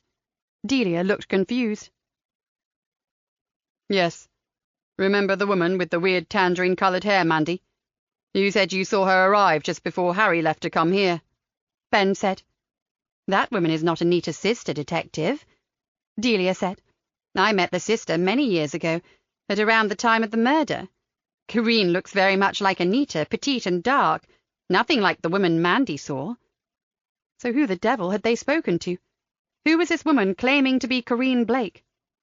This interview was bringing a whole lot more to light than she'd expected. She and Ben had had their doubts about the woman with the tangerine hair, but it came as quite a shock to hear that she was definitely an imposter. "Is Corinne Scottish?" asked Ben. "Corinne? No way, she's a Londoner through and through, like me." Delia smiled. "She married a Scot, though, Duncan Blake, and I understand that they moved back across the border to his family home a few years back. That's why I was surprised to hear that she was back in London." Kat looked at Ben. "Our tangerine dream has done her homework, then. That's exactly what she told us. So who is she?" "I wondered that," said Mandy thoughtfully. "She reminds me of someone, although I can't think who." She took out her phone and started scrolling through the gallery. "Ah, found it. This might help to trace her. My phone has a very good camera." She passed the mobile to Kat. "Blimey, Mandy, you should become a PI. This is very good for a covert shot. She handed the phone to Ben. The image showed the woman coming out of the front door of Arcadia. It was surprisingly clear. I took a few, but that one is full face and a good likeness. She looked a little sheepish. I know I shouldn't do it. Mum's always telling me off. But people fascinate me. Her eyes narrowed, especially people like the wild hair lady. Can we download these? Asked Ben. Of course, go ahead. And while you were about it, there's a shot of one of the carers walking back to her car. I zoomed in on that logo I was telling you about. It could tell you which company they work for. Mandy was certainly making amends for her earlier reticence. What she had told them had answered a lot of their questions, but also opened up others. Now there was the question of the woman posing as Anita's sister. While Ben downloaded the photos from Mandy's phone, Kat began to tie up a few loose ends. Can you recall what Anita looked like when you saw her last, Delia? You said she used to sit in the garden sometimes. It must have been 6 weeks ago, maybe longer. They have an arbour with a seat underneath, and Anita was sitting there, all alone and very still. I waved as I passed, but she hardly responded. She looked poorly, really poorly. And old. Delia shrugged. I'm not exactly in the bloom of youth myself, but I still look as if I have a pulse. On a good day, said Mandy with a grin. Kat was relieved that the two women were themselves again. Look, I'm just going to organise some more drinks and see if our boss is free yet. She looked from one to the other of them. I know this wasn't easy, but it's been of immense help to us. We've ticked more boxes in the last hour than we have in days. Kat hurried off to Nikki's office with the feeling that they were finally making progress. Chapter 26. The usually serene Laura Archer seemed tense, and Nikki wondered what she was about to hear. Apart from confirming that Lucas will very likely be found close to water, and that when he has finished his business here he will want to try to find a route into his fairy kingdom and disappear forever, I'm afraid our trip to see Elvinia Torres didn't throw up much. I now know rather more about earth-centered religions than I did before, and that venerating trees is common practice everywhere, but really, I could just as well have picked up the phone and saved on fuel. She looked rather glumly at Nikki. Sorry. Don't apologise. That's the way it goes, Laura. But you expected more. Actually, Nikki, I got a lot more than I bargained for. Her face darkened. You know I took Aidan with me. Nikki nodded, now feeling edgy herself. Yes, I was pleased. At least it made him drop his other line of inquiry. Well, I hope I'm wrong, but I'm thinking it was a bad move. You're worrying me, Laura. The thing is, Elvinia is a very intelligent woman indeed, and having heard about the Fens murders in the media, and finding me accompanied by someone attached to CID, she rightly deduced that we were trying to profile our suspect murderer. Nothing was given away that shouldn't have been, certainly no names. Naturally, she asked a lot of questions in order to help us, but she seemed to be showing a bit too much interest in our subject's childhood. Towards the end of our chat, she seemed suddenly to withdraw and become distracted. Laura gave a little laugh. Her body language was screaming that she wanted us gone. I knew we'd get nothing more from her, so we took our leave. And what did you deduce from that? Asked Nikki, not yet seeing a problem. Aidan was quiet on the journey home, and I'm absolutely certain that he'd picked up on the same thing I had, that Elvinia Torres actually knew who we were talking about. Nikki sat bolt upright. She knew Lucas. Are you sure? Even more so now. Laura took a couple of printouts from her case. When I got back, I looked up everything I could find on Elvinia Torres, and guess what? She's a contemporary of Julian Hopwood Bird. Same university and the same year. And considering that her interest was in religious metaphysics, amongst other things, I decided they probably knew each other. She pushed a copy of a photograph across the desk to Nikki. And I was right. This is one picture that slipped through the net when the powers that be tried to eradicate Julian from the internet. Probably because his full name isn't on it, only hers, and it's her maiden name, Elvinia Carr. Nikki stared at the black and white image of a group of students sitting on the grass. They had glasses in their hands and were toasting someone. In the background was the university, The caption read, "Sarah Beanie and Olivia Carr celebrate with JHB and 2 other friends." So which one is Julian? I've been told that Harry and Lucas favoured their father in appearance, so I'm guessing he's the tall one with his arm around Elvinia. I'd say they were a couple, wouldn't you? Nikki thought that she was most likely right, but frowned. That's odd. Apparently Julian hated photographs. He refused to have any taken of him or his family, not even school ones. Oh, said Laura. Then I'd say it started later in life, perhaps after the kids were born, because he's smiling for the camera in that picture. Nikki considered that, then added, or maybe something occurred that made him fearful of people taking pictures of him or the boys and being recognised. Perhaps at that point he was becoming unhinged, if you'll excuse a rather unprofessional description of his mental condition. That's very possible, Nikki. But listen, something else that bothers me is the fact that I didn't contact Elvinia. She rang me and offered her expertise. I put feelers out to some of my colleagues, so I wasn't surprised. But thinking about it, could she have been using me to get inside info on the investigation? Laura bit her lip. If that's the case, then I'm really sorry. It's my fault entirely. And not only that, but I'll bet a pound to a penny that Aidan Gardner searched Google just like I did the moment his backside hit his office chair. Laura looked thoroughly miserable, and Nikki wasn't sure what to say to make her feel any better. Being used by other people seemed to be the order of the day with this case. Worse than that, if Aidan had used a police computer, had Hackett also made the connection? And if so, would she be able to explain that one away to their eagle-eyed observer? Obviously, I can't tell you what Aidan said to me on the drive down, continued Laura, because of professional ethics, but suffice it to say that I don't think he is able to let go of Julian and his work. It's not his intention to jeopardize the case or anything like that, and he's fully aware that Hackett is watching his every move. But if he's dug up the same information that I have, he could just see Elvinia as a new and quite legitimate contact to discuss Julian with. Nikki thought about that. That could be very risky, as we have no idea what Elvinia Torres's agenda is, if she has one. Exactly, and I'm sure she has an agenda, Nikki. I'm trained to read people. Her whole demeanour changed at one specific point in the conversation, as if something had suddenly fallen into place, as if her suspicions had been confirmed. Nikki stood up. I'll call Aidan in here. Are you up for a bit of acting, Laura? I don't think Kenneth Branagh would recommend me for RADA, but I'll give it a try. Laura attempted a smile. What are you thinking of? Follow my lead, that's all, said Nikki. When required, I can act for England. She went out into the CID room and called for Aidan to come to her office. He left the room a few minutes ago, Ma'am, the office manager said. Shall I go and look for him? Ring his mobile, Zena, and ask him to come straight back.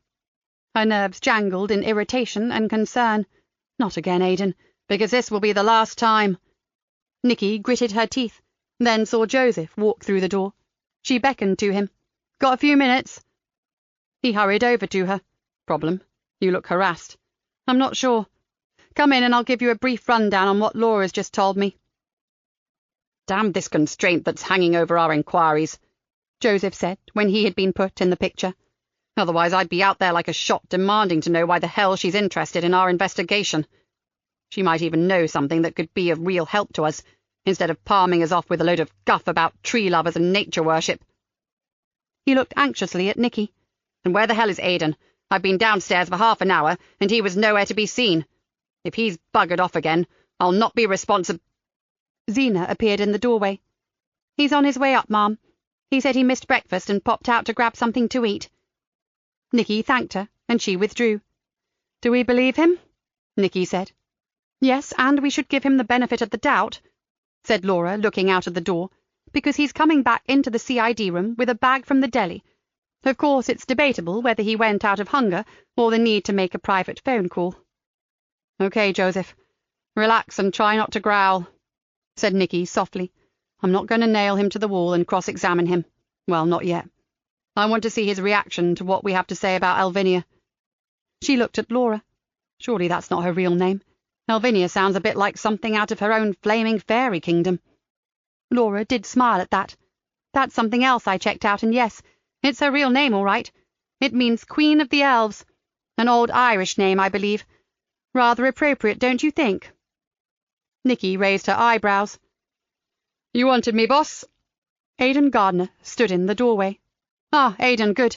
Go and get another chair, then come on in. We just want your opinion on something."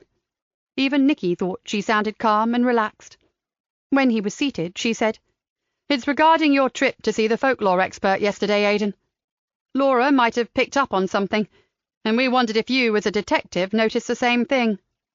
His face registered nothing other than mild interest.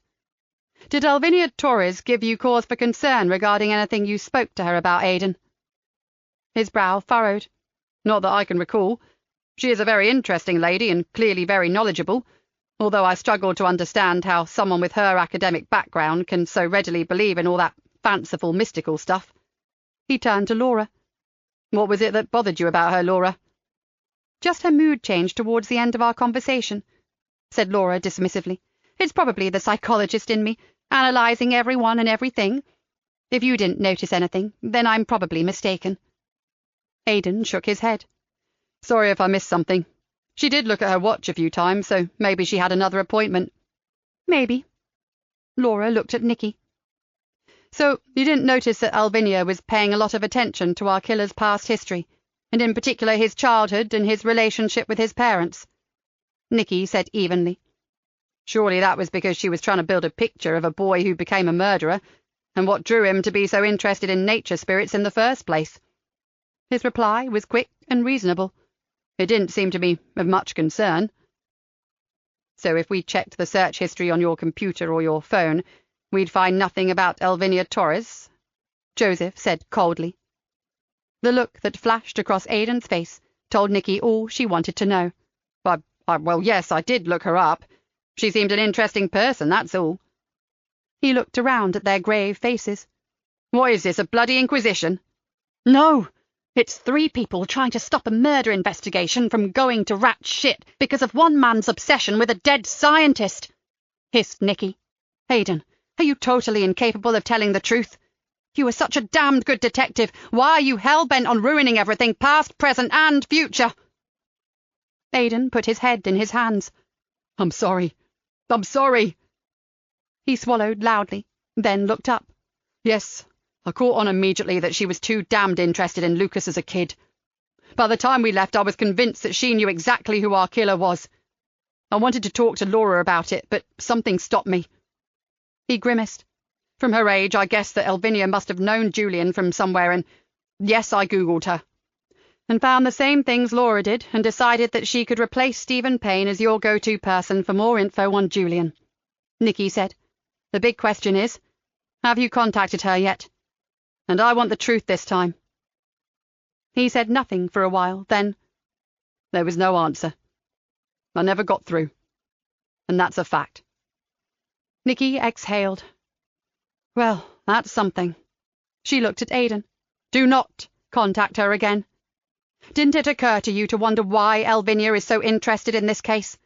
Or were you so blinkered by your own obsession with Julian that you didn't think in that direction?" He looked perplexed. "You think she had some sort of underhand reason for talking to us?" "Sure of it," said Laura. "The question is, what is it?" "And because of Hackett, we dare not ask," grumbled Joseph. "So, as we have no idea what her agenda is, do as the DI says, Aidan. No more contact, none at all. You're just lucky that Julian's name never came up in those searches, or Hackett's early warning system would have picked it up and he'd have marched you out of that door before you could draw breath." Aidan sighed. He looked rather forlornly at Nikki. "I think you should perhaps take me off this case, boss. I'm messing up all along the line. Perhaps I was wrong in thinking that I could still do the job without a warrant card. I just don't feel like I'm part of anything anymore, and, if I'm honest, this thing about Julian has got me totally hooked. It's in my head that he is the heart of this case, and I cannot shake it off. And not being able to investigate properly seems to have magnified it." "I can understand that last part," said Nikki. "Every avenue that looks hopeful gets closed down if the slightest hint of Julian's name shows itself. It's intolerable." She paused, aware that Aidan's whole future career with the Force, even as a civilian, rested on the outcome of this interview.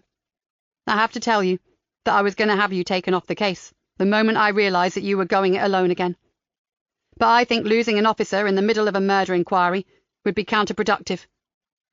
But can you work as a team member, Aidan? Really? Because if I have to watch you, then I'm not watching the bad guys, and that's not going to happen. Your choice. Yet again, she'd flung him a line, and she sincerely hoped she hadn't made a glorious cock-up in doing so. Aidan seemed to struggle with himself. Then he looked directly at her. Thank you, Mum. I won't let you down this time, I swear. Right. Then I suggest you and Laura put your heads together and compare notes. I'm sure you have lots to talk about. Now bugger off and do some work. Alone again, Nikki saw Kat approaching with a definite spring in her step. She told Nikki everything that Mandy had said. Nikki was delighted. Kat Cullen, I could hug you. Well done. Now get on to chasing up this Dawson as fast as you can. We want him here pronto, or if that's not possible, you and Ben go to him. He's the key to everything. Ben came and joined them. Mandy's camera is a little gold mine. We need to find out who this woman is. He handed her a printout. Nice mullet, snorted Nikki, then stopped and looked closer. Whoa! That face is vaguely familiar, but I have no idea where from. She hated that feeling. Anyway, I can find out by making another trip to Corley Grange Hotel. It's time Harry Bird started telling the truth, or he'll be swapping that nice comfy hotel for the custody suite on a charge of wasting police time and perverting the course of justice. She stopped talking and frowned, her eyes drawn back to the image of the woman with the mane of wild hair. Actually, I won't visit Harry. I'm fed up with trailing around the fen after him. I'm going to have uniform bring him to me. And you, Joseph, are going to pay a call on Vinnie Silver's friend, Lenny Smithers. Take him a copy of this picture, and ask him if he can identify this woman. Joseph looked confused. Why, Lenny? Just do it, Joseph, and as quickly as possible.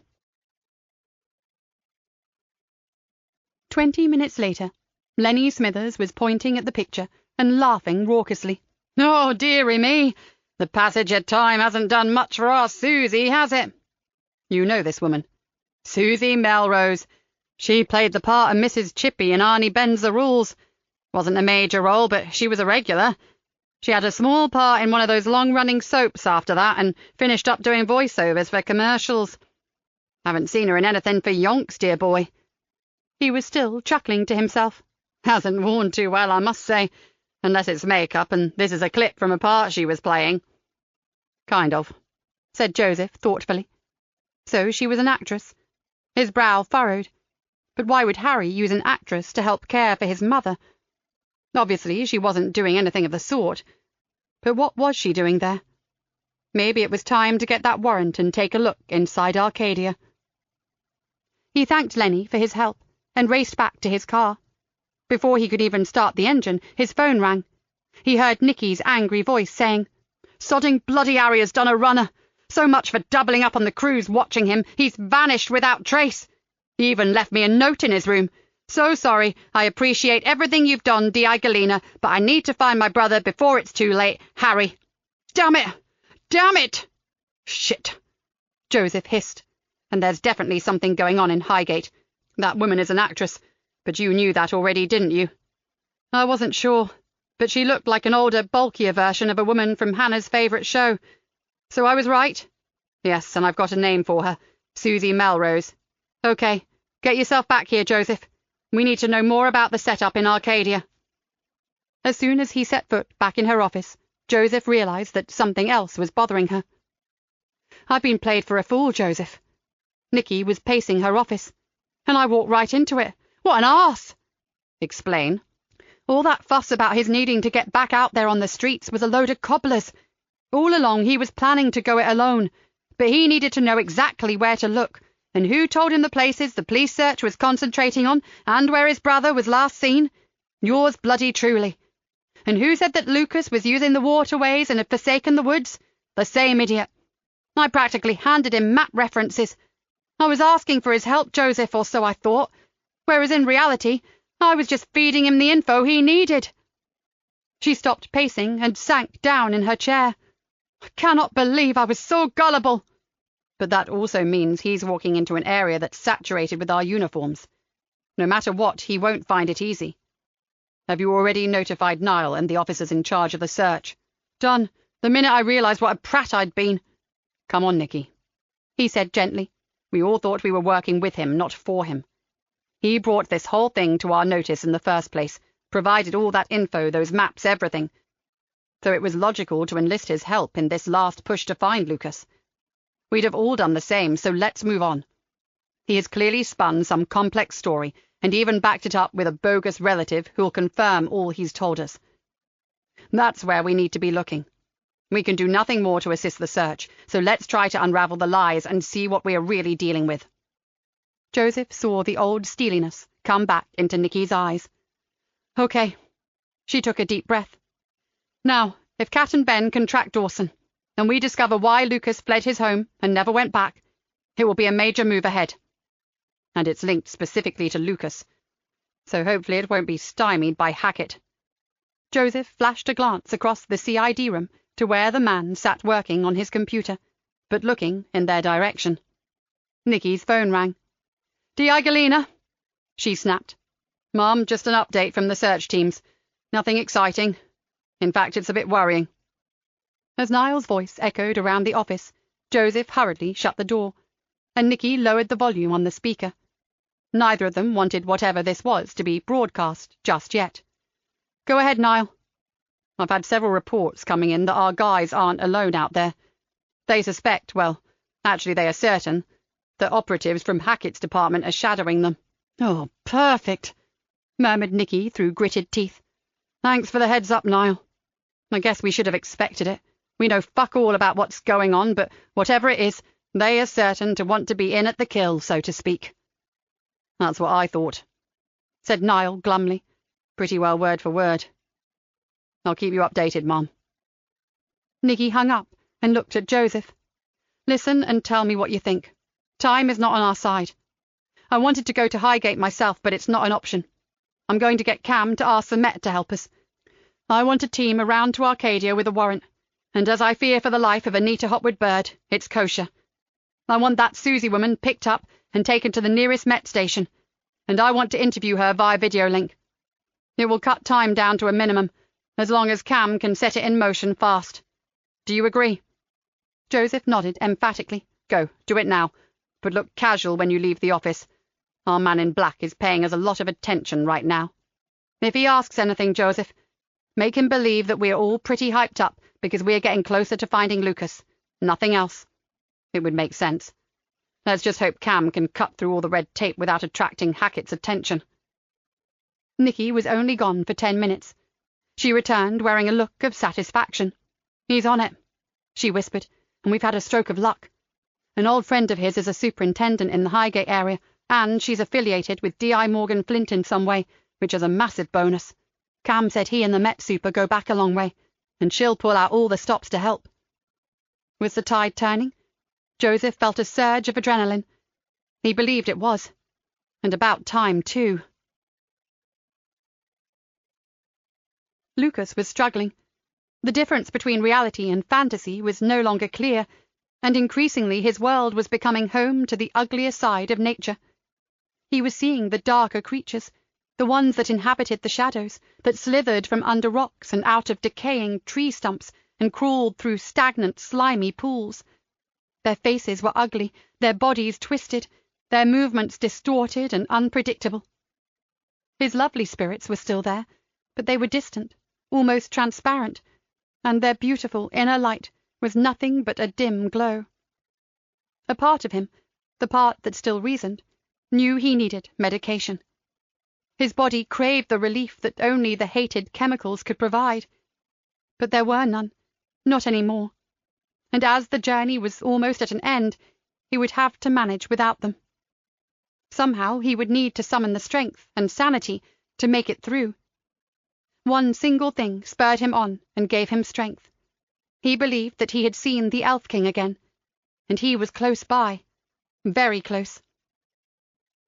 Lucas forced the trolls and goblins back into the shadows and stagnant pools, called on the higher beings to help him succeed, and stared unblinking into a cloudless blue sky at last. Harry was almost here. Then he could slay the Elf King, and he and his brother would be together forever, as they had been all those years ago, before darkness enshrouded their world. In a lovely old house, some 20 miles from Greenborough, a woman sat in her favourite chair and stared out over the gardens. She hoped that her emotions hadn't given her away, but she had a feeling they had. What she feared had been confirmed. The question now was what to do about it. 30 minutes later, Elvinia was still no closer to an answer. Chapter 27. Just after midday, Ben felt a tremor in his pocket, his secret spooky phone. He stood up. "Nature calls," he said to Kat. "Well, hurry up. I've got a call coming in any minute from Lucas's old school, hopefully with a forwarding address for Mr. Dawson. And it's Eric Dawson, by the way." "Great. Won't be a tick." He hurried off to the men's room, and making sure he was alone, went into a cubicle and opened the message from Spooky. "Nothing adds up, Ben. There are firewalls around things that should be common knowledge, and access denied, and blocks if you try to check out regular stuff that was reported in the media at the time. My friend says this will take a lot longer than he thought. He can do it, but it's very tricky, and that payout cleared a cool $1 million. He blinked a couple of times and reread it. He had the sudden feeling that they were all perched on the red-hot rim of a volcano that was ready to erupt. What the hell had Julian done to warrant such a high-level cover-up? Finding no answers, he flushed the toilet and washed his hands, just in case anyone wondered what he was up to, and hurried back to the office. Kat was seated with her arms crossed, staring at the phone. He went over to her desk. "Spooky's hit firewalls that would keep the flames of hell out," he whispered, "and the payout exceeded $1 million. What on earth are we involved in?" She puffed out her cheeks. "I don't even want to know. I just wish it was over and we could go back to chasing villains and closing down wacky-backy factories. I can't help thinking that someone is going to get hurt, working in the dark like this." He nodded. "I'm going to update the boss." Before he was 2 paces from her desk, her phone rang. He stopped and waited. Kat answered, scribbling madly on a memo sheet, and thanked the caller profusely. "Got it. Dawson's place is less than an hour away, a village this side of Rutland Water. Tell the boss we've got this. We'll go as soon as I've rung the number they gave me." In less than 5 minutes he was back and grabbing his jacket from the back of his chair. "All set." Kat looked pensive. This isn't quite what I'd hoped, Ben," she said flatly. "Why? What's the problem?" "Mr. Eric Dawson is dead. Died a couple of weeks ago." "Oh, fuck." Unlike most coppers, Ben rarely swore, but in this case he felt perfectly justified. "However, we are still going. I've just spoken to his daughter, Alison. She's willing to talk to us. She says she has something of her father's that could be of assistance to us, and she'll explain when we get there." "Then let's go." He held the door open for her. "By the way, Delia and Mandy are staying at the Fisherman's Hotel on the river, not far from the marina. Delia has left us the numbers of the hotel and their mobiles. I've told them to ring either of us if anything else comes to mind. Meanwhile, let's go and try to see if we can fill in those gaping holes in Lucas's past, shall we?" Joseph felt as if he had suddenly been thrown into limbo. Things were happening around him, but he wasn't a part of them. The man of action was doing nothing but waiting for the Met to report on whatever they found at Arcadia, for Kat and Ben to hopefully bring back some missing pieces from the puzzle that was Lucas Hotwood Bird, waiting for that all-important call from Niall to tell them there'd been a sighting of their quarry. Nikki was fielding calls in her office, while he had shut himself in his cupboard and closed the door. Piled on his desk in untidy heaps were all the musty-smelling books, diaries and maps that Harry had brought with him, as well as the scribblings of Karen Cotton with her recollections of her conversations with the man she had known as Luke. He'd skimmed through some of them, but the sheer volume had put him off an in-depth reading. Now he needed a distraction, and as there might just be some tiny nugget of information leading to Lucas's whereabouts hiding somewhere in those fading, dusty pages, he could put it off no longer. He dispensed with the ones that he had already looked through and concentrated on the others. It was soon obvious that Lucas really did see two different kinds of nature spirits. Some of his sketches, especially in his diaries, were ethereal and quite beautiful, whereas others made Joseph shudder. If he really saw all this, it must have been terrifying for him. How would you live with it? He could have been medicated, of course, but without the name he'd adopted after he left home, they could check nothing. After half an hour, he went to get a coffee, then returned to his work. So far he had found nothing that would help them, but he persevered. The notebook he was looking at now had no illustrations. It seemed to consist of random thoughts and comments. Some he had to read more than once to make sense of them. Towards the end of the entries, Joseph began to feel slightly uncomfortable. Some of the statements expressed extreme agitation, and the ramblings grew more disjointed and chaotic, indicating mistrust, suspicion, and fear. Although no name was mentioned, Joseph was certain that whatever had gone wrong concerned Harry. He stared for a long time at the scrawl on the last page. It was a riot of unconnected thoughts, random words, and strange manic sketches etched in thick black pen. He'd seen that kind of thing before. They were the work of a seriously sick mind. Then a thought occurred to him. He swallowed. He could be terribly wrong, but there was a twisted kind of sense to it, and if he was right— Joseph hurried into Nikki's office.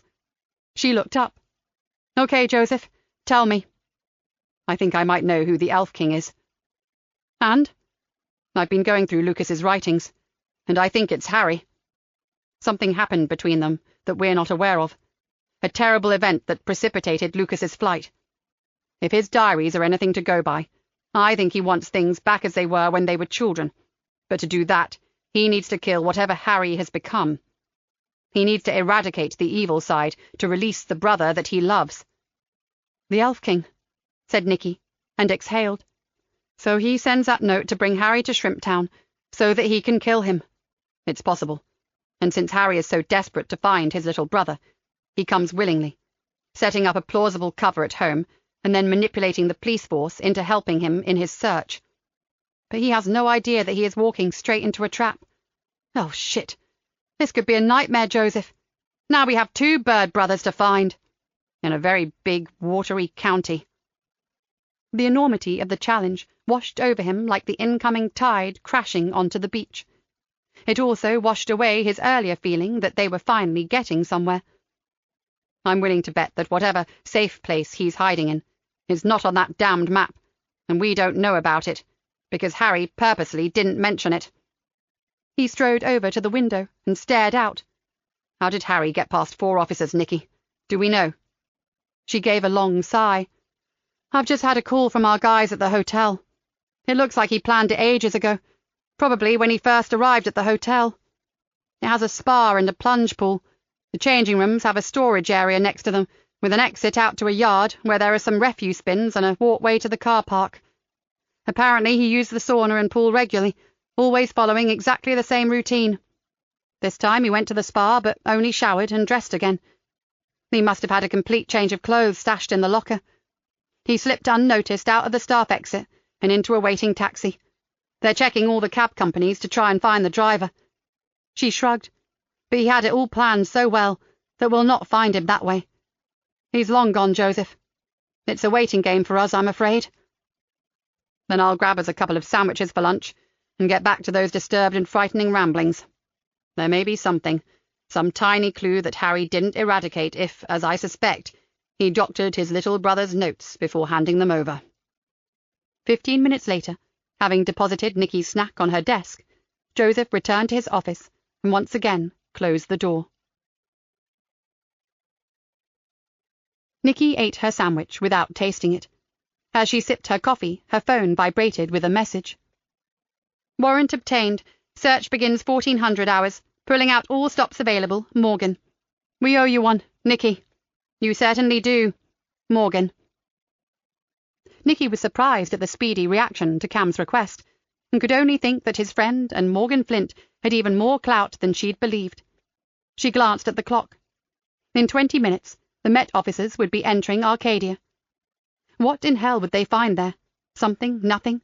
or more than they bargained for. Nikki sipped her coffee thoughtfully. One thing was for sure. It wouldn't be bloody fairies. "Oh my," said Kat. "This is a far cry from the Fen villages, isn't it?" Ben looked at the pretty stone cottages and their colourful gardens. "And twice the price, if not more." The address they had been given was Compton Acre, Quarry Lane, Reddington, the second-to-last property on the left-hand side. Even the sat-nav worked here, which was a pleasant change from many Fenland locations, and they found it easily. Alison Dawson was older than Ben had envisaged, smartly dressed in dark clothing, and wore a serious expression that spoke of both grief and anxiety. "She's probably dealing with enough right now," Ben thought, "without having us barging into her life." He gave her his best smile, said they were very sorry to intrude at such a difficult time, but they were investigating a number of serious crimes and had no option. "The funeral is the day after tomorrow, officers. I shall be going home shortly afterwards, so I'll help you all I can while I'm here." She ushered them into a combined kitchen, diner, and sunroom. It was homely and comfortable, filled with photographs and overflowing bookcases. She indicated a sofa, whipping away a large multicoloured crocheted blanket before they sat down. "Dad had a cat and a dog. My partner collected the dog yesterday. We are taking him. But I'm still looking for a home for the cat. Poor thing has been here all her life. I wouldn't have split them up, but my partner is allergic to cat fur." Ben glanced at Kat and gave her a rueful smile. They had come by their own British Blue, a cat called Byron, when it had become orphaned in another case. Now Byron owned the house. "How can I help?" "We understand your father took in a teenage boy not long after your brother Josh was killed. Is that correct?" Alison nodded. "He did, although I'm not aware of the full circumstances. My parents split up a while before Josh died. He stayed with Dad, and I went with my mother. It was as amicable as these things can be, for our sakes, I suspect, and I visited regularly. I loved them both dearly, but when Mum and Dad were together, they just fought all the time. The house was a war zone, so I guess it was for the best. Anyway, when Josh was killed, Mum blamed Dad, even though it was no more his fault than hers. I suppose she just needed someone to hit out at. And Dad, well, he was devastated. Within a month, the house was on the market. Dad swore he couldn't stay there without Josh." She looked at them intently. Then Dad became obsessed with helping someone. He said he had lost one boy but could save another. I didn't understand what he meant, and when I asked him, he said I was too young. He said that one day he'd explain it all, but he never did." She stood up, went to a Welsh dresser, and opened one of the drawers. "This might be the explanation, officers. It's not been opened, and you can see why." Ben took the proffered envelope. On the front was written, "For your safekeeping, my dearest Alison, should the police contact you on my death, please hand this to them unopened. Your ever-loving father, Eric." "You will get this back, Alison," said Kat, "but we might need it as evidence. It depends on the contents." Ben pulled on a pair of nitrile gloves and opened it. He read the long letter in silence, then passed it across to Kat. "Did you ever meet the boy your father took in?" he asked Alison. "Oh, yes, although I didn't visit Dad often after he moved here from London. I saw Marcus no more than 3 or 4 times, I should think. He seemed very shy. He always seemed to be in the garden or out walking in the countryside. I never once saw him inside the cottage. Dad told me later that he went to university and excelled in his subject but struggled to socialise. When he graduated, he went to work in woodland reserves, using his skills in arboriculture, I believe." She smiled sadly. "I thought it rather fitting that his name was Marcus. It was Josh's middle name, too." Ben wasn't surprised that Alison knew Lucas by a different name. Dawson would hardly use the real one. "Did he stay in touch with your father after leaving home?" "Yes, for a long time. Then once, when I visited Dad, he seemed agitated. He said that he was very concerned about Marcus's health. I took that to mean mental health, and I was right. Then, for the first time, Dad told me that Marcus had been badly damaged in his childhood, but he had managed to get him onto a drug regime that suited him, and he was optimistic about his future life." "But Marcus came off his meds," prompted Ben. She nodded. Dad said Marcus hated chemicals. He tried course after course of natural medicines, but his impairment was far too advanced by then, and it seems he spiraled out of control. As far as I know, Dad never saw him again. Alison looked even sadder than before.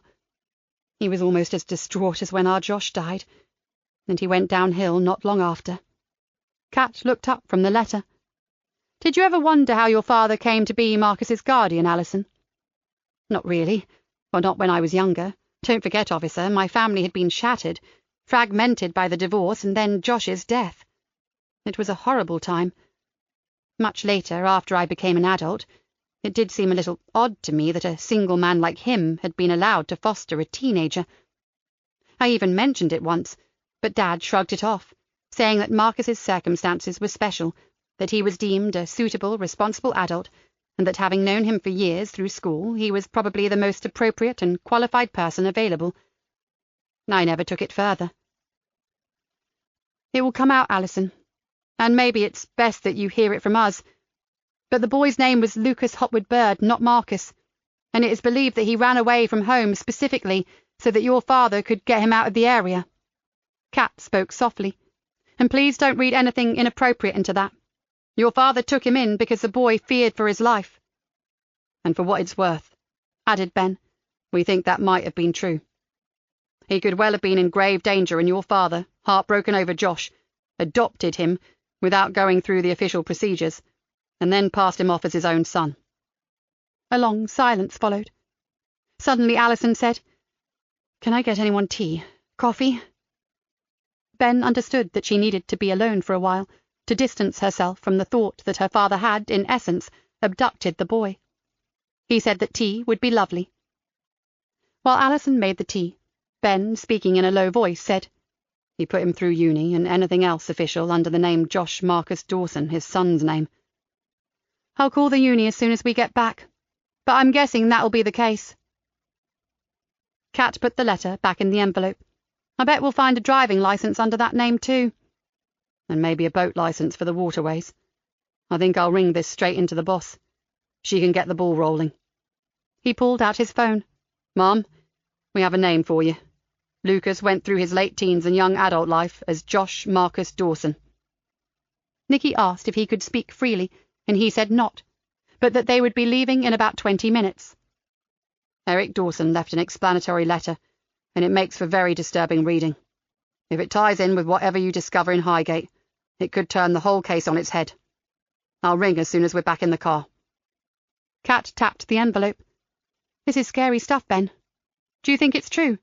Or is it another story that Lucas dreamed up and then managed to sell to Dawson?" "I think it's true." Alison came in with the drinks, which she set down on a low coffee table in front of them. "I have to ask. You mentioned serious crimes. What has Marcus done? Sorry, I still think of him as Marcus. It's the name I know him by." "We understand," Ben said.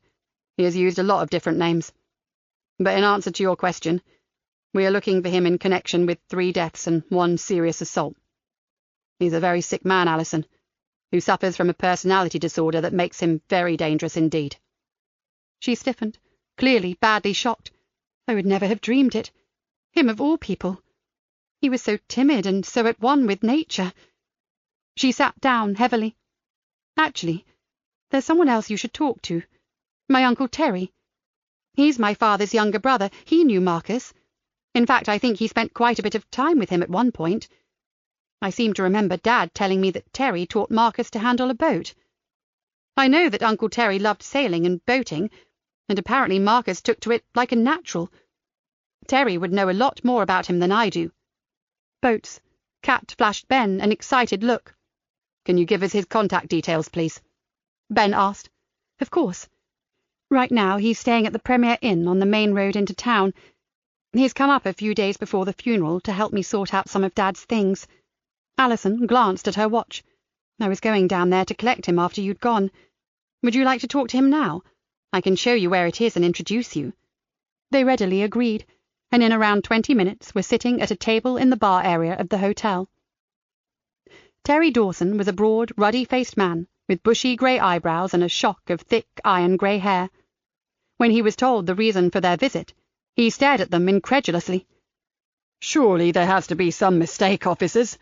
That can't be true. I mean, I know he had a strange side to him and a vivid imagination, but young Marcus wouldn't hurt a fly." Ben thought he was probably right. Flies were quite safe, but human beings were a different matter. "No mistake, sir. And it's absolutely crucial that we find him before there are more deaths." "We understand he has a cabin cruiser, sir," said Kat, "and we are anxious to locate it. It was last seen on the River Westland and in the drains and waterways between Greenborough and the estuary to the Wash." "The River Westland, really?" Terry sounded surprised. "Does that mean something to you, sir?" she asked. "It certainly does. We used to go there together when I was teaching Marcus the ropes. I had a nice little Freeman 22 cruiser back then. Lovely little riverboat she was, the beautiful Alice. Sold her to a friend, and she's still going strong. Should have kept her." "Sir," Ben said, bringing him back on track, "we think he's hiding out somewhere he considers special and safe. Is there a part of the river you could think fit the bill?" Terry Dawson's brow creased into furrows. "Oh my, that area is a mass of waterways. I wouldn't know where to start." "You were not alone there," thought Ben grimly. "You give me a little more time, officers. To be honest, my mind is occupied with my brother's death right now, and in any case I haven't even thought about Marcus for years. We lost touch when he got a job working in a forest somewhere further north." "I'm afraid time isn't on our side, Mr. Dawson," said Kat. "We're sorry to have to ask all this at such a sad and difficult time, but would you give it some serious thought? It's important." "Of course I will. I'll put my mind to it, I promise. Can I have your numbers? I'll ring immediately if I think of anywhere that might be of use to you." They thanked him and prepared to leave. "Before we go, Mr. Dawson," added Ben, "did your brother tell you anything about Marcus's background?" "Only that it was imperative that his real family never found him. He made it sound as if social services had taken him away from the family for his own safety. Eric said he was special in some way." Terry pulled a face. "Believe me, I almost got the thumbscrews out to find out why. But Eric clammed up and there was no budging him. I admit to stooping to ask the lad himself the odd question about his past, but all he ever said was that Eric was now his father, and he was happy in his father's house. He wouldn't say any more than that, and I didn't dare push him." They thanked him again, offered him and Alison their condolences, and walked back to the car. "So near and yet so far a bloody way," cursed Kat. "I know," said Ben, "but Terry might just come up trumps. He obviously loved messing around on the river with the lad." They had achieved a lot on this trip, thanks to a dead man who'd thought to write them a letter. If Terry could just recall some place where Lucas might go, they would have him. "You drive, Kat. I'd better ring the boss." Chapter 28. "We've got your bogus sister, Nikki. She's enjoying the comforts of the custody suite after being processed. I can get you a video call with her in about 15 minutes. I've emailed a link." Morgan Flint sounded unusually excited. "And Anita, the mother?" Nikki asked. "No sign, Nikki. Susie Melrose was alone in the house." Somehow that didn't come as a surprise. Every word that had come out of Harry's mouth had been a lie, or so it would seem, so why not lie about his mother, too? "Do we know where she is?" "Not yet. We are checking that out now. Susie has given us the name of the nursing home that Harry Bird said she'd been taken to, but we can find no record of it anywhere. Our Susie is singing like a bird, you'll be pleased to hear. Reckons that no matter how much she's being paid, it's not worth this." She chuckled. "I'm inclined to agree with her." "Do we know if Susie ever actually saw Anita Hopwood Bird?" asked Nikki, beginning to imagine some rather darker scenarios. "Oh yes, she did meet her. She described her as being a pathetic shell of a woman." Well, that was something, Nikki supposed. But where was she now? God, how she'd like to get her hands on Harry. Things were bad enough having to hunt for a psycho killer, without his brother lying through his teeth and sending them on a wild goose chase. "I'll leave the rest for Susie to tell you, Nikki. One last thing, then. What was the impression your guys got of the house itself when they went in?" "The senior officer told me that for a posh drum in a nice location it looked pretty rubbish. He reckoned that no one had done any updating or even given it a lick of paint for years. He said it was as if some old person lived there and had actually lost interest in the home. It wasn't full of clutter or even really dirty, just unloved and uncared for. Well, that tallied with Ben's and Kat's descriptions. Nikki thanked Morgan, then called for Joseph. She definitely wanted him present for the interview with Susie Melrose. I've checked out the name Josh Marcus Dawson, boss, and yes, we have a vehicle registered to him, a Vauxhall Astra, and the cabin cruiser, the Sea Ray. The name of the craft is rather appropriately Clear Vision. Joseph rolled his eyes. Clairvoyance. So he still has fond thoughts of his real father and his strange talent, even after all those years of living as Dawson's son. Have you spoken to Niall recently? She asked. He's up to his ears fielding reports from the teams on the ground and on the water, but there's nothing as yet, not a single sighting of man, boat, or brother. He's holed up somewhere, isn't he? She sighed. Is he waiting for Harry to join him somewhere they both know and we don't? Or is he just lying low until the heat is off? Whichever it is, Harry is very likely in grave danger, Joseph said. Having lied until he's blue in the face to try to locate his brother, he might find that the outcome isn't quite as he'd hoped. I know, Nikki said. I could personally wring his sodding neck. He obviously believes that brotherly love will overcome the fact that little bro is off the wall and just as likely to top him for bad-mouthing a dandelion as look at him. Joseph tried not to smile, but failed dismally. Nikki Galena, your way with words never ceases to delight me. She smiled back at him ruefully. Well, honestly, you've got to admit it's exasperating. What more proof does he need? We have 3 dead bodies and an injured boy. There's no telling some people, is there? She looked up at the clock. Time to log in and meet Susie Melrose. Joseph decided that the aging actress was either playing the part of her life, that of an innocent, deceived victim, or she was terrified and telling the truth. He soon settled on the latter. It took a while to calm the histrionics, but eventually the story started to unfold. Susie had known Harry Bird for years. He was a friend of a friend. It had taken a bit of cajoling to get her to admit that Harry was the secret partner of a well-known actor called Tim Regan and had been for some time. Well, thought Joseph, they had guessed that Harry didn't always live at the family home, but this answered why they could find no other property listed to his name. He was staying with a secret partner. He asked me if I'd consider helping him out in a sort of acting role, pretending to be his aunt. Susie started to get agitated at this point. Look, detectives, you have to understand. I've had no work for months. For ages I've taken anything I've been offered to keep my head above water. But the work had just dried up. Even the voiceovers had run out. I was desperate, and Harry offered me a life-saving figure if I'd help him. Did he explain why he was doing this?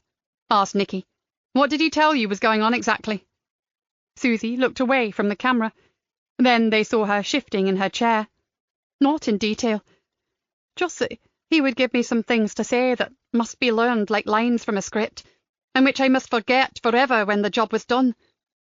He said it was desperately complicated, that his family had secrets that must never come out. It sounds overdramatic and ridiculous now, but he made it sound so plausible. She drew in a breath. He said he had to go away for a while, because his brother was in terrible trouble, and only he could sort it out. The problem was the police had the wrong end of the stick about the situation, and he was desperate to contain the whole thing. In the past, his aunt had stayed with his mother, but she'd moved away.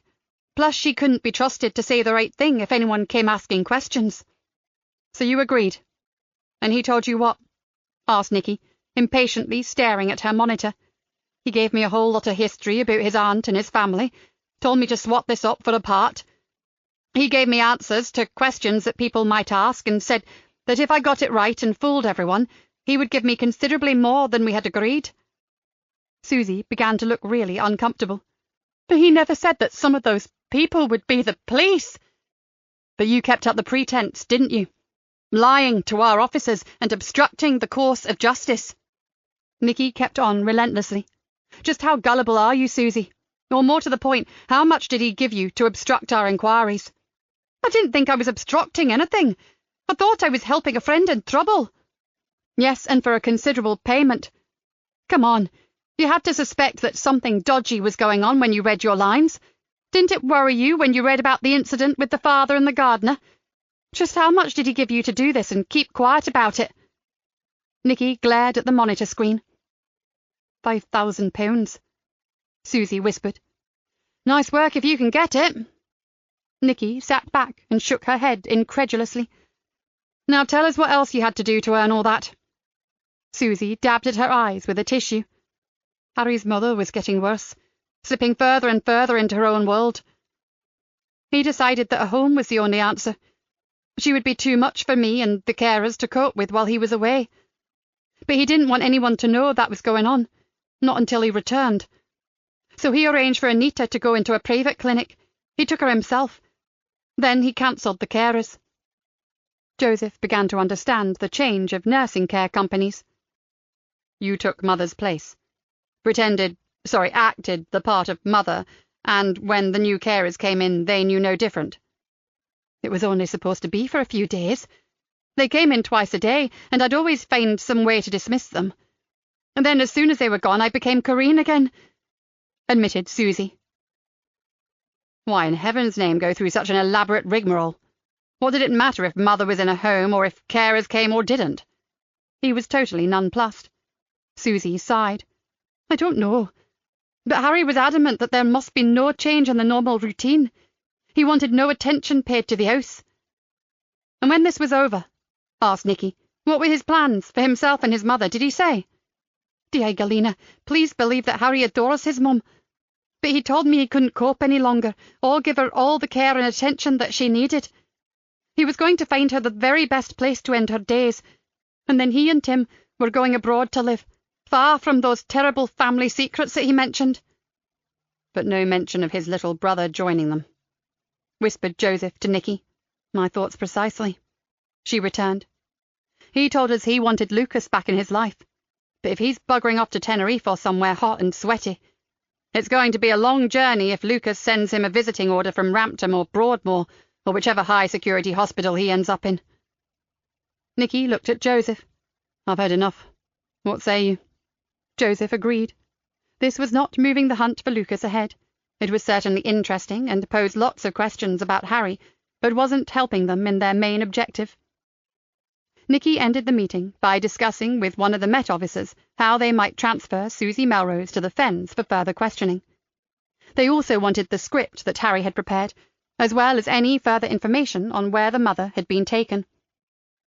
Anita's sudden move to a home is beginning to worry me, said Nikki.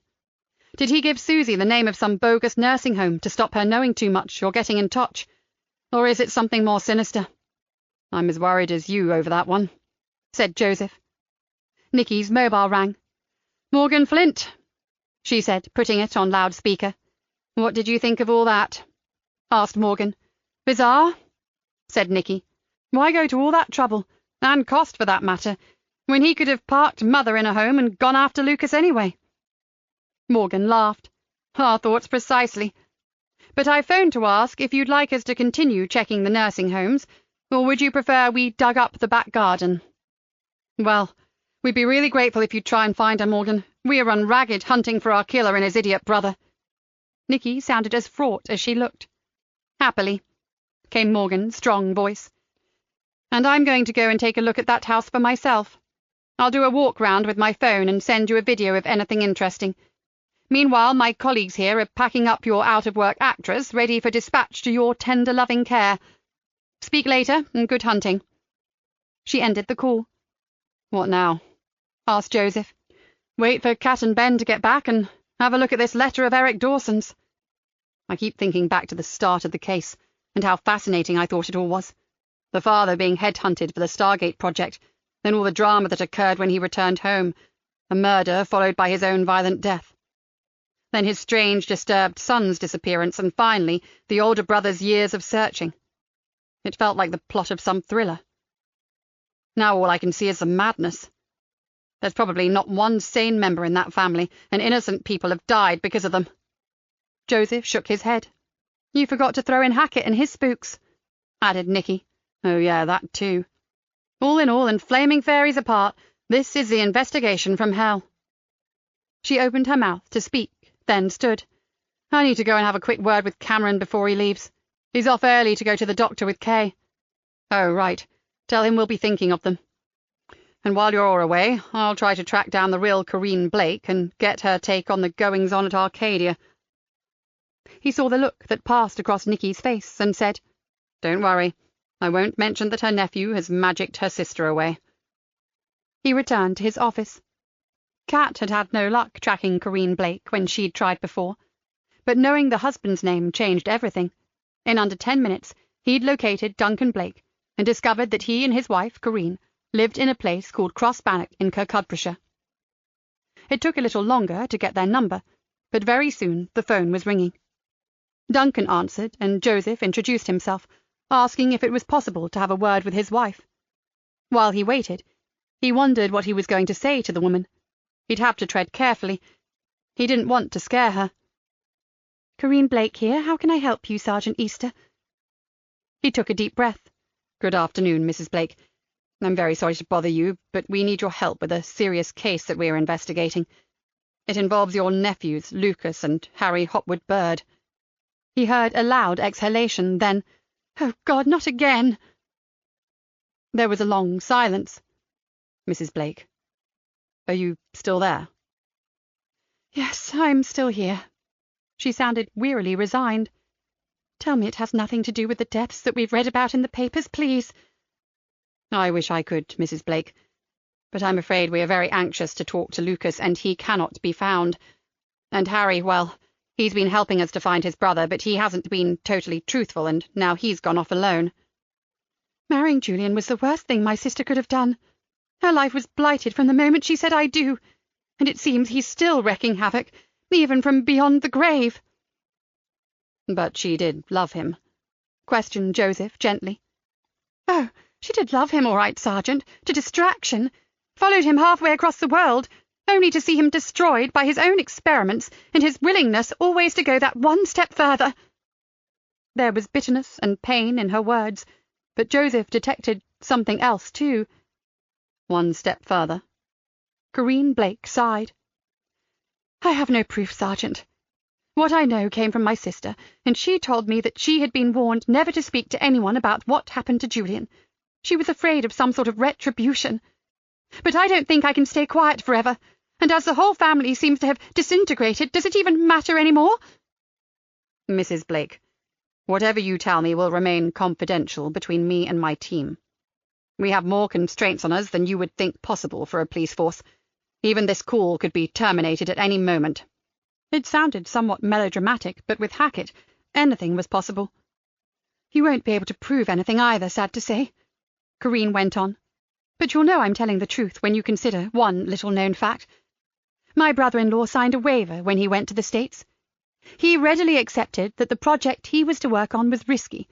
So why did the government pay out a fortune to him when they shipped him home? Do you have any idea why, Mrs. Blake? I do. Anita told me at a very low point in her life. He was so bloody good at what he did that the scientists leading the project decided to try and enhance his already extraordinary ability. They couldn't be satisfied with what they had. They had to try to go one better. Joseph understood immediately. They used drugs on him, didn't they? Untested psychotropic drugs that affected his thoughts and perception and finished frying up his brain. Without his permission? Asked Joseph. Surely that was ridiculously dangerous. Corinne answered immediately. Anita said that he had given permission for them to administer certain relaxants that would allow him to gain swifter access to a calm, clear mind, but someone had different ideas. So it was hush money. A whole lot of hush money.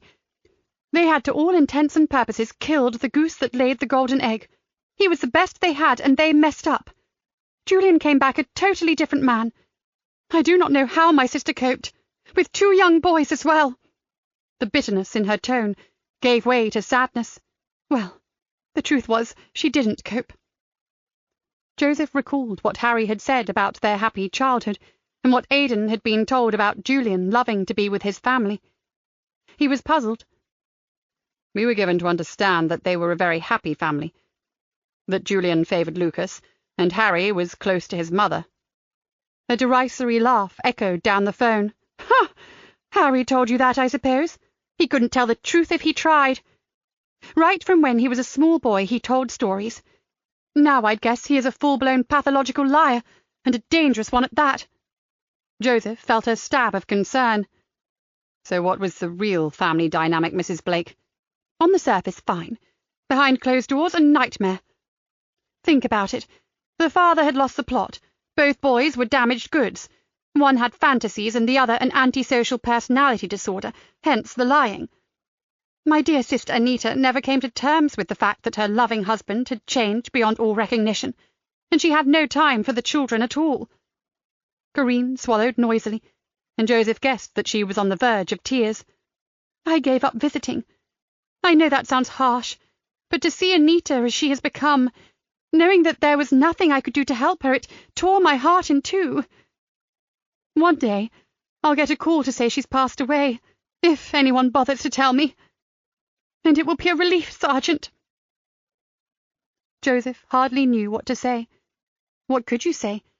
The emotion in the woman's voice was almost overpowering. But her words had given rise to a number of questions. If Harry was such a liar, maybe Corinne could give them the truth. I hate to do this, Mrs. Blake, but I need to know a few very important facts, because from what you've told me, I can no longer rely on the information given to us by Harry. Do you know if Julian killed Bruce the gardener? Because Lucas had lied about being assaulted by the man. There was another long silence. Then, "No, Sergeant Easter, he did not. And I can tell you this first-hand, as that was the last time I visited my sister. I was there when it happened, and I'll never forget it as long as I live. The truth is, 1, it had nothing to do with Lucas, although it was he who made the discovery and called his father. 2, Bruce should never, ever have died. Julian was in a rage because of what he thought he saw, but he was wrong. He erroneously believed that Bruce was trying to seduce Harry, but in fact it was the other way around. Harry had been infatuated with the young gardener from the moment he started working there, and it later transpired that Bruce had done all he could without hurting the boy's feelings or getting him into trouble to deter him. Lucas was desperately upset about what happened. He told his mother and me that Harry was always hanging around Bruce, that he said that one day they were going to run away together, and invented all sorts of scenarios between the two of them. But when he saw Harry follow Bruce into the tool shed and close the door, he feared the worst, and decided it was time their father intervened and stopped Harry before he got into serious trouble. But it all went horribly wrong, Sergeant. It was a fatal mistake on Julian's part." "And Harry? What happened to him?" asked Joseph urgently. "You must understand, Sergeant, that Harry saw the whole thing happen in front of him. The man he adored was murdered right before his eyes, and by his own father, who he also adored. He went into shock, didn't speak for days on end." Corinne sighed loudly. "It was a horrific time. I stayed on for maybe a week, and then I went home.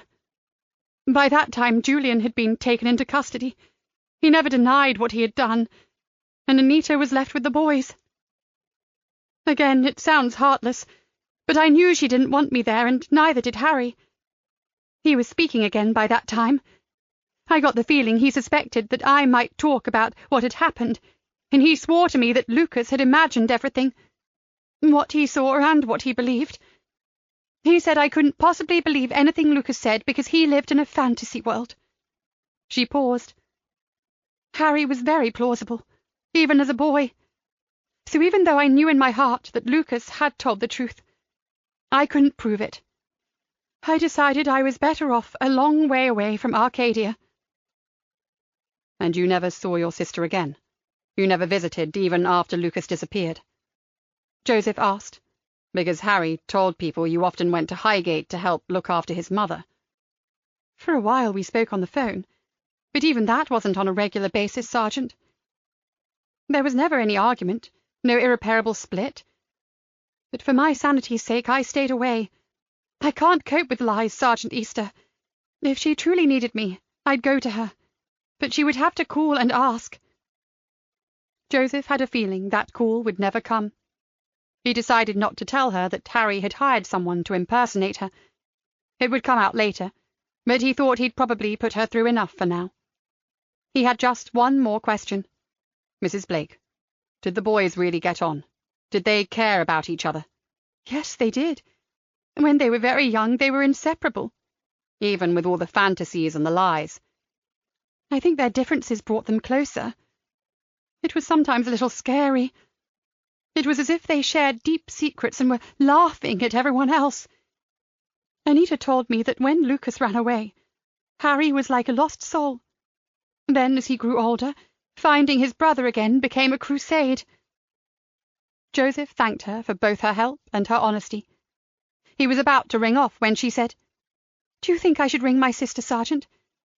Since she's alone now." What to say? We understand that when he knew he was coming to the Fens, Harry arranged respite care for her, somewhere she would be properly cared for while he was away. Ah, well, maybe that's for the best.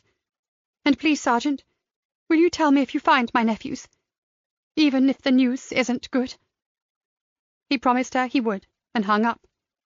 What on earth were they dealing with? Chapter 29. At 4:30, when Kat and Ben walked into the CID room, Nikki called everyone together for a meeting. She wanted them all to hear the contents of Eric Dawson's letter and reevaluate what they knew in light of what it said. She stood in front of the whiteboards. They were all there, Joseph, Kat, Ben, Aidan, Laura, who had asked if she could listen in, and Yvonne Collins, who was about to go off duty and had volunteered to stay on and help out. Nikki noticed Hackett standing at the back of the room, which both worried and deeply annoyed her. She wanted her team to know every damned thing, not the diluted version that his presence forced her to deliver. Sick of living in fear of being shut down, her anger at the man and his department, whatever that was, came to a head. Instead of addressing the team, she turned directly to Hackett and spat out, "You said you wanted Lucas caught.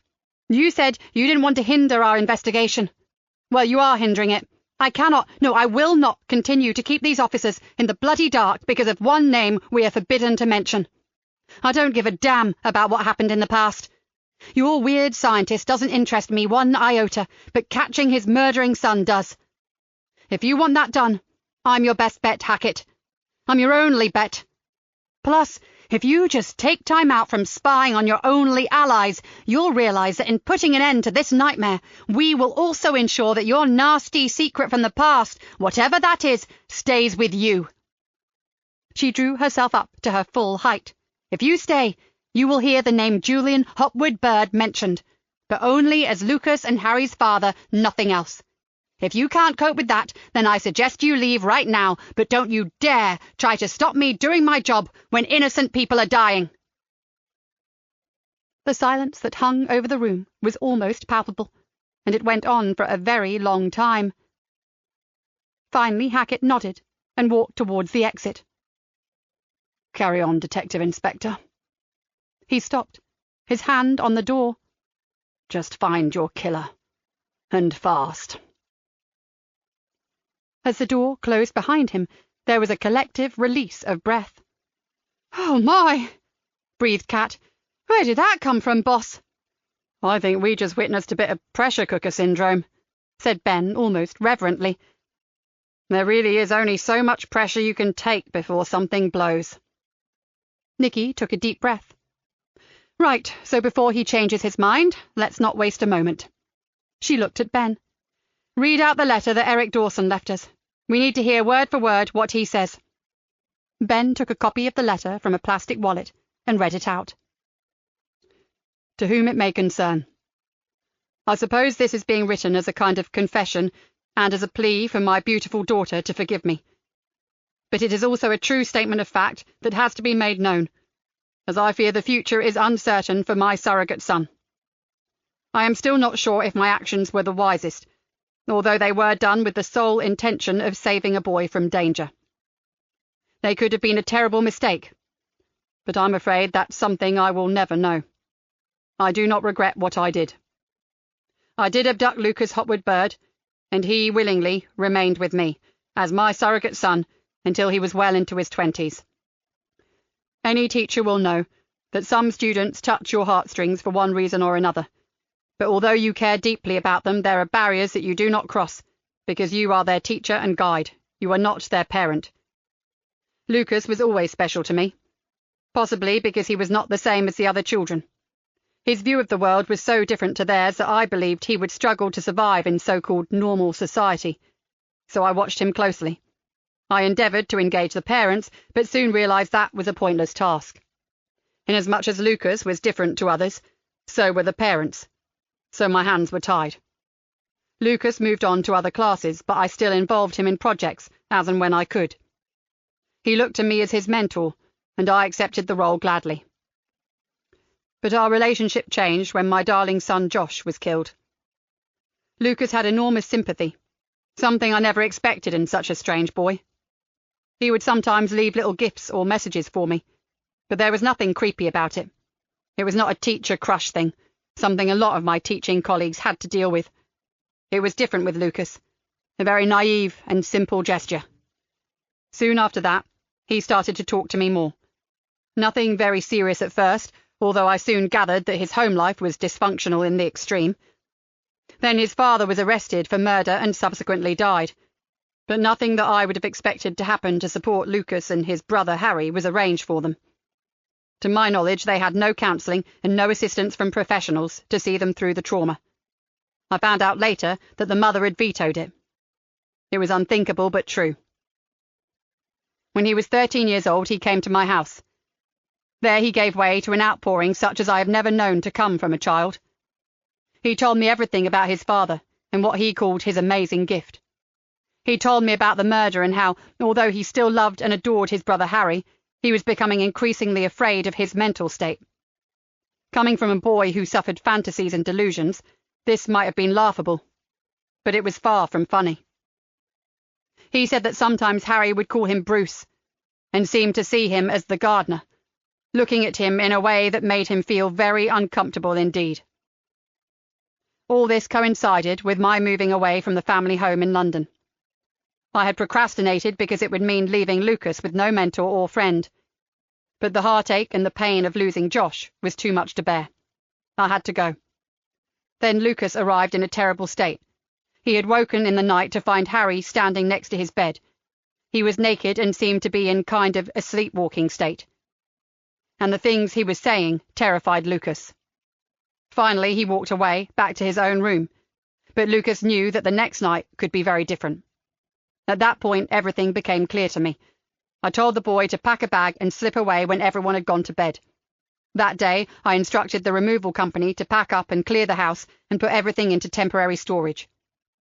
Compton Acre was already empty and ready for me to move into, but I took Lucas to the Peaks for a couple of weeks just to get some peace and quiet and to give us time to make some plans.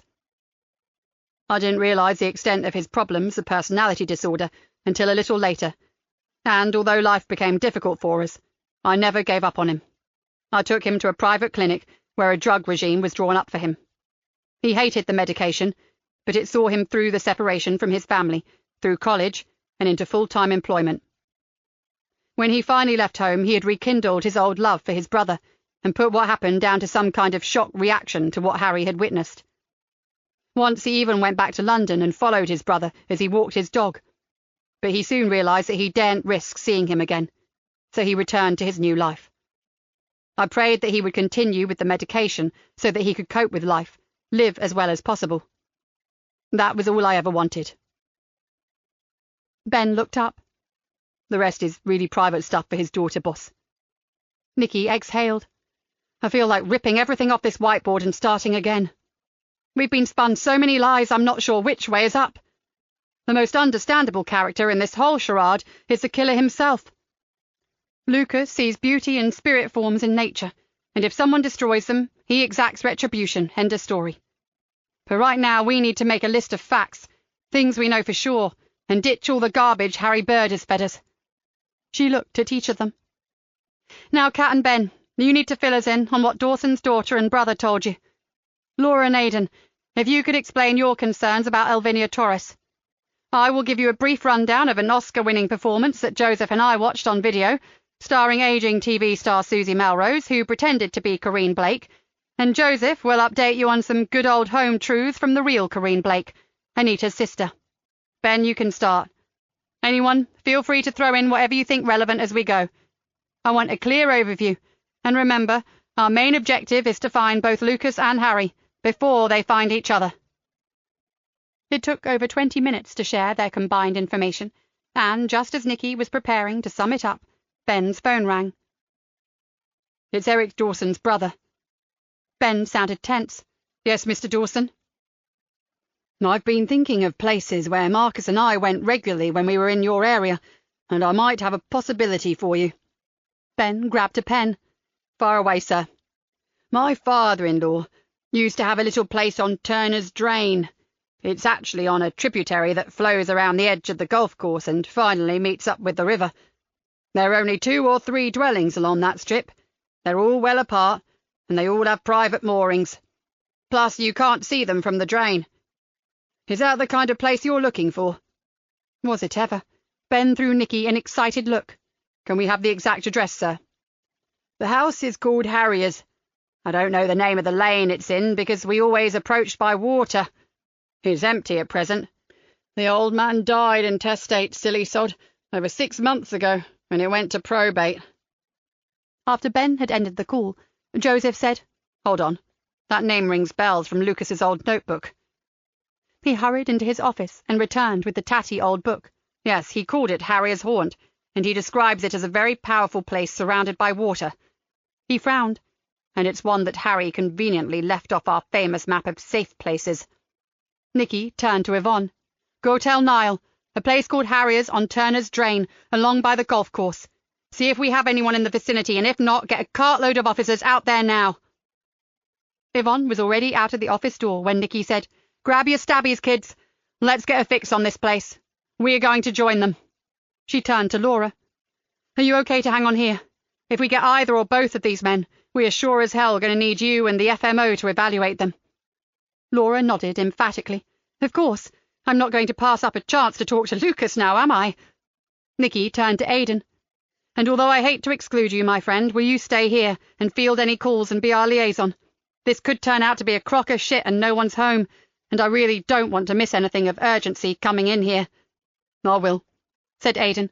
To be honest, my leg isn't up to rugby tackles just yet. I'll get in contact if anything comes in. Nikki gripped his arm. Good man. I appreciate it. Got the place, boss? Kat called out. It's on Ferry Lane, approach from the golf club end of Turner's Drove. I've Googled it, and it's a small house with a big garden running down to the drain and an L-shaped mooring that not only shields it from the main waterway, but has room for maybe 3 boats. Nikki did up her stab-proof vest.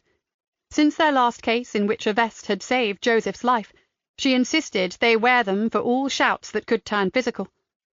She valued her team and wasn't taking any chances. As they all hurried out into the corridor, she saw Hackett walking towards them. If he tried to stop her now, she swore she'd run right over him. Instead, he stood to one side, so she said, We have been given a location that our target knew from many years ago, Mr. Hackett. There's a good chance he might be there. She didn't wait for an answer, but heard him say good luck as she raced towards the stairs. Slightly mystified at his sudden and unexpected reversal, she heard herself call back, Thank you. Lucas heard a noise. Drowsy and a little confused, he climbed up on the deck, but saw nothing other than some water sprites swimming around the hull. One clung to the mooring rope and laughed at him. He smiled back, envious at the way they lived, spending their days playing in water. He looked around. He was certain he had heard footsteps, heavy human ones, not the pitter-patter of fairy feet. He stepped from the boat onto the mooring dock and stood on the walkway, staring at the ground. And then he saw it. A sign. Someone had scratched a symbol on the path that led into the garden. His heart leaped. He knew that cipher well, knew its meaning. He was here. The triangle with a crude eye drawn in the middle of it had featured often in the games he, Harry, and their father had played back in Reston, in the garden or the woods.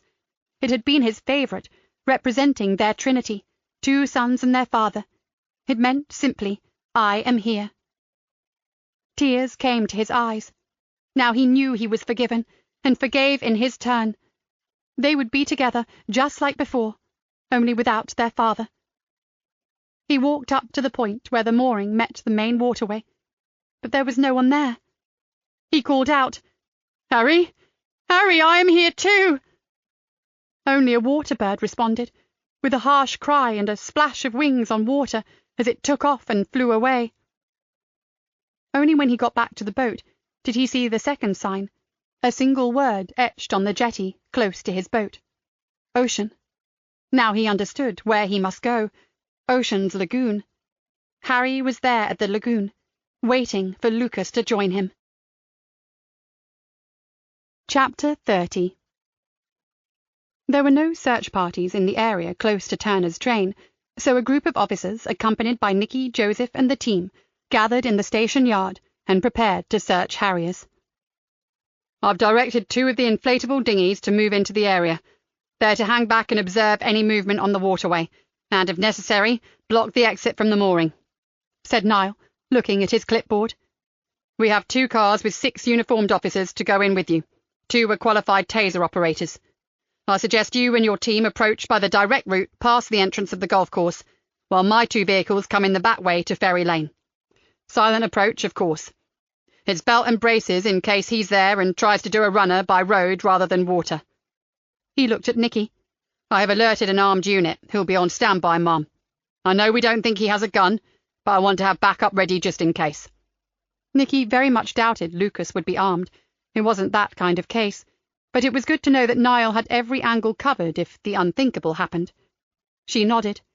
"We need to move out ASAP. We'll let you know what we find when we get there. If he is at Harriers, you'll know about it." During the 15 minutes or so it took them to reach the place, Nikki's mind was buzzing. Would Harry know about it? Probably not, as Lucas had only discovered it after he'd left home and was learning how to handle a boat. Unless Lucas had found Harry and brought him there for their tearful sibling reunion. She shivered at the thought. She had believed that Lucas had lured Harry to the wetlands in order to kill him, but now, in the light of what his aunt had told them, it was more likely to be the other way around, and that Harry was stalking his little brother with the same aim. Or were they wrong on both counts? Was blood thicker than water? Did they truly want to be together again, as they had been as children, their terrible past forgotten, and all transgressions forgiven? She just prayed that by the time night fell, she would have her answers. There was a wide grass verge opposite the entrance to Harriers, and they used it as a rendezvous point. The house itself was unassuming, an old-style 3-bed property with very few modern additions. The value lay in the massive garden and its waterway frontage with a private mooring. "It looks very quiet," murmured Joseph, "and unlived in. I don't think he's been dossing here, do you?" She agreed. He's not an indoor person, is he? He'll stay on his boat, or rough it under the stars. By now, everyone was assembled. "Let's check this place out, especially the mooring." They had agreed on using a pincer movement, and in no time at all, the 2 units had checked the exterior of the house and were moving in on the mooring. "Bingo!" whispered Kat and pointed. Bobbing on the water behind an ancient rowing boat sat the white cabin cruiser. "The Clear Vision," said Joseph. "Must be. It's certainly a Sea Ray 245 weekender." Nikki saw one of the uniformed officers looking at her, waiting for a signal. She nodded. "Go." It was a small craft and took only minutes to search.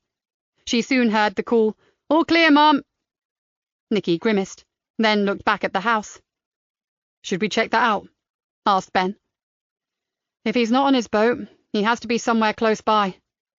But let's do as little damage as possible. I know the owner has died, but even so.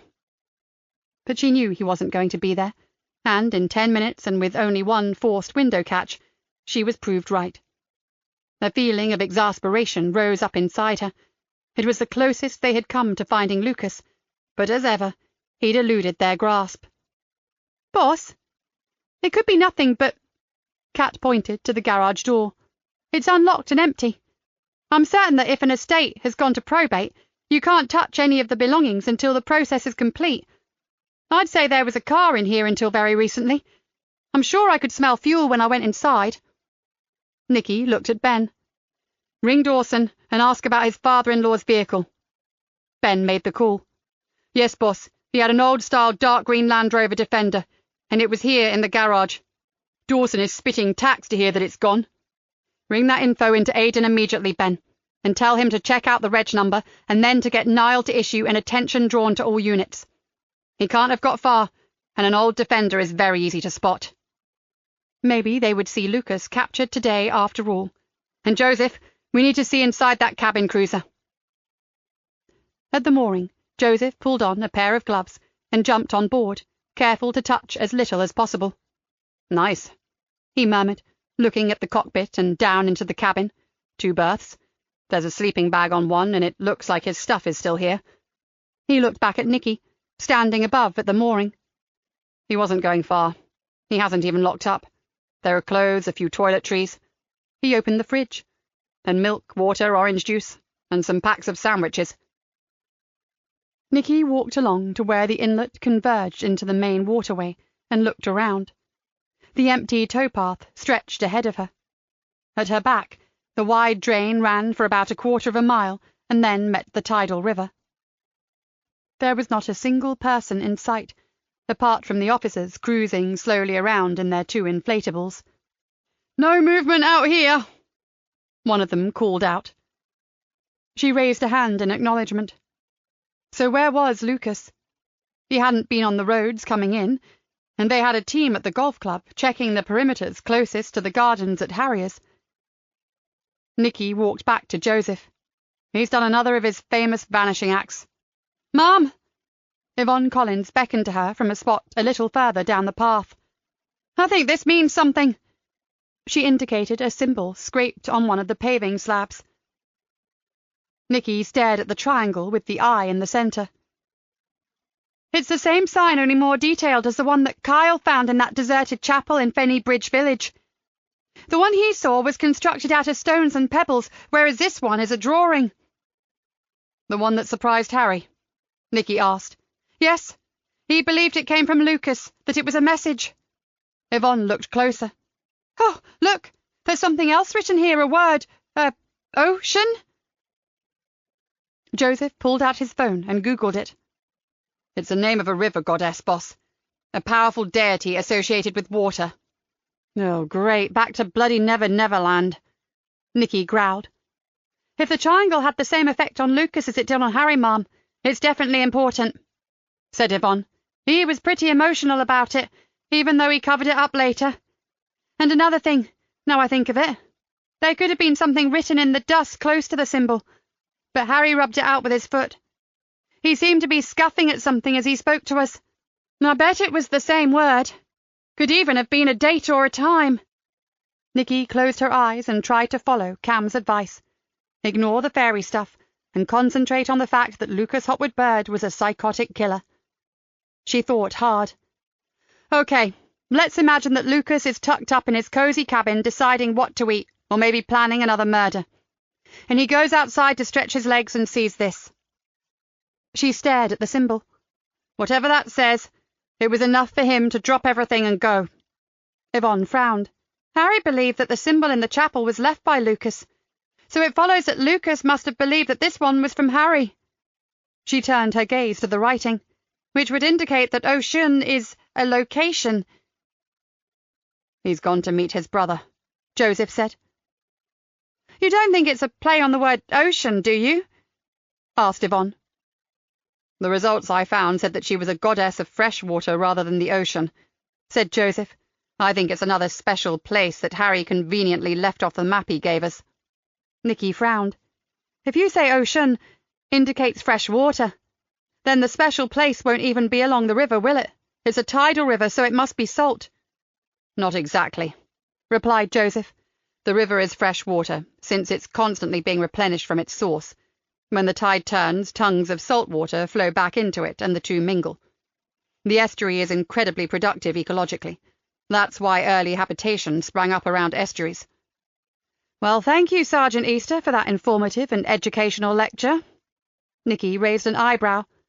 In other words, the river is still a viable option to search. Definitely. His smile vanished. But we need a lot more to go on than that. The waterways here are a massive network. Look, would you mind if I go back to the office? Now we have a name, I need to scour those old notebooks of Lucas's. There might be a mention of ocean. We might as well all go back, Nikki said.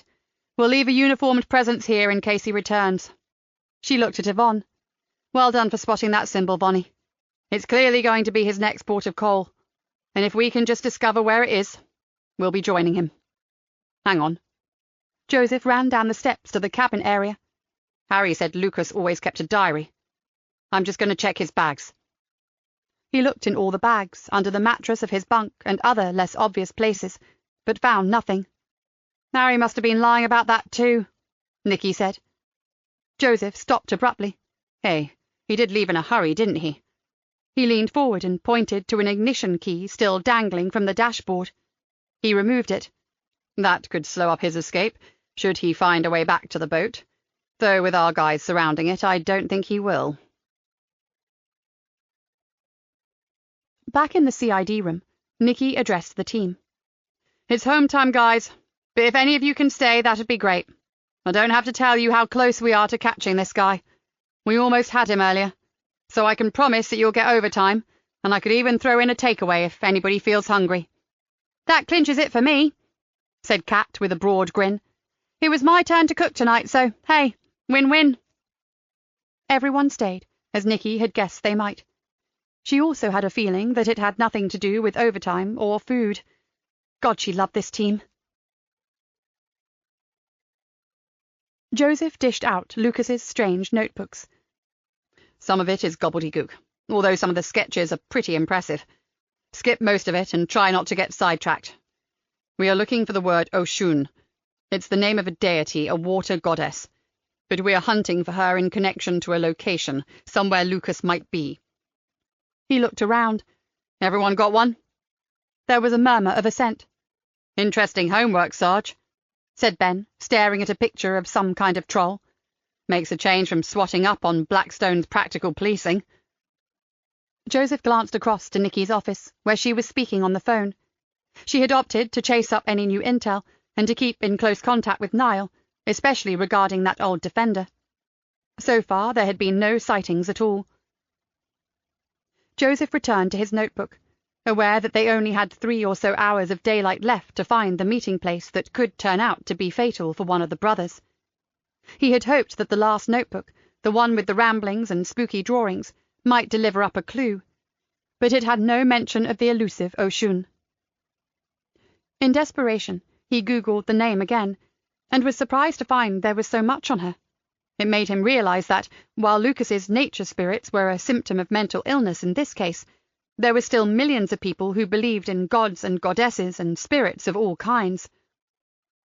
Some people in high-tech societies laughed at such beliefs, and people like Nikki, practical, down-to-earth beings, found the whole thing beyond comprehension. Yet everyone needs something to believe in, and in the absence of a god, why not turn to nature? It was beautiful, awesome, powerful, all the things a god was supposed to be. Think of thunder and lightning.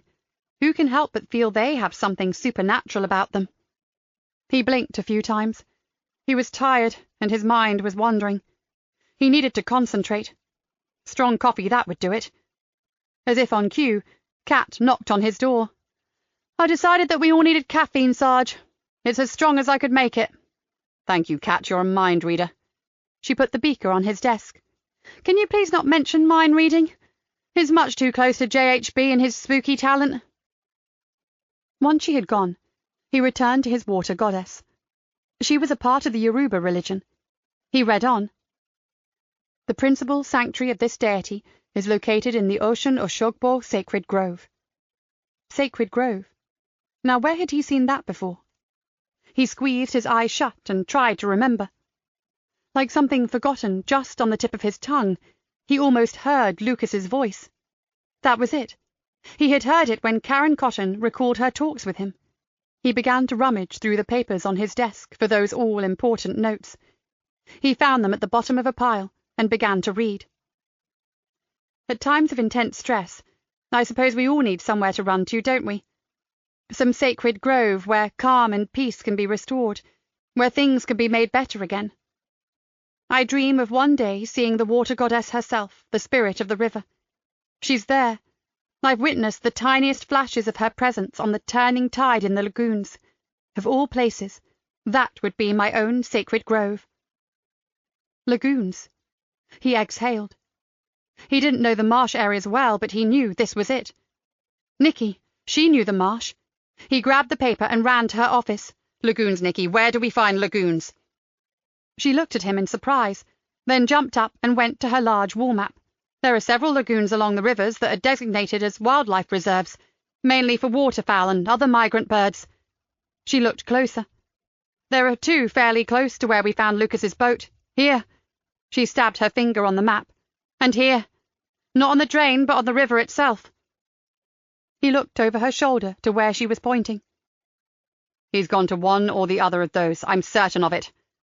I've made a connection between Oshun and lagoons. He looked at her. How would he get to these? By water, definitely. Overland, if he wasn't sure of the lanes, would take forever. What are you thinking? He pulled out his phone. I need to check something. Vinny answered almost immediately. Listen, mate, no time for pleasantries. When you saw the Sea Ray, did it have an inflatable dinghy? Yeah, it did, come to think of it. The last time I saw him, he was towing it. It's pretty common, especially if you like fishing or exploring the narrow inlets. He thanked his friend and ended the call. He didn't use a defender, Nikki. He went by water, like you said. I saw no inflatable on the Sea Ray. Nikki stared at him. He's had one hell of a start on us, Joseph. Maybe an hour and a half. My initial thought is to saturate both areas with officers, but that could set our batty brothers off into who knows what kind of madness. She stood, hesitant, chewing on her bottom lip. If you had to decide, which of those 2 places would most fit the bill as a sacred grove for a river goddess? Joseph said. What? You're asking me? Then she looked back to the map. Okay. My gut feeling says this one, Fisher's Mere. It's bigger, has lots of lagoons and marshy pools along the river, and a small wood of native trees surrounding the land side of it. There are bird hides, but because of its location, bird watchers either give it a miss or can't find it. She frowned. Yes. Now I come to think about it, the other one is much smaller, and is very open and marshy. So in answer to your question, if I was a bloody goddess, which I'm not, I'd pick Fisher's Mere. Joseph nodded. Then let's go without the cavalry. We check the place out covertly, and if they are there, we assess the situation, and then alert the troops. Okay, but I suggest we brief Niall and have him move a couple of teams within striking distance. We have no idea what we'll be walking into. And the team? Asked Joseph. We'll take Cat and Ben, but they can hang back and observe. We can bring them in if we need assistance. Next question. Can we drive there, or do we need to go by water too? I know the way by the Fenlands, Joseph. In the time it'd take us to organise a boat, I can get us there. She grabbed her stab-proof vest from the back of her chair. I'll ring Niall en route. You get the others prepped, and then we go. Chapter 31. Lucas pulled into a decrepit, rotting landing stage on the riverbank and hauled the small inflatable out of the water. He dragged it out of sight and tied it to some straggly bushes. He had been here several times before, and knew that the easiest way to access the lagoons themselves was via the path that ran through the trees and dropped down into the marshy, watery area that nestled between the tidal river and dry land. As he walked through the trees, he looked out for signs or sounds that would tell him his brother was there. It was a truly magical place. The longed-for peace flowed around him. Birds sang an evensong, and waterfowl cried out to each other. Bright lights reflected on shallow pools, and he saw movement and life everywhere. The laughter of water sprites mingled with the sound of the flowing river, and he felt the touch of gossamer wings on his face. The shadows were gone. No slimy things slithered between the pools. No contorted bodies or ugly faces smiled evilly at him. Today, all was beauty. He knew he was alone, and, although he was disappointed, he knew that Harry would come when he could. He had left the sign. It was certain. Lucas made his way to a slightly raised piece of ground with an old weathered bench on it, With a good view across the lagoons, it had shelter from some stunted and wind-blown hawthorn trees and elder bushes that grew around it. He sat, taking deep breaths of the salty air. He felt like an integral part of the place, as if he belonged there with all the other mystical denizens of the lagoons. He sighed with contentment. Here he would stay, waiting until Harry came. He gazed into the far distance, while a pair of unblinking, glittering eyes watched him, unseen, from the tree line. "We'll park here," said Nikki, pulling into a small expanse of concrete on the far side of a disused barn. "It means a bit of a hike, but the car won't be seen either from the lane or from the wood that flanks the lagoons. There's a proper little car park at the edge of the trees, but it's far too obvious." She locked the car and headed off across the edge of the field towards the wooded area, the others close behind her. She was very aware that twilight sometimes crept up on you out here, and then the growing shadows made the terrain dangerous underfoot. They had come prepared with powerful torches, but she would have preferred to deal with this in daylight. With every step that took her closer to the lagoons, more adrenaline pumped through her veins. There were 4 of them, and only 2 men to bring in. The odds were good, except that neither of the 2 brothers were what you would call sane. She could plan nothing, as they had no idea what they would find, if anything. She could have got it wrong, and they would encounter nothing but curlews and avocets. But Nikki didn't think so. This place had an air about it. This was where their investigation would end. They entered the wooded area, treading carefully now, trying to make as little sound as possible and listening out for any sign of the brothers' presence. They stopped speaking, using gestures to communicate, and as the trees thinned out into bushes, crouched down and kept well out of sight of the lagoons.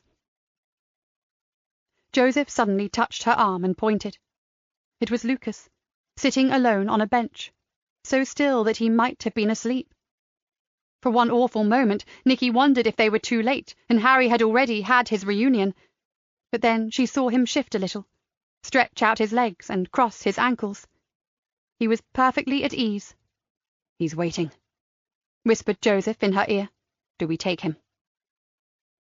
She was about to say yes, but before she could answer, another figure broke cover from the far side of the wood. Harry Bird stood for a while, just staring at his brother. Then he moved slowly forward. They were too far from either man to catch them unawares. Nikki thought quickly, then turned to Kat and Ben and whispered, "One of you let Niall know that both brothers are here. Tell them to assemble at the deserted barn on the lane, but not to approach unless requested. We'll get as close as we can and try to talk to them. You both stay out of sight and watch for a signal from me." They nodded and melted back into the denser part of the wood. Nikki saw a narrow track that they could follow and hopefully remain unseen until the last moment. There was no knowing what course this meeting would take. It could be heartrending, or they could be witnesses to some horrendous final act. "We'll have to make this up as we go along, Joseph," she whispered. "Yet again." He squeezed her arm reassuringly. "We should be used to that by now. Come on." She took a deep breath. They began to edge closer. Lucas blinked hard. The setting sun shone directly into his eyes, almost blinding him. Very, very slowly, he rose to his feet. The years fell away. He recognized his brother immediately and was overcome by an emotion so powerful that it rooted him to the spot, unable to move or speak. Then, as the figure got closer, tears coursed down his face. "Harry! My Harry!" "Lucas!" They ran towards each other and embraced. Harry whispered, "After all these years, I finally found you." Unable to speak, Lucas could only sob uncontrollably. After a while, Harry took his hand. "Walk with me down to the water. I want to show you something special."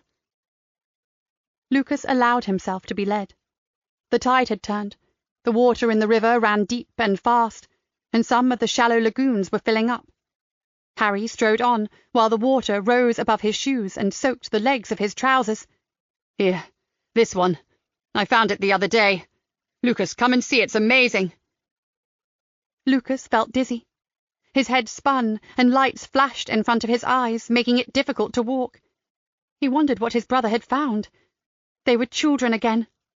Lucas, it's a portal, look, in the water. It's beautiful. Harry was gripping his arm, so hard it hurt. A portal? But Harry never saw the gateways. He never saw any of his fairy kingdoms, so how— Harry? They're calling to you, Lucas. From the portal, you have to go to them, it's your time. He stared into the waters, but saw nothing but murky weeds and silt. Harry, there's no doorway there.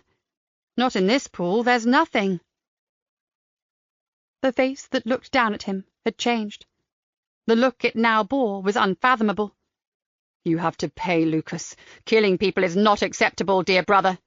But Harry, they all deserve to die for what they did.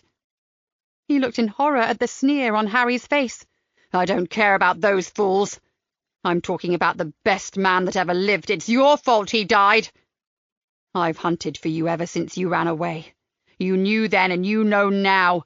It's you who must pay for Bruce's death. Lucas felt a heavy hand on the back of his head propel him forwards and down. He cried out, "No, Harry, please, no!" and water gushed into his open mouth. Harry thrust his head beneath the deepening water a second time, and again he surfaced, coughing and retching, gasping for air. Go to your precious spirits! Harry's face loomed over him. He grabbed his hair viciously. Now you'll know what my Bruce felt like when you condemned him to death. Beneath the surface, he became aware that they were not alone. Other people were swimming in and out of focus, and he heard Harry's name being shouted over and over again. And Lucas saw the Elf King. He towered over Harry with a terrible look on his bearded face. Lucas fought to stay conscious. Surely this couldn't be the Elf King, because this man had a halo of white light surrounding him. And that face! Oh, that beautiful face! Again, Lucas was brutally pushed under the water, and the world slipped away. It had happened so fast. One moment the brothers were together on the edge of the water, and then Harry was desperately trying to push Lucas's head into the lagoon. Nikki and Joseph leaped into action, but before they were even off the mark, another figure erupted from the opposite side of the woods. He reached the brothers in a matter of seconds. Nikki was vaguely aware that Kat and Ben and several other people were streaming from the woods and into the marshy inlet. Then Joseph's arm was across her, stopping her headlong flight towards Harry and Lucas. "Wait!" As his voice carried across the lagoons, flights of birds broke cover and took to the air. He pointed to the big man, who had now reached the brothers. Nikki stared at him. He was a giant with long, curling grey hair and a full beard. His clothes were shabby and dirty, but he had a powerful presence. "Be careful, Nikki," hissed Joseph. "He's dangerous." As she watched, the man dragged the unconscious Lucas from the pool, while still holding Harry, so that both arms were pinned to his sides. Completely ignoring the police, he turned his intense gaze from one brother to the other. Lucas moved and began to cough. Nikki felt a surge of relief. He was a killer, but it wasn't down to Harry to mete out rough justice. But who the hell was this Hagrid of a man, and where the dickens had he come from? Joseph started forward, but the man shouted in a deep voice, "Stay back! All of you!" The man reached down with his free hand, gently lifted the half-conscious Lucas to his feet and held him tightly.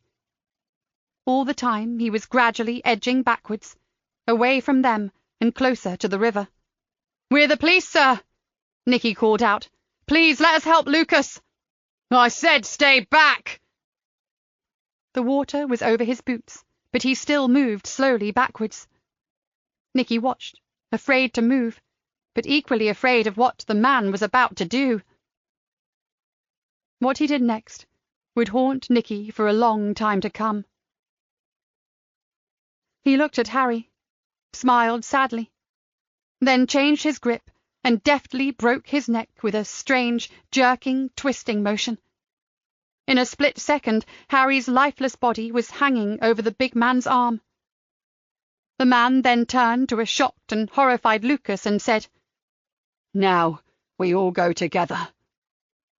As he backed further into the water, the spell that had held them broke, and Joseph and Nikki rushed forward.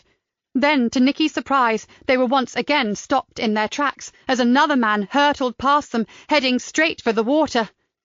"Julian, no!" Hackett almost screamed the name, and Nikki felt her chest tighten. Julian. "Get back, Hackett! It's over! It has to be like this. There is no other way for me and my boys!" Julian Hopwood Bird was waist-deep in the river now, and already being tugged this way and that by the undertow. After this, Nikki perceived everything in slow motion. She heard Julian say, "Lucas, look! There really is a portal, see? Follow that light. Can you see it, son?" All the time the big man was inching into deeper, darker waters.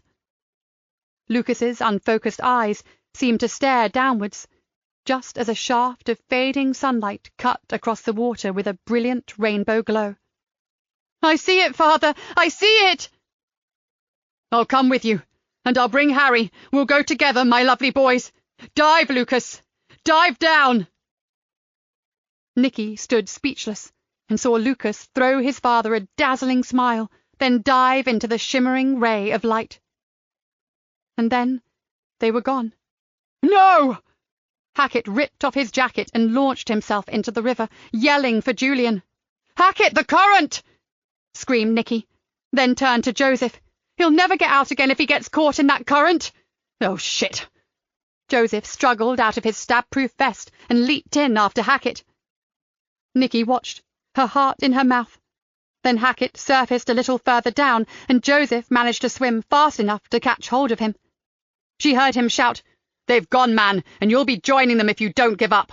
For God's sake, let them go. You can't help them now." To Nikki's relief, she saw Hackett try to turn, and slowly they dragged themselves back to the shallows and out of the water. Then all hell broke loose. There were police officers everywhere. While an ambulance crew threw foil blankets around Joseph and Hackett, Nikki was left staring into the river, searching for some sign of father and sons, and wondering what the hell she had just witnessed. Then she felt her phone vibrate in her pocket. She answered like an automaton, and heard Aidan speaking urgently. "Something you should know, boss. Elvina Torres just phoned. She says she should have phoned before, but she didn't know what to do. That's why she was behaving so oddly when we saw her. Bottom line is this. Many years ago she had a letter from Julian Hopwood Bird, but it was dated a month after he was murdered. She said it was completely kosher. So that means Julian is still alive, Nikki." Nikki felt an inappropriate laugh welling up, but managed to quash it. She was still in shock after seeing Julian break his son's neck. "Sorry, Aidan, but she's wrong. Julian is dead. But Nikki, she swears her information is true. They had been lovers when they were young and still kept in touch. She wasn't lying. He's alive somewhere." She sighed. "No, he isn't. How can you be so sure?" he asked in an injured tone. "Because I just watched him die." She ended the call and stared into the murky depths of the river as it flowed towards the estuary, the Wash, and the North Sea, carrying with it 3 damaged souls. Chapter 32. They were called to an emergency debriefing that same evening, not long after their return to the station. Joseph just managed to grab a hot shower and a change of clothes in the locker room before they were summoned upstairs. They had not expected straight answers, and, true to form, the security services gave them almost none. It took the form of a vague statement about the security breach that had occurred when Julian had escaped from a research facility where he worked. It stated that he was involved in top-secret government work, and it was vital that he did not fall into other hands. He was also dangerous and volatile, and it was essential that the public be kept in the dark about him. It had been decided that, in view of his son's activities, the police were to be allowed to track down Lucas and in doing so, lead them to Julian. They were thanked for a satisfactory conclusion to the affair. Then, as they were leaving, Vernon Hackett took Nikki and Joseph aside. He thanked Joseph for stopping him from pursuing Julian in the river and saving his life. He had come to the conclusion, he said, that they deserved more of an explanation. "This is off the record, and I want you to forget what I'm going to tell you as soon as I've left, or we'll have to conclude this discussion here and now." Nikki and Joseph nodded. Hackett led the way into a room that was generally used only by the higher echelons for discussing top security matters. "We lost an exceptional man to that river, detectives. One who dedicated his whole life to science, and he was very valuable to us." He took a deep breath. "Everything that you heard about the Stargate project was correct. Julian did indeed have a serious breakdown and was sent home. But the next part of his life differed from the official version. The British government could not afford to let him vegetate at home and spiral even further out of control, so he was approached with an offer that he gladly accepted. Working closely with a team of our top psychiatrists and psychologists, he finally began to recover. Contrary to what the Americans believed, he had not lost his extraordinary abilities, and we came to realize that, despite the fact that it was not accepted as a proper branch of science, Julian had something that needed investigation."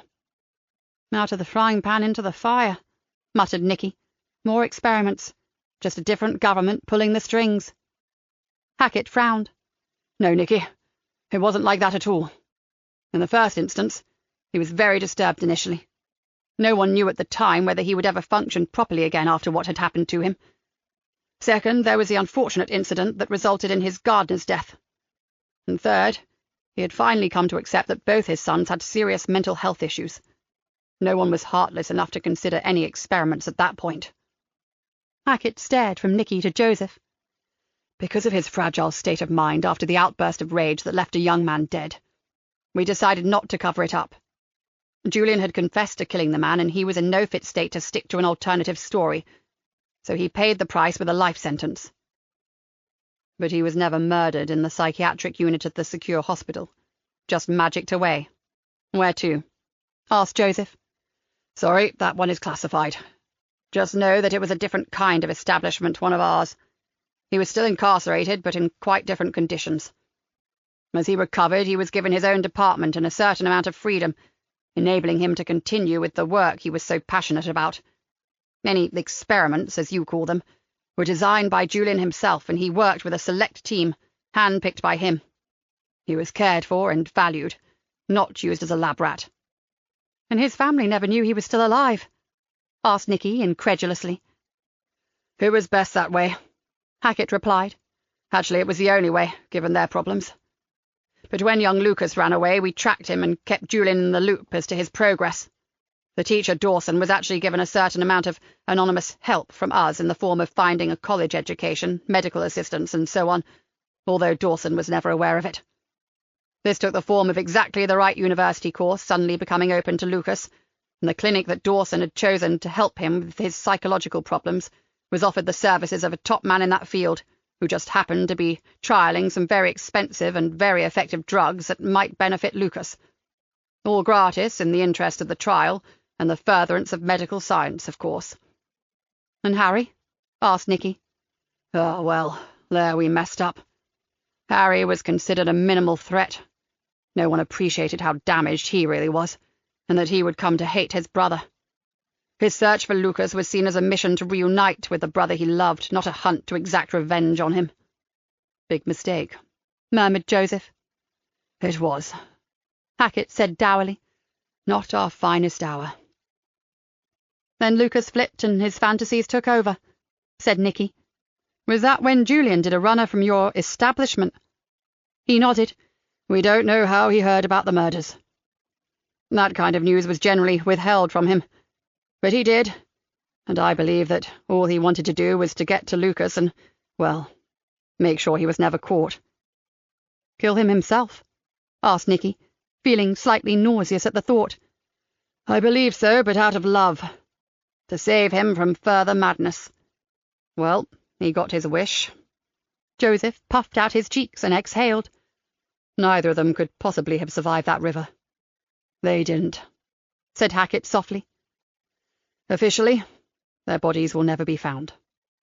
Unofficially, the 2 brothers were retrieved an hour ago from a sluice close to the wash. You will hear on the news tomorrow that the bodies of 2 illegal immigrants were washed up after their boat capsized. And Julian? Asked Joseph.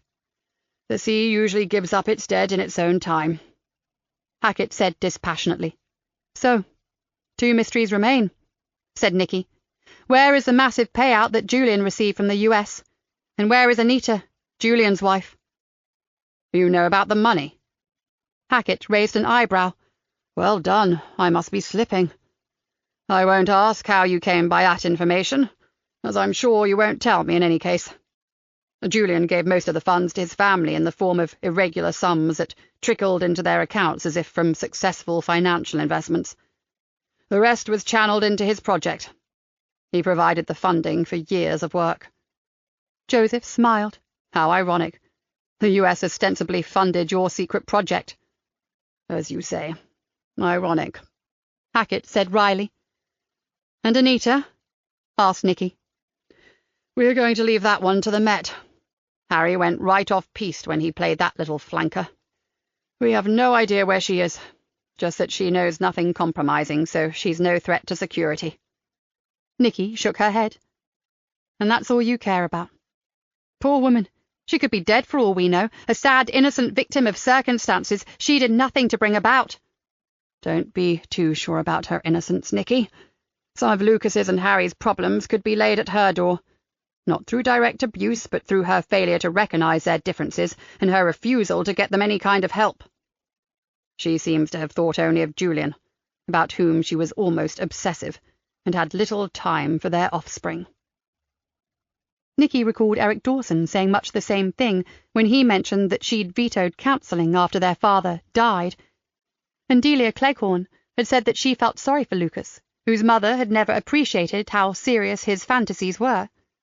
Goodness, even her own sister had called her hard, following the gardener's tragic death.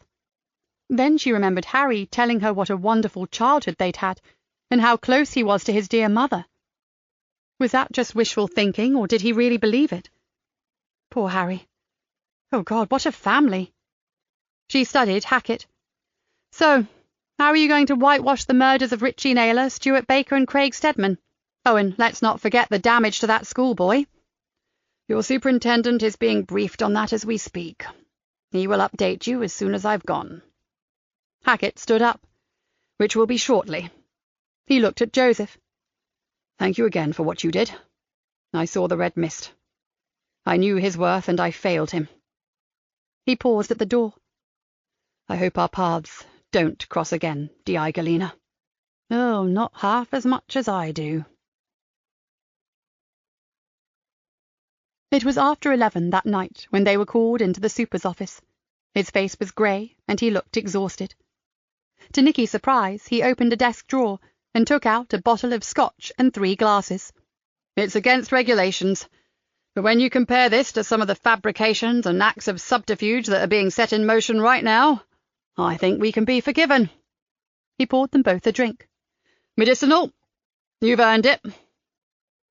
Nikki took a sip and sighed. All she could think of was the fact that it was finally over. Not in the way she would have chosen, but at least it was at an end. So, what's the official story, Cam? Cam raised his glass to his lips, took a swallow, and then began to recite. This evening, police were called to an incident at some tidal lagoons outside Greenborough. There they found an unknown male answering to the description of the prime suspect in the case of 3 local murders and another brutal attack on a youngster. The suspect confessed in full to the officers present, but resisted arrest and leaped into the river. Despite heroic attempts to save him, he was dragged down by the undertow and is believed drowned. Case closed. Very tidy, grunted Joseph. And it all fits in beautifully with what really happened, added Nikki. All those blue lights out in the Fenlands neatly explained. Yes, Hackett's people are good at that, said Cam dryly, tidying up after the shit's hit the fan. He took another mouthful of whiskey. Do you know, every single officer and civilian, who has had even the slightest sniff at this case will get a personal visit from security.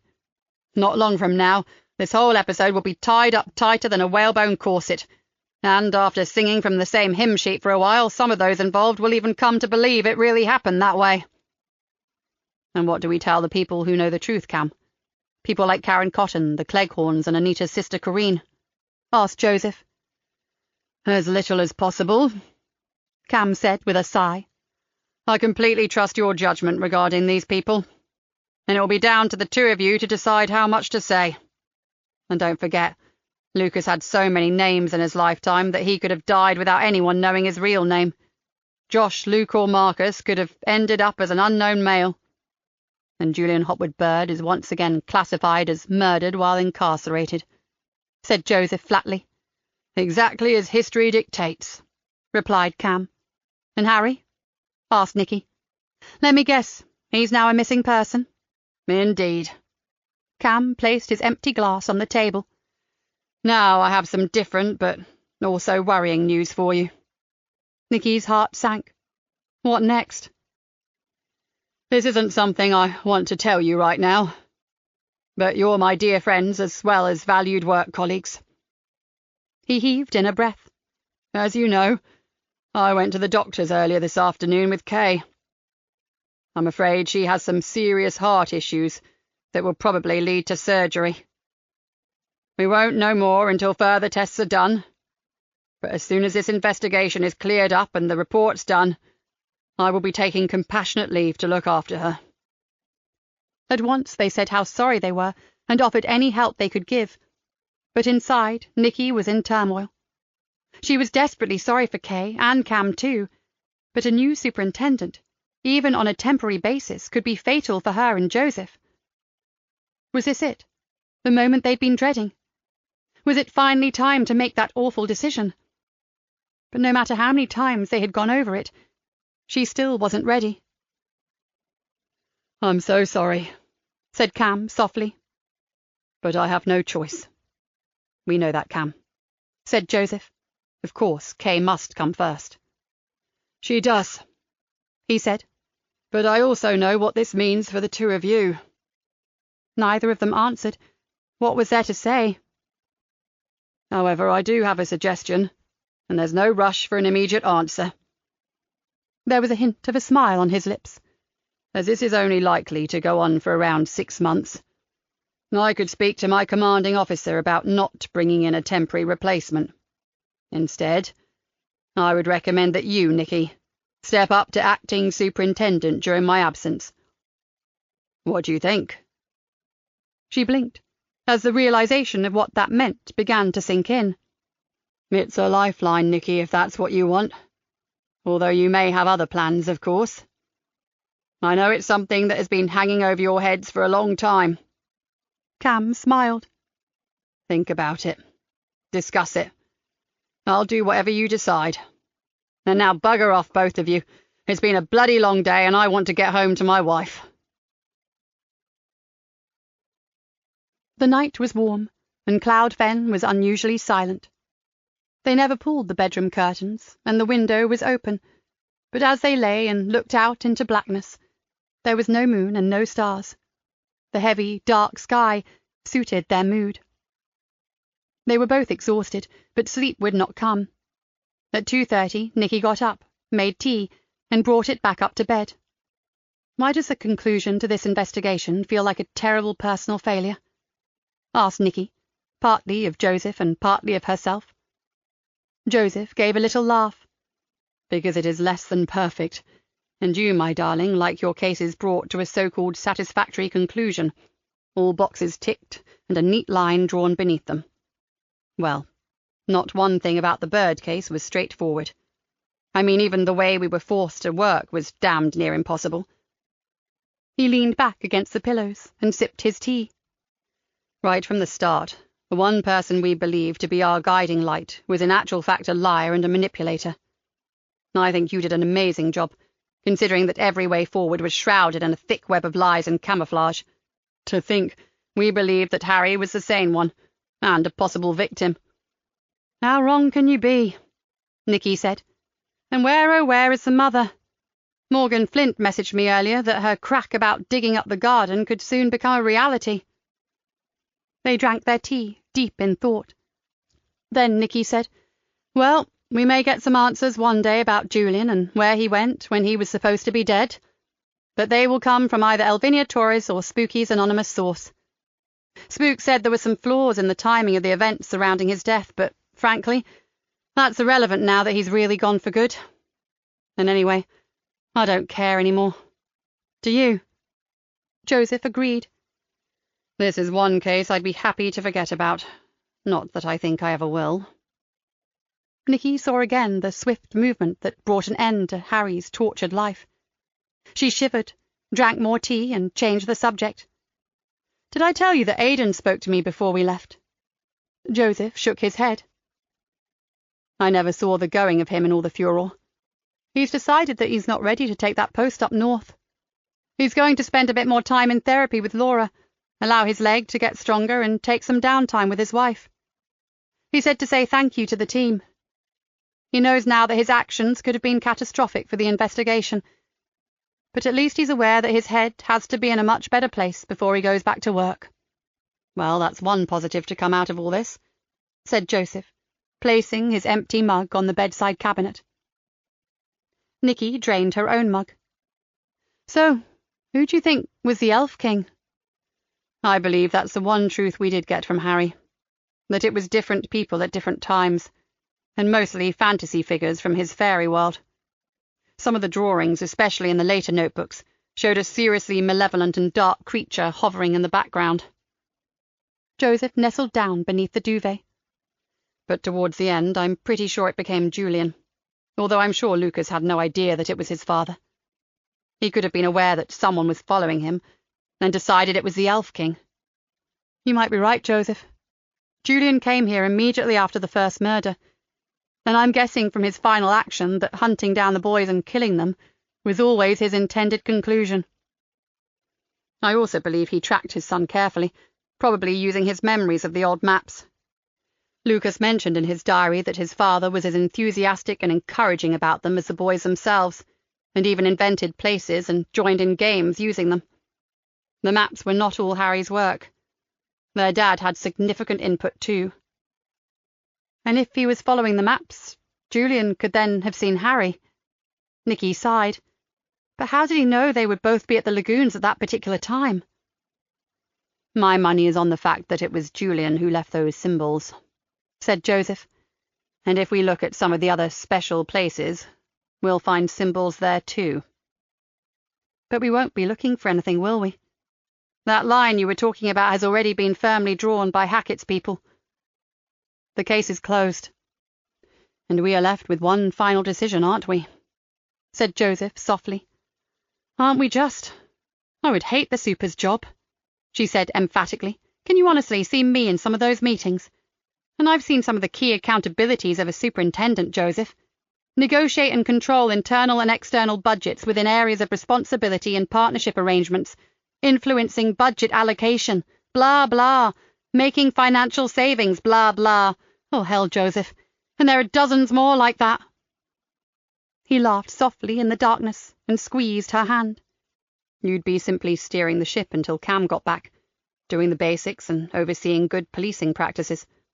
There might be some planning of any major events or heading up a major incident, but you could do that with your eyes closed." She sighed. "I suppose. And the alternative is unthinkable, isn't it?" He raised himself up on one arm and looked down at her. "Listen, you. Whatever you decide, I'm good with that, okay? All that matters to me is that we're together. If it means different jobs, so be it. It wouldn't be my first choice, you know that. But we've had a damned good run at dodging the bullets with Cam in command, so—" He kissed her lightly on the forehead. "Do what your heart tells you." "Pity we can't bend the rules." She touched his face with her fingertips. "But we can't." She smiled up at him. "As it's just a temporary thing, and because I'm damned if I'll split up a team I'm so proud of, I'll accept the challenge. In fact, Joseph, thinking about it, there are one or two policing issues that have been bothering me, and as acting superintendent, a firm word in the right ear—" Joseph burst into laughter, Oh, the powers that be will be so pleased you took the post. I can see Cam having to fight to get his old job back. And now, Superintendent Nikki Galena, sleep. We have some tricky days ahead. Just you, me, and a bucket of whitewash. I can hardly wait. Nikki smiled in the darkness. It might be just another reprieve, but she was happy with her decision. And on the bright side, we have a wedding to go to next week. So we have, said Joseph, which reminds me, I saw this lovely pale pink hat in the window of that store in town. It had little rosebuds and— Ouch, Nikki! That hurt. This concludes Fear on the Fens by Joy Ellis, narrated by Henrietta Mear. Copyright 2021 by Joy Ellis. This unabridged audiobook is published by arrangement with Joffy Books Limited, care of Lorella Belly Literary Agency Limited, and was produced in the year 2021 by Tantor Media Incorporated, a division of Recorded Books, which holds the copyright thereto. Please visit tantor.com for more information on our growing library of unabridged audiobooks. Audible hopes you have enjoyed this program.